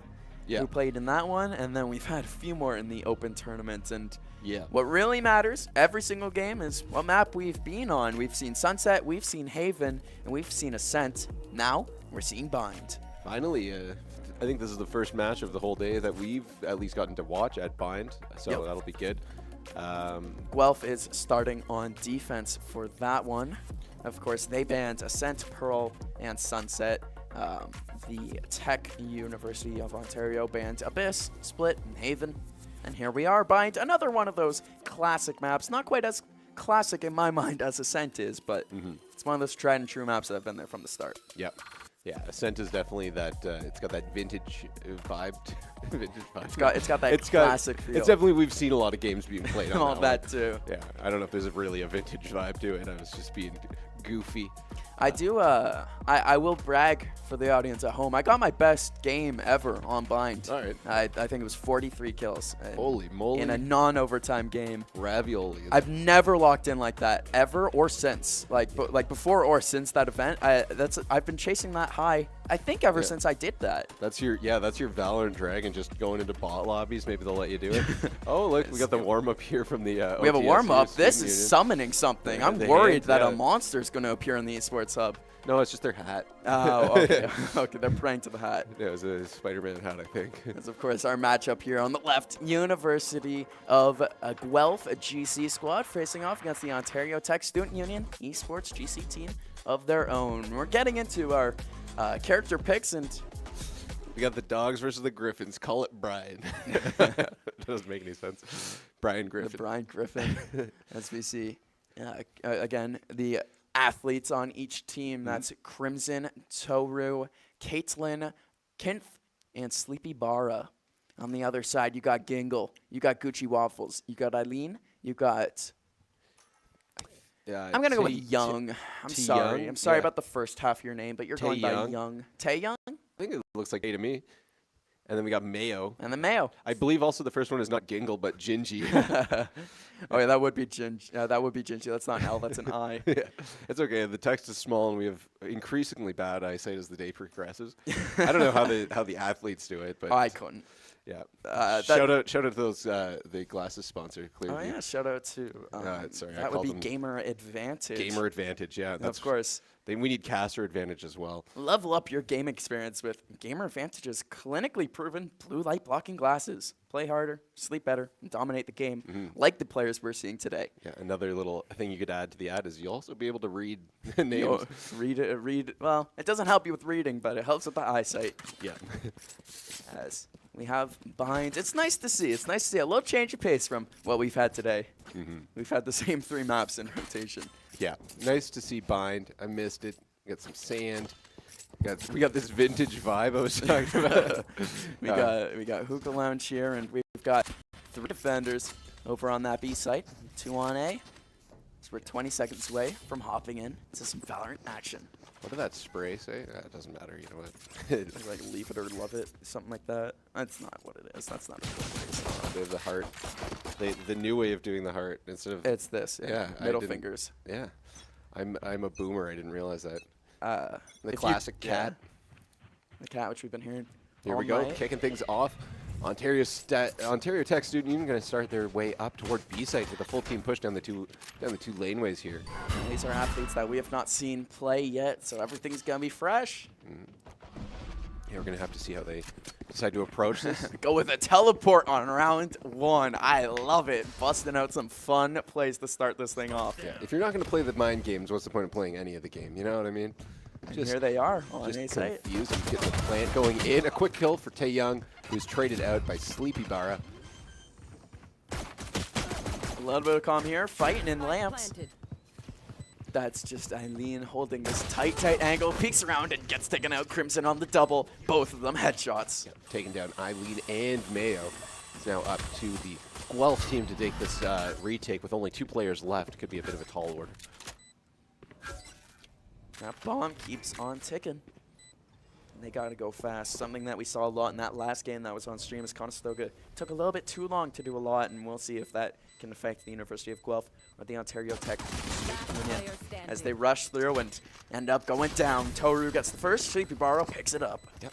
That's a good win by the Ontario Tech Student Union. Did everything right. They planted the bomb, they held their angles, and all of a sudden they're up 1-0 in the pistol round. Now got a little bit of money to work with. And the opening teleport worked. Yeah. I love to see it. They went B, shot a couple times, whoomp, immediately over. Yeah. And it, you know, like you said. I like that teleport sound effect. Whoomp. Whoomp. I thought it was pretty close. Whoomp. Yeah, that sounds like it. Sounds like it to me. And yeah, as you said, if you're not playing mind games, why play the game at all? It works for the Ontario Tech Student Union. You got to make them have scrambled eggs up there. Look at all the faces in the shower. I never noticed that. As they See come, what I saw? they come around. No one in store for them over at the A site. Everyone on the Ontario Tech Student Union crawling along over to B site. I wonder if they're going to go for that teleport again. Probably not. We got 3 people up in that hookah lounge area. And no teleport, jumping right out onto site. The spy dart going out and revealing the location of the raise for the Ontario Tech Student Union. The teleporter going out towards hookah lounge. You're going to have a full attack here. The complete rotate from the University of Guelph. Yep, they're able to get a kill there for Eileen. It's taken down by Sleepy Barra. It's now just 2 Guelph players left against 4 for Ontario Tech Student Union. So another tough retake for them. Yeah, and they're just, it's taking they don't have the weaponry and they don't have the time, I'm afraid, as this is just a tough situation. You hear the bomb, it's centered at second phase of ticking down, and they still haven't gotten on it, and there it is. The round ends, and some quick work by the attackers. Yeah, some good shots by Valerant GC finally getting on the board. I don't believe they got on the board last round. And now I think that's a kill for everybody on OTSU already in the first 2 rounds. That was real quick, and they're playing well to start this one off. Although we see the money situation on this bonus round here. You got weaponry to play with. I wonder if they have games on that phone. Flappy Subway Bird. Yeah, surfers. Flappy Bird midway through playing your Valorant game. Yeah. Talking on the phone to each other. What is that? Is that an actual ability, or is that just a fun thing they added to the game? Beats me. Yeah, they're going for a little bit more of a spread push this time on the offensive side here with OTSU. Going to slowly work their way up, see what they can see here. Getting a little bit of intel before deciding, okay, let's push. Yeah, not getting any extra information. Kinf able to take a huge kill on Gucci Waffles there right before the smokes go down. Gingy, though, able to follow it up, and Mayo with a double on the site. None able to get more as Sleepy Bar is able to contain the relenting attack from the Reyna. Sleepy Bar has been very consistent this game so far, although she's taken down by Eileen. The caster curse in full effect. Another one for Crimson, but Gingy able to finish off Crimson for the win of the round. Makes it 2-1, Guelph with their first round win. Using the weapons to their advantage, and I was surprised when I saw all the kills coming out with the rifles, and Guelph was the one that was doing it. I'm like, oh, they gotta be the team in the lead, but no. Effective usage of the bonus round for the Guelph Griffins GC team. Yeah, absolutely. And now it seems like they've got some real weapons to work with this time, some better weapons. As they rotate back over to that A site, B didn't quite work out for them on that attempt, and they'll be seeing it again. Conestoga is, or not Conestoga, sorry. The University of Guelph GC has been very aggressive in the bathrooms, constantly rushing out for a peek, and this time they heard him coming. Coming in full bore is this Ontario Tech Student Union team. Sorry, the way you said that was funny for me. We got the alts going in, and sorry, not the alts, just a lot of abilities going in, trying to make their way onto site. Maya's going to start things off with a kill on Sleepy Barra. And we'll see what the rest of the Guelph team does. Kaylin GG getting a big kill, but Eileen picking up the slack, turning around and getting a headshot of her own as the spike is down there in a good position to be covering this. Yeah, they just got to keep on holding, make sure they get all those angles locked off. And they're in a good spot. Eileen, though, picks off Toru. Able to get Kinth as well. Huge kills coming out, but Crimson trying to ruin the party. Eileen using their ability and able to get a distraction play out for Gingy to defuse the bomb, and I wonder why they're named Gingy. Yeah. I thought it was based on their they insta-luck. Yeah, they insta-luck Sky every single time. Yeah. I gotta play as myself. No, you see them happy as they've come back. It was 2-0, and now we're in a 2-2 game. You see the smiles on display in the early goings of this one. Yeah, absolutely. Anytime you can get yourself back into the game, you know, kind of mitigate that pistol round loss and the generally free round that comes right after it, you're in a good spot if you're the University of Guelph. I wonder if we will go to overtime yet again. We'll have to see, as we've had so many close games in this one, in this tournament. So many close games. Yeah, it's been a lot of Valorant today, more than we bargained for, which is always a good thing. That's free Valorant for us. As we see back over to B, they're splitting it up every single time. The attacking Ontario Tech Student Union GC squad is. They're trying to test, they're trying to spread thin that defense of the University of Guelph. Yeah, you got to keep them guessing, as well with the teleport on this map. Definitely adds another layer of how much you can kind of get inside their heads. I wouldn't be shocked if they used it again here, but sending half of the team over to the hookah lounge side makes me think that they're going to be all in on this site take. Yeah, it seems like they're really planning towards taking B right here. Just gonna start getting some abilities in, see what they can get going. Gets a little bit of information. They know Gucci Waffles is off to that left side, but the weaponry is not quite where they would want it to be taking these fights straight up, and they do end up teleporting. I was dead wrong earlier. Yep. I mean, half of the team teleported, the other half's got to make their way through. But they're getting over there in a hurry, going to get that spike down at Site A. You gotta look out for the Clove on Lamps. That's Eileen, picks up the first kill of the round. So a very long time into the round. Gets a second before going down to that grenade. That was a nice play by Eileen. Another one for Tae Young right now on Kinth. There's a lot of Guelph players left. Gucci Waffles trades out Gingy, or Toru for Gingy. Reloading that stinger and retreating in the bathrooms. It actually works out for Sleepy Barra. The last one alive defending that spike, and Sleepy Barra goes down. A valiant effort, but not a Valorant one as they go down. Yeah. A Valorant effort. A Valorant effort. I think that I assume that's Valiant winning. effort, yeah. Well, it was a valiant effort, not a Valorant effort. I feel like a Valorant effort would be a win. Okay. All right. I like the lingo, Curtis. I don't know. That's my own lingo. A Valorant effort. A Valorant effort. Instead of, well, I'll only say that if they win. Okay. You don't have to say any of it. No, that's a good one, and I'm sorry I got caught up on it. This is Valorant. I have ADHD, and when things sound funny to me, I'm like, whoa. You suddenly kept chasing him in the bathroom to get a peek. 3 rounds in a row from the University of Guelph. Coming back in this one. Once they got the good weaponry, they never got back. Yeah. Yeah. This is now University of Guelph on a little bit of a roll here, which is some good stuff. We're going to see what Ontario Student Union does to try and change things up right now. Looks like they're going to go towards A, which has been their less successful site overall. Now they're 1 for 1 so far, I feel like, as Taeyong able to get the first kill of the round. Spike carrier down. Sleepy Barra's unsuccessful so far. Mayo was able to pick up a huge kill on Caitlyn, and that Spike still on the ground. Kenneth trading out with Gingy, and everything not going in the favor of this attacking Ontario Tech Student Union team. Yeah, they're having a hard time getting through this Guelph defense, but Toru able to pick off one before being traded out by Gingy.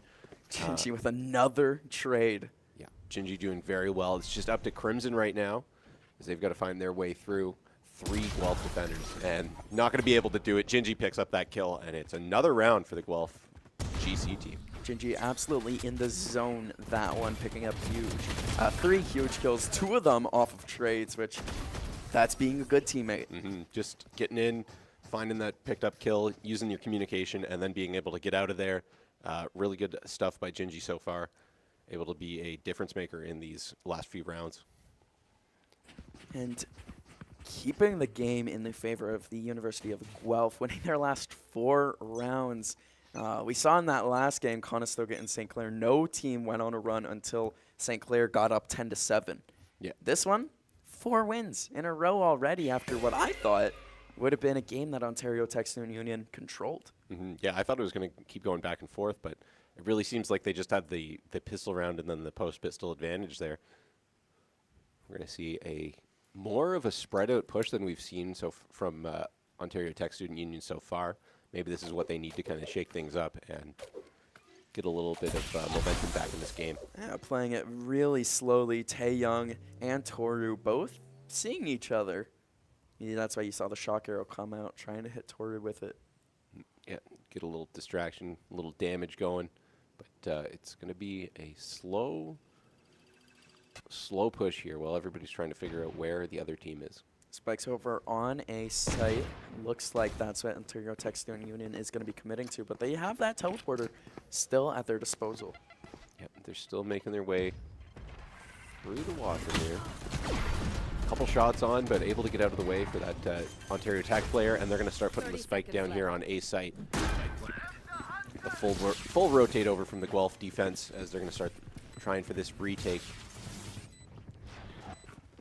Not a lot of coverage for the OTSU team, as Guelph, I feel like, has a fairly good laneway to get in, but we're going to see how this fight in the corridor goes right now. Gucci Waffle starts things out with a double kill. And there it is, Mayo picking up a double of their own, and you said that there was a pretty clear laneway to get in, and they took it and ran. Huge kills on the site retake, and wow, University of Guelph has been in the zone right now. Look at them. No reaction. Yeah, absolutely. They're just like, oh, that's a standard day at the mill for us. That's what we do. I don't know my Guelph's country accent, but it's down the road. Yeah. Down on the farm in Guelph, that's a standard day of cleaning up the OTSU GC. They do. The Ontario Tech GC team. That's they've been getting on site. That's not the issue. They're not getting stuffed. This has been a very, very good reactionary game from Guelph, and it's definitely been their strategy. The recon bolt going out, and there's going to be all 5 coming from A site there. Yep. The Ontario Tech team has a few of their ults ready, if I've read the board correctly. So we're going to see potentially some of those coming out within these next couple of rounds. Right now they're going to go for another plant on A site, which this time they have a little bit more of a bodies advantage depending on how well Guelph's going to be able to rotate over all through the backside, which is relatively safe though. So we've got, they don't have time on their side, but they do have bodies. Yeah, you got the Sky from the planted team. Caitlyn is watching their back, even though no one's coming from there. It will make it effect before. That's the Fade ult coming out, and that's going to be effective, maybe, for the Ontario Tech GC squad. They need that to work for them. Yep, still no kills for either team yet, but really running out of time to use this spike. So there's the first one for Eileen on Kit. Kao's going to go for the defuse. Can they get it? And it's just going to be sticking it, and that is not enough time. Even though it's at half, the attackers get a huge win, and it took everyone for the dub. Seriously, yeah. Ontario Tech, I mean, you got to take the round wins as you can get them, and that one, not pretty, but it's a round win. Yeah, no one was alive at the end of that game there. As you look at the Ontario Tech team, they're pretty happy, but they know that they have a little bit of a hill to climb here. Yeah, definitely going to take some hard work and dedication to get back into this game, you know, or to tie it up. They're still in it. They're not way out of it, but they haven't been having the rounds I think they've wanted to have over the past 6 rounds or so. Yeah, there was 5 straight in the middle there that just didn't go in their favor, and a lot of them could have. Yeah. This game could be completely flipped on its head, and I wouldn't be shocked one bit. It's been a streaky day in these best of ones.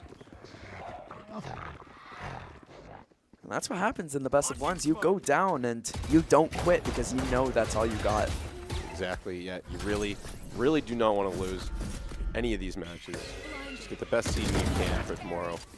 Caitlyn's GG is going to start things off with a kill on Taeyong. Can she get another? No, she can't. She's taken down by Eileen. And the teleport on display from the Ontario Tech side. They go over. We've had both teams using that teleporter. Yeah, that's a pretty good teleport. They're wide open at the B site right now. It's going to give them some time and also make it so that Guelph has to rotate over. But Gucci Waffles is already able to pick up a kill on Toru. So it's now a 4v3. You got Crimson holding this back area. Gingy unable to get the kill. That opens up the map so much for the Ontario Tech GC squad. Good kill by Crimson. Good shooting. She is, sorry, not Crimson, but Sleepy Barra is taken out by Eileen as well. Crimson gets Gucci Waffles. That's another good kill for her. And Eileen with a huge double on the retake. A map that, or rounds that I thought Ontario Tech GC had written off. Yeah, I thought they had the advantage there as well, but Guelph just came in clutch. That was some great shooting by Eileen. Picked up 4 in that round. Looked like it. Yeah, and that double kill to seal things off. Just, yeah, some really nice play there. That's the OTSU plushie that they all did a little sermon, a little seance for before the game started. Of course, Spidey has got the multiple pets. That one for sure is Cappy or Sleepy Bar with the capybara. Nice. I would hope so. Yeah, I would imagine. I wonder if they drank those Red Bulls or just poured them out for good luck. It's been a long day of staying in this zone for every team here in the tournament. Gingy and Gucci Waffles are the ones that are the most in the zone. Double kills for each of them. It's going to be all on Crimson, the last one left to pick up that spike and pick up the pieces as Gucci Waffles gets a triple. Yeah, Gucci was able for that one, or already waiting for that one, and Crimson just came around the corner. Did not have the firepower that she probably would have needed to do anything in that round, and Gucci was just ready. That makes it 7-3, and just like that, a 5-3 game, which you might think is close. 2 quick rounds, 7-3, and this doesn't feel close. Yeah, wide open for Guelph right now. They've just been doing such a good job on defense with all these retakes, just working as a unit and hitting the shots in a lot of gunfights where they're maybe even outnumbered, and that's making a huge difference right now. As we see smokes going down on that A site, gives them a chance to rotate back over, and the map's still wide open for Ontario Tech GC, and we've seen a lot of teams come back in these situations. Yeah, seriously, it's not over for Ontario Tech GC. They definitely have the ability to get back into this one, but they're going to really have to, again, really claw their way into this one because their round wins have been a little sloppier than the Guelph wins. And we So see, wins a win. yeah, exactly. Wins a win, a kill's a kill. We see Tae Young as well as Aileen holding that ankle and both going down. Sleepy Para making quick work of them. That's what you want to see as Ontario Tech. You want to see those kinds of kills, getting a quick advantage. Now 5v2, which is a lot better to work with. Spikes down, you just have to hold off these two Guelph players. They got all the information. Crimson using the ultimate ability on Cypher, which allows Ontario Tech GC to relax, know exactly where the enemies are coming from, and really put themselves in a position to win. There's Caitlin GG with the kill right there. And I think Gingy's just going to back off, try and hold on to her gun right now. Maybe try and pick up an exit frag. And coming in, the aggression. Caitlin going down, a little sky-on-sky action. As it won't be a flawless, but it will be an excellent round for the attacking Ontario GC. Yeah, that is a good round for Ontario Tech, especially right before the round swap. You want to be getting back on the board. You don't want to be down, way too many. 9-3 would be a tough way to leave this round, so at least they know they've got 4. Giving themselves a chance to go into the second half 7-5. Again, I say it, I've said it before this exact game, but 2 rounds doesn't feel bad. No. 4 rounds feels awful. Yeah, 4 and rounds. If and you're a more. player, 10 times bad. Yeah. Yeah, you're really down bad if you're down by at least 4, it seems like. Although we've seen 5-round swings happen constantly all day today, so it's definitely nothing that can't be overcome. Using those prowlers is Fade trying to get as much information as they can as they go through the hookah lounge there. The rocket fuse comes out and a huge jump and a huge kill from Toru, combining some bounce pads to really get there. Forcing the defenders to retreat. You're right, that's a very well-timed grenade. Yeah, no kill with it, but definitely buys a lot of time and space. Couple kills for Gingy. 3 for Gingy now, able to take out almost all of the rest of the Ontario Tech players. Kaylin keeps it going though, and Kinth trying to keep this round going. It's all on Eileen, and Eileen will get it done. That's very clutch by Eileen, who has been just showing her grit in these tight situations like that. Able to make it 8-4 for the University of Guelph before they hop onto offense. But Eileen with some really clutch plays to finish off rounds here. If there's anyone who's been there in the fray at the end of the round, it's been Eileen. Yeah, that's been the one thing that I've been looking for all day today is who is going to come out and play well for their respective teams. I know that if you guys were tuned in, anyone watching at home when we had our Conestoga Call of Duty tournament, Frizzy was the guy. Yeah. So far today, we've had some big performances, some notable names in this match. I mean, we said it before, Eileen with 15 kills, Gingy with 13 of their own, the only 2 players in the lobby with double-digit kills, 12 rounds into the game. Yeah, both on Guelph as well, which is really helping Guelph out right now. And been really the difference maker in a lot of these rounds. We're going to see what Guelph decides to do on offense now. We haven't seen them on offense yet, so we'll get to see what their general play style is, whether they like to switch things up, see if they can take this pistol round. They're going very, very slowly here. Looks like they're waiting for the defenders to make the first move. It's not always a horrible idea. I mean, it gives you a lot of time to play a little more reactively. I feel like they're giving themselves the teleport option here. By keeping the spike on the long side, they absolutely do, but they do have a flank coming up as Gucci Waffles does pick up the first kill of the round. A little bit of a mirror matchup, taking down the other Cypher. Yeah, good kill by Gucci. Able to set things up for them to get that spike planted, but they're going to watch out. There is a flanker trying to come down the trail here. Yeah, the Sky came all the way from the bathrooms, making a run, saw Mayo's gun, and they have no clue. They will know now, but a big kill was on the board. 2 big kills on the board. That was great play by Kaylin. A good flank. The trigger discipline to wait until she was ready to get the shots. And the defuse is free. No one is watching the spike get defused, and Sleepy Bar will say, yeah, okay, I'll take it. Yeah, that's another round win for the defenders. Although everybody gets killed at the end of the round, make sure nobody's got guns. Sleepy Bar, the last one standing there, I believe. And the one who defused the bomb. That's so big for ultimate points for both sides, and even bigger for the Ontario Tech GC team. As you see, you got Caitlin GG already with 4 of the ult points, Taru with 3. Yeah, it's going to be very useful in a couple of rounds here. That's another pistol round as well for Ontario Tech. They've been having their successes in the pistol rounds here. See what Aura's got to say on the phone here. Again, going very slowly in the early goings of this matchup. Yeah, and quick there's kill from Caitlin punishing. And no one's there. Yeah, Taeyang kind of just got caught standing around. A second kill for Toru as the entry frag going down in a blaze of glory. Perfectly played from the Rays. Got still a 3v3 right now, I believe. I'm shocked. Oh, sorry, 3v4. Yeah, Toru's actually still alive. It was Caitlin who went down in the fight. Yeah. I'm shocked right now that Toru was able to remain in this thing. You can see they are set up defensively on Ontario Tech to just either site. Once we know where you are, it's a 2v3. We have time to get support in. That's a good way to spread out defensively, I think. Smalley might do something, though. Very, very slow pushes from the University of Guelph GC team, and this round, no exception. 30 seconds left, and no one has stepped foot on a bomb site yet. 30 seconds Don't have a lot of time to work with, so they're probably going to have to start doing something soon, I can imagine, but there's the smoke going in. It's effective. It gives them time to enter a site.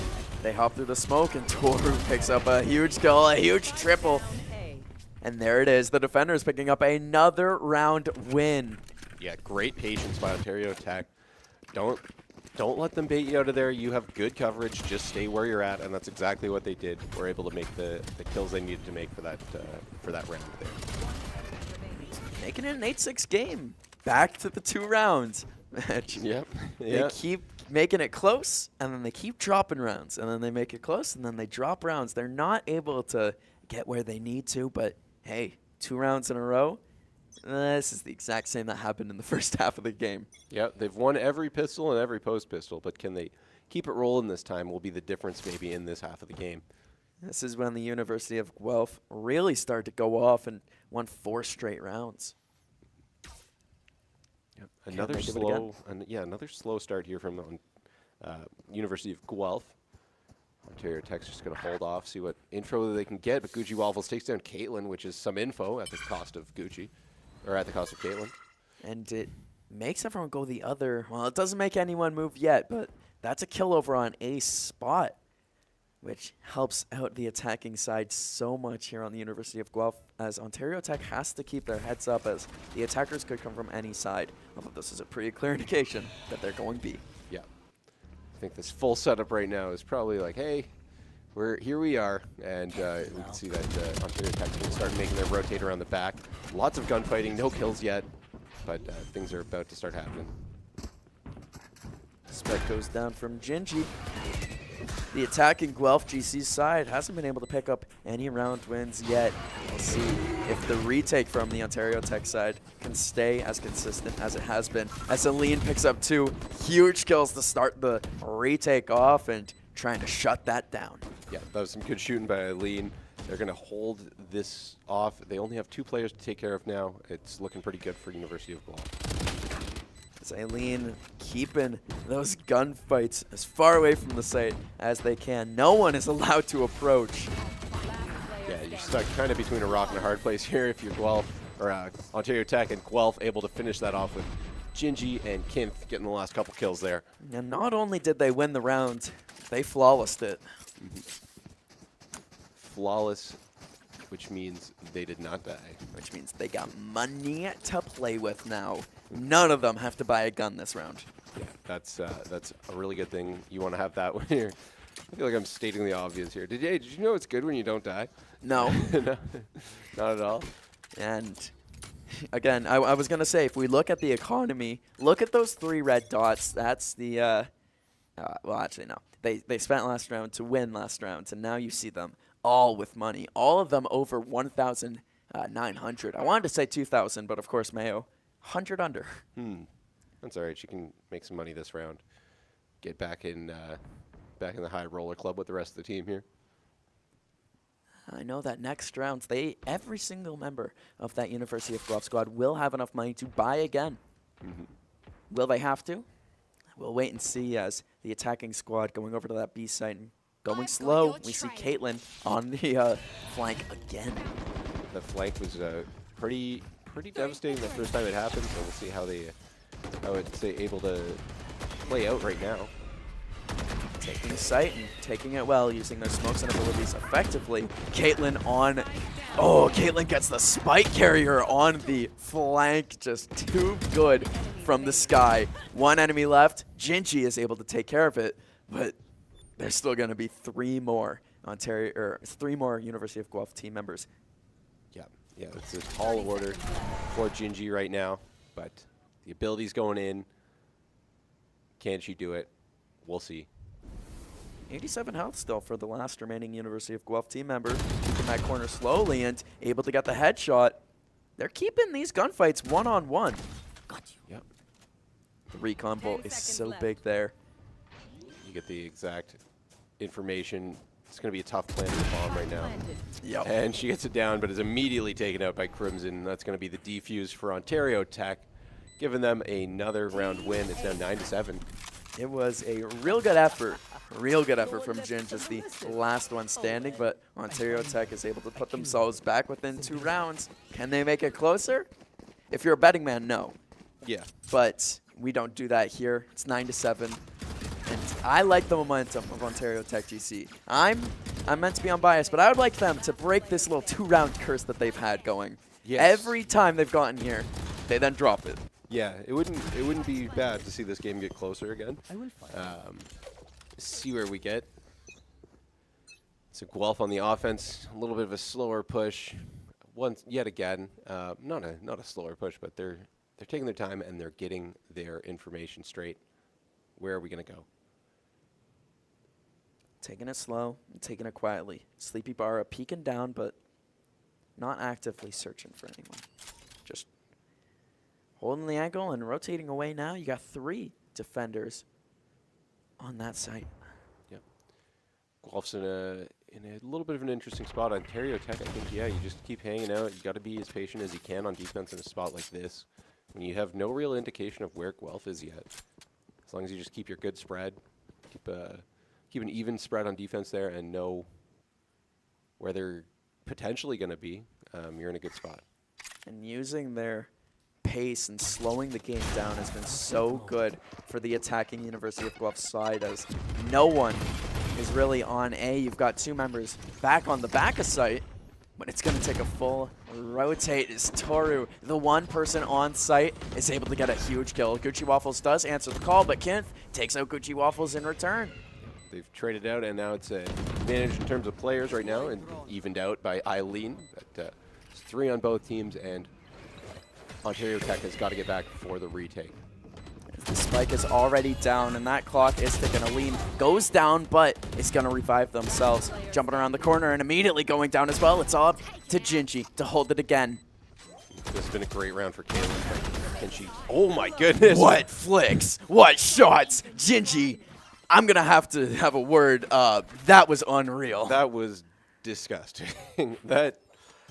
And they cannot break the 2-round curse, but just, you thought that one maybe would have gone to Ontario Tech. Until, if you see here, Gingy just decided to be a superstar. All of a sudden, putting WaterLAN on notice with a huge double tap headshot. Yeah, just disgusting. That was one of the best plays of the day I've seen.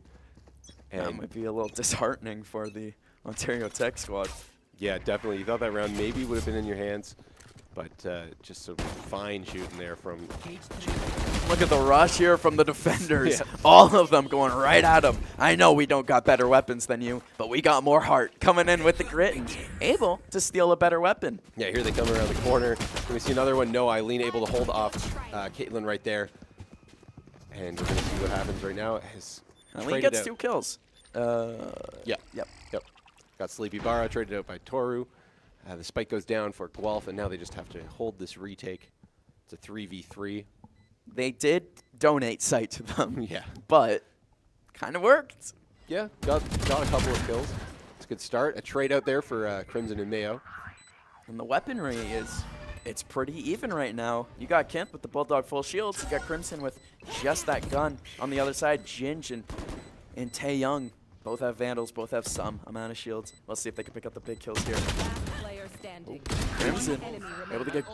Here we are in the bathrooms yet again.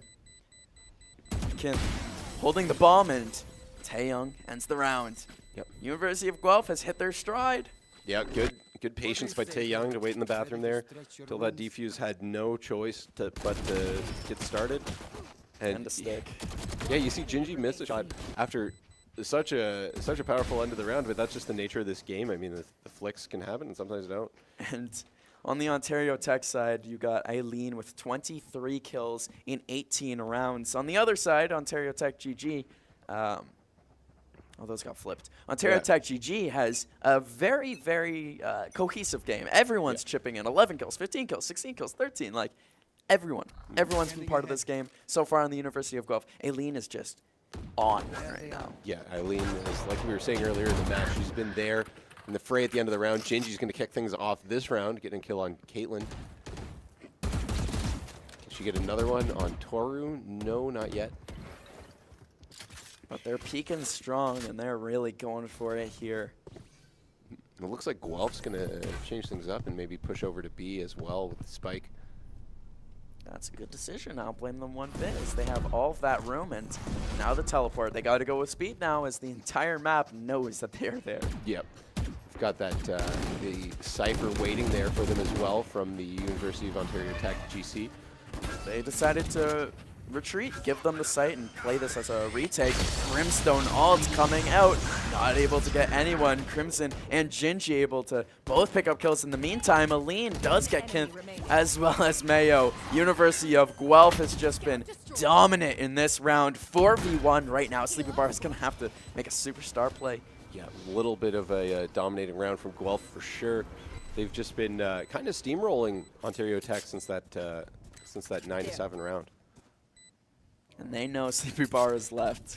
And they know exactly where Sleepy Bar is. Although someone I'm looking back over at the CT spawn. Eileen able to get the kill with the burst fire of the Bulldog. Yeah.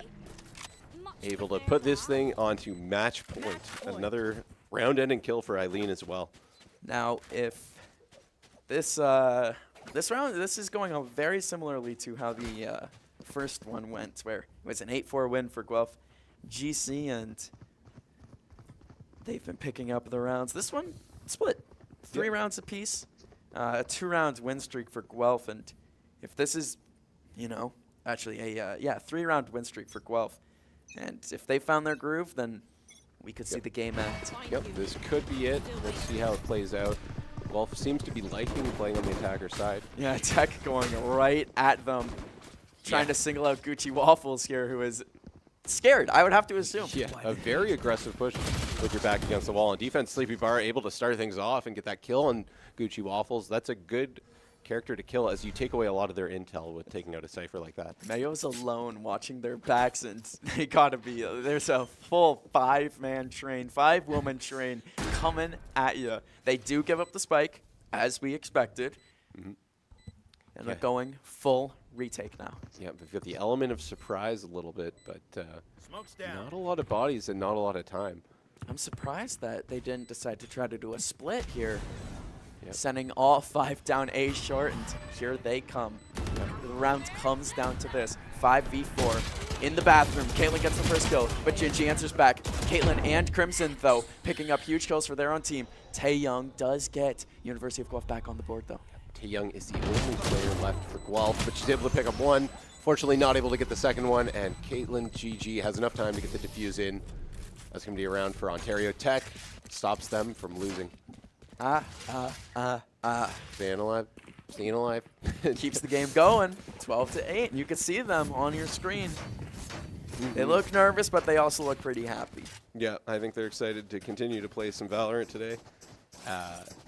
So I don't think this is their last one. I think they might have one more after this. Definitely not going to be on stream. After this, though, we will have the University of Western Ontario facing off against the University of Waterloo, which we saw the University of Waterloo earlier on. Haven't seen Western yet. Yep.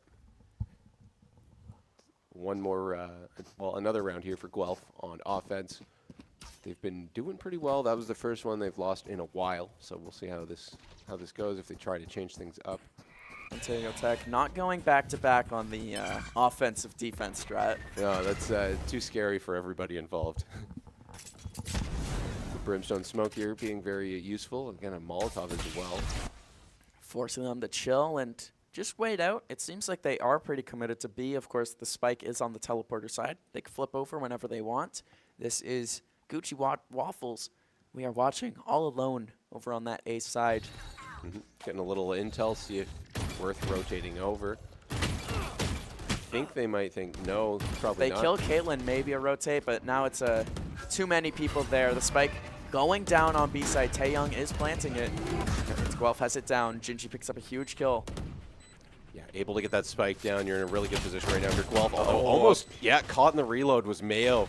Unfortunate timing for that reload, but that gives Ontario Tech some time to move in for this retake. And they're starting to hold it, but Taeyong will kill Aline with the ultimate ability, just trying to shut down the spike. Defuse, and it doesn't work. It's at halfway, and this might just get held, and it will. The defenders win another cheeky round. Yeah, that self-kill with the ultimate ability. Unfortunate, unable to stop that defender from defusing, and just, yeah, kind of a bad bounce. a failure of the Sova ult. It went completely disastrously. Yeah. They were trying to save it to, deny the spike defuse. They got it to half, and by that point, it was over. You didn't look at the intel of where your own player was. That too, which is surprising, because you can see your own players through walls. Yeah. No, I'm sure there was... Wrong place, wrong time. Look, I'm going to not say that I've never actually team killed, because I've definitely team killed. And it just goes to show what happens even at the highest levels here. And we see the timeout from the attacking Guelph side, and the coach, lots of deliberation, lots of talking. Trying to keep them in this one is 2 rounds in a row. Ontario Tech GC has won. Trying to get back in this one. Sharing secrets on the other side of the table. Did they always have little leaves on the headsets? Yes. Okay. I was like, are they Pikmin and they just sprout mid-game? They could be, though. If it goes back and they have knitted trees later, then there's some wizardry going on. As we see, all the toys on the desk. It's an important part of winning. Is that a, what's his name? Echo? Gecko. Yeah, the Gecko Yeah, wingman. You were absolutely correct. Look at me, I know IP. Yeah, you know your stuff now. You're learning. Oh, yeah. Basically a pro. 12-9. Minute 30 on the clock, and again, University of Guelph has been that close to tasting glory. They can smell it. Yeah, they can definitely smell it. Sending out the dog. See what they can get going with the dog going in. All in lamps here for the University of Guelph team. Yeah, this is a tight hallway to be fighting. It's S-shaped. It makes it challenging because there's 2 corners you have to get around. It's an interesting sight seeing all 5 of them in there too. Not something you see too often. They have half of site controlled, but they don't want it. They decide to go teleport away, and keeping some members in lamps though, they sent the spike over to B. I think Ontario Tech definitely thought that was going to happen, as they sent pretty much the whole team over to B except for one flanker, who might go face-to-face with the Guelph players right now. They know. They all know what's going on here. The footsteps have not been quiet at all. You got the spawn, though. 1 and 3. Mayo getting a big kill. Taeyong as well. This has been the most creative round I've seen. Crimson picking up a big kill for the Ontario Tech side. The University of Guelph with the most creative attack I've seen all afternoon. Yeah, that was a really good kill for Mayo right there. Gives Guelph a ton of time to get over to the bomb site and plant it. Now it's a 4v2 for this retake. It's going to be a really tall order for Ontario Tech. So unique on this attack. The University of Guelph is trying anything now to end this game, and they're body blocking Cloven. They body blocked her in. Kenneth picks up the big headshot, and it's going to take a huge retake here from the defending Ontario Tech GC team. They got 3 members left to take down. They got the weaponry for it, but Stinger's in close range. Gets sprayed down. Jinji behind those boxes is going for one more, but will go down. Gucci Waffles will end the game. The University of Guelph GC team able to pick up a tight win, a 13-9 game. Yeah, that was going back and forth a lot. You thought maybe when they pulled ahead by a little bit there that, hey, maybe they're going away with this one. But no, Ontario Tech had that fight in them. They just kept on coming. And, yeah. And Shinji and Aline just playing so well, 27 and 26 kills respectively. The next highest in the lobby was 18. Yeah. Those are the two members to watch. I mean, that's the biggest thing here of WaterLAN. The season hasn't started yet. This is all preseason. Yeah. And teams are playing this well already. Yeah, seriously, some really impressive stuff. I think that's the closest we've gotten to a 30 bomb in a game that has not gone to overtime as well. So, yeah, some really impressive stuff by both Shinji and Eileen there for the University of Guelph. Definitely what gave them the edge in that game. Yeah, I wonder if we're in the process of seeing some star-making performances here at the second WaterLAN. Yeah, absolutely. I mean, I feel like anybody has the ability out of these players to really keep on improving, and but the stuff they've been doing so far has been really impressive.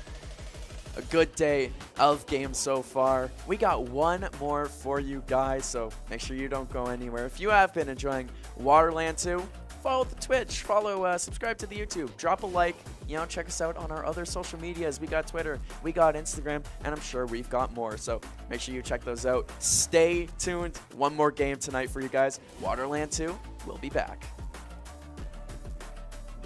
In Waterloo Region, we founded the Waterloo Region Esports Commission in 2021, and now we're at a point where we have this wealth of knowledge, of leadership, of different organizations and institutions that are invested in esports.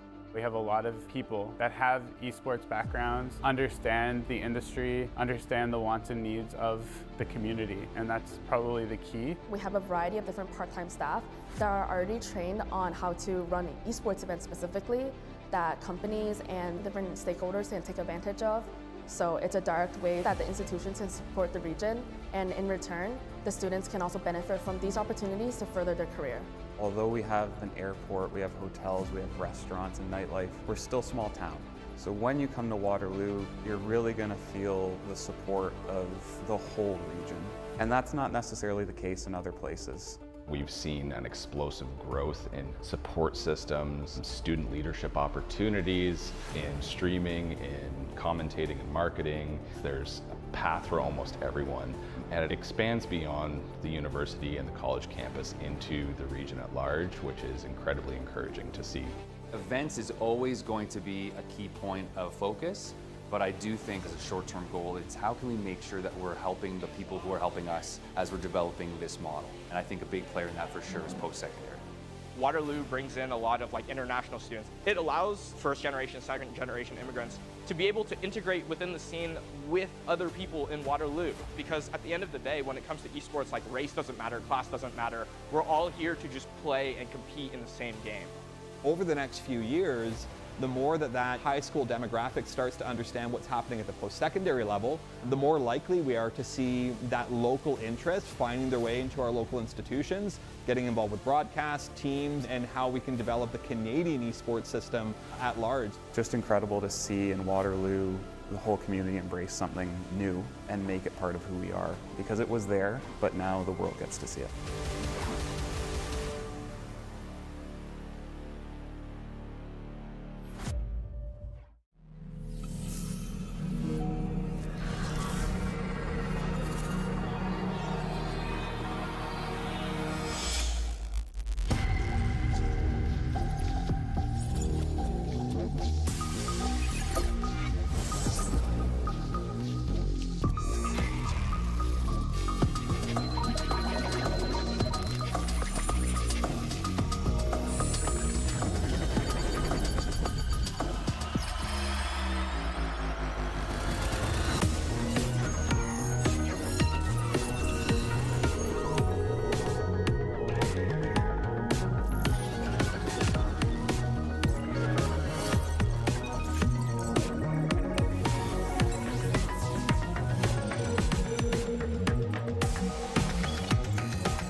Conestoga College is setting the stage for a new era in gaming. In 2025, we're opening a state-of-the-art esports venue, a premier facility for high-performing gamers in Canada.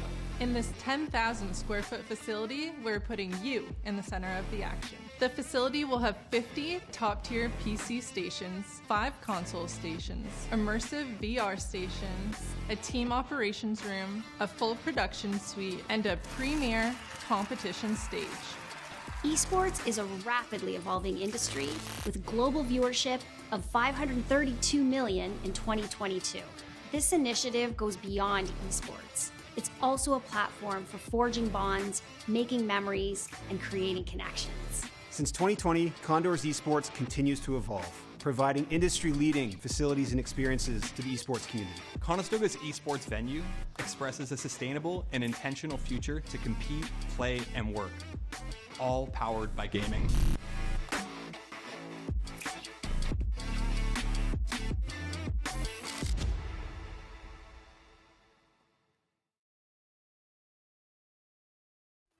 Hello and welcome back to WaterLAN number 2. Of course, last year we had our first WaterLAN. We weren't part of it. This year, we have the joy too. I'm Curtis Cove Collings alongside Andrew Ireland. Of course, last year, if you were watching WaterLAN, that was a Valorant and Rocket League tournament. Today and tomorrow, we've got Valorant and League of Legends. Of course, we got the Valorant over here. They got the League of Legends action going on at Waterloo, the school that we are partnering with, to bring you this. Some of the schools that are playing in this tournament, but are not limited to University of Waterloo, Conestoga Condors, you got Western, Guelph, and even some American teams like Utica. Right now, we're in our VALORANT GC tournament, which is 6 teams battling out to see who's the best. Right now, in the bracket, 4-0 St. Clair playing really well.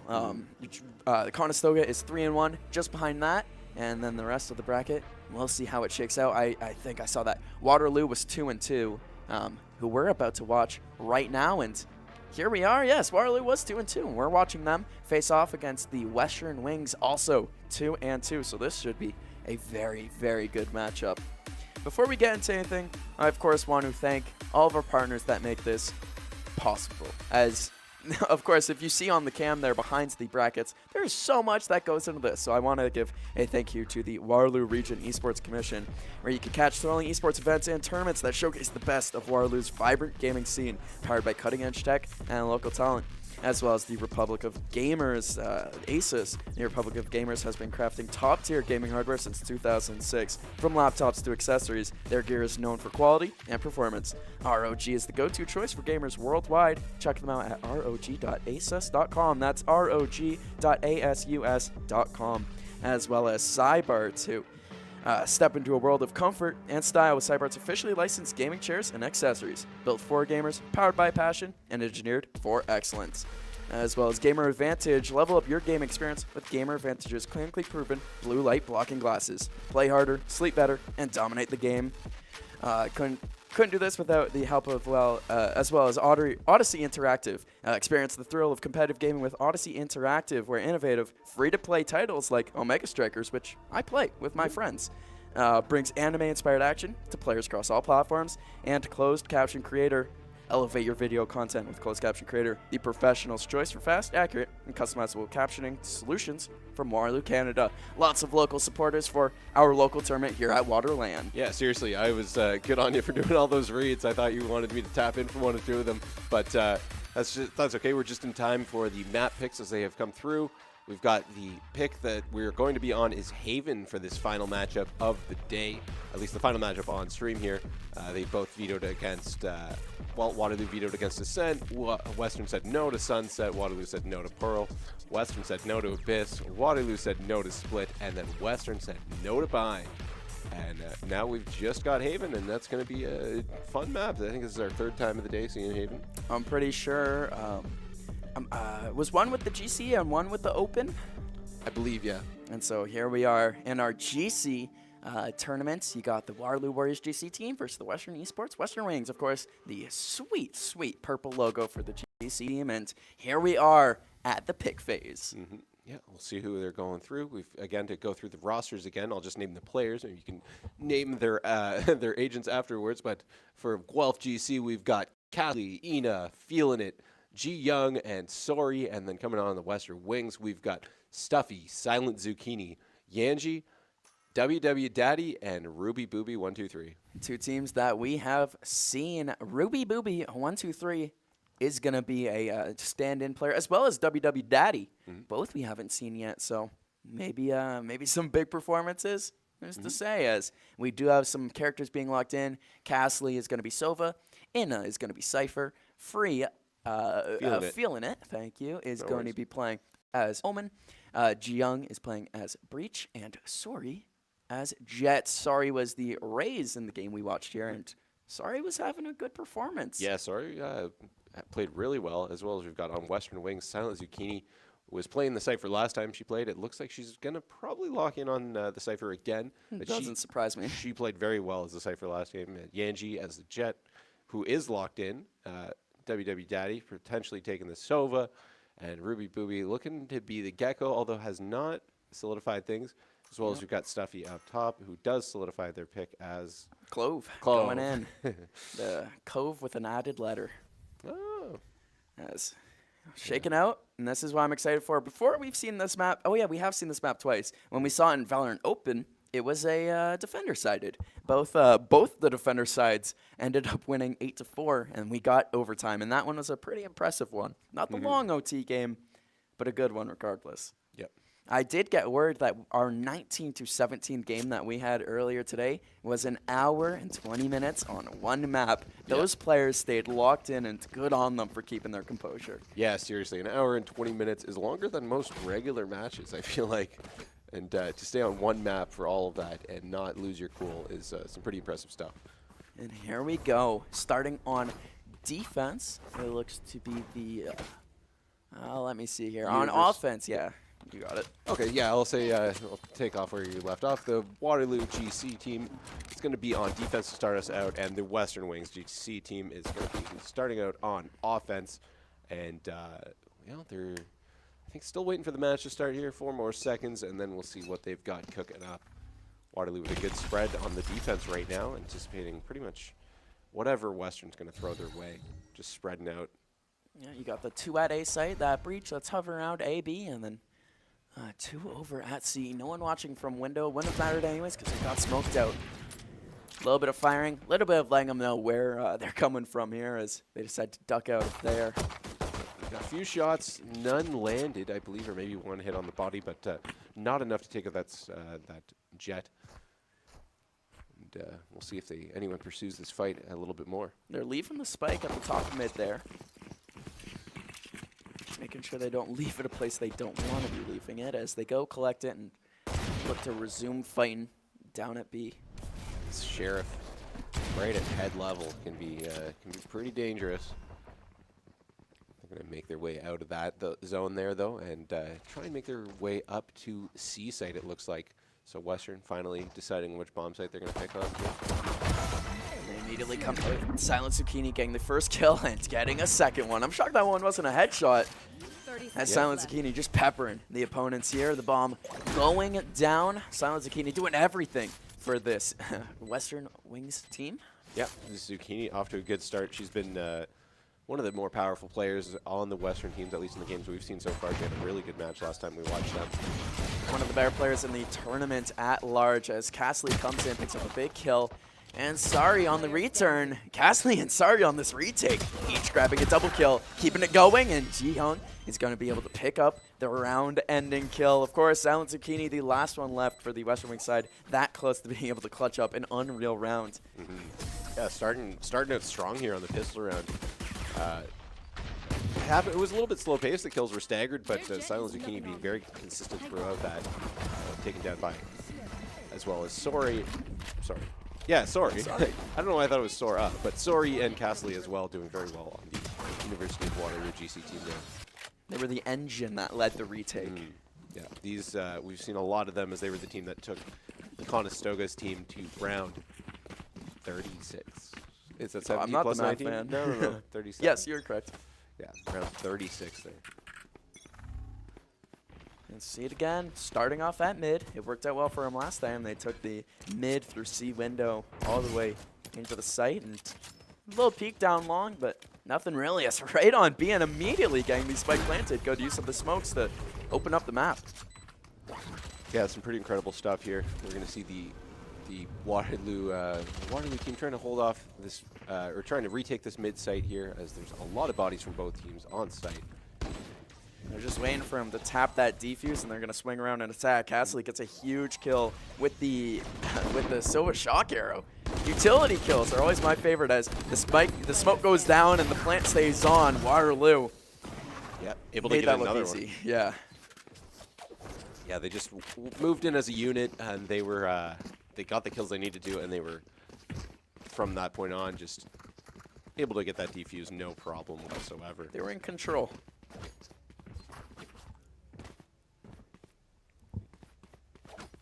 Okay. A good round for the University of Waterloo, and that smoke from the Omen was very effective in giving them the round. Yep. We're going to see another staggered push here, it looks like, from the Western Wings team, as they're either not totally sure on where they're deciding yet, or if they want to throw off the Conestoga, or not Conestoga, the Waterloo team here a little bit. The other team from KW. You got the Jet pushed up pretty far on that A long side. Although the Cypher, Silent Zucchini, peeking around that corner, doing it very carefully, and they knew something. They knew Sorry was scheming against them. Yeah, nice play by Silent Zucchini. They've been very consistent in their play, kind of a leader for the Western Wings team here. Let's see if they can hold this angle. Sorry, that is Ina, the other Cypher. Mistake. And feeling it comes around the corner, takes a Yanji. Just unfortunate timing there. Good stuff from Feeling It. As well as Cassie on the site taking out Silent Zucchini. And this Waterloo defense has been so good at picking up the pieces when they need to. The spike's down A, and there's just one remaining Western Wing. Yep, just one Western And it player. is Daddy. A tough, tall order for Daddy here, as they've got to find their way through 3 players waiting for them, as well as one flanker who's going to be on their tail soon. Young was seen, but not shot. Ina getting the final kill of the rounds there, and 3-0 real quick for the University of Waterloo GC side. Yeah, good job by I don't remember who did it. To be honest with you, it's been a long day of streaming. I don't read that quick. Hey, Castley was getting some big kills on the point. Ji-Young was the one that got seen at the end there. Was it Ina who picked up the final kill? It would have been Ina, That's yes. who I was trying to say, I promise. As, yeah, Ina's been playing well to start this one off, and so has everyone on the University of Waterloo. If you look at the economic situation here. Yeah, doing quite well. Feeling it with $44,050 to their name. Sadly, going all alone, unable to pick up a headshot, and had such low HP, a sneeze could take him down. Yeah, it took a lot of damage right there. It's unfortunate for Silent Zucchini, as they've been really the best player here for Western Wings so far in this matchup. I must wait a moment. Cage trigger, tripwire destroyed. University of Waterloo watching C window as there's 3 attackers flirting with going in it, but they decide to pull out, cycle over to B. Yeah, not a bad idea. Just try and change things up. See if you can catch them off guard a little bit and get that spike diffused, or spike planted, pardon me. The Western team, though, the Waterloo team is anticipating a little bit of a change up here, though, I think. Going slow here at the mouth of B site. They go on in, starting off with some smokes, shutting off the side closer to A. It's a split defense here from the University of Waterloo, and Yanji is able to kill Sari, starting off the round well. Castley, another kill with those shock arrows, going for a knife kill here, and it doesn't work out. Silent Zucchini trying to BM, and the rounds will end. The defenders will win. Yeah. Oh, that's one that Silent Zucchini wants back. Yeah, I mean, hey, why not try and BM and get that knife out? I'm sure that'll work. No, unfortunately, does not. Yeah, going for the Sova, who's mid-ult. There's no way he could turn. Yeah. But the ult sent the Sova backwards out of knife range. Yeah, that's crazy. That was a disaster for the Western Wings. They got the spike down. Or, no, they didn't even get the spike down. No. Ooh, that was... A few of the other rounds, they have gotten the spike down, but it hasn't been fruitful on the defense for the retake. We'll see what they do this time. It looks like this time they're just going to leave the spike chilling for a bit until they get some information. Waterloo just doing what they can, playing their same thing, wait for them to come to you, and then deal with the problem then. Clove putting that smoke on the entrance to B site as Westerns enjoyed going there, making use of the middle of the map quite a bit. Ina watching that doorway. Yep, 2 quick kills for Ji-Young and Ina, taking out Stuffy and Yanji. Ina cycles over to the C window, and that's where Ruby is held up. Come back over to mid, which that B doorway, it's a death trap right now. Yeah, seriously, it's a tough area for them to push. They still look like they kind of want to do it, but I think it might be best if they reroute. Or maybe it won't. Maybe it's a good mind game to secretly go back to B. Going back here, and Ji Young has been holding this angle pretty much all game using the breach ability, and that will slow down the attackers using a good Cypher trap there. Really locking down that side. They're going to get the bomb almost planted on B. Ji Young with a kill with the breach ability. The spike is on the ground, not planted, as this defending side has just been relentless so far. Yeah, Waterloo has just been clinical at taking out all these attacks by the Western Wings GC team. They're going to take a timeout to try and see if they can get something else strategized, something else cooked up, and see what they can change to try to make a little bit of a difference in the results of some of these rounds, because it's been almost made to look easy by the Waterloo Warriors team here so far. Timeout does not shock me one bit, Andrew, as 5-0 to start this one off. Even if they get site, the retakes have been so good. C site didn't work, B site hasn't worked, and A site also hasn't worked in the past. Have they genuinely, have they really gone C yet? I think they did in that first pistol round. Yeah, they tried C, didn't really work. They've tried B, didn't really work. I think it's more a matter of changing how they start trying these sites, and not per se which site is the problem, but just how they work as a unit to try and approach these sites is going to be a big difference maker if they want to start taking a few rounds. Yeah, I feel that as they've been bunched up, they've been trying things, nothing seeming to work. Hey, that's why you call these timeouts. Yeah, exactly. It's it would have been way too late if they had waited any longer. Yeah, exactly. No, it's time to see what you can do to stifle the momentum as soon as possible. I think they're thinking C, but it just Waterloo has been so good defensively at getting to where they think the Western team is going to be that it's going to be a very tough challenge for Western to kind of get ahead of that and see how they can outthink them. As most of these sites have one or two main entrants from the attacker side, it makes it difficult to have like a really spread out attack that can be difficult and well coordinated. We'll see what they can do here as after the timeout, decide to go C. In the window room there, a minute 20 left on the clock. Another smoke goes out and it gives them a safe route. If Ina is quiet enough, then Ina has a chance to make a big play happen as they go out on the site. Stuffy is getting the spike planted, and there's Ina. Big headshot one, big headshot two. Ruby down, as well as Daddy. Stuffy and Yanji also down. The round ending just as quick as it began. Yeah, some good stuff by feeling it. Cassie able to take out Silent Zucchini, and that's another one for the University of Waterloo. Now going up 6-0 here with some real. Oh, sorry, that was. Oh yeah, it was Waterloo. The graphics confused. 6-0 as they got the bomb down, and we theorized, is it the site? Didn't look like it. No, I think it's more the approach on the site. I think, and look, I'm not a.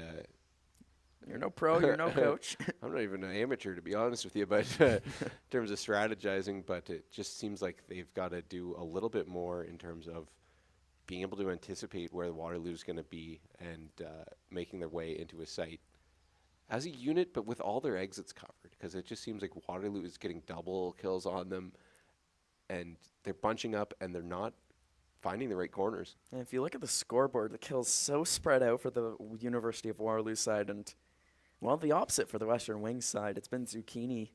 Yeah, trying their absolute carrying hardest. so far. For what, not a lot to show for it either with that carry, but yeah, a few players who are yet to get on the board so far for the Western Wings here. As we got a little bit left before our next round is going to kick off. I think we're having a little bit of a tech timeout here. We can see Western getting another view of them. Some nice slices of pizza right there with Yuri. So he's going to give them any. Nope. Tech timeout. Got to text the family. Hey, folks, we're almost. Got a minute. We're almost going to be playing again. Well, this is the last match of the day. Now, we do have the history of how some of the matches went. Of course, this is round 5. In round 4, Waterloo faced off against St. Clair in a tight game. St. Clair beat Waterloo, who we're watching now, 14-12. Yeah. Such a close game against St. Clair, who we mentioned before is undefeated right now in the bracket. Yeah. The Waterloo round- has had some very long matches today. 2 overtime matches for sure. They, well, based on the way they're playing here, Yeah. they want to wrap this thing up. Yeah, they want to get home after a long amount of Valorant. They might as well have played best of 3 games. Is how much Valorant they've been playing. I wonder if that will affect them going into tomorrow. If the fatigue will weigh into whatever they do. Yeah, you definitely got to go home and rest the eyes after a long game of Valorant like that. A couple quick kills there for Feelin' It and Ina, but Feelin' It is traded out by Stuffy. Another 2 kills. Castley Ina just wiping out that site, and you know who's left alive. Yep, just Zucchini here. Gonna see what she can do. Can she get one? No, she can't. Ina there with the headshot. And that's gonna be another round for Waterloo. Yeah, quick 7-0. This is unique. We've not seen something like this yet tonight. Yeah, it's our first little bit of a runaway game, although we might, you never know. Maybe Western Wings will turn it around, but we're going to need to see some kills from the secondary players if it's going to change things. Silent Zucchini can't do it all on her own, unfortunately. Now 10 seconds left until the round starts, and Western Wings, they've got to start picking up some random kills, some scattered kills. In a random part of the map, you got to take out. I think they got to start getting some entry frags. I think that would make the difference in their offensive approach. Like that, a good one by Silent Zucchini to get the ball rolling. Yanji able to pick one up as well. This is a different look. It's now a 5v3, and all the momentum in the side of the Western Wings. They're going to be pushing up towards A site to get that bomb planted, or that spike planted rather, and they finally get it down, and it's just going to be up to them to hold this site. Yeah, and they plant it for long control, which is very smart. A very good defensive hold, hopefully, from the Western Wings, although you got 3 of the University of Waterloo members left. It's Ina, it's Feelin' It, and it's Ji Young, 3 of the most effective killers so far. Yeah, absolutely. People do not want to come up face-to-face with, but we've got that Yanji with the ult out. Silent Zucchini picks up another kill, but is traded out. Yanji gets Ina, and that's going to be the first round for the Western Wings there. Good use of the ults, good cohesive unit. Play. A smart round. Yeah. Such a smart round, and they did exactly what you thought. Get those entries and pounce. Got 2. They've been playing it too slow, and they've just been, I think, losing it in the long games. They're playing with 2 new players, so maybe their strategy as a team isn't working as cohesively, and that's why just getting yourself that numbers advantage right off the bat is going to make such a big difference. So huge as we're getting down into this one. 7-1 in the first 8 rounds. Now we just wait. We got the attackers patiently waiting, spreading themselves out, waiting to get that first pick and deciding where to go from there. Yeah, again, I think if you're this Jet, if you're Yanji right here, you want to try and get on site pretty soon, or at least get some information. And no one on the defensive side for the University of Waterloo is peeking their head out. They don't want to be the first one to die in this round. It's coming right at Ji Young here. Yeah, exactly. I mean, you don't want to be playing scared too much as the Jet player there, because, like, look, I play a little cowardly sometimes when I play games, and maybe cowardly is not the right word. I play a little reserved, but I also don't usually pick the Jet as my player. So. Yeah, guys, Yanji start attacking these sites as Ina with a big double headshot. Clove is going to attempt to come back here. But after getting domed like that, it'll be scary, but Stuffy does come back and takes out Ina. Oh, a double for Feelin' It. Takes out BW, Daddy, and Ruby, and now it's 4-on-2. All alone on the site is Feelin' It. They're just going to get a free defuse here. Yep, another one for the University of Waterloo as well. Now they're up 8-1.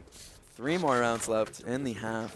Yeah, see, I just think in that situation there, Yanji's taking shots at the diffuser from quite a far distance away as a Jet. They played the bomb, like they planted the spike for a long hold. But when you see that Omen smoke go down, you have to threaten, you have to push up, and you have to make your presence known, or else, as we saw, you get a free defuse. Yeah. They did have the numbers advantage. There was a couple quick kills there that really changed the amount of, I would say, the amount of power that Western had coming in there. It's just, as soon as you lose a few bodies there, you don't have the same kind of force. So understandable, but yeah, I think that's what they need to do, is try and play a little more aggressive, I guess, especially when they're down this far. Just see what happens. Again, information here on A site is Sorry, the defensive jet, and just trying to keep his team alive, or keep her team alive, keep her team aware of what the enemies are thinking. Spotted out the Cypher, and knowing that the Cypher's coming means the rest of the team's probably coming. They're going to circle back here. Silent Zucchini leading the charge. Able to get that first kill on Sorry. A nice shot by Silent Zucchini. Shuts down the Jiggle Peak. That recon dart coming out. Jiyoung taking out Silent Zucchini at the exact same time. They will come out and get control of the site.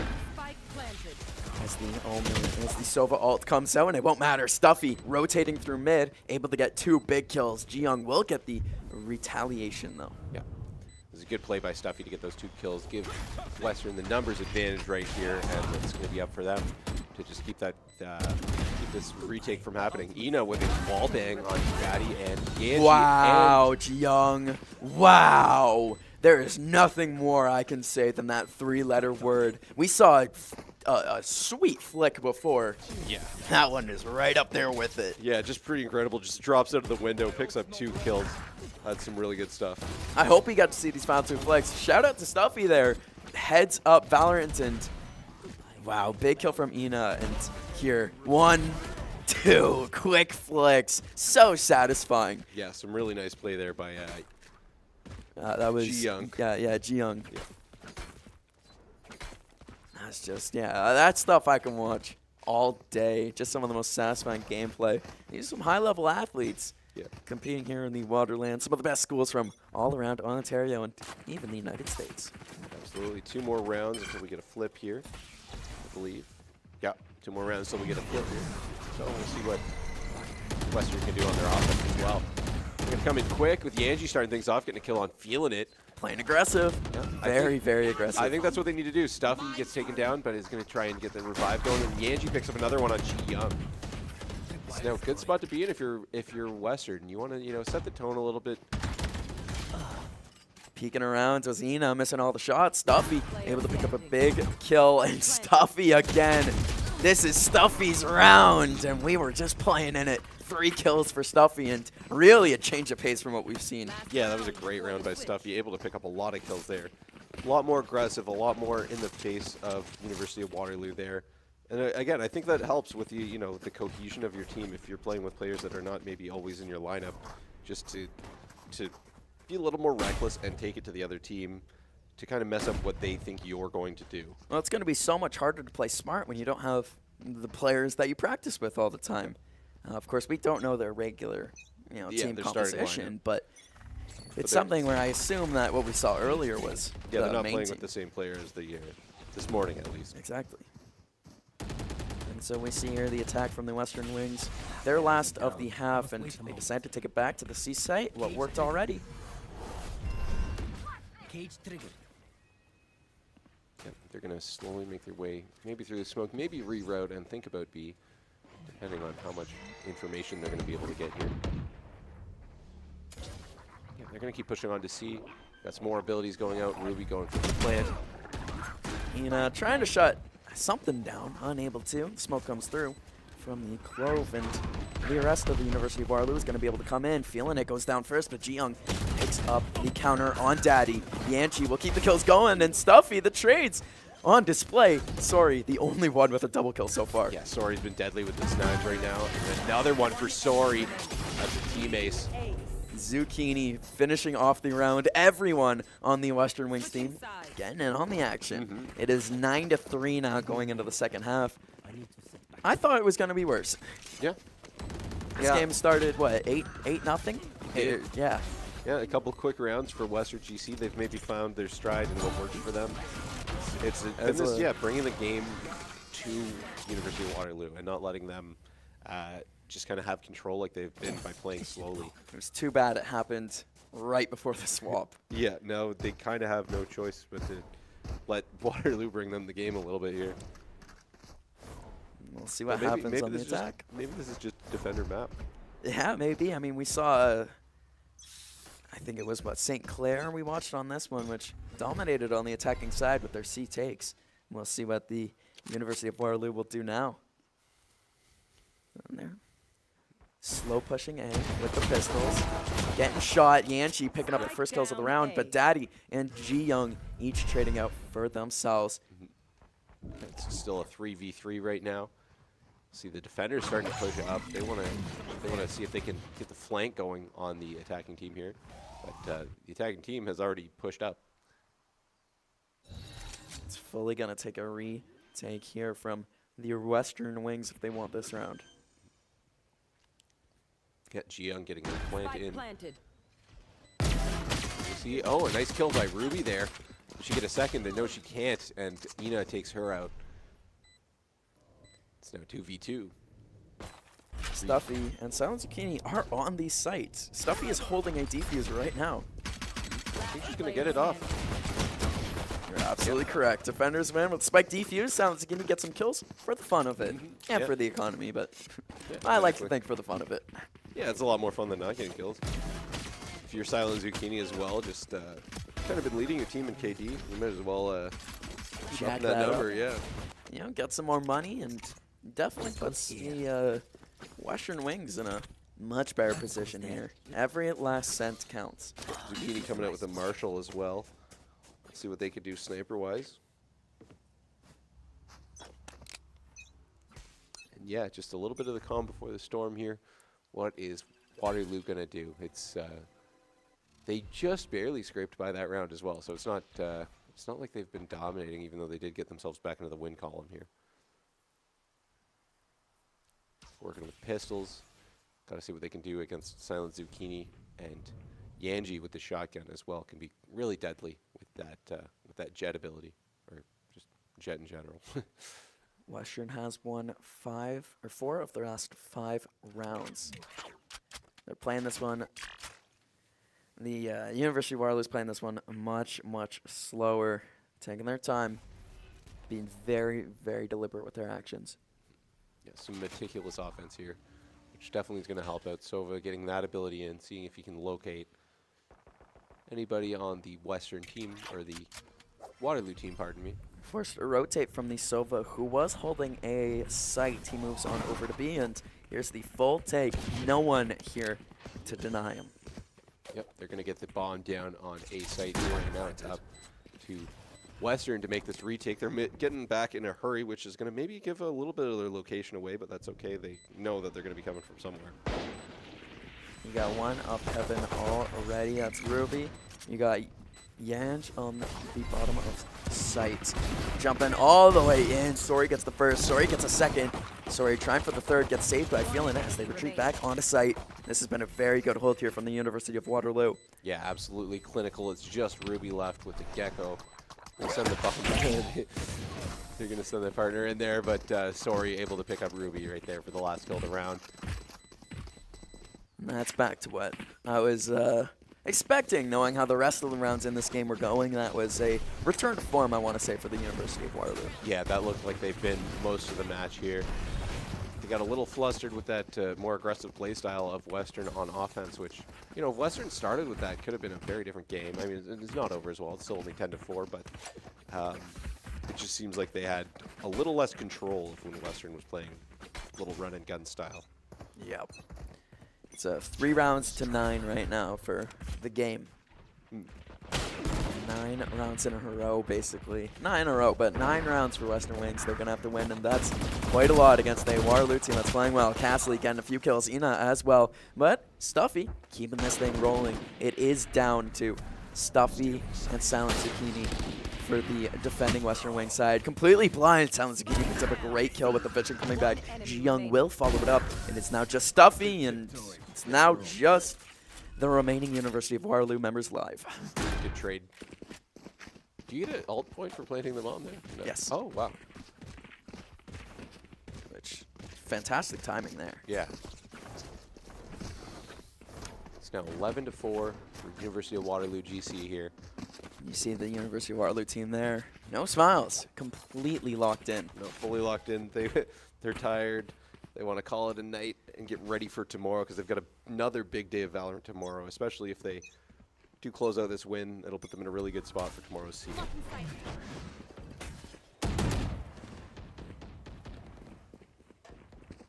Still left the spike on the ground right now, as just kind of feeling out where is everybody. And they finally pick it up. You can see what's going on. Western's got a good spread in terms of where they are defensively. They're mostly hanging out on A. They have an inkling that maybe Waterloo's going to start working their way up that way. They would be right, at least for now. Nope, never mind. No, this is just the slow push here from the University of Waterloo. I mean, they're able to. They sent the jet alone over on A site to, one, make sure no one's lurking around, and two, keep it an option. You see the Cypher going over there for the University of Waterloo with the spike. They're just waiting to hop on A. Stuffy gets a kill on feeling it, and that is going to make the Sova rotate over, and he's going to come right back over as the Gecko goes down from Ina, and we're right back here on A site. Ina able to get that shot. Stuffy takes one out, though, for the Western team. Stuffy has been locked in since Western started winning these rounds. It's been a really big part of the comeback. Silent Zucchini takes one, but is traded out by Sori. It's now two Waterloo players left against 3 trying to make the retake, but they're really running out of time with this spike planted down. Stuffy from the back gets a triple, but Ji-Young is able to take her out. Ji-Young with another kill, and they gave themselves just enough time to defuse that bomb and make it 11-5. Yeah, good play by Western. Yep. Just enough time there. Able to get that defuse in. And then Stuffy goes down, the ultimate ability. Kicks the bucket as 11-5 here. Western's trying their absolute hardest. Yep. They're just, they want to make a game out of it, and I don't blame them. That's what they're here to do, is play some Valorant, show that they belong in this tournament. And yeah, we're seeing that, they've been okay on defense. They've been holding up a little bit better, actually, than they were on offense. Standing ahead. Maybe it is. Maybe it is a defending-sided map, as I mean, you got to stretch yourself super thin with 3 sites to watch. That being said, though, is if you have 2 at one site, not a super long rotate over to the other sites as well. So that's the one advantage for the defenders on this site, is though there's more things you have to cover, you don't have a long distance to rotate. Feeling it, picking up the first kill of the round on the defending Western Wings. They have numbers over at A site, but here we are again in another retake situation. How long are they going to be able to hold on and get these retakes, where it seems like it's a 1 in 10 chance that they do? Yeah, seriously. It's, well, Waterloo's got this bomb down, and they're just going to be holding it. They've got all the angles this time. Just going to play waiting. And that spike just keeps on ticking down. Silent Zucchini the first to walk out, and Degange the first to die in the battle. There's just not enough time for this retake, and there's just too many University of Waterloo members left. Flawless from the attackers, sets them up 12-5 for what could be our final round tonight. Yep, it's now match point. That's it. Potentially the end of the game, but Yanji's going to take a little time out here to just see what they can cook up to keep Western in this game. It's all about staying alive now. It's the name of the game. Yep. No longer just trying to win to win. They're playing Valorant survival mode. They are playing Valorant COD Zombies. It's almost like Valorant Endless, except that was the 3 matches ago where it was 19-17, which did end. I'm trying to be punny and make a Minecraft joke. Is there even an endless mode? No, it's not called end. It's called creative mode. Yeah, that's close. Where am I thinking endless? Oh, that's from Belatra. I've been playing a lot of Belatra lately. If you beat it, you get to play endless mode, which does end. Oh. Usually. And the game here, Western Wings endless mode. Yeah, it doesn't look so endless either. Yeah. As you see, the University of Waterloo It's not their timeout, but they're still deliberating. They're still talking strategy. Yeah, I think they want to see how they can close this out. Speaking of, this made me think of Endless Wings, the Western Wings Endless Mode. I want to find a restaurant like that. 10 seconds till the round starts. Yeah, you don't have to say anything about that. Oh, and I won't. Like, it's been a long day of casting. Thinking about wings now as Stuffy has tied up Silent Zucchini in the kill totals. Both of them at 50. Yeah, they're both having a pretty good game today. Just seeing what they can do for their team here. Immediately going over to the B site is the University of Waterloo, and they decided that patience is for suckers. And you know where they're going? They're tried and true. Back over to A site, trying to take out Sorry. They're trying to take out Yanji with Sorry. Was able to, but there was first to kill on the board, and the rotate again all the way over to C site here is running a marathon around this map. They're playing some 3D chess right now. They're really just getting in the heads of the Western team, but the Western team actually kind of anticipated it as they're making their way over to the C site themselves. With plenty of speed, the Sova ultimate coming out and not doing exactly what it had to do. It is a kill there from Stuffy. We'll make this a 4v2 with Stuffy. Again, yeah, VW, Stuffy just picking up the kills there, and it's going to be another defuse, 12-6. They've got enough time for this defuse, which I do believe they do. Appreciate it. Just leaving it for the right team member. Of course, that's Ruby that is grabbing it. So they will have their ultimate ability. That's Yanj and Ruby with their ultimates on the Western Wing side. Castley feeling it, and Sorry with their own. Yeah, still at match point here. It's one mistake from Western Wings could be the demise, but as of right now, they're holding their own and they're hanging out in this game.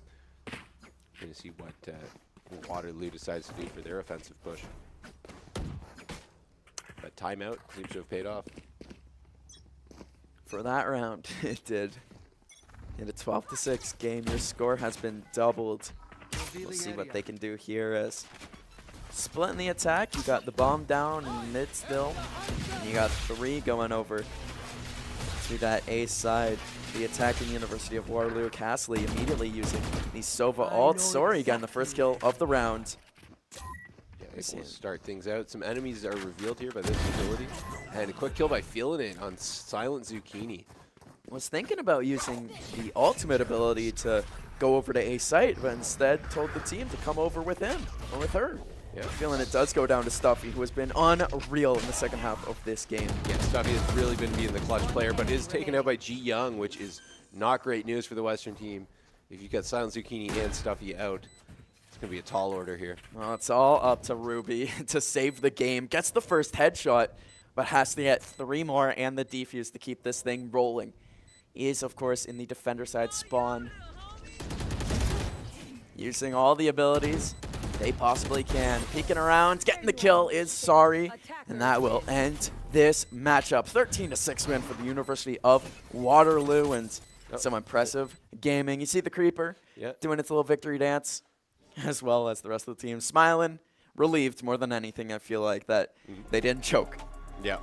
Yeah, you don't want to choke after you're up 8-0. That would have been not ideal, that's for sure. And Sorry and Ji Young, the standout performers here. Sorry, the only player with with 20+ kills in the 19-round game, and that is the last game of our WaterLAN 2. Some pretty good games, the Open and the GC.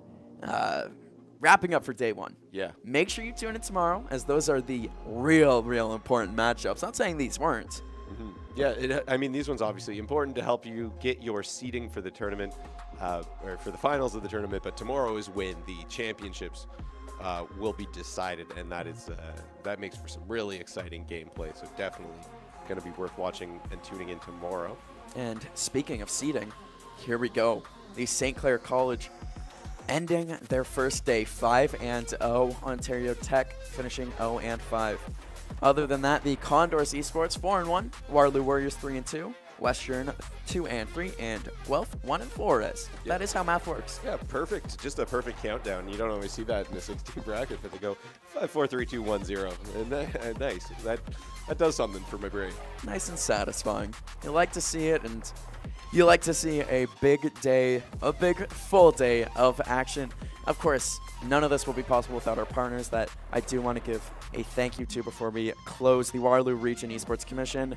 The Republic of Gamers, ASUS, Cybart, Gamer Advantage, Odyssey Interactive, and Closed Caption Creator. Of course, this was the second WaterLAN brought to you by Conestoga and the University of Waterloo. Andrew, any closing thoughts for everyone watching at home? Nothing too crazy. Thanks for sticking it out with us today. A lot of great stuff that we got to see, and there's going to be even more action on the way tomorrow. Pardon me. It's been a long day as a caster, and I'm starting to mix up words here. But yeah, a lot of great action tomorrow, so be sure to tune back in to see the finals of the Open Division and the GC Division tournament. And if you do want to keep an eye on any of the League of Legends action, make sure you go over and check that out from the Waterloo side of the tournament. But from Cove, Curtis Collings, Andrew Ireland, we just wanted to say thank you for tuning in, and please tune in tomorrow for the second edition of WaterLAN.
Condors Esports is innovating intercollegiate gaming in Ontario and beyond. We've built a community where you can compete, play, and work in a dynamic program accessible from all campuses. Condors Esports is more than just gaming. Here, you'll find empowerment and inspiration in state-of-the-art facilities equipped with the latest technologies and unwavering support. We are varsity athletes, turning victories into championships as high-performing gamers. We are relentless, constantly pushing our limits and pursuing excellence through every match. We are Condors. Gaming connects us on campus or online, all through best-in-class equipment. We're building a foundation of experience, powered by our passion, and developing skills that drive personal and professional success. We are eager students, transforming our dreams into careers in dynamic and emerging industries. Condors Esports goes beyond gaming, fostering enduring friendships, unforgettable experiences, and meaningful connections. This is your chance to transform your passion for video games, esports, and technology into something impactful. Learn how Conestoga is introducing Condors Esports to your campus and connect with fellow Condors striving to soar. We are Condors.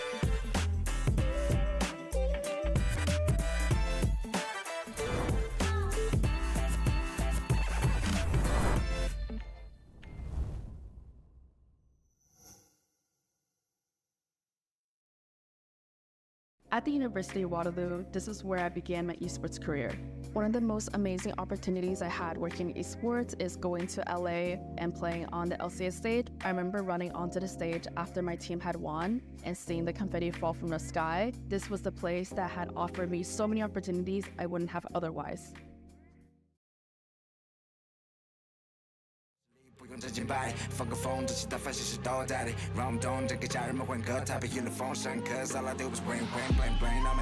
better call it quit real quick. Y'all show me just in the bin pie chip. But send it bitches here, she didn't my from rest in peace. Squad people about take it over, take it, don't in the chamber. Let me switch on me, then send me second and that. Then it's on the quarter shot of women's energy. I damn it, food, shoot the strips, I go on the red eye.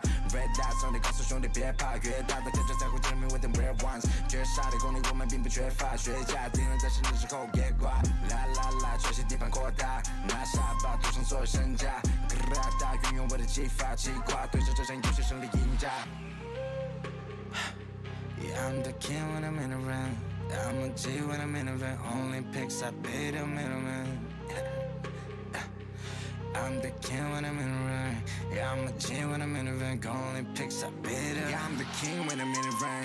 Yeah, I'm a G when I'm in the ring. Only picks on the middleman. Ain't nothing but a go down. Yeah, I'm the king when I'm in the ring. Yeah, I'm a G when I'm in the ring. Only picks on the middleman. Ain't nothing but a go down, go down. Hit him with the left, right. 他会真正没法躲。Let the boys get night, get night. I'ma show you who's the pro. Hit him with the left, right. 他会真正没法躲。Let the boys get night, get night. I'ma show you who's the pro. “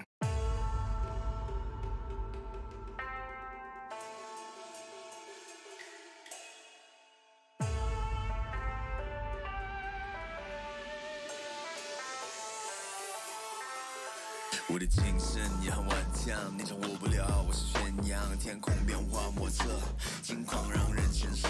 快失败了你也都没办法，你的安排像灾祸，在我看来你帮就无奈，你没胜利也不受崇拜。I'm a great, I go way, popping, paving my way through the smoke and the flame and the cold and the rain. Yeah, you wanna be me, but I stand out. You on flat earth, looking at my cloud. Standing tall through the test. Standing tall through the test.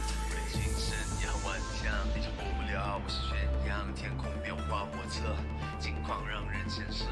快失败了你也都没办法，你的安排像灾祸，在我看来你帮就无奈，你胜利也不受崇拜。Standing tall through the test. Standing tall through the test. 你看我的 set 就知道我的团队在团结。Team is the best， 他们值得 respect， 我们之间有巨大的差别。连我妈妈也叫我永远的神。我一回家，她说大儿子你很 tough， 一直不带不能被取代，比我更努力的人也不存在。到时我起来和演算奶直接出了那战斗舞台。I'm great, I go way, pumping, paving my way through the smoke and the flame and the cold and the rain. If you wanna be me, but I stand out. You're on flat earth, looking at my cloud. Standing tall through the test.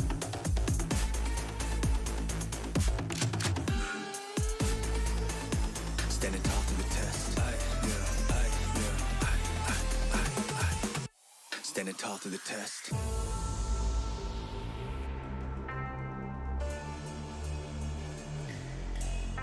我的精神也很顽强，你掌握不了我是宣扬。天空变化莫测，境况让人前世。快失败了你也都没办法，你的安排像灾祸，在我看来你帮就无奈，你的胜利也不受崇拜。我的精神也很顽强，你掌握不了我是宣扬。天空变化莫测，境况让人前世。快失败了你也都没办法，你的安排像灾祸，在我看来你帮就无奈，你的胜利也不受。Standing tall through the test. I'm a true to respect. Standing tall through the test. I'm a true to respect. 精神也很顽强，你掌握不了我是宣扬。天空变化莫测，境况让人前世。快失败了你也都没办法，你的安排像灾祸，在我看来你帮就无奈。And now we still go ape, hey.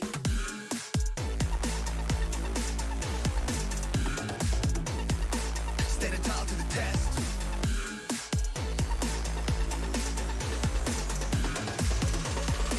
Standing tall to the test.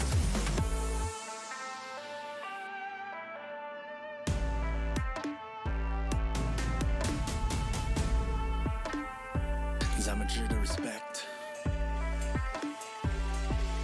Standing tall through the test.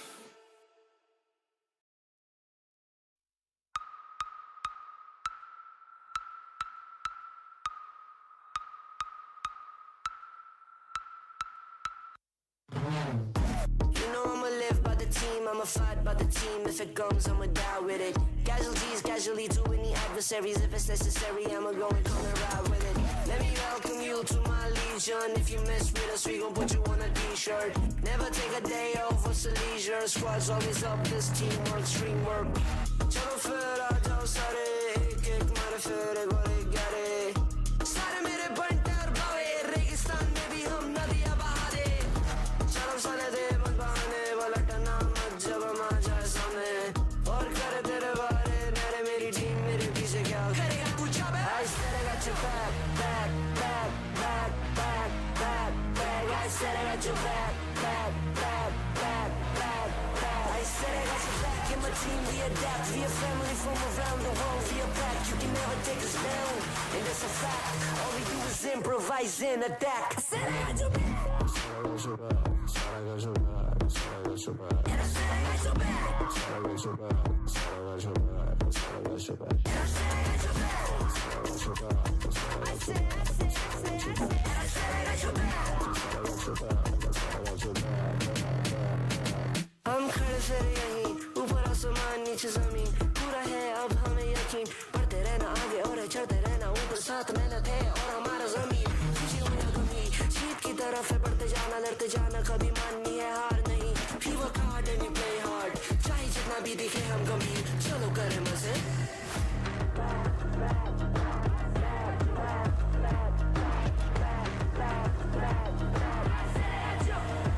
I said I got your back, and my team we adapt. We a family from around the world. We a pack, you can never take us down, and that's a fact. All we do is improvise.